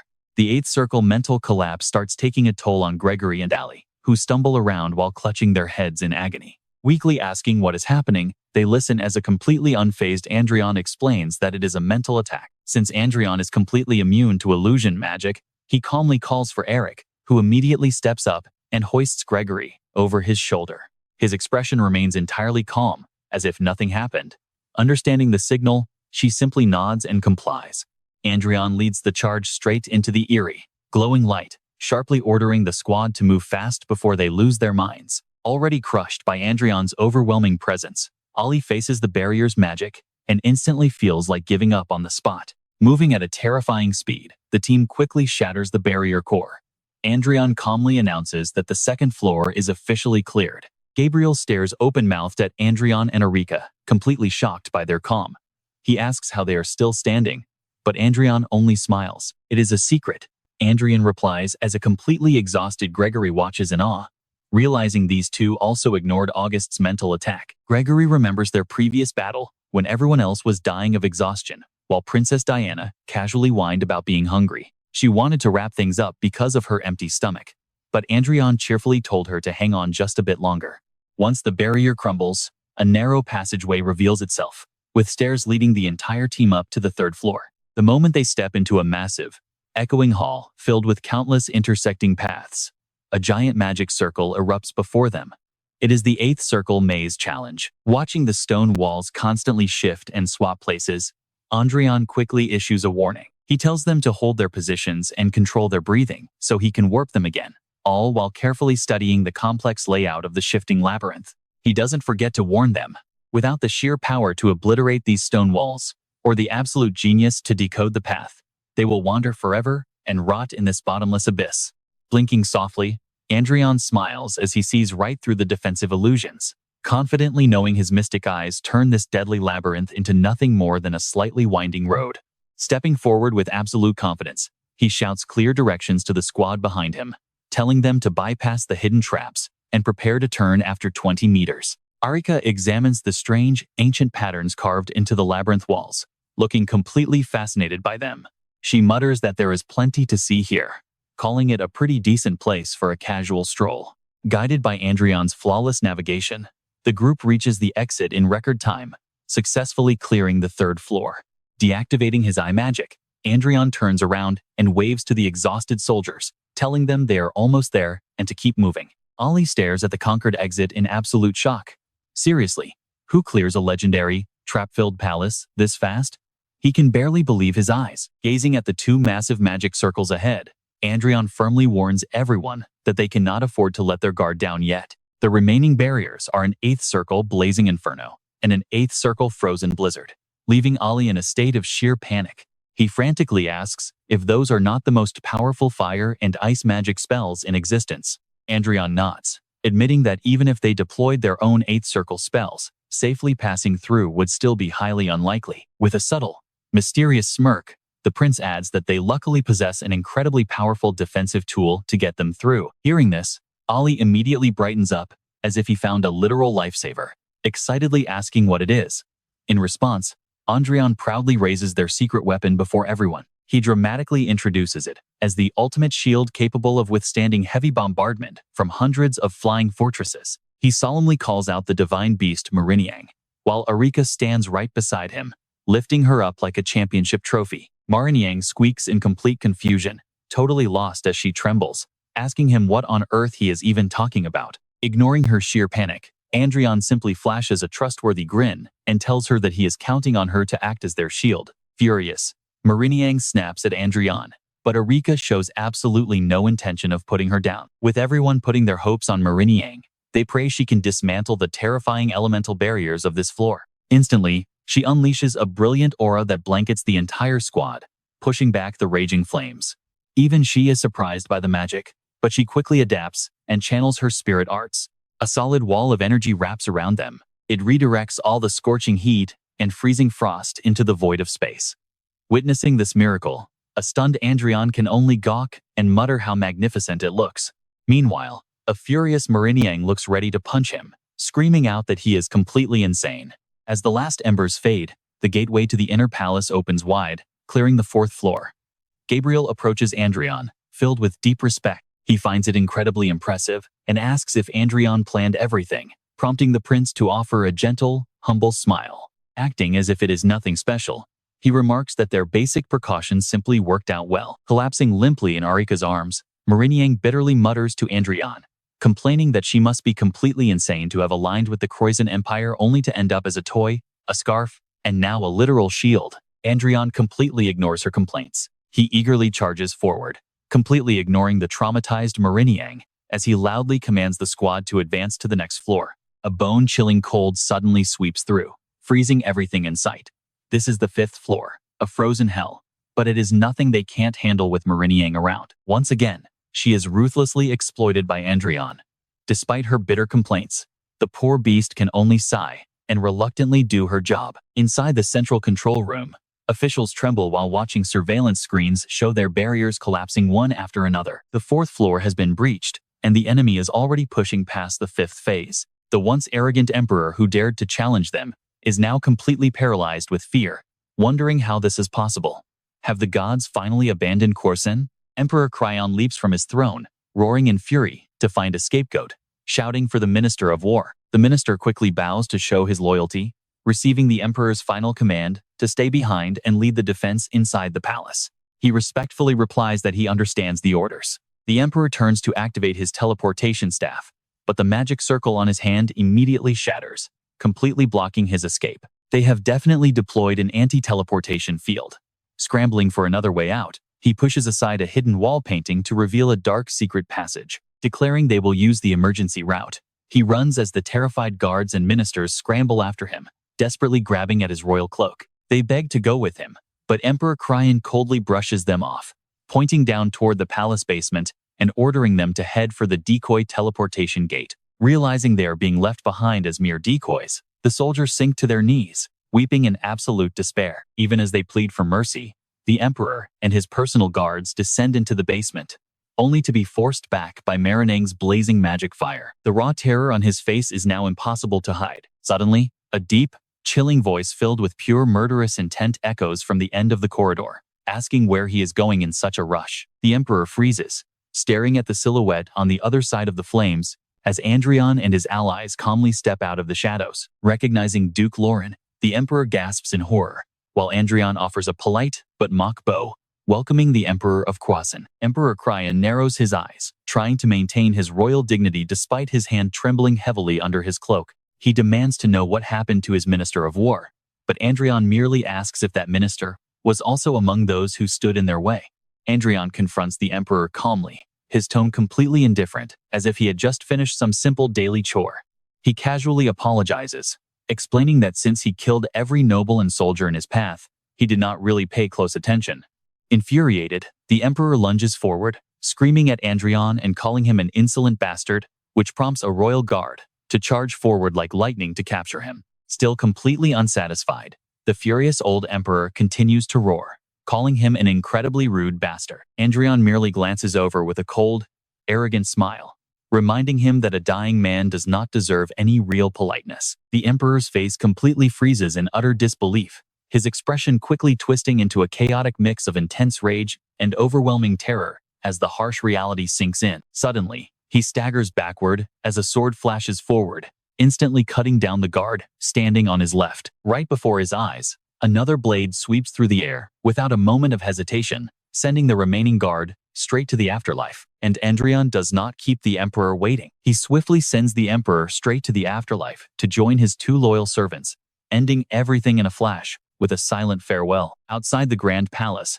JH respectfully leads the way for Joel and the Crown Prince of Croizon, guiding them forward while they look up at the burning castle. Staring up at the burning main hall, the prince's eyes burn with absolute determination and deep-seated hatred. Whispering for his father to wait, he vows in a fit of rage that he, Andre, will succeed. Andre eagerly rushes back to the palace to find his father and report his success, proudly boasting that he has executed his mission flawlessly. He claims that his father's proud son has returned, and with this trump card, that bastard Adrian and the rest of the Rentrash will certainly kneel. But the eerie, dead silence echoing through the halls quickly leaves him deeply unsettled. Confused by the total lack of guards, Russell scans the empty halls and immediately senses that something is terribly wrong. He grows furious, thinking the guards fled instead of fighting to the death. wondering if everyone evacuated now that the enemy is at the gates. They should have held their ground until death. While his companion scans the palace and realizes the truth, the clueless crown prince still understands nothing. He continues to boast loudly, declaring that once they completely crush the Ren forces, they must severely punish every single coward who abandoned the palace. But a sudden voice, calling out his name from above, completely cuts him off. As he demands to know who goes there, Adrian steps forward, calling out the prince's name. Stunned to see Duke Lauren, Andre immediately demands to know why they are standing inside his palace. Adrian completely ignores the arrogant prince and turns his face away, leaving the clueless Andre to keep demanding to know where his father is. Before he can finish, a green dagger flies out from the darkness to end his life, but Russell quickly steps in to block it. Andre is left paralyzed with terror, utterly unable to speak as he stares at the sharp blade hovering inches from his eyes. Joel casually tosses his blade aside, reminding them that the war has already been decided at this point anyway. Andre turns pale with fear, his legs giving out as he slumps to the ground. Adrian looks down from above, shocked that Russell blocked his lethal strike. Did he actually catch Erika's spirit sword? Thanks to the system, Adrian realizes who this guy is, and seeing his terrifying profile leaves him absolutely speechless. Suddenly, Adrian blurts out in disbelief that he is a legendary master who leaves everyone stunned, shocked to realize how formidable his opponent truly is. Someone asks if he is a legendary master, and yes, he is on the same level as Grand Duke Lucas, the 9th Circle Mage. Adrian answers, quietly thinking that this man is indeed a trump card capable of completely turning the tide of the war. Suddenly, Russell looks over to praise Adrian, remarking that he has quite a sharp eye, while Andre frantically demands to know what happened to their father. A royal guard tied up in the corner screams, delivering the devastating news to Andre. He cries out in pure rage, "Your Highness, they killed the king. We must destroy them and take our revenge." Andre grinds his teeth in sheer fury, unable to believe his ears, before instantly barking orders at Joel. He orders Duke Joel to eliminate them immediately, and Joel instantly summons a void magic circle to draw a razor-sharp sword. Joel mutters that a promise is a promise, while Erika sees him preparing to fight and immediately goes on the defensive, ignoring Mariniang on her back. She charges forward in a flash, leaving Adrian completely stunned as he drops Mariniang. Erika leaps down from the spectator, stands with her sword drawn, but Joel swiftly blocks her heavy strike. Erika furiously presses her blade down with all her might, surprising Joel with her raw power as he smiles and gauges her swordsmanship. Joel notes that her style is not bad, but he easily disarms Erika in a single fluid move, showing her how inexperienced she still is. Overwhelmed and unable to block Joel's counterattack, she gets taken down instantly, weakly looking towards Adrian and calling out his name. Seeing the imminent danger,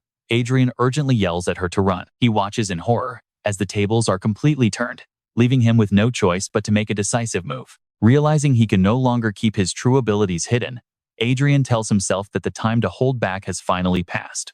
Adrian immediately activates his special skill to salvage the situation at the very last second. Revive. Suddenly, Joel teleports right in front of Adrian, stopping him from saving his teammate, while laughing mockingly at his foolish attempt to play healer. He warns Adrian that prioritizing a rescue is basically suicide, threateningly asking if he wants to be the first one to die. Mariniang is absolutely terrified, trembling with no idea what to do, while the squad led by Gabriel hesitatingly takes a few steps back, wary of Joel's overwhelming power. Erika sees the mortal danger ahead and desperately tries to rush forward. Adrian feels himself standing right on the edge of doom, completely frozen in place as Joel issues his deadly threat. Joel's blade is pressed right against his neck, leaving Adrian's mind completely blank under the looming shadow of death. Adrian suddenly pauses as a system notification pops up, catching him off guard with something completely unexpected.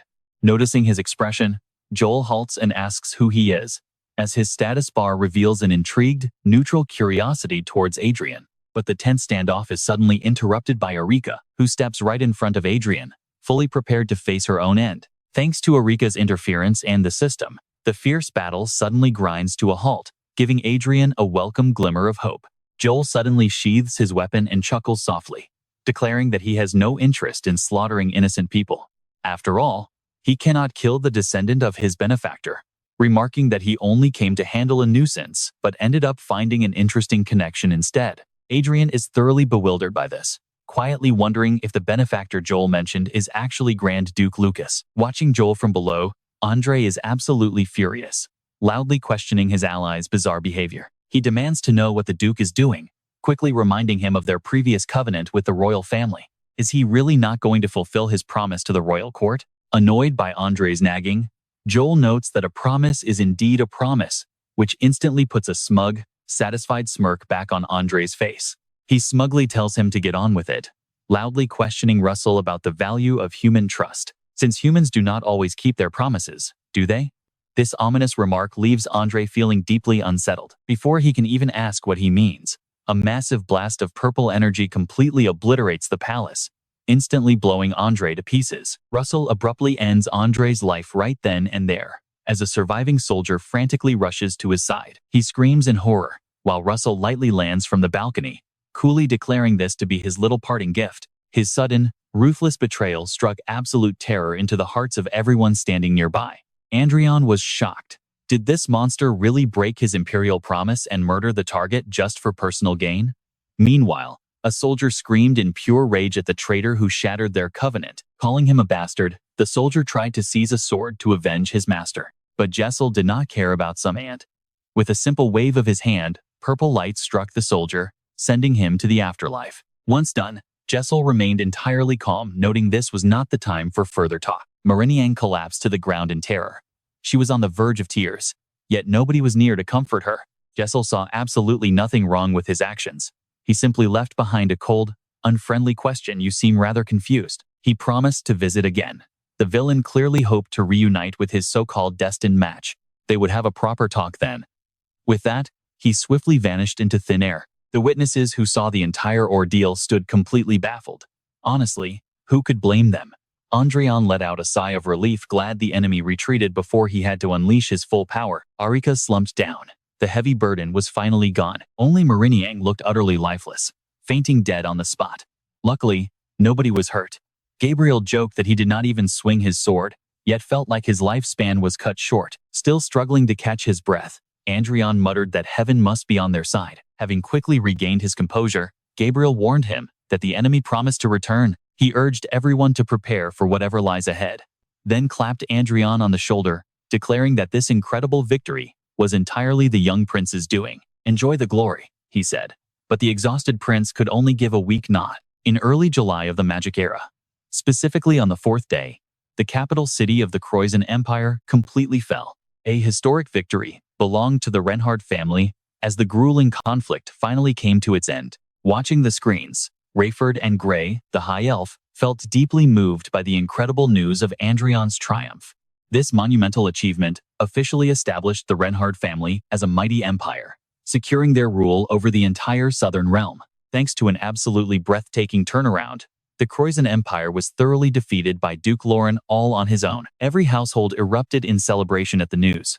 Adrian returned to the palace with a bright smile, wearing a majestic crown and draped in noble royal robes. Standing on the balcony, he listened to the thunderous cheers echoing from every corner to praise the kingdom.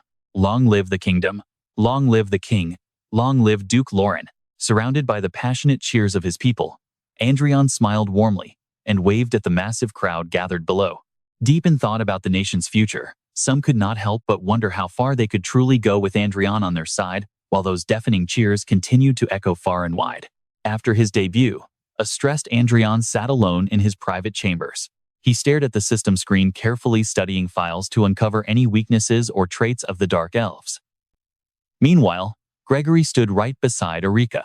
Seeing his master look so miserable, Gregory whispered to Arika, asking why the prince looked like he was marching to an execution. She thoughtfully explained that she had seen the warning note Jay left in Adrian's bedroom earlier that morning. The message simply said he would visit at 8 tomorrow evening, leaving Gregory wide-eyed in shock. Sitting directly in Arika's lap, the tiny mascot Mariniang shattered the heavy silence by angrily demanding to know when she would finally be allowed to return home. Adrian casually teased her just to keep her around, asking if she had already forgotten she was technically a criminal. He declared that as Supreme Commander, he sentenced Iris Mariniang to indefinite hard labor, mimicking a heavy gavel strike. Thoroughly panicked, Mariniang threw a massive tantrum, refusing to stay quiet. Adrian merely laughed, telling her not to worry, because she would receive the absolute best treatment. Arika got a headache from the complaints and tried to distract her with a snack, but Mariniang just kept whining. Meanwhile, Adrian held his head and looked at Chester, noting that the only useful detail he found was that dark elves are weak to holy power. Chester pondered before speaking Drake Jessel's name. That was a name he had not heard in a very long time. Trying to recall his distant past, he remembered they had once traveled together to hunt a dragon. They had gotten along surprisingly well back then, and he had truly considered the man a close friend. Hearing this, Adrian questioned the enemy's motive, wondering aloud if a true friend would actually try to murder his companion's direct disciple. Chester shook his head with a sigh, explaining that Jessel never approved of Grand Duke Lucas's source of strength. Then, Gregory stepped up to comfort the prince. He promised Adrian would be completely fine, though the prince did not look reassured at all. Gregory added that the prince was the type of person who could fall into hell and walk right back out with hands full of adamantium. As night fell, the palace shone brilliantly against the dark sky.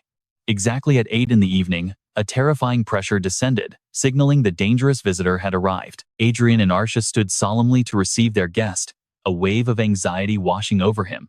The legendary master, his master's dear friend, had finally arrived. The distinguished guest slowly entered the drawing room, none other than Blake Russell. Adrian and Arsha quickly rose and bowed with deep respect, welcoming Russell and expressing their immense honor to host a close friend of their master. He thoughtfully gestured toward the lavish banquet, explaining that since he was unsure of Russell's preferences, he prepared a bit of everything in hopes it would suit him.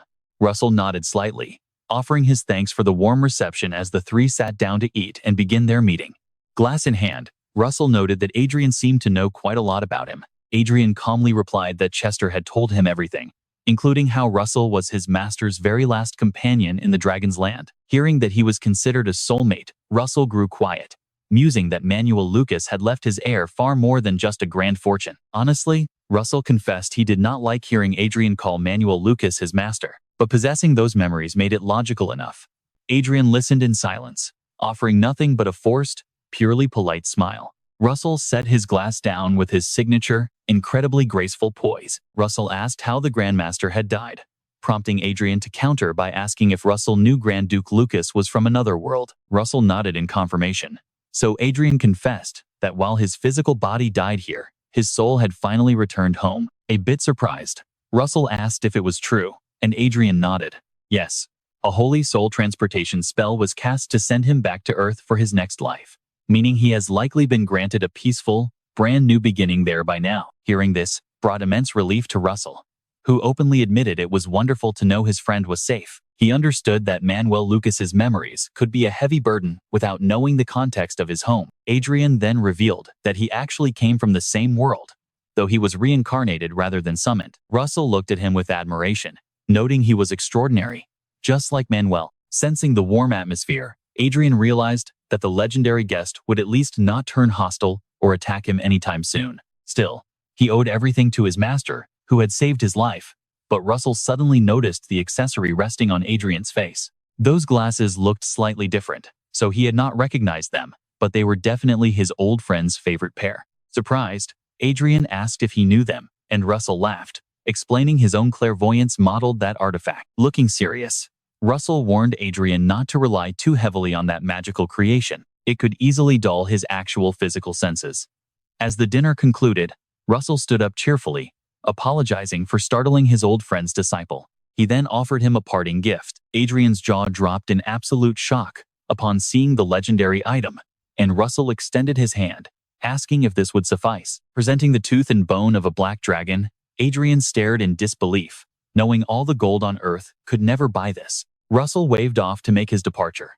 Adrian stood in stunned silence, his mind racing as he stared at the unbelievable treasure. Adrian quickly called out before he could vanish, begging him to wait, and Russell turned back to ask. Adrian stammered, thanking him deeply for the grand gift but asking if he could request a different favor instead. Surprised by his sheer boldness, Russell assumed the greedy young heir was simply demanding even more. Russell frowned, demanding to know if Adrian was rejecting his gift just to make demands, leaving Adrian sweating in panic. He knew Russell was only being kind because of Grand Duke Lucas, making any further requests a potentially fatal mistake. Yet, he decided to risk everything for his beloved. Watch closely now, because his gut screamed that this connection could not end with a single gift. Grabbing Arcia's hand, he made a desperate plea while she watched in shock, begging the legend to become his fiancé's master. Standing nearby, Arcia was utterly stunned by Adrian's sudden request, while he silently worried about the future of his beloved. His own path to the ninth circle was secured by destiny, but Arcia did not share that luck. He knew she desperately needed the guidance of an absolute master to help her grow significantly stronger. Russell turned his sharp gaze toward the female warrior, carefully considering Adrian's daring request. Scanning her from head to toe, he noted she was a supreme master who had once blocked his blade before posing a sudden test to gauge her depth. He asked what the single greatest difference was between a mere aura master and a supreme master. Adrian grew incredibly anxious, well aware that his fiancée was absolutely terrible with these kinds of abstract questions. Hesitating slightly, she gave a blunt, innocent answer, stating that an aura master zips across the ground, while a supreme master flies through the sky. Hearing her, Adrian wanted to cry, but Russell held his judgment, preparing to press her further. So what is the difference between a legendary master like me and a supreme master like you? Arika quickly raised her fist to explain. This is me, she said, drawing a massive circle in the air. And this is you, Lord Break. Adrian chuckled at how cute Arika was. Oh my, she really is adorable. But while Adrian is still worrying, Ju says something that completely freezes him. Her basic understanding is actually quite good. Adrian looks at him in utter shock. He actually understood her? Ju then explains thoroughly. The first is about the scale and how their power is displayed. The second is about how a legendary master controls space using their own mind sword. Adrian thinks to himself that those were his exact thoughts. He urges himself to act quickly and seize this perfect opportunity. That's right, there is no time to waste. He turns to Ju, telling him that she desperately needs a real teacher. Russell nods, finally agreeing that Adrian is right. She is a rough diamond, completely unpolished and full of potential. If properly trained, she will truly shine, Adrian says excitedly. But Russell adds a condition that leaves him completely dazed. Keep the gift, Russell says, turning to walk away. Before vanishing, he warns that he will return to test her talent every 2 days. It would be a tragedy to leave such talent untrained. Hearing this, Adrian is overjoyed and quickly bows his head in gratitude. Adrian offers his deepest thanks. Russell just looks at him, shaking his head with a wry smile, thinking Manuel had finally found a worthy successor. He heads toward the door, leaving behind one last sigh of absolute helplessness, but it turns out Adrian is just as good at causing trouble as his master was. Meanwhile, in the bustling grand hall of Reinhardt's, Count Friedrich silently watches from high above, judging the entire scene. This castle is incredibly small compared to our grand palace back in Brigham. Seeing this, Raphael quickly nudges him, warning him to show absolute respect when they meet Duke Lawrence. Despite the stern warning, Count Friedrich does not care at all, mockingly brushing off his teacher. He is younger than you, yet his global standing is massive. Friedrich retorts that he will only believe it when he sees it. Not stopping there, the Count flaunts an incredibly arrogant smirk, claiming he refuses to believe anything until he personally verifies it himself, a disrespectful response that makes Raphael's face completely darken with anger. Did I spoil him too much? Raphael wonders, starting to feel anxious about the king's selection process. Did His Majesty make a mistake putting this brat in the delegation, even if he requested Friedrich join them? Duke Raphael, his master, will oversee this mission. Just then, a grand blare of trumpets echoes through the hall. The herald loudly announces the arrival of the hero of Reinhardt's, the esteemed Duke Adrian Lawrence. Seeing him enter, Raphael steps forward to offer a warm greeting, expressing his pleasure to meet Duke Lawrence. Adrian politely responds that the honor is all his. Meanwhile, Count Friedrich stands nearby, with a completely dismissive and aloof attitude. Nice to meet you, Lawrence. Friedrich speaks so casually, shocking Raphael by completely dropping any formal titles. But with his disciple acting up, Raphael can only bow and apologize, explaining that Friedrich is still green with diplomatic etiquette, but Adrian just smiles it off, telling them it's fine. To Raphael's surprise, Adrian isn't offended at all, remaining incredibly relaxed. It is quite refreshing to see such a passionate young noble. For someone so young, his calm composure is exactly what Adrian expected, as he turns to welcome the next arrival of guests. Duke Riverdale, you have arrived. Hearing him, Duchess Riverdale replies that of course they came, calling it a joyful celebration for their family. Over on the side, Raphael is busy chewing out Count Friedrich, asking him if he came here just to play around. He warns Friedrich not to disappoint him with the same mistake again, prompting the young count to offer quick, insincere apologies. Right on cue, the herald shouts once again, introducing and welcoming the arrival of Duke Erika Kent. Following the call, Erika and Russell make their entrance. Walking side by side, they make for an incredibly stunning pair. But as Friedrich looks toward them, his face completely pales, his soul leaving his body as he collapses straight to the cold floor. Raphael is completely mortified and screams at him, asking what on earth he thinks he is doing with such embarrassing behavior. Russell casually explains that some random brat was glaring at him with a pair of incredibly foolish eyes.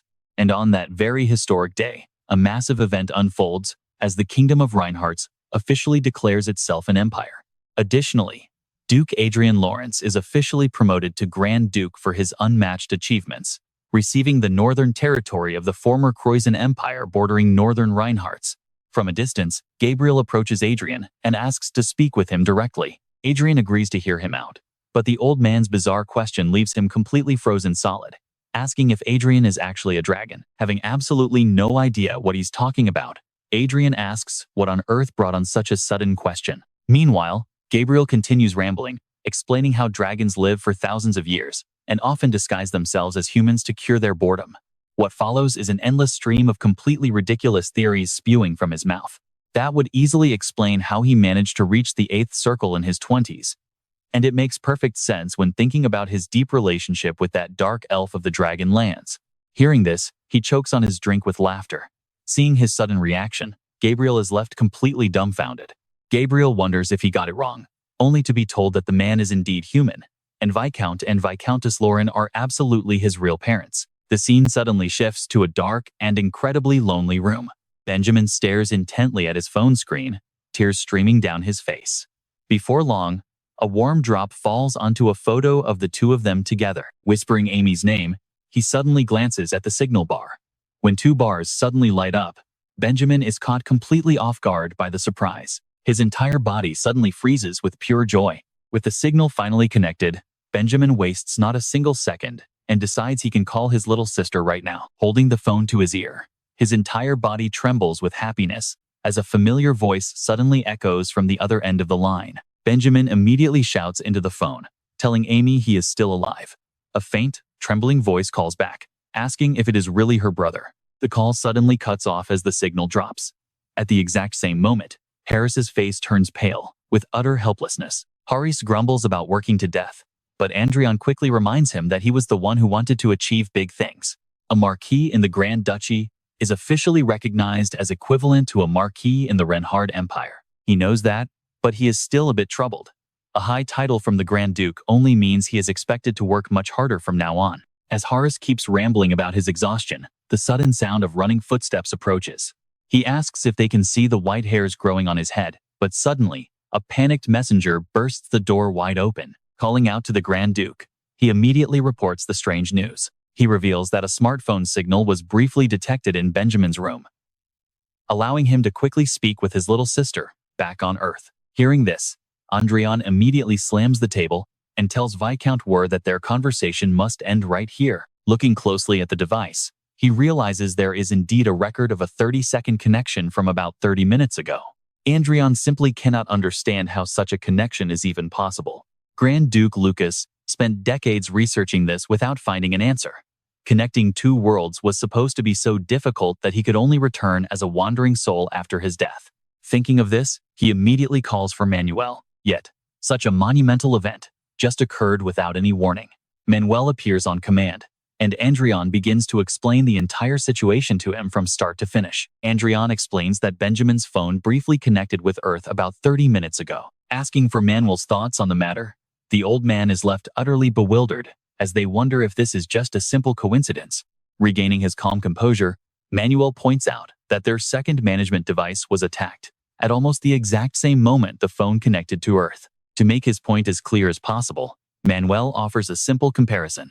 Just like the first one, the second device automatically self-destructed when things went south, which successfully transferred the system's administrator rights over to device number 3.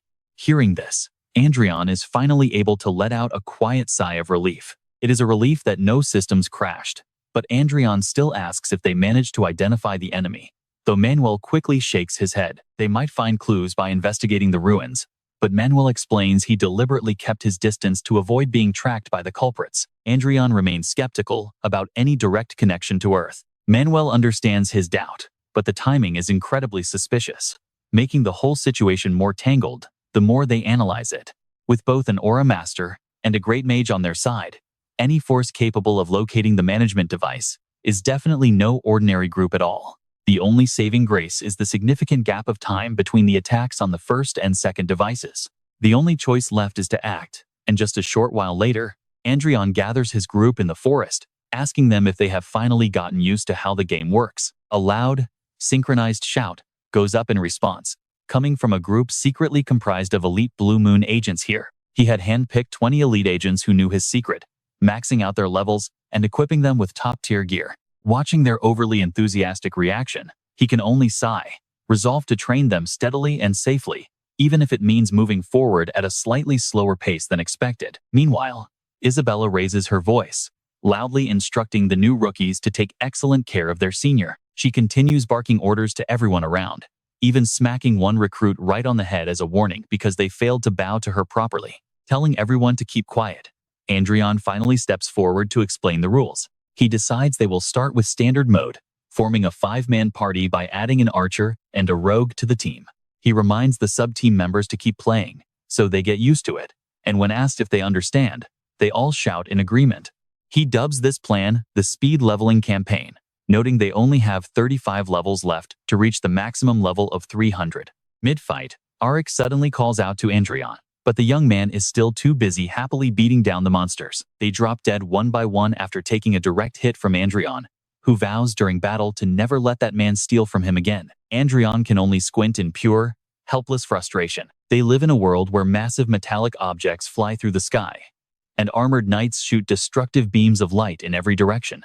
Rondell is basically a fantasy world filled with mysteries and wonders, and standing there with a blank expression, he wonders what people would choose if asked to name the most dangerous forbidden zone, a place containing the ultimate mysteries, which absolutely everyone would point to without hesitation.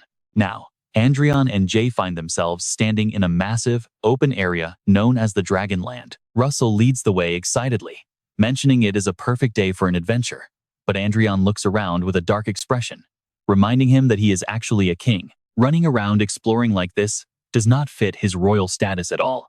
Russell completely ignores his complaints, saying it is already too late to back out now. Besides, out of all the mages he knows, his master's disciple is by far the most talented. The two of them shyly say in unison they are getting married in 5 days, prompting Russell to consider the timeline before confidently assuring them that everything will be wrapped up way before then. Russell promises to get them an amazing wedding gift, while Adrian simply closes his eyes, thinking about how he desperately needs to level up his own skills. This sudden adventure to the Dragonland actually began with an unexpected visit from Break. Adrian recalls what he was told earlier, specifically about a newly discovered set of ruins that seemed to date all the way back to the Mythic era. Russell stands right in front of Adrian with crossed arms, talking endlessly. He explained that the scale is unlike anything they have ever seen before, boasting that if things go well, they could easily haul back a massive fortune in ancient artifacts. Looking completely dazed, Adrian stutters to interrupt. Wait,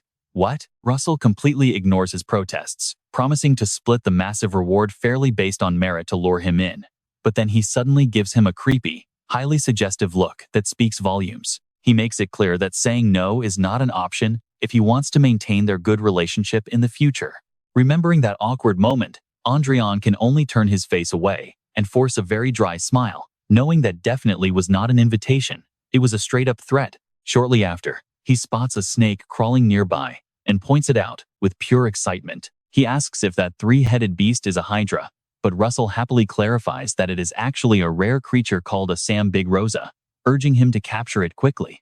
He warns that a single bite cannot be cured easily, even with 8th circle healing magic, so he needs to be extremely careful. Soon after that, Adrian spots another highly unusual plant and excitedly points out its strange, glowing leaves. Russell coldly reminds him that it is radiant grass, another rare find that he absolutely must harvest. But touching it barehanded could infect him with a nasty virus that even 7th circle recovery magic cannot easily cure, so he must watch his step. Hearing all these dangerous rules completely ruins any desire Adrian had to explore. This Dragonland is terrifying, but Russell keeps leading the way, pointing ahead to show where the ancient ruins are hidden. As their guide runs ahead, The other two quickly follow. But jumping down leaves Adrian absolutely stunned by what lies before him. Standing before them is a massive gate, prompting Adrian to whisper in awe about its colossal size. Russell gazes at the structure and notes that Titans supposedly lived during the mythic era, asking if that is true. Perhaps this structure was built for them, prompting Adrian to rub his chin as he carefully inspects the massive object. He notes that the gate is crafted from an unknown white metal, closing his eyes to slowly sense and murmur about the strange material. And that is where the real trouble begins, as one side of the massive gate suddenly swings open. Russell raises his hand in defense, and Adrian, standing behind him, quickly shields his face from the blast, before slowly opening his eyes when everything goes quiet. He is instantly overwhelmed by the unbelievable sight waiting right in front of them, a bustling modern street packed with moving cars. People are walking back and forth, going about their day, while the traffic light above suddenly turns green. The three companions suddenly find themselves standing right in the middle of a busy, crowded street. Realizing this is Gangnam Boulevard, Adrian stands frozen in shock, while Russell leans in close and speaks with a serious, lowered voice. He explains that stepping through the gateway does not lead to a normal room, but rather exposes them to all sorts of strange landscapes. Completely mesmerized by the futuristic scene, Adrian tunes out his guide, who insists there must be a hidden device nearby to break this powerful illusion magic. Russell asks for help finding it, wondering what is wrong with him, just as Eric gently taps Adrian on the shoulder from behind. Adrian snaps out of his daze, flustered, and quickly explains to them. "Sorry," he stammers. "It looks exactly like the world I lived in before reincarnating." Russell crosses his arms, slowly asking, "Here? So in that case, this is Manuel's homeland?" Russell asks. And Adrian immediately replies, "That is correct, although it might be a completely different region." Adrian looks around the area, curiously pointing out that the massive gate they just walked through has already vanished. The other man calmly speaks up, reassuring him that they left without trouble last time, so they shouldn't worry about getting out. Lass puts his hands on his hips, watching the busy locals, and points out that the real problem is how realistic everything looks. He silently watches them, thinking to himself that even with his mangy eyes, everything looks entirely real to him. Without hesitation, Grun reaches for his sword, asking in an annoyed voice if he should just kill everyone to save the trouble. Hearing this, Adrian is startled and quickly reaches out to stop him, calling out to wait as Grun slowly sheathes his weapon. Adrian glances back at him, warning him to keep violence as a strict last resort. He quickly speaks up again, pointing out that since these are ruins of the mythological era, absolutely anything could happen. Grun realizes he is right and agrees, allowing Adrian to close his eyes in relief and force a small smile. Still, this illusion is incredibly detailed, feeling so real that he almost couldn't hold back his own emotional reaction. Turning to the two beside him, he suggests they carefully investigate everything they can, while the other man stands with arms crossed. Asking if that is even possible, since this place looks massive, Adrian chuckles softly and confidently snaps his fingers. He claims that exploration is luckily his specialty. Just as a sudden flash of light blazes across the sky, Blackie sweeps down like the wind, landing right beside him to affectionately rub its beak against his cheek. Upon seeing Blackie, the surrounding crowd panics and runs screaming to flee from a mutant monster, a chaotic commotion that immediately catches Adrian's attention. Aren't mutants only supposed to exist among insects? He looks over in a daze, wondering about the word mutant. Could it be the monster from the toxic lands that Benjamin was talking about? Immediately after, Adrian looks over at Zhu and suggests they move somewhere quieter right away, to which Zhu sighs softly and helplessly agrees. Using teleportation, they all end up floating high in the sky, where Adrian looks over at Blackie flying nearby and asks for his assistance. Spreading its wings wide, Blackie quickly duplicates into 3 identical clones, with each one darting off in a different direction. Its field of vision is quickly shared with Adrian, granting him sensory sight. Looking through Blackie's eyes, he tells the others that this massive area is actually larger than an entire metropolis. Jay strokes his chin and mutters that the more unusual this place is, the more valuable these ruins likely are. Various images of different regions are sent to Adrian, showing Gyeonggi Province, Gangwon and Chungcheong, and even Gon in North Korea, leaving him completely stunned as he grits his teeth in disbelief. Could they really have created an illusion covering an area the size of the entire Korean peninsula? It seems impossible. Adrian suddenly asks the group if he can visit a specific place for a moment, prompting the other man to quickly ask where. Without hiding anything, He answers and flies toward the exact apartment building where he lived during his previous life. Standing silently in front of the door, Adrian hesitates, nervously raising his hand as he prepares to ring the bell. After pressing the bell, Adrian tightly shuts his eyes, only to quickly snap them open when he hears movement inside. His mother opens the door with a bewildered expression, asking who he is, as he stands completely frozen and speechless. Confused by the foreign faces, she watches as Adrian slowly introduces himself, saying he is her son, Minky. He doesn't hesitate for a second, continuing to explain his identity so she can understand the truth. Explaining he is Kim Minky, the unfilial son who died right before finishing military service. His mother instantly flares up in anger and shouts, "Is this some joke?" she demands. But Adrian just smiles gently at her with tears quietly welling up in his eyes. His mother freezes, completely speechless, as her hand trembles and reaches up to caress his cheek, asking him in a shaky voice. She asks if it is really him, and he confirms it by bringing up an embarrassing memory of his final leave. Hurriedly wiping away her tears, his mother chides herself for leaving guests outside and warmly invites them all to come inside. She grabs his arm and gently pulls him into the house, insisting that they need to step inside first. A satisfied smile spreads across Adrian's face as he looks forward to catching up, but suddenly, the entire house begins to vanish. As their surroundings return to normal, Arika turns her head in surprise, looking around and asking what just happened. Grun rubs his chin, noting that they seem to have finally escaped the illusion, while Adrian stands completely frozen, his eyes wide in absolute disbelief. Could his memories really be the way out? Adrian's expression quickly darkens at the thought. He is momentarily stunned as Russell's voice rings in his ear, saying they have finally escaped the illusion. With Adrian's memories serving as their literal key to escape, he still stands there in complete disbelief, silently wondering if everything they just went through was actually nothing more than a trick. Russell steps forward, scanning the area, before pointing out a device in the back that resembles a control panel. Russell turns back to see Adrian collecting his thoughts and calls out for him to come over. Floating holographic panels suddenly materialize in the air as Russell curiously asks what the device could possibly be used for. No related info exists online or within the vast Lucas library databases.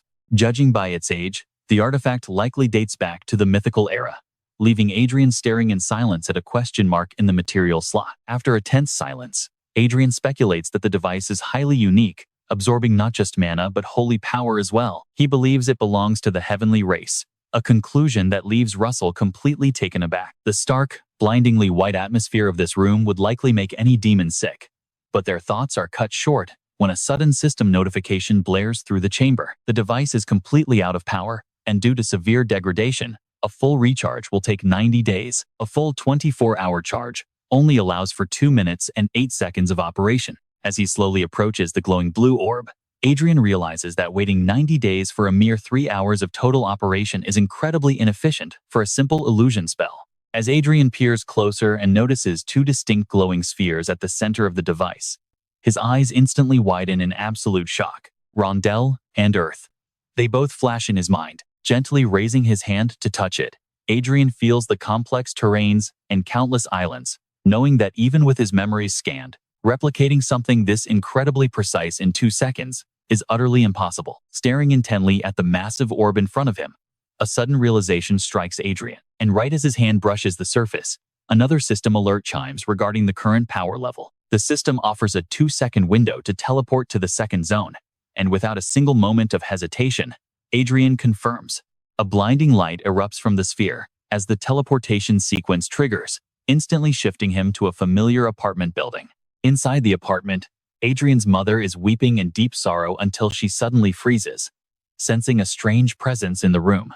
Catching sight of his faint, ghostly silhouette, she steps forward with trembling hands as Adrian offers a gentle smile and promises her he will return. Immediately after, he vanishes completely, leaving his mother weeping as she begs him to wait.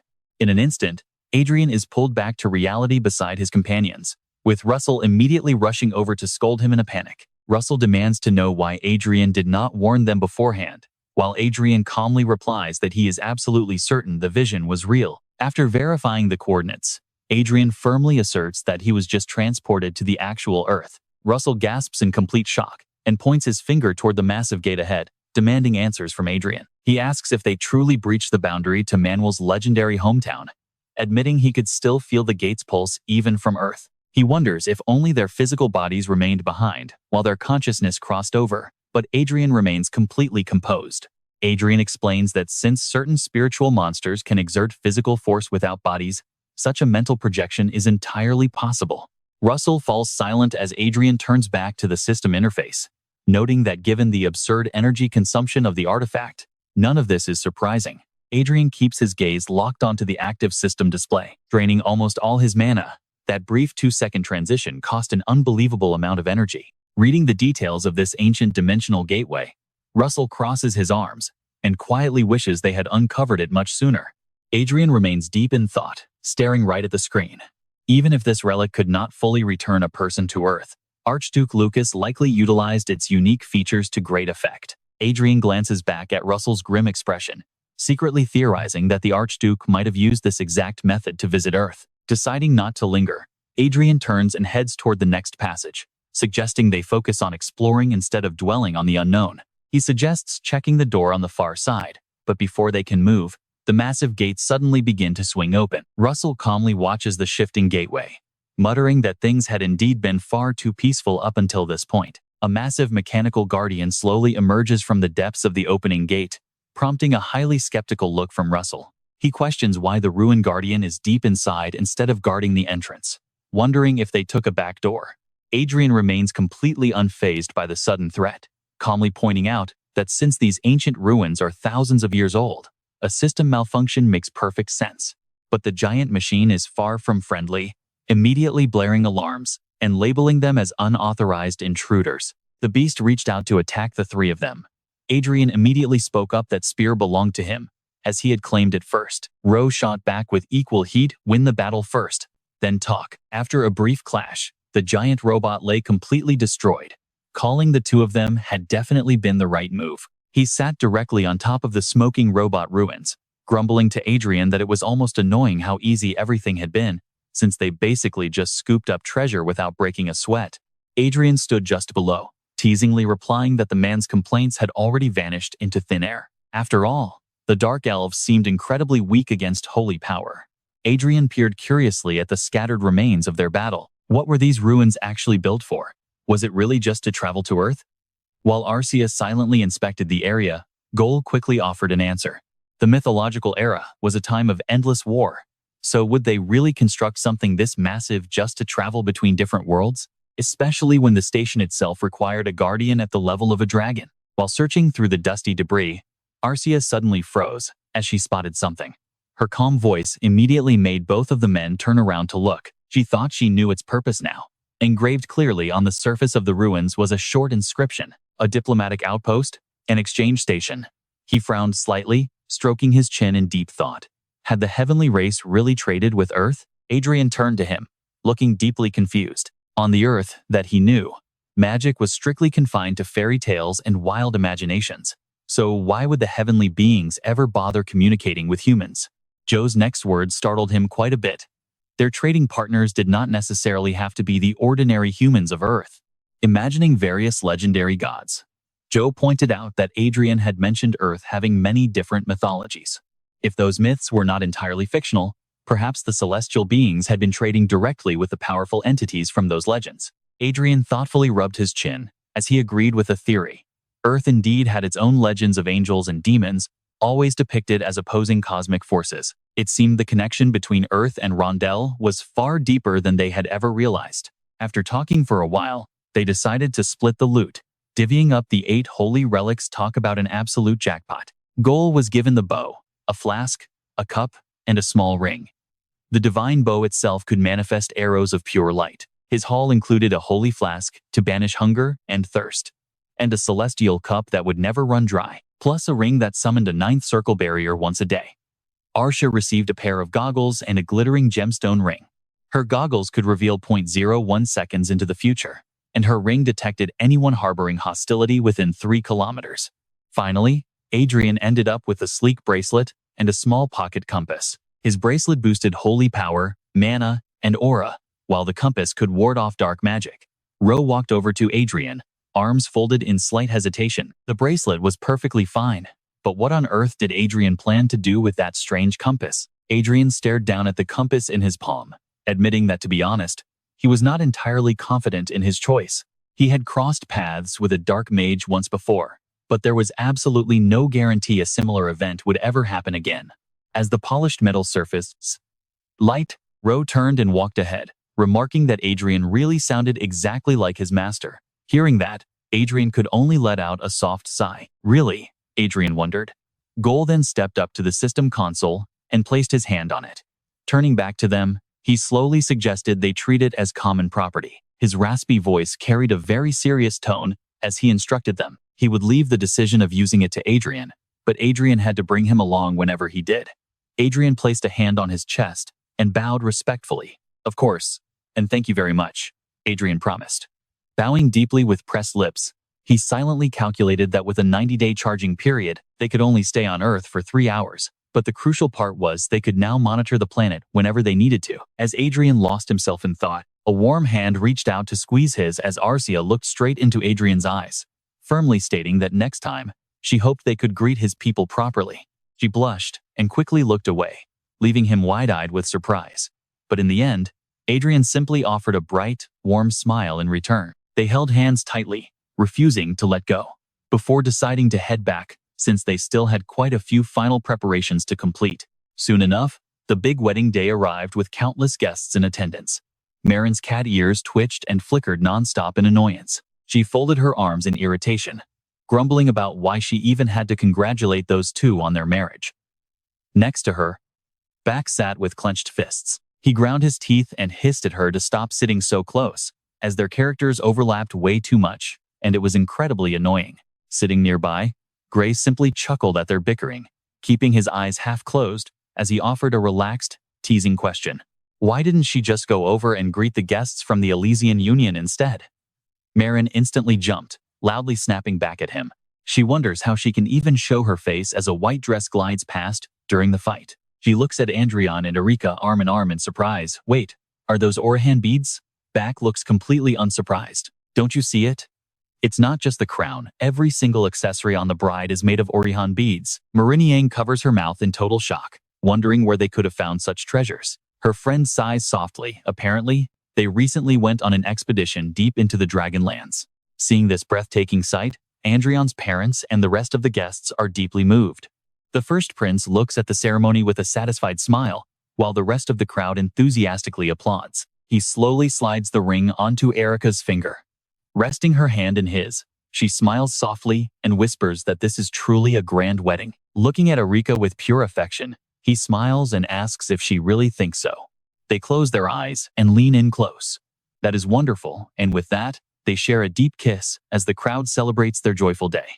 Lost in their own world, Adrian and Erika hold each other close, sharing sweet kisses and passionate embraces. They completely ignore Chester, who hovers nearby.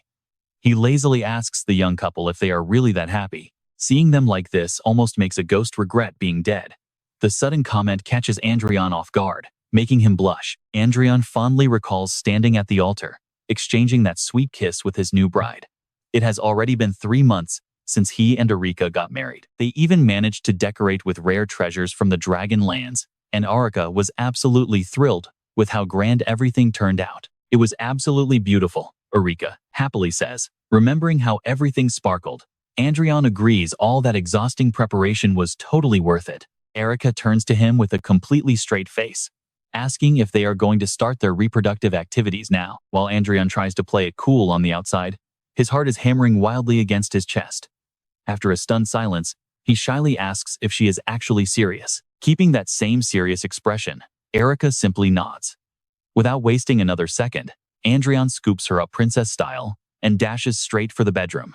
Despite the initial embarrassment, both of them are incredibly excited for what comes next. Adrian notes that for 3 months after the wedding, he handed all official duties over to his ministers so he could lock himself away with Erika. Back in reality, Chester clears his throat, dryly pointing out that the only saving grace is that Adrian still made time to level up. Feeling a bit self-conscious, Adrian covers his mouth, muttering that he still needs to get stronger if he wants to protect their happiness. Chester waves off the excuse, telling him to stop whining because they have serious matters to discuss. Adrian frowns, asking if another terrorist attack hit the Hugo system. Chester nods in approval. That is exactly what happened. However, the target was not the currently active third station. Instead, they hit the seventh station, which is not even operational yet. This incident makes two things very clear. First of all, the enemy cannot locate their main management system simply by hacking or tracing a signal. Adrian listens intently, agreeing that it makes sense, since they went after an inactive facility this time. Then, his eyes widen as a terrifying thought strikes him. He hesitates. Does that mean? But Chester cuts in to confirm his worst fear. Yes, the enemy has detailed inside information on their bases. Still, judging by how scattered these attacks are, their intelligence is likely incomplete. Unfortunately, Chester has not found any relevant clues within his own locked memories yet. Aside from the system itself, the only other person who possessed that level of information was Grand Duke Lucas. Rubbing his temples, Adrian sighs that this group must be connected to Grand Duke Lucas in some way. He asks what the second revelation is, and Chester calmly tells him that it concerns their actual identity. While the first attack could be written off as a coincidence, a second strike proves there is a deliberate force at play. Anticipating this, Chester had already installed tracking devices at every single facility, hoping to catch even the smallest trace of their enemies. Adrian is impressed. Chester truly is sharp, and someone carrying the Grand Duke's memories was never going to just sit around and take hits. With a cold, almost manic grin, Chester reveals he detected something, a faint trace of dark magic lingering at the scene. Adrian turns the thought over in his mind. Dark magic is a power exclusive to demons, meaning there is definitely a devil or some ancient evil pulling the strings. It is a pretty wild revelation, but get this might not actually be the worst position to be in. Chester looks confused, but Adrian confidently replies that his gut feeling was right all along. Meanwhile, the scene shifts to the holy land of Everil. Over in the sanctuary, Ivor is desperately burying herself in mountains of endless paperwork. The nearby priestesses whisper among themselves, noting that Saintess Ivor has been working non-stop ever since Grand Duke Lauren's wedding. It seems the heartbreak was just too much to bear. Suddenly, a panicked priestess bursts into the room with urgent news. Grand Duke Lauren has just requested an official audience at the temple. The entire room immediately falls into a panic as the priestesses start whispering anxiously to one another. Is the Grand Duke coming alone? They wonder. Or is his new wife planning to tag along too? It's not like they can turn them away. Hearing the commotion, Sylvester walks by, glancing in to ask why everyone is making such a fuss. The priestesses quickly step aside, respectfully announcing that Grand Duke Lauren has requested an audience with the Saintess. Sylvester nods and tells them to bring the Grand Duke in. The priestesses look at her with deep gratitude. Sylvester remarks that it has been a long time since she saw anything so beautiful. Adrian and Erika step forward to pay their respects. Sylvester warmly hopes he is not disappointed by her sudden call. Adrian quickly reassures her that she is always welcome. If she ever decides to retire and settle in another nation, he asks her to consider Lauren or their Reinhard Empire. Sylvester smiles, saying she has no reason to refuse if the terms are good. Then she asks if she might inquire why he requested a visit today of all days. Watching Adrian search through his belongings, Sylvester gasps, recognizing a holy relic.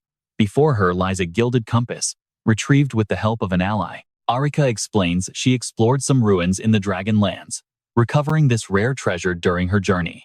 Adrian repeats his intention to donate it to the church. Sylvester is stunned, donating such a legendary relic, something this incredibly valuable.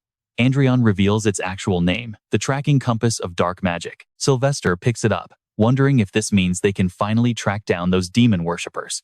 Adrian nods, saying it is highly likely. Sylvester then asks about its detection range, but Adrian admits he does not know the exact limits. He suggests she will need to test its capabilities first once she takes possession of it. With a serious expression, Sylvester questions why he would simply give away such a magnificent artifact. Adrian notes to himself that 50 years of experience as a saintess is certainly not just for show. He explains that the compass is already pointing toward a specific target. It has been pointing in this exact direction since before he arrived. He considered following it himself, but gave up, knowing every field has its own experts. Sylvester smiles in genuine approval, praising it as an incredibly wise decision. In Rondell, only one religion exists, the Sepia Church, which worships the creator deity of their world. So why do demon worshippers, their mortal enemies, still thrive? Is it because of their deep hatred and despair for this world? Demons are naturally drawn to the intense negative energy born when those two dark emotions collide. They bestow an immense power known as dark magic upon those desperate enough to summon them. By forming a contract, these mortals help the demons manifest in the physical world, all to satisfy their own selfish desires. A few days later, in the Duchy of Lauren, soldiers are busy training in the courtyard. While discussing business affairs, Adrian glances over and suddenly spots a figure who looks exactly like the Saintess. Adrian invites her inside. Once settled, she reveals that they have fully verified the functions of the holy relic. Pulling down her hood, Sylvester admits the dark magic tracking compass truly lives up to its grand reputation. They tested it directly in the field, even managing to locate the exact hiding spots and bases of the active dark mages. They never imagined that these demon worshippers had taken such deep root all across the world, right under the Holy Land's nose. Hearing this, Adrian admits that it is frankly quite embarrassing. He is just glad the artifact he gave her turned out to be so useful. Then, he asks for the main reason behind her visit today, and Sylvester gets straight to the point. The compass is pointing directly toward the Elysia Alliance, and the signal is incredibly strong. She explains that the Elysia Alliance is notorious for having the lowest level of faith among all nations, simply because they value the creation of Rondel far more than the actual creator who made it. Worse, the Alliance has actively blocked the Holy Land's investigative team from tracking down the demon worshippers there. Make no mistake, there is no way the compass is malfunctioning now, making a search absolutely inevitable. While they were struggling for a solution, her intelligence department made an unexpected claim that the Lauren Duchy's information network could easily rival the church's own. Adrian asks, since Elysia's interference has made a normal investigation nearly impossible, she wants him to lend a hand. Sylvester confirms it directly, leaving Adrian to silently ponder. The only reason he had avoided taking action directly is to keep the demon worshippers from finding out that he is that. But what if he frames his actions as acting under the Holy Land's official request, rather than his own personal will? Smiling warmly, Adrian notes, it is a perfect excuse to intervene.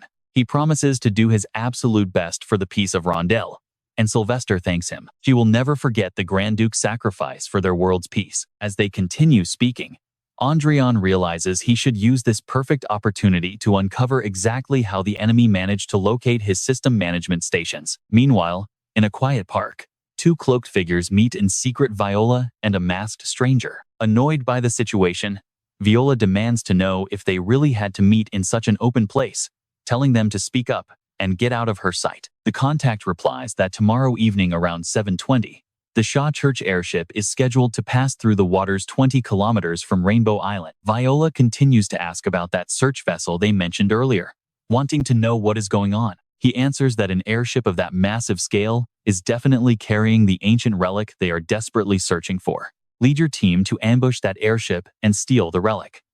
Viola silently notes it is a massive responsibility, otherwise, she would have no reason to act. Handing her a pair of binoculars, the contact turns away and warns her that this critical mission must not fail because their entire future depends on it. Viola calmly says she understands. The contact suddenly remembers something and adds that there are reports of Saintess, Sylvester, and Grand Duke Lauren meeting in public. She likely tasked him with investigating the alliance from within, since her progress is slow, making Viola wonder if it is for those kids.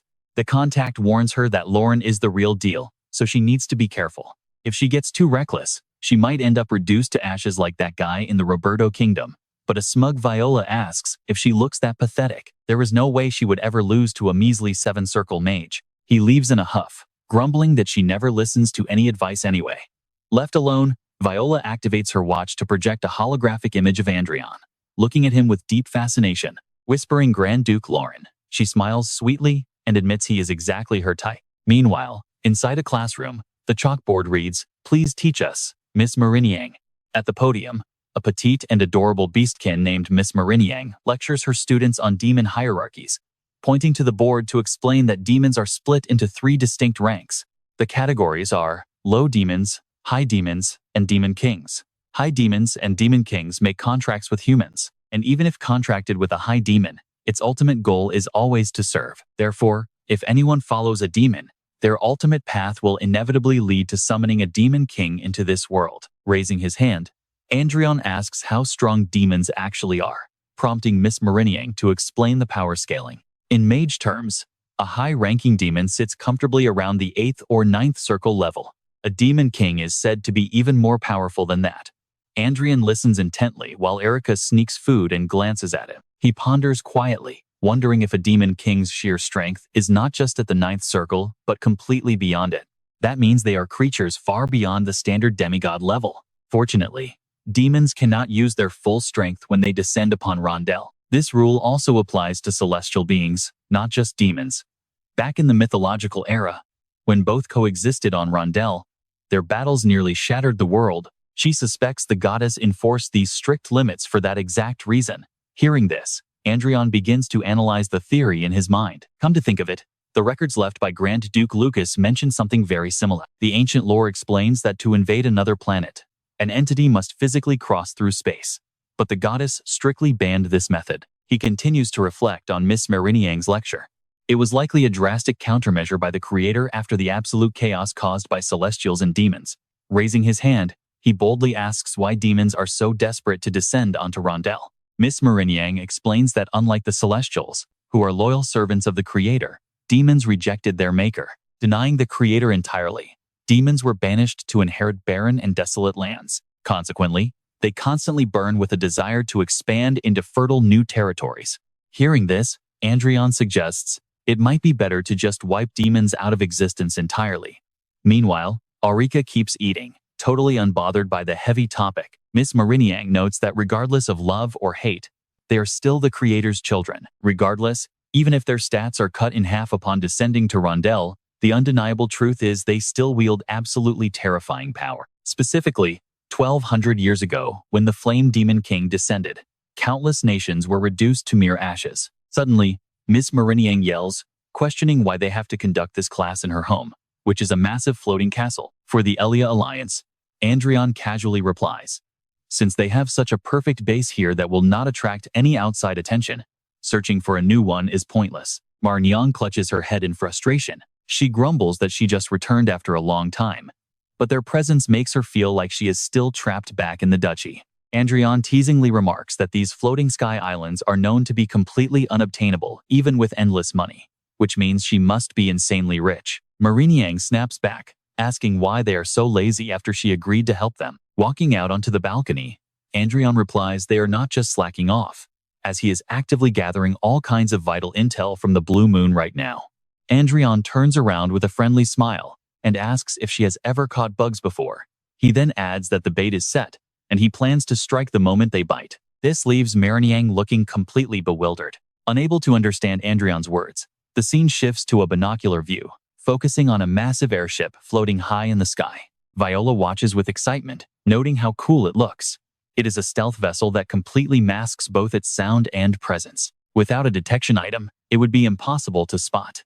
Viola snaps her fingers and decides to strip away its cloak first. A powerful bolt of purple lightning strikes the vessel directly. Inside, an alarm blares, warning of a critical hit to the main hull. The stealth mode is forcibly deactivated, throwing everyone on board into a state of absolute panic. Viola flies up and lands right in front of them, wearing a seductive red dress. Countless daggers hover around her, ready to strike. She offers a chilling greeting.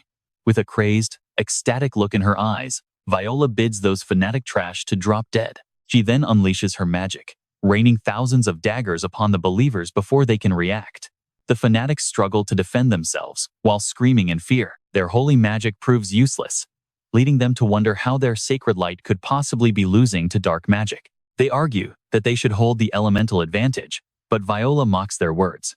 Such an advantage is only useful when facing someone of the exact same level. She screams with wild excitement, declaring that the difference between these fanatics and herself is as vast as heaven and earth. Before Viola can celebrate her triumph, Saintess Sylvester flies forward and raises a protective barrier in front of everyone. The furious Saintess demands to know if Viola was the one who slaughtered her brethren, making Viola look even more annoyed as she grinds her teeth. While someone calls out to the Saintess, a dark-cloaked ally appears beside Viola, calling her lady. Viola instantly vanishes with him, remarking that her battle with this old hag must wait. Sylvester wears a stern expression. Visibly angered, she asks who gave permission to leave. She then fires a beam of immense holy light, piercing straight toward Viola as she tries to escape. Viola screams in rage at the cursed old woman. She then triggers her purple magic to blow up the ship's exterior, creating a distraction to escape. Sylvester turns back to ask if everyone is all right, and the followers answer respectfully. Suddenly, a panicked disciple rushes over with a look of pure dread, reporting that they have a massive problem. He adds that the compass has been stolen, causing Sylvester's expression to turn incredibly grave. Having escaped, Viola clutches her wound while trembling in pain, swearing under her breath that she will never forgive them. As a worried subordinate asks if she is all right, Viola suddenly grabs his hand. She uses her dark sorcery to drain his life force directly. The poor man rapidly turns into a dry corpse and collapses. Meanwhile, every single wound on Viola's body is fully healed, leaving her looking even healthier than before, as she excitedly claims she feels much better now. She then turns to her remaining servants, demanding the stolen item, which they quickly hand over to her with a respectful nod. Viola examines the object, wondering if this is the legendary artifact. Suddenly, Adrian senses something, looks out the window, and realizes they have successfully caught their target. The scene opens on beautiful blue canals, winding past ancient stone buildings. Mermaid citizens swim and live freely here. This is the Elysia Alliance, and Ben is their only city built on dry land.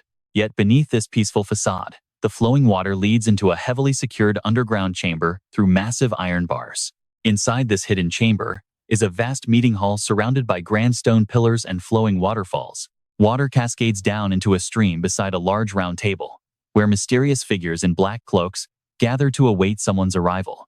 As footsteps echo through the hall, one of the cloaked members turns around with a welcoming grin. Viola struts in with absolute confidence and pride, wearing her tight red top and short black pants under a cloak packed with sharp blades. One of the members finally speaks up. They praise her for a successful mission, noting that the saintess actually made an appearance. She replies that the woman was clearly waiting there for the worst-case scenario. Viola calmly walks to the head of the table, pulling out a chair with one hand while tossing the stolen item onto the table, remarking that they thought they were well prepared. A mission of this scale is nothing to her. One of the cloaked men speaks up, complaining that she always loves to show off.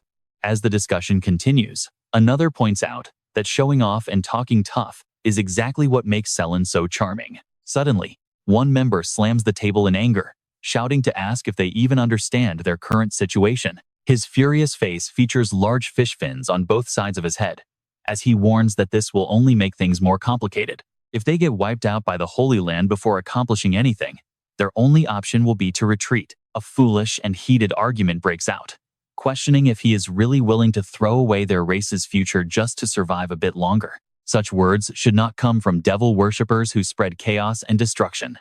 He reacts with rage at being called out by a fish. One of the cult members ignores the battle completely, casually holding a sacred relic that floats in his hand as strange energy radiates from it. He wonders if this is the sacred relic stolen during their mission. Staring closely at the artifact with cold sweat dripping down his pale face, the man stands up and clutches his hair in sheer panic. Damn it, it is a fake. But before he can process that, the entire cavern violently shakes as water surges. The cloaked figure grits his teeth and screams in anger. An explosion rings out, and another member notes that this brute force is completely unbefitting of the Holy Land. Damn it, could this massive disruption be the work of Duke Lauren? Flaunting a blue mermaid tail, he dives straight into the rushing water. He definitely wants no part in this chaotic mess. As the coward slips away, another cloaked cultist mutters that the guy looks more like a mudfish than a mermaid. Since he is fleeing alone, they need to evacuate right now, too. Black boots splash frantically across the water as they run at absolute full speed, desperately searching for a way out. Spatial teleportation is completely blocked, but they realize their pursuers cannot possibly reach this depth anytime soon.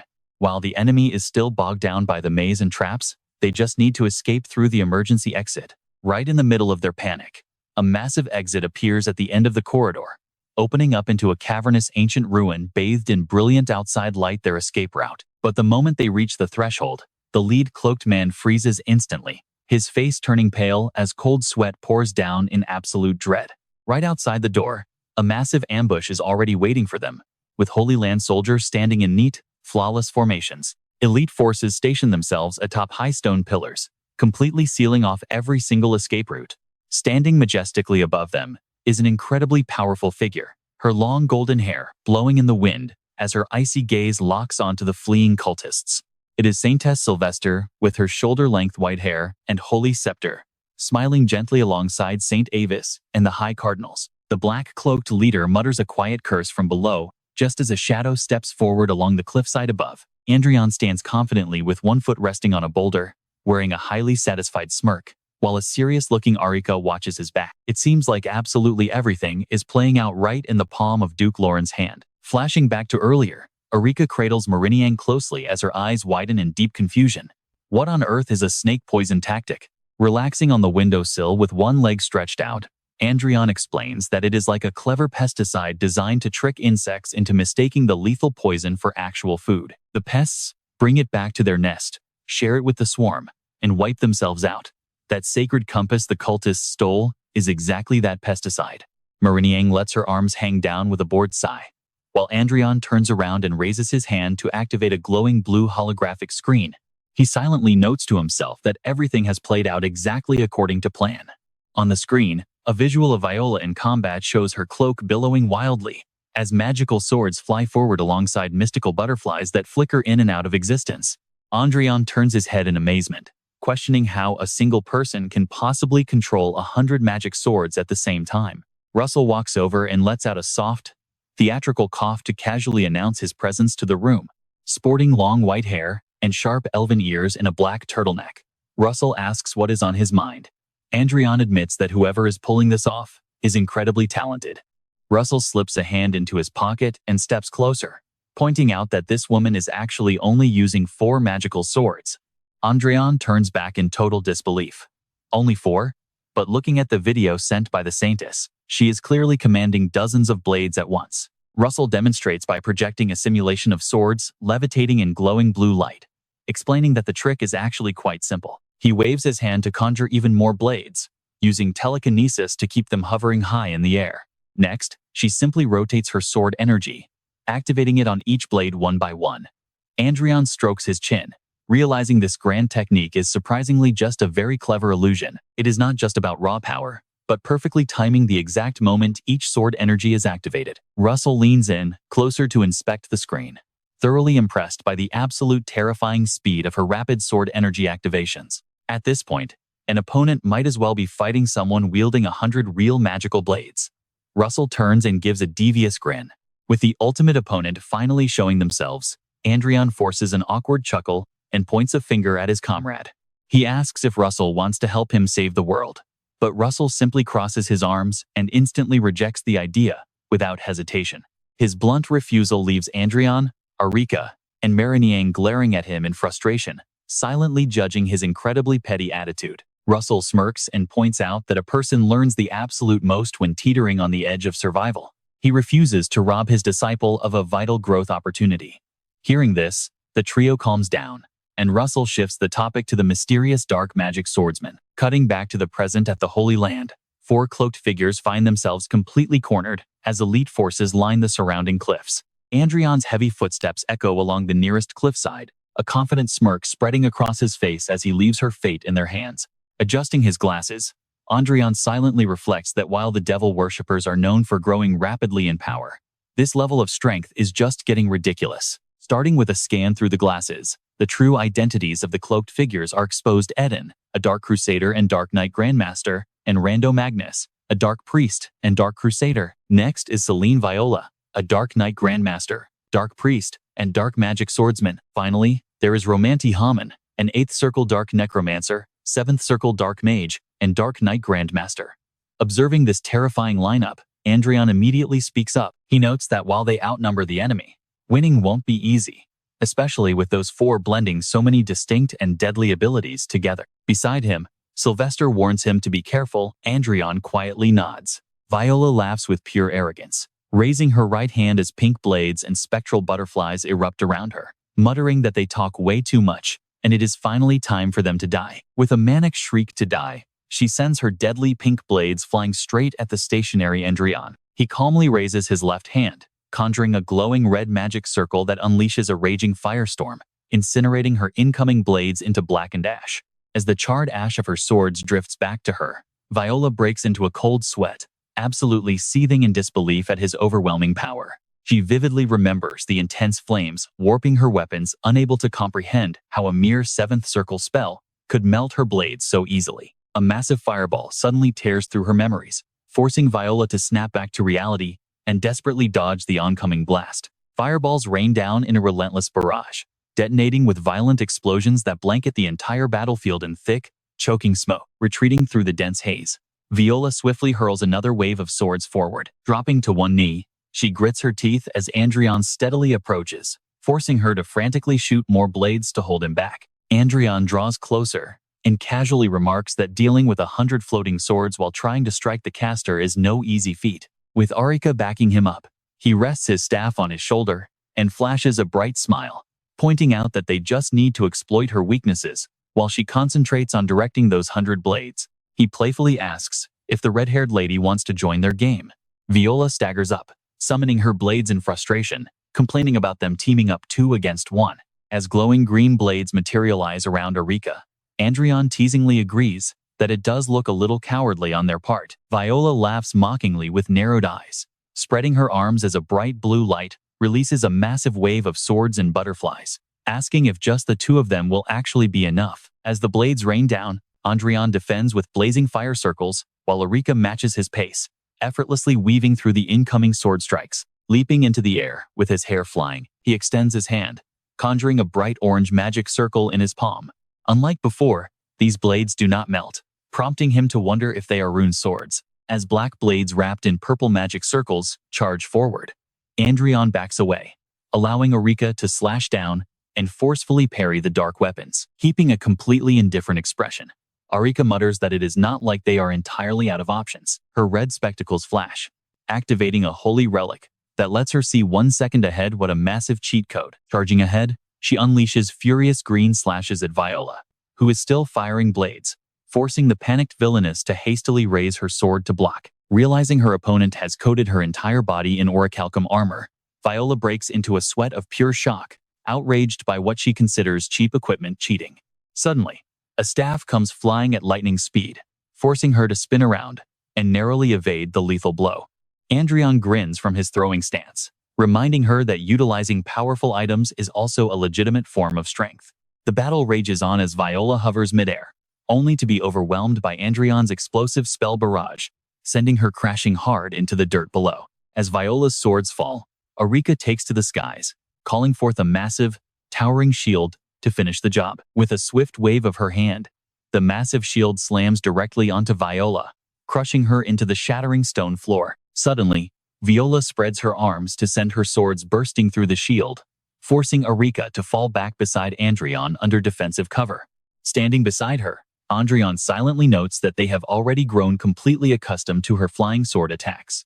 Furthermore, the battle compatibility leans heavily in their favor, making this fight feel far easier than they had initially feared. But Viola's expression suddenly turns dark as she erupts into a chilling, sinister laugh that shakes her entire body. She sneers that they are indeed impressive and have earned their confidence, right before enclosing them in a sphere of purple swords and butterflies. Throwing her cloak wide open to reveal an endless arsenal of hidden blades, Viola sends them raining directly down on the pair. Adrian grits his teeth in pure rage, cursing Breck for giving them such an insanely dangerous chance to grow. He silently curses that their mentor completely misjudged the enemy's strength, while Viola swings her left hand, mockingly asking if they are having fun. Watching the battle unfold with folded arms, Russ admits that, while he encouraged this matchup, he never expected it to become this brutally intense. Standing tall from his high vantage point, he peers down at the massive purple vortex spinning wildly below him. He wonders how these cultists can be so powerful even before the Demon King's descent, while Adrian and Arika raise their shields against the relentless assault. With hair whipping in rage, Adrian runs as swords rain down on them like a relentless downpour. She is no manga protagonist, so what is with this sudden, absurd power-up? Suddenly, a sword flies from behind, impaling Adrian's left arm as blood sprays. His eyes widen in shock as he clenches his teeth, veins bulging on his neck in fury. Russell watches the chaotic battle from above, realizing she cannot hold out much longer.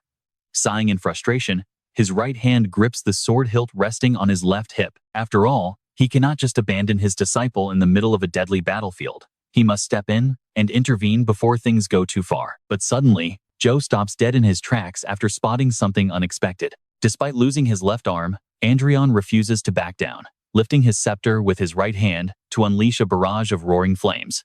Russell watches in amazement Realizing the young prince is severely injured, yet refuses to yield, fiercely launching another counterattack. Pulling his hand back from his sword, he wonders if the kid is intentionally delaying his recovery. Standing perfectly still, he watches the raging cyclones and violent explosions shake the battlefield. Unsure if he should observe longer, Adrian shouts through the intense noise. With a flash of bright green light, his severed left arm instantly regenerates. Looking ahead, he sees Arika swinging her blade to deflect the incoming purple swords. Since Arika is handling her side perfectly, he only needs to focus on his own battle. No longer staying on the defensive, she leaps high and swings her arm, launching a barrage of glowing green swords forward. Viola raises her left hand to counter, her face wearing a smug smirk, as if mocking her opponent. However, she fails to notice a green sword striking the ground right beneath her feet. Losing her balance, Viola collapses in sheer panic, undone by the very ground she stood on. Adrian's eyes flash as he spots the opening.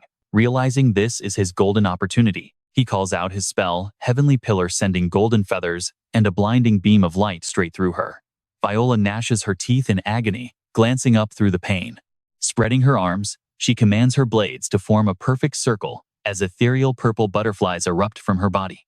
Growling in pure frustration, she unleashes her power, causing countless purple embers to crackle all around her. Adrian watches closely, analyzing her movements as she somehow triggers another recovery. Suddenly, an alternate space of swirling white and purple unfolds, revealing a black feathered bird with glowing emerald eyes. Both combatants freeze, tense, trying to read their opponent's next move. She is clearly struggling, looking completely exhausted. Viola clenches her teeth in sheer frustration, glaring daggers at her opponent. He reads her sheer irritation, silently mocking her by wondering if anyone has ever actually managed to survive this long against her before. Resting his scepter casually on his shoulder, Adrian grins down at her while thinking to himself that indeed, no perfect ability truly exists in this world. No matter how low level the magic, simultaneously maintaining a barrier and controlling 400 swords is bound to have its limits. He points out that she is running out of breath and desperate to end things. Viola's eyes bulge, veins popping on her face in absolute fury. But unfortunately for her, a war of attrition is their specialty. Her wild purple energy surges slam into the earth, triggering a series of violent explosions. She screams out, "Shut up," standing frozen with her hands raised in front of her, staring ahead in complete panic. With thick dust completely obscuring the field, he asks mockingly if she has run out of moves. Holding his scepter high, Adrian charges alongside Arika, who is armed with her sword and shield. Leaping into the air, he yells out that she cannot fight recklessly just because she is exhausted. As Adrian's strike slashes down, Viola desperately dodges backward, only to be struck from behind by Arika's blade, leaving a bloody gash. Gritting her teeth through the pain, she raises her right hand, summoning a dark purple light. His eyes behind his glasses flash with intensity as he swoops down from above. The dark-robed villain is suddenly battered by surges of blue and purple light, screaming in agony. Through the clearing smoke, Adrian glares forward, a confident smirk on his face. Viola stares at him in sheer terror. He notes that while dark magic lacks actual healing spells, she is clearly sustaining herself by draining the life force of others. With the battle raging on, his devastating flames continue to rain down relentlessly. Arika swings her blade, easily deflecting Viola's incoming swords. Once you figure out the trick, countering it becomes incredibly simple. She clearly knows her limits now. The incoming golden beams pierce her defenses, forcing Viola to block them with her right hand. At the same time, her left hand reaches down, desperately trying to drain more life force to speed up her recovery. His sharp eyes narrow behind his glasses as he fires a beam of light straight at Viola. Reacting quickly, she raises her hands to summon a defensive barrier. Viola's eyes widen as she screams, "Is my path blocked?" Behind her, Arika charges in with her sword, triggering a massive explosion that shakes the entire area. Stomping on her stomach, she leaves the villain growling in rage. Arika points her sword straight at Viola's neck as Adrian stands behind, a slight smirk playing on his lips as they declare that she is finally caught. Collapsing onto the dirt, she breaks down into tears, crying out that she only wanted to see her mother again. Sensing her absolute panic and lost will to fight, Adrian mockingly makes a throat-slitting gesture, reminding her that every grave has a story, and she has taken countless lives herself. Arika scoffs, calling it pathetic that she is still putting on an act at this point. Viola is terrified, pleading that she does not want to die. Standing right beside her, He smiles and asks if she wants to live. Adrian continues to tease her, saying she might survive a bit longer if she has some valuable information he does not know yet. Hearing this, tears stream down Viola's face as she opens her mouth, desperately babbling. She promises to confess everything they want to know before he looks up and calls out to Lord Break. As Lord Break descends from above, Adrian looks at him, secretly pleased that his hunch about him being nearby was correct. Adrian explains that he needs information from this woman, asking the Lord to keep her alive and keep her safe. Crossing his arms, Russell asks if he expects him to smuggle her to the Dragonlands without the priests finding out, his face showing complete speechless exhaustion. Wondering if he should just decline due to how troublesome it is, Russell looks at him and agrees anyway. Adrian is left utterly bewildered, while Russell lifts Viola into the air by her cloak, casually resting one hand on his hip. Russell promises to guard her, telling Adrian to come collect her once he finishes dealing with the rest of the enemies. Surprised by how quickly the request was granted, Adrian smirks with absolute satisfaction as a blue notification screen confirms their updated relationship status. The system displays an impressive ally status, as Russell casually mentions that he simply found the situation slightly interesting.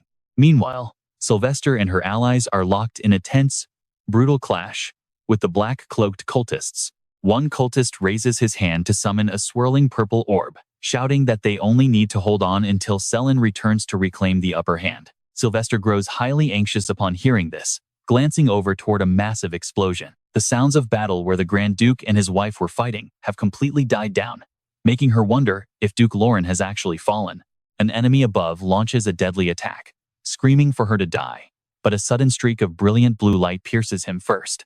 Sylvester smiles brightly, turning around and calling out. Andrean and Arica fly in to join the fight, shouting that they have arrived as reinforcements for Sylvester, while the pierced cultist screams in agony as blood sprays from his chest. With 3 cultists defeated on the ground, Adrian looks down with concern. He questions if wiping them out completely without leaving a single survivor is wise, suggesting they should keep someone alive to interrogate. He strictly replies that devil worshippers must be immediately eliminated wherever they are found. Adrian is left utterly speechless, realizing there is absolutely no room for compromise or dialogue when dealing with these fanatics.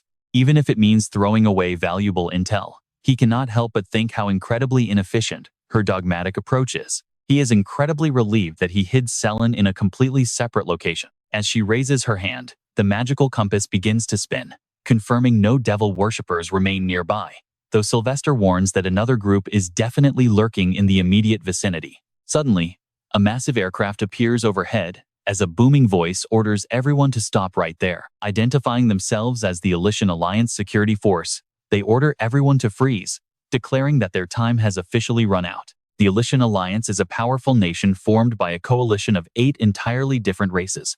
In this coexisting society, they operate under a highly unique political system known as the Council of the 8 Kings. Regardless of each race's physical or military power, their voting rights in the council remain entirely equal. The monarchs of each race gather to decide the destiny of the alliance through a public voting system. 11 leaders sit around a massive round table, while Adrian rests his hands on the surface, observing Mariniang as she stands before them. He notes that Mariniang is indeed present to represent the Beastkin race, just as a powerful voice suddenly fills the room with dread. Clenching her fists tightly on the table with a cold expression, Sylvester asks what they think of this entire situation. Looking visibly flustered, Mariniang turns to her and apologizes, admitting that their previous judgment on the matter was far too subjective. She promises that they will immediately take action to allow all search operations to proceed freely across the Alliance territory. Adrian speaks up to ask about his request, addressing Lady Mariniang directly. She confirms they have decided to grant his request, adding that they are quickly assembling all key parties, so he will receive an update soon. Sylvester turns to him with a questioning look, asking if they had already discussed this beforehand. Raising his hand, Adrian points out that given how deeply the devil worshippers have rooted themselves in the Alliance, someone with immense power is likely backing them. Sylvester rests her cheek on her hand with a subtle smile, noting that is exactly why she requested a meeting of key figures in advance. Mariniang checks a blue screen and announces that everyone has finally gathered. With the assembly fully gathered, the various delegates begin whispering among themselves, deeply confused about why they were summoned so suddenly. They murmur that they must unite to find a way to counter the high-handed actions of the church. He bit his nails raw, sweat dripping down his face in sheer terror, desperately telling himself he only helped them. He was not a devil worshipper, and if he just stayed quiet, he would survive, but then he wondered why the saint was here. He crossed his arms and stared in absolute shock as Sylvester stepped through the door, holding a compass alongside the high royal guards. She wore pure white robes with long blonde hair, stepping slowly, as if searching for something. Suddenly, a thick white mist erupted, stopping Sylvester in her tracks as small glowing particles began swirling through the heavy air around them. The compass pointed directly at him, his face twisting in absolute horror as his teeth clenched tight. She looked at him with a sinister smile and whispered that she had finally found where he was hiding. His face paled as cold sweat poured down, shaking violently before he spun around to run, screaming in pure panic. Watching from afar, Adrian raised his left hand, unleashing a sudden burst of golden light as magical chains shot forward and bound the fleeing man so tightly he could not even twitch. As the prisoner fell face down, Sylvester turned around to address the crowd. She declared that this powerful holy relic could expose not just active devil worshippers, but anyone who aided them, instantly sparking widespread panic among the crowd. It seemed they would have to expand the scope of their entire investigation. While the captured cultist was bound tightly to a post, Sylvester spoke with Adrian, noting that remnants remained, but the Alliance had promised their full cooperation. It looked like everything would be cleaned up very soon. Eric stood silently behind Adrian with a completely blank expression, while the Duke placed a hand over his chest, smiling warmly as he praised their grand, shared success that required everyone's help. He was merely doing his duty for the lasting peace of Rondello, which earned a satisfied smile from her. She announced that the Holy Land wished to honor the Grand Duke and Duchess for their help by conferring upon them both the prestigious title of Honorary Holy Knights. Adrian closed his eyes, his lips curling into a smirk as he thanked her for the grand honor. He quietly thought to himself that Sylvester would likely faint if she ever discovered he had smuggled a devil worshipper away. Yet he had no other choice. There was one vital truth he had to confirm. High up in the sunny mountain ranges bordering the Dragon Sanctuary, Brake stood tall with crossed arms, watching Adrian approach, calmly noting that the Duke had finally arrived.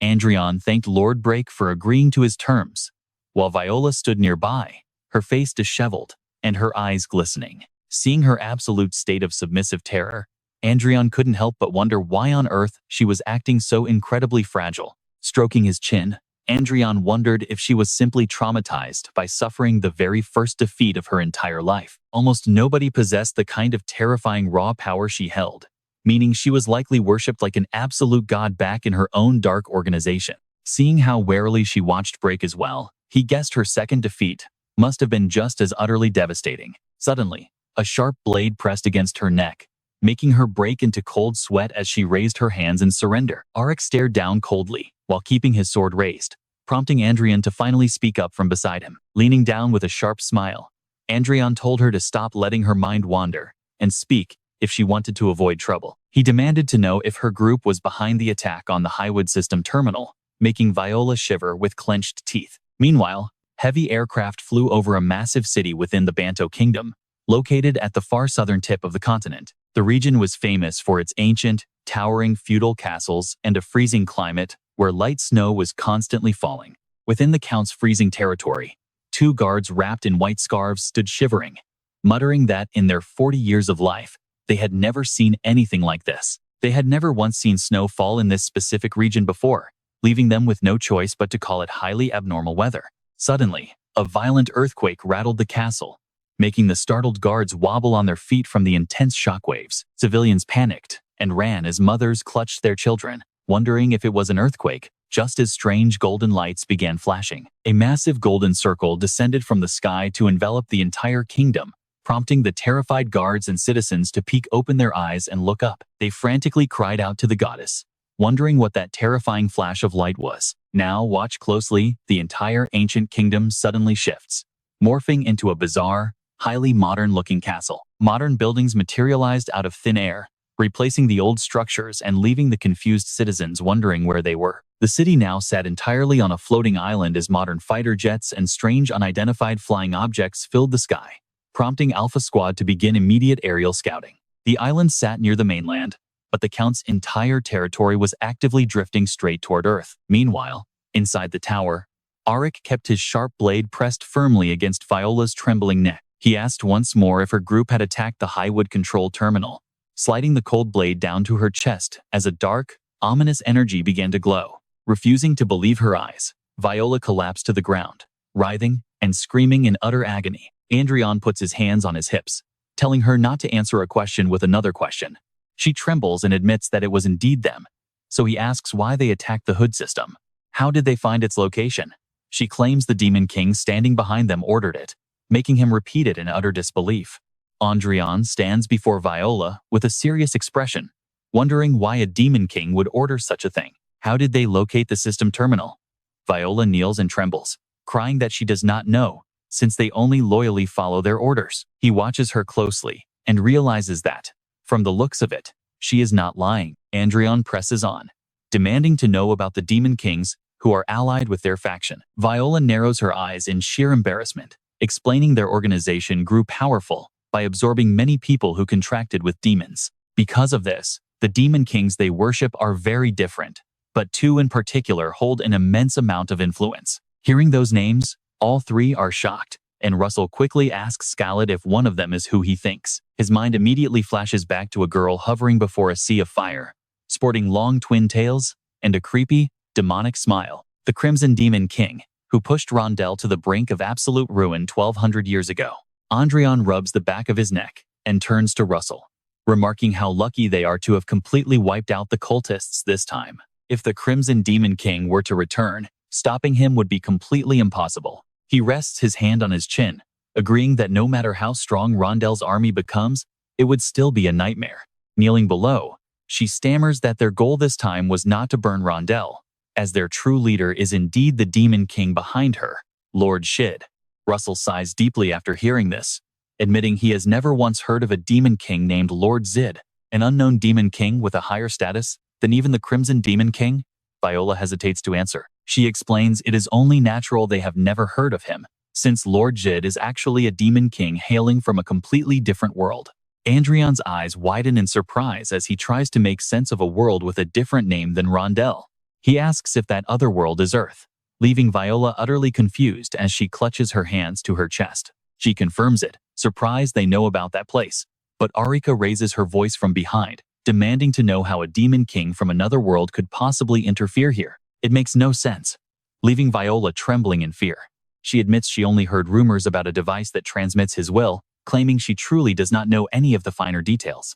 He closes his eyes and places a hand on his forehead, wondering if they should just dismiss all of these bizarre events as a pure coincidence. He came from Earth himself, having inherited a massive opportunity left behind by a legendary Archmage from his home world. He even gained control of ancient ruins that allowed him to return to Earth for a short period of time. He goes on, and now, after capturing and interrogating these cultists, discovering that a Demon King from Earth is behind everything is simply too massive of a coincidence. Russell notes, while crossing his arms in deep thought. He turns to Viola and asks if she has any idea why this Earth Demon King is so interested in Rondell. Viola nods her head quickly. Yes, she knows, she says, looking up and explaining that just as Rondell has a creator in the goddess Saya, Earth also has its own creator named Kaz, but that god of Earth lost all of his divine power and perished a very long time ago. Adrian stands straight, asking in disbelief if a god can actually perish. She explains that gods naturally lose their power once they are completely forgotten by their very own creations.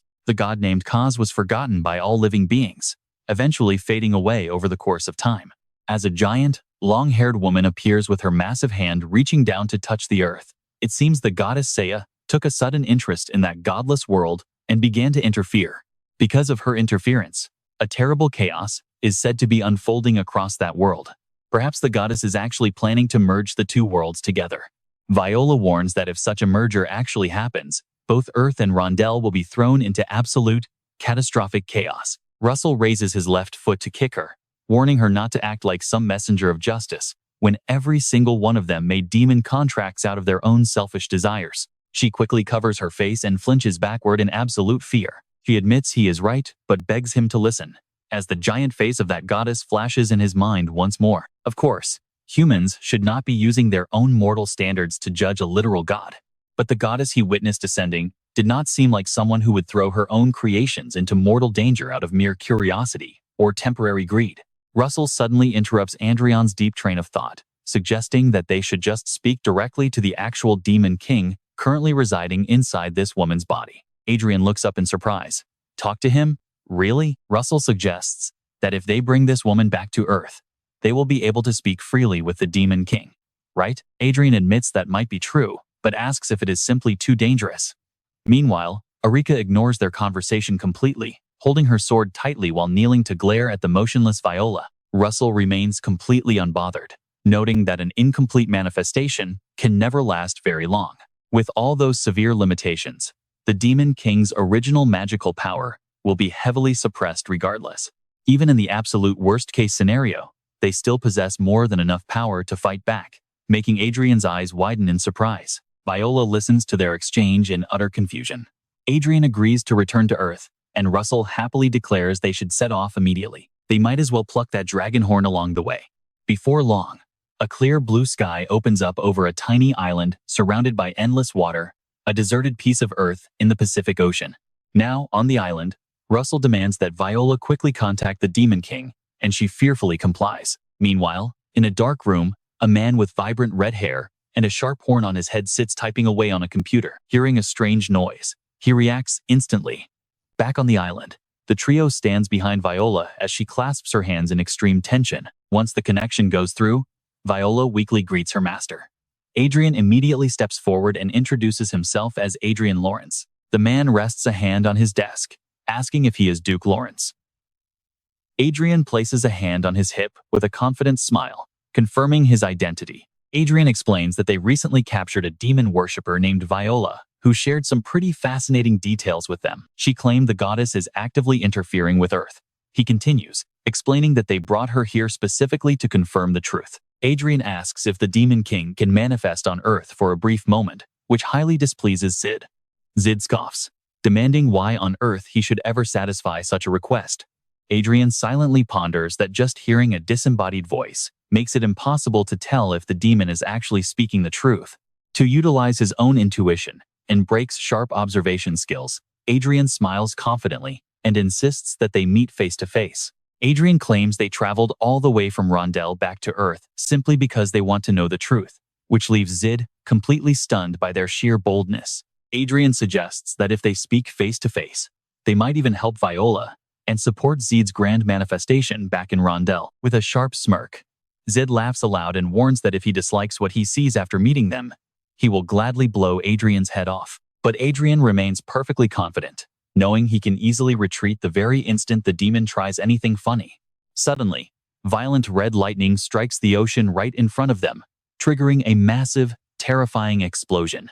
Out of the storm, Sid finally manifests with an incredibly cold expression, long dark hair, and mesmerizing red eyes that glow with pure magical energy. Most striking of all are the sharp horns on his head and his sharp black suit. Wearing a crisp white shirt, the demon steps forward. Russell stands opposite him, arrogantly assessing that this Demon King actually looks pretty weak. As their eyes lock, a fiery spark flashes in the demon's gaze. Zid closes his eyes, exhaling softly as if struggling to speak. Zid remarks that he hasn't changed a bit. Hearing this, Russell is utterly confused, and Adrian standing nearby is just as bewildered. Suddenly, a system screen pops up, displaying Lord Jid, a 9th circle black mage with an incomplete summoning status. He belongs to the demon race, is only 3 years old, and rules the Sid territory, ranking 7th among 13 potential demon kings. His status reveals he is a reincarnated great prophet with past life memories. Currently feeling quite surprised and confused, Adrian wonders if he really has his past life memories. Zid smiles, noting it has already been 3 years. Correcting himself, Zid asks Brake if it has actually been 30 years. Russell immediately breaks into a cold sweat. He realizes the towering shadow of Manuel is rising right behind Jid. The demon smiles, welcoming his long-lost friend. Adrian can hardly believe his eyes, staring at the reincarnation of Manuel Lucas.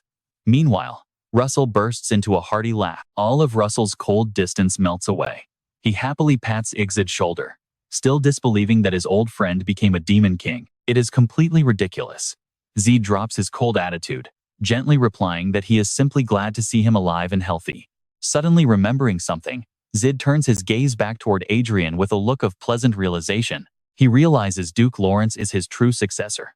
Adrian is utterly stunned to learn Earth's Demon King is actually the reincarnation of Manuel Lucas. He remains polite and offers a respectful greeting, but Arika does not seem pleased at all by this revelation. Zid sighs in relief, glad the powerful treasures he left behind did not fall into the hands of some evil person. He asks if Adrian also drifted to Rondel.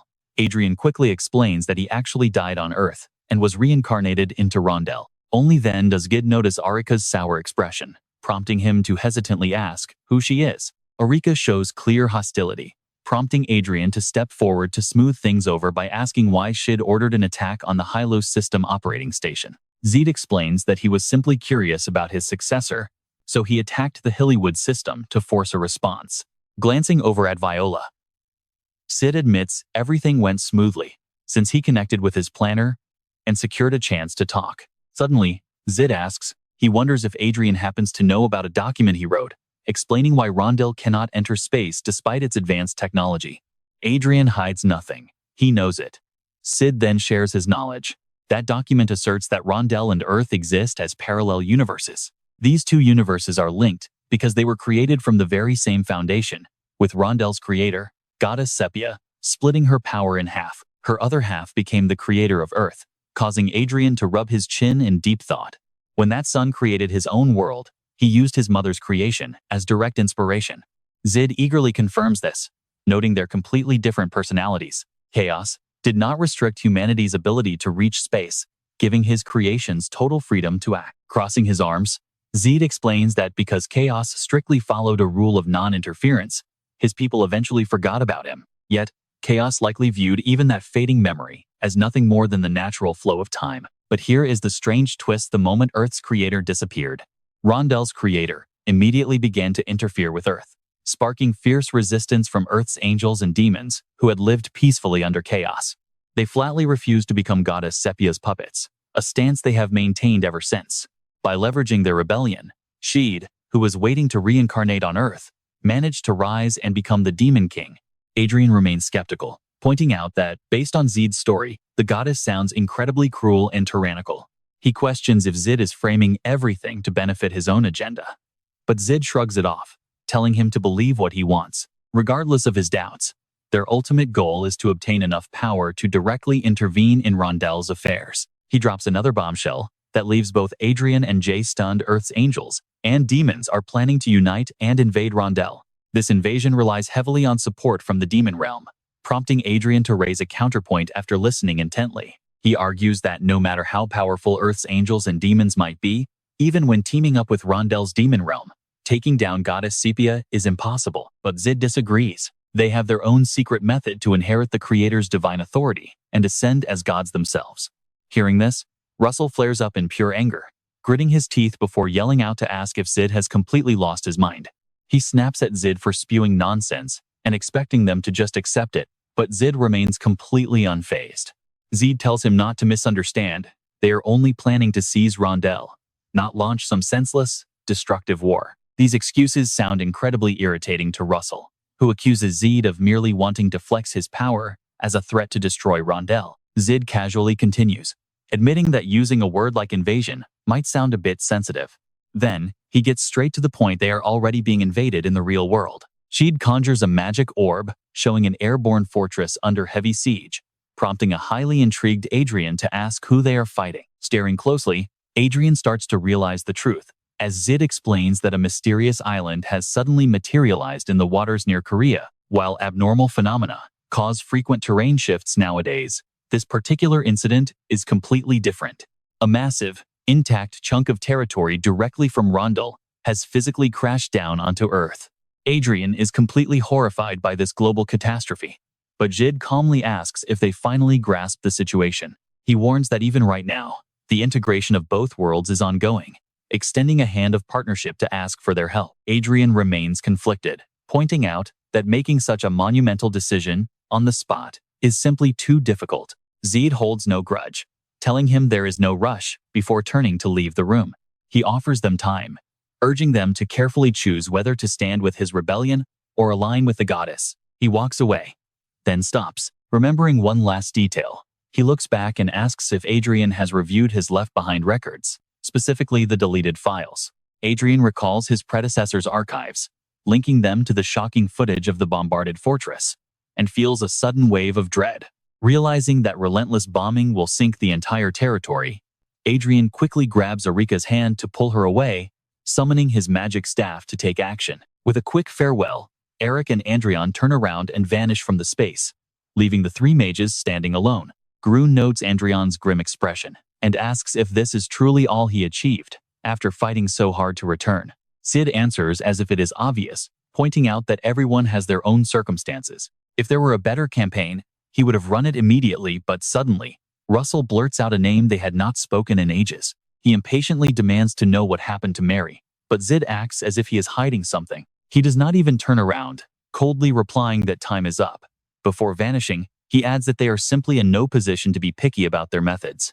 With those final words, he quickly steps into the dimensional rift and vanishes. Left without a real answer, Russell is absolutely furious as he clenches his fists in rage. Staring out at the sea, Russell recalls Zid's words about how everyone has their own circumstances. Now carrying an even heavier burden, Adrian squats on the ground with his head down, silent and gloomy. Grun stands nearby in deep contemplation, unsure of how to process Zid's words, while an exhausted Viola slumps to the ground, her face pale and completely speechless.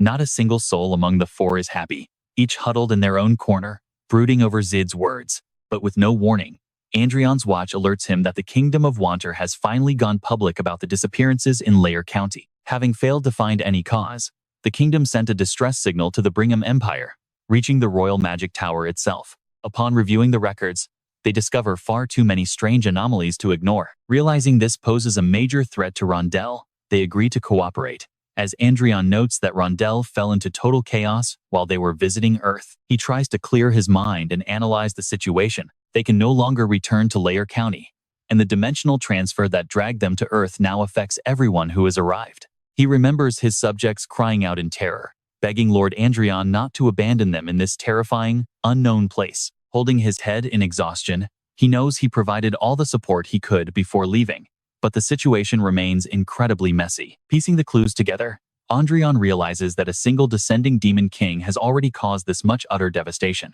If both angels and demons descend, Rondell will be plunged into a dark age, leaving them with no good choices whether they help Lord Zid or not. Finally, deciding they must prepare for any outcome, Adrian stands up and shatters the heavy silence. They need to prepare for the absolute worst, and that means securing at least one incredibly powerful ally.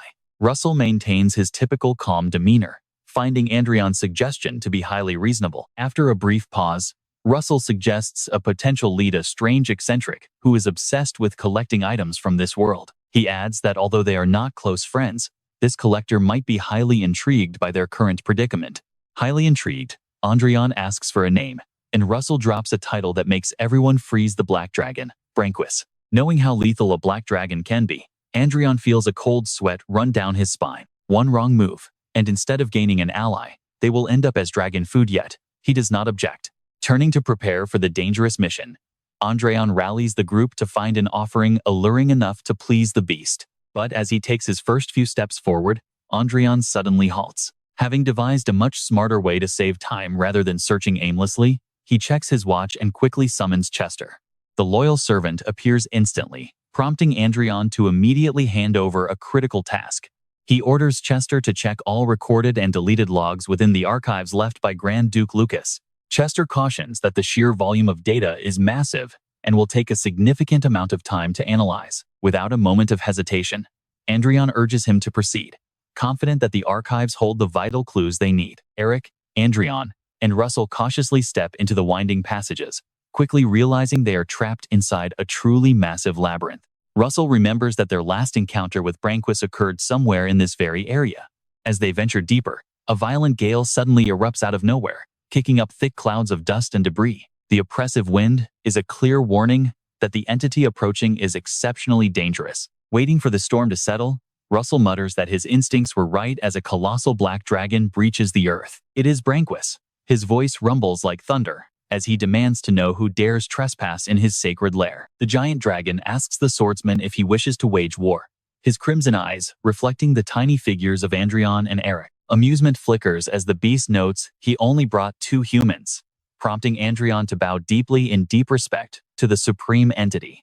Branquis listens patiently as Adrian states that he believes the dragon already knows Brake very well. Adrian politely introduces the woman beside him, Asia Lurin, as both Brake's disciple and his own wife, before presenting himself as Adrian, representing the Lurin Grand Duchy. Adrian is suddenly cut off as the dragon roars in fury, declaring he has zero interest in tiny human nations, showing absolutely no respect. Branquis screams out that he will burn them all to ashes this very instant. Annoyed by the dragon's arrogance, Arika prepares to strike, forcing Russell to quickly step in and defuse the situation. He steps right before Branquis, calling out to him. Folding his arms, Russell calmly suggests that, since they traveled all this way from a small country, the least the dragon can do is listen, causing Branquis to finally quiet down. Adrian places a hand on Arika's shoulder to calm her down, and she nods before stepping back. Maintaining a peaceful tone, he asks Branquis to look at a specific object. Catching sight of the item in Adrian's hand, Branquis is completely stunned, his eyes widening in pure shock. He wonders if that is indeed a mechanical clock powered entirely by pendulum kinetic energy. Branquis eagerly asks Adrian where he found it, knowing such a device could never have come from Rondell. Adrian calmly explains that the sole reason they ventured here today is because they carry a tale that will surely interest him, showing zero fear as he presents a direct offer to Branquis. He demands that Branquis become his friend, leaving no room for refusal. Adrian promises that if they become friends, he will take him straight to the very location where they discovered this item, a proposition that clearly pleases Branquis. Opening his massive jaw to exhale a hot breath, Branquis hesitates to nod, instead throwing his head back to roar with laughter. While Adrian and Joel wonder if the beast will cooperate, the dragon suddenly folds its wings, morphing back into a human, and slowly descends to the ground. Approaching Adrian, he scans the young man from head to toe before calling him a highly interesting human. Branquis continues his enthusiastic praise, unable to hide his sheer delight over the fascinating object Adrian just showed him. Turning to Joel, Branquis acknowledges the swordsman and asks where on earth he managed to find such an incredibly amusing companion. Folding his arms in agreement, Joel admits he also finds him quite fascinating, leaving Arika, who knows the whole plan, completely speechless. She silently admits that she never expected the dragon to fall for such a simple trap so easily, though everything worked out. Russell nods to her in agreement, while Joel points out that though all dragons are collectors, this particular beast is a hardcore enthusiast. He watches Branquis excitedly pull Adrian into a sudden embrace, declaring this their first official day of friendship. The scene shifts to the church, where Everine kneels to receive her blessing as the next holy maiden. Following the massive success of their sweeping purge against the demon-worshipping cult, both Pope Sylvester and Saint Avis have formally abdicated, making room for their newly appointed successors, Saint Everine and Saint Jiha. As new powers rise amid chaotic global tensions, the nation of Rondell quietly prepares for a future filled with both hope and anxiety. Out on a brutal battlefield, the system screen suddenly flashes to show Adrian has finally reached Master Level 300. It has been quite a while since that message last appeared. While a black-robed figure behind him urges everyone to pray for their lord's victory, Adrian's body begins to fade away, transporting him to a different map alongside Arika and Brake. Arriving at the new coordinates, Adrian quickly surveys his barren surroundings, a sudden realization washing over him as he stands in the empty field. Recognizing this as the final challenge, he watches as a massive red dragon emerges in the far distance. The system alerts him that the legendary red dragon Kai has arrived. And let's be real, this boss is not going to make it easy. Enraged by the mere presence of a fragile human, Kai unleashes a deafening, savage roar. The sheer force of the sound rattles the entire region. Yet Adrian stands his ground, without showing even a hint of fear. Instead, he simply smirks at how bad-tempered the beast is. While back at the palace, Luis trembles so violently he cannot speak. Bowing his head to the Inquisitor, he begs that it is the truth, and he can no longer go on, before stammering out a desperate apology. Observing the interrogation, the young woman frowns, sensing that something about this entire situation is highly off. She quickly reports her findings to the king, who listens carefully before questioning why she still suspects Luis Femont is a fake despite all the evidence pointing to him. He asks what leads her to this conclusion, to which she replies that despite his apparent honesty, something feels terribly wrong. Confused, he asks what feels off. She explains that while Luis Femont possesses Duke Lucas's official documents, the more she investigates, the less he resembles the Duke himself. Struggling to find the right words, she points out that there seems to be a complete lack of preparation, leaving a massive opening for a successor without any prior training. Had it been her, she would have established a secret training space or prepared an environment to ensure rapid growth. Growing impatient, the king demands to know what she is implying. He asks her bluntly, is the trash they are holding just a fake, and are they being spun like tops by the real successor? The commander calmly presents his argument, stating that among all mages, only 2 possess the power to deceive their Brigham Empire. She mentions 2 powerful figures, Adrian Lawrence, the Grand Duke of Lawrence, and Olivia Riverdale, the Duchess of the Kingdom. They must launch a thorough investigation into these 2. While out on the battlefield, Adrian continues to struggle against Kai.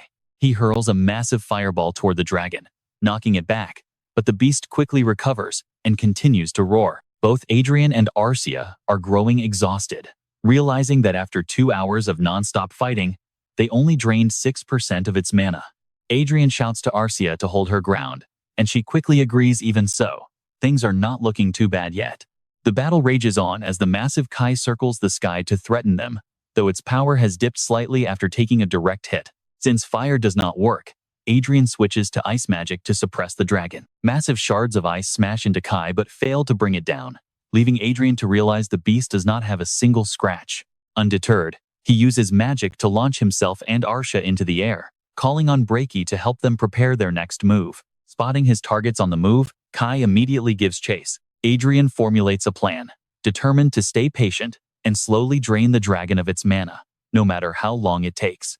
Meanwhile, the scene shifts to the Riverdale Duchy. Inside the castle, a panicked voice echoes, asking if the Brigham Empire has actually started reinvestigating the identity of the true successor. Alex wonders if they are being targeted alongside the Grand Duke of Lawrence. While Athos looks over to chime in, they initially used the successor's identity as a mere excuse to launch an attack on the Republic. Athos wonders if this is another scheme to expand their territory, but Olivia speaks up, suggesting they have likely caught onto something.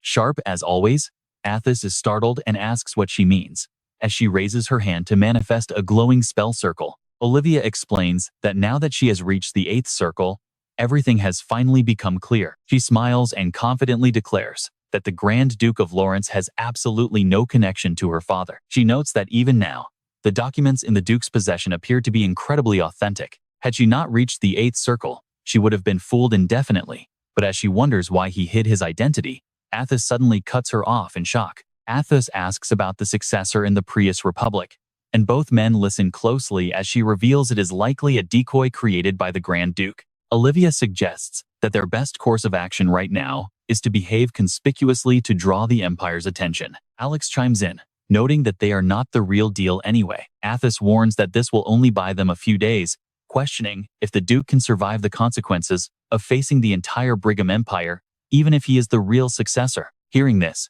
Olivia's eyes gleam as she replies that she believes he can pull it off. She adds that the forces gathered around the Grand Duke of Lawrence are incredibly formidable. She claims she is a realist who has carefully weighed every option, regardless of whether they believe her or not.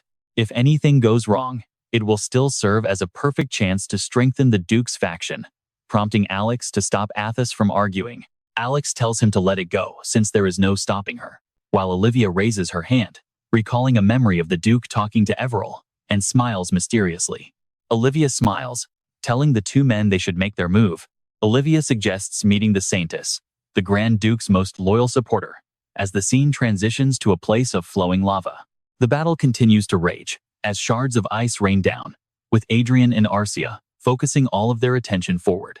Covered in severe wounds, Kai struggles to breathe, closing his eyes and stumbling before the massive red dragon crashes heavily onto the ground. A system notification pops up, announcing that they have successfully defeated the red dragon Kai, followed by more alert screens. Having cleared the main stage of the inheritance quest, Arcia wraps her arm around his and praises him for his hard work. Adrian nods, thanking her in return, as a flurry of notifications announce that all conditions to unlock the next part of the magic tower are met.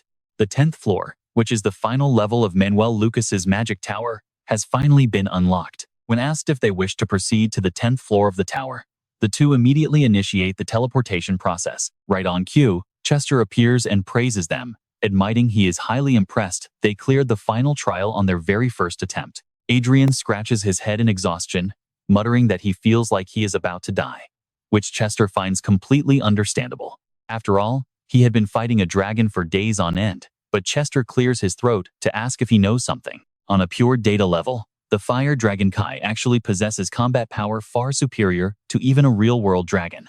Because of this, Chester expected the battle to take over a year, leaving a pale-faced Adrian to wonder in disbelief why he was given such an absurd task for his final quest. He summons a massive crystal and speaks to Adrian. The final reward is contained inside this, and Adrian slowly steps inside, finding himself standing in water beneath the crystal.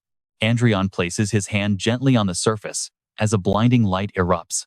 Standing there to receive his reward, he is officially named the administrator of the Hellroad system. He is awarded 1,000 trillion credits, with a linked bank account immediately added directly to his device. The system also grants him 3 summonable air fortresses, Icarus, Aegis, and Gigan, along with 5 autonomous vassals of Aura Master rank. Additionally, he receives the Dragonheart magic staff, named Kit, and claims complete ownership of the Fire Dragon Kai's lair. Adrian thinks to himself that while money is nice, the rewards for completing this final stage are absolutely insane. But above all, the ultimate prize is his 9th magic circle beginning to form, though the sudden strain makes him cough up a mouthful of blood. Seeing this from outside, Arika anxiously calls his name as a system alert, warns that the process will take 72 hours, prompting him to endure the intense pain. He reminds himself that this agony is still an incredibly cheap price to pay for the sheer power of the 9th circle. But first, he realizes he desperately needs to rest before carrying on. Adrian turns to Arika, warning her that he will be completely defenseless for the next 72 hours, smiling as he asks her to watch over him. With a serious expression, she tells him to leave it to her, and the scene cuts to her room where she sits watchfully by his side. Arika swings the door open to find her maids whispering, and they quickly bow to greet her upon her sudden appearance. Catherine gestures toward 2 visitors standing nearby, asking her lady if she is wondering what they are doing there. She explains that they brought an urgent message for the Grand Duke, but she blocked them from entering his quarters. Arika walks past them, explaining that the Grand Duke is currently undergoing a critical breakthrough, so they must discuss this elsewhere. At the office, the messenger delivers a formal summons issued to Grand Duke Adrian L. Lauren in the name of the Briam Emperor. The imperial decree demands that he undergo a strict investigation to verify if he is indeed the rightful successor of Grand Duke Manuel Lucas. Arika listens intently while carefully reading through the document. The summons was delivered 2 days ago, and the deadline is exactly 3 days from its arrival, which means they expect him to show up tomorrow, prompting the anxious messenger to ask how they should respond. She coldly replies that they should first inform the Empire that the Grand Duke cannot travel for the next 3 days. Her subordinate cautions that they will demand a reason, but Arika firmly declares they have no obligation to answer every single question. After all, they are not some minor province of the Briam Empire. Had it been a polite request, she might have considered it, but there is absolutely no reason to comply with such a rude demand. She sits there with fierce determination, declaring that if anyone dares to harm her husband, she, Asia L. Lauren, will never stand idly by, leading to an official notice being issued. The notice states that Grand Duke Adrian L. Lauren cannot travel for 3 days due to his ongoing research inside the Magic Tower. Furthermore, the response boldly slams the Briam Empire's extremely rude attempt to order another sovereign ruler around as nothing short of completely absurd. Elsewhere, Agent A3 is holding her head, completely lost in thought. She mutters that while she never expected the Grand Duke to comply easily, protests are now pouring in like a waterfall from every single nation across Rondell, not just the Renhus Empire. This includes the Prius Republic, the Roberto Kingdom, the Alicia Alliance, and shockingly, even the Holy Land itself. Highly anxious, she admits that this overwhelming backlash is exactly why she wanted to avoid provoking the Grand Duke of Lauren in the first place. One of her subordinates speaks up, admitting that he can understand why the Lucia's kingdom and the Renhus Empire would choose to intervene. When he questions the other nations, she explains they are all deeply indebted to the Grand Duke. Skeptical, he wonders if that even applies to the Alicia Alliance, prompting her to stand up and reveal that they are likely acting out of guilt. She then issues an order to keep focusing their investigation primarily on Duchess Olivia Rivard for the time being. She warns that they must proceed with extreme caution regarding Grand Duke Lauren, but another official slams his hand down, calling it completely ridiculous. He demands to know if their great Briam Empire has ever backed down from a mission simply because of public opinion. Claiming this intense reaction makes the Duke even more suspicious, he yells that they must hold him accountable for insulting their glorious empire. But as he demands accountability, a chilling, highly dangerous voice suddenly echoes right behind him. The newcomer threatens to chew the loudmouth in half as Branquis steps into the room, declaring he has heard more than enough of their absolute nonsense. Stumbling back in shock, the official points his finger and demands to know who he is and how he dared to barge in, while Branquis calmly cleans his ears. He furiously screams for the guards, wondering what on earth they were doing letting an intruder stroll right past them. The intruder casually introduces himself as Branquis, revealing with a smirk that he is a close friend of Grand Duke Adrian L. Lauren. Rehnquist directly asks if they are the special task force of the Brigham Empire, currently searching for Duke Lucas's successor. The looming silhouette of the Black Dragon growls, demanding to know if they already understand why he is here. Only then do they realize a legendary dragon stands before them, prompting the entire group to bow low and greet him in unison. Terrified, Rehnquist wonders if his target is actually friends with a dragon, and since when such madness even started. The female officer admits they were foolish, promising they will never interfere in the affairs of Lauren's Archduke again. Rehnquist grabs the hand of the loudmouthed leader, relieved to find at least one human with an actual brain. Lifting him toward the balcony, the dragon states that a mere verbal warning is not enough to make them understand, so he will take the man along. Rehnquist transforms into his dragon form and flies away with his captive, leaving the female leader utterly pale as her aid is taken. Behind her, someone kicks the door open, shouting to know who is in charge and demanding they step forward immediately. Meanwhile, Adrian is still in the middle of completing the 9th circle. He lies there completely motionless, but as faint sounds echo around him, his eyes slowly drift open. Seeing him wake, Arcia rushes to his side with a joyful shout. She hugs him tightly, while Adrian stares down at the light glowing in his palm. He feels absolute power surging through his entire body, as if a small, brand new universe is expanding deep inside his soul. Clenching his fist, Adrian marvels at the incredible power of the 9th circle before turning to speak to his two companions. Knowing they were watching over him allowed him to focus and safely stabilize his volatile mana with absolute peace of mind. He thanks them both, and while Russell remains characteristically quiet, Branquis flushes with slight embarrassment, brushing it off as a given. Adrian notices their awkward expressions, wondering why they are wearing such forced smiles and acting so strangely. All of a sudden, Arcia quickly fills him in, explaining that the Brigham Empire tried to investigate him, prompting Duchess Olivia Riverdale to declare they are likely the successors. During that chaotic time, Brigham sent a force summons, but many allies stepped up to help.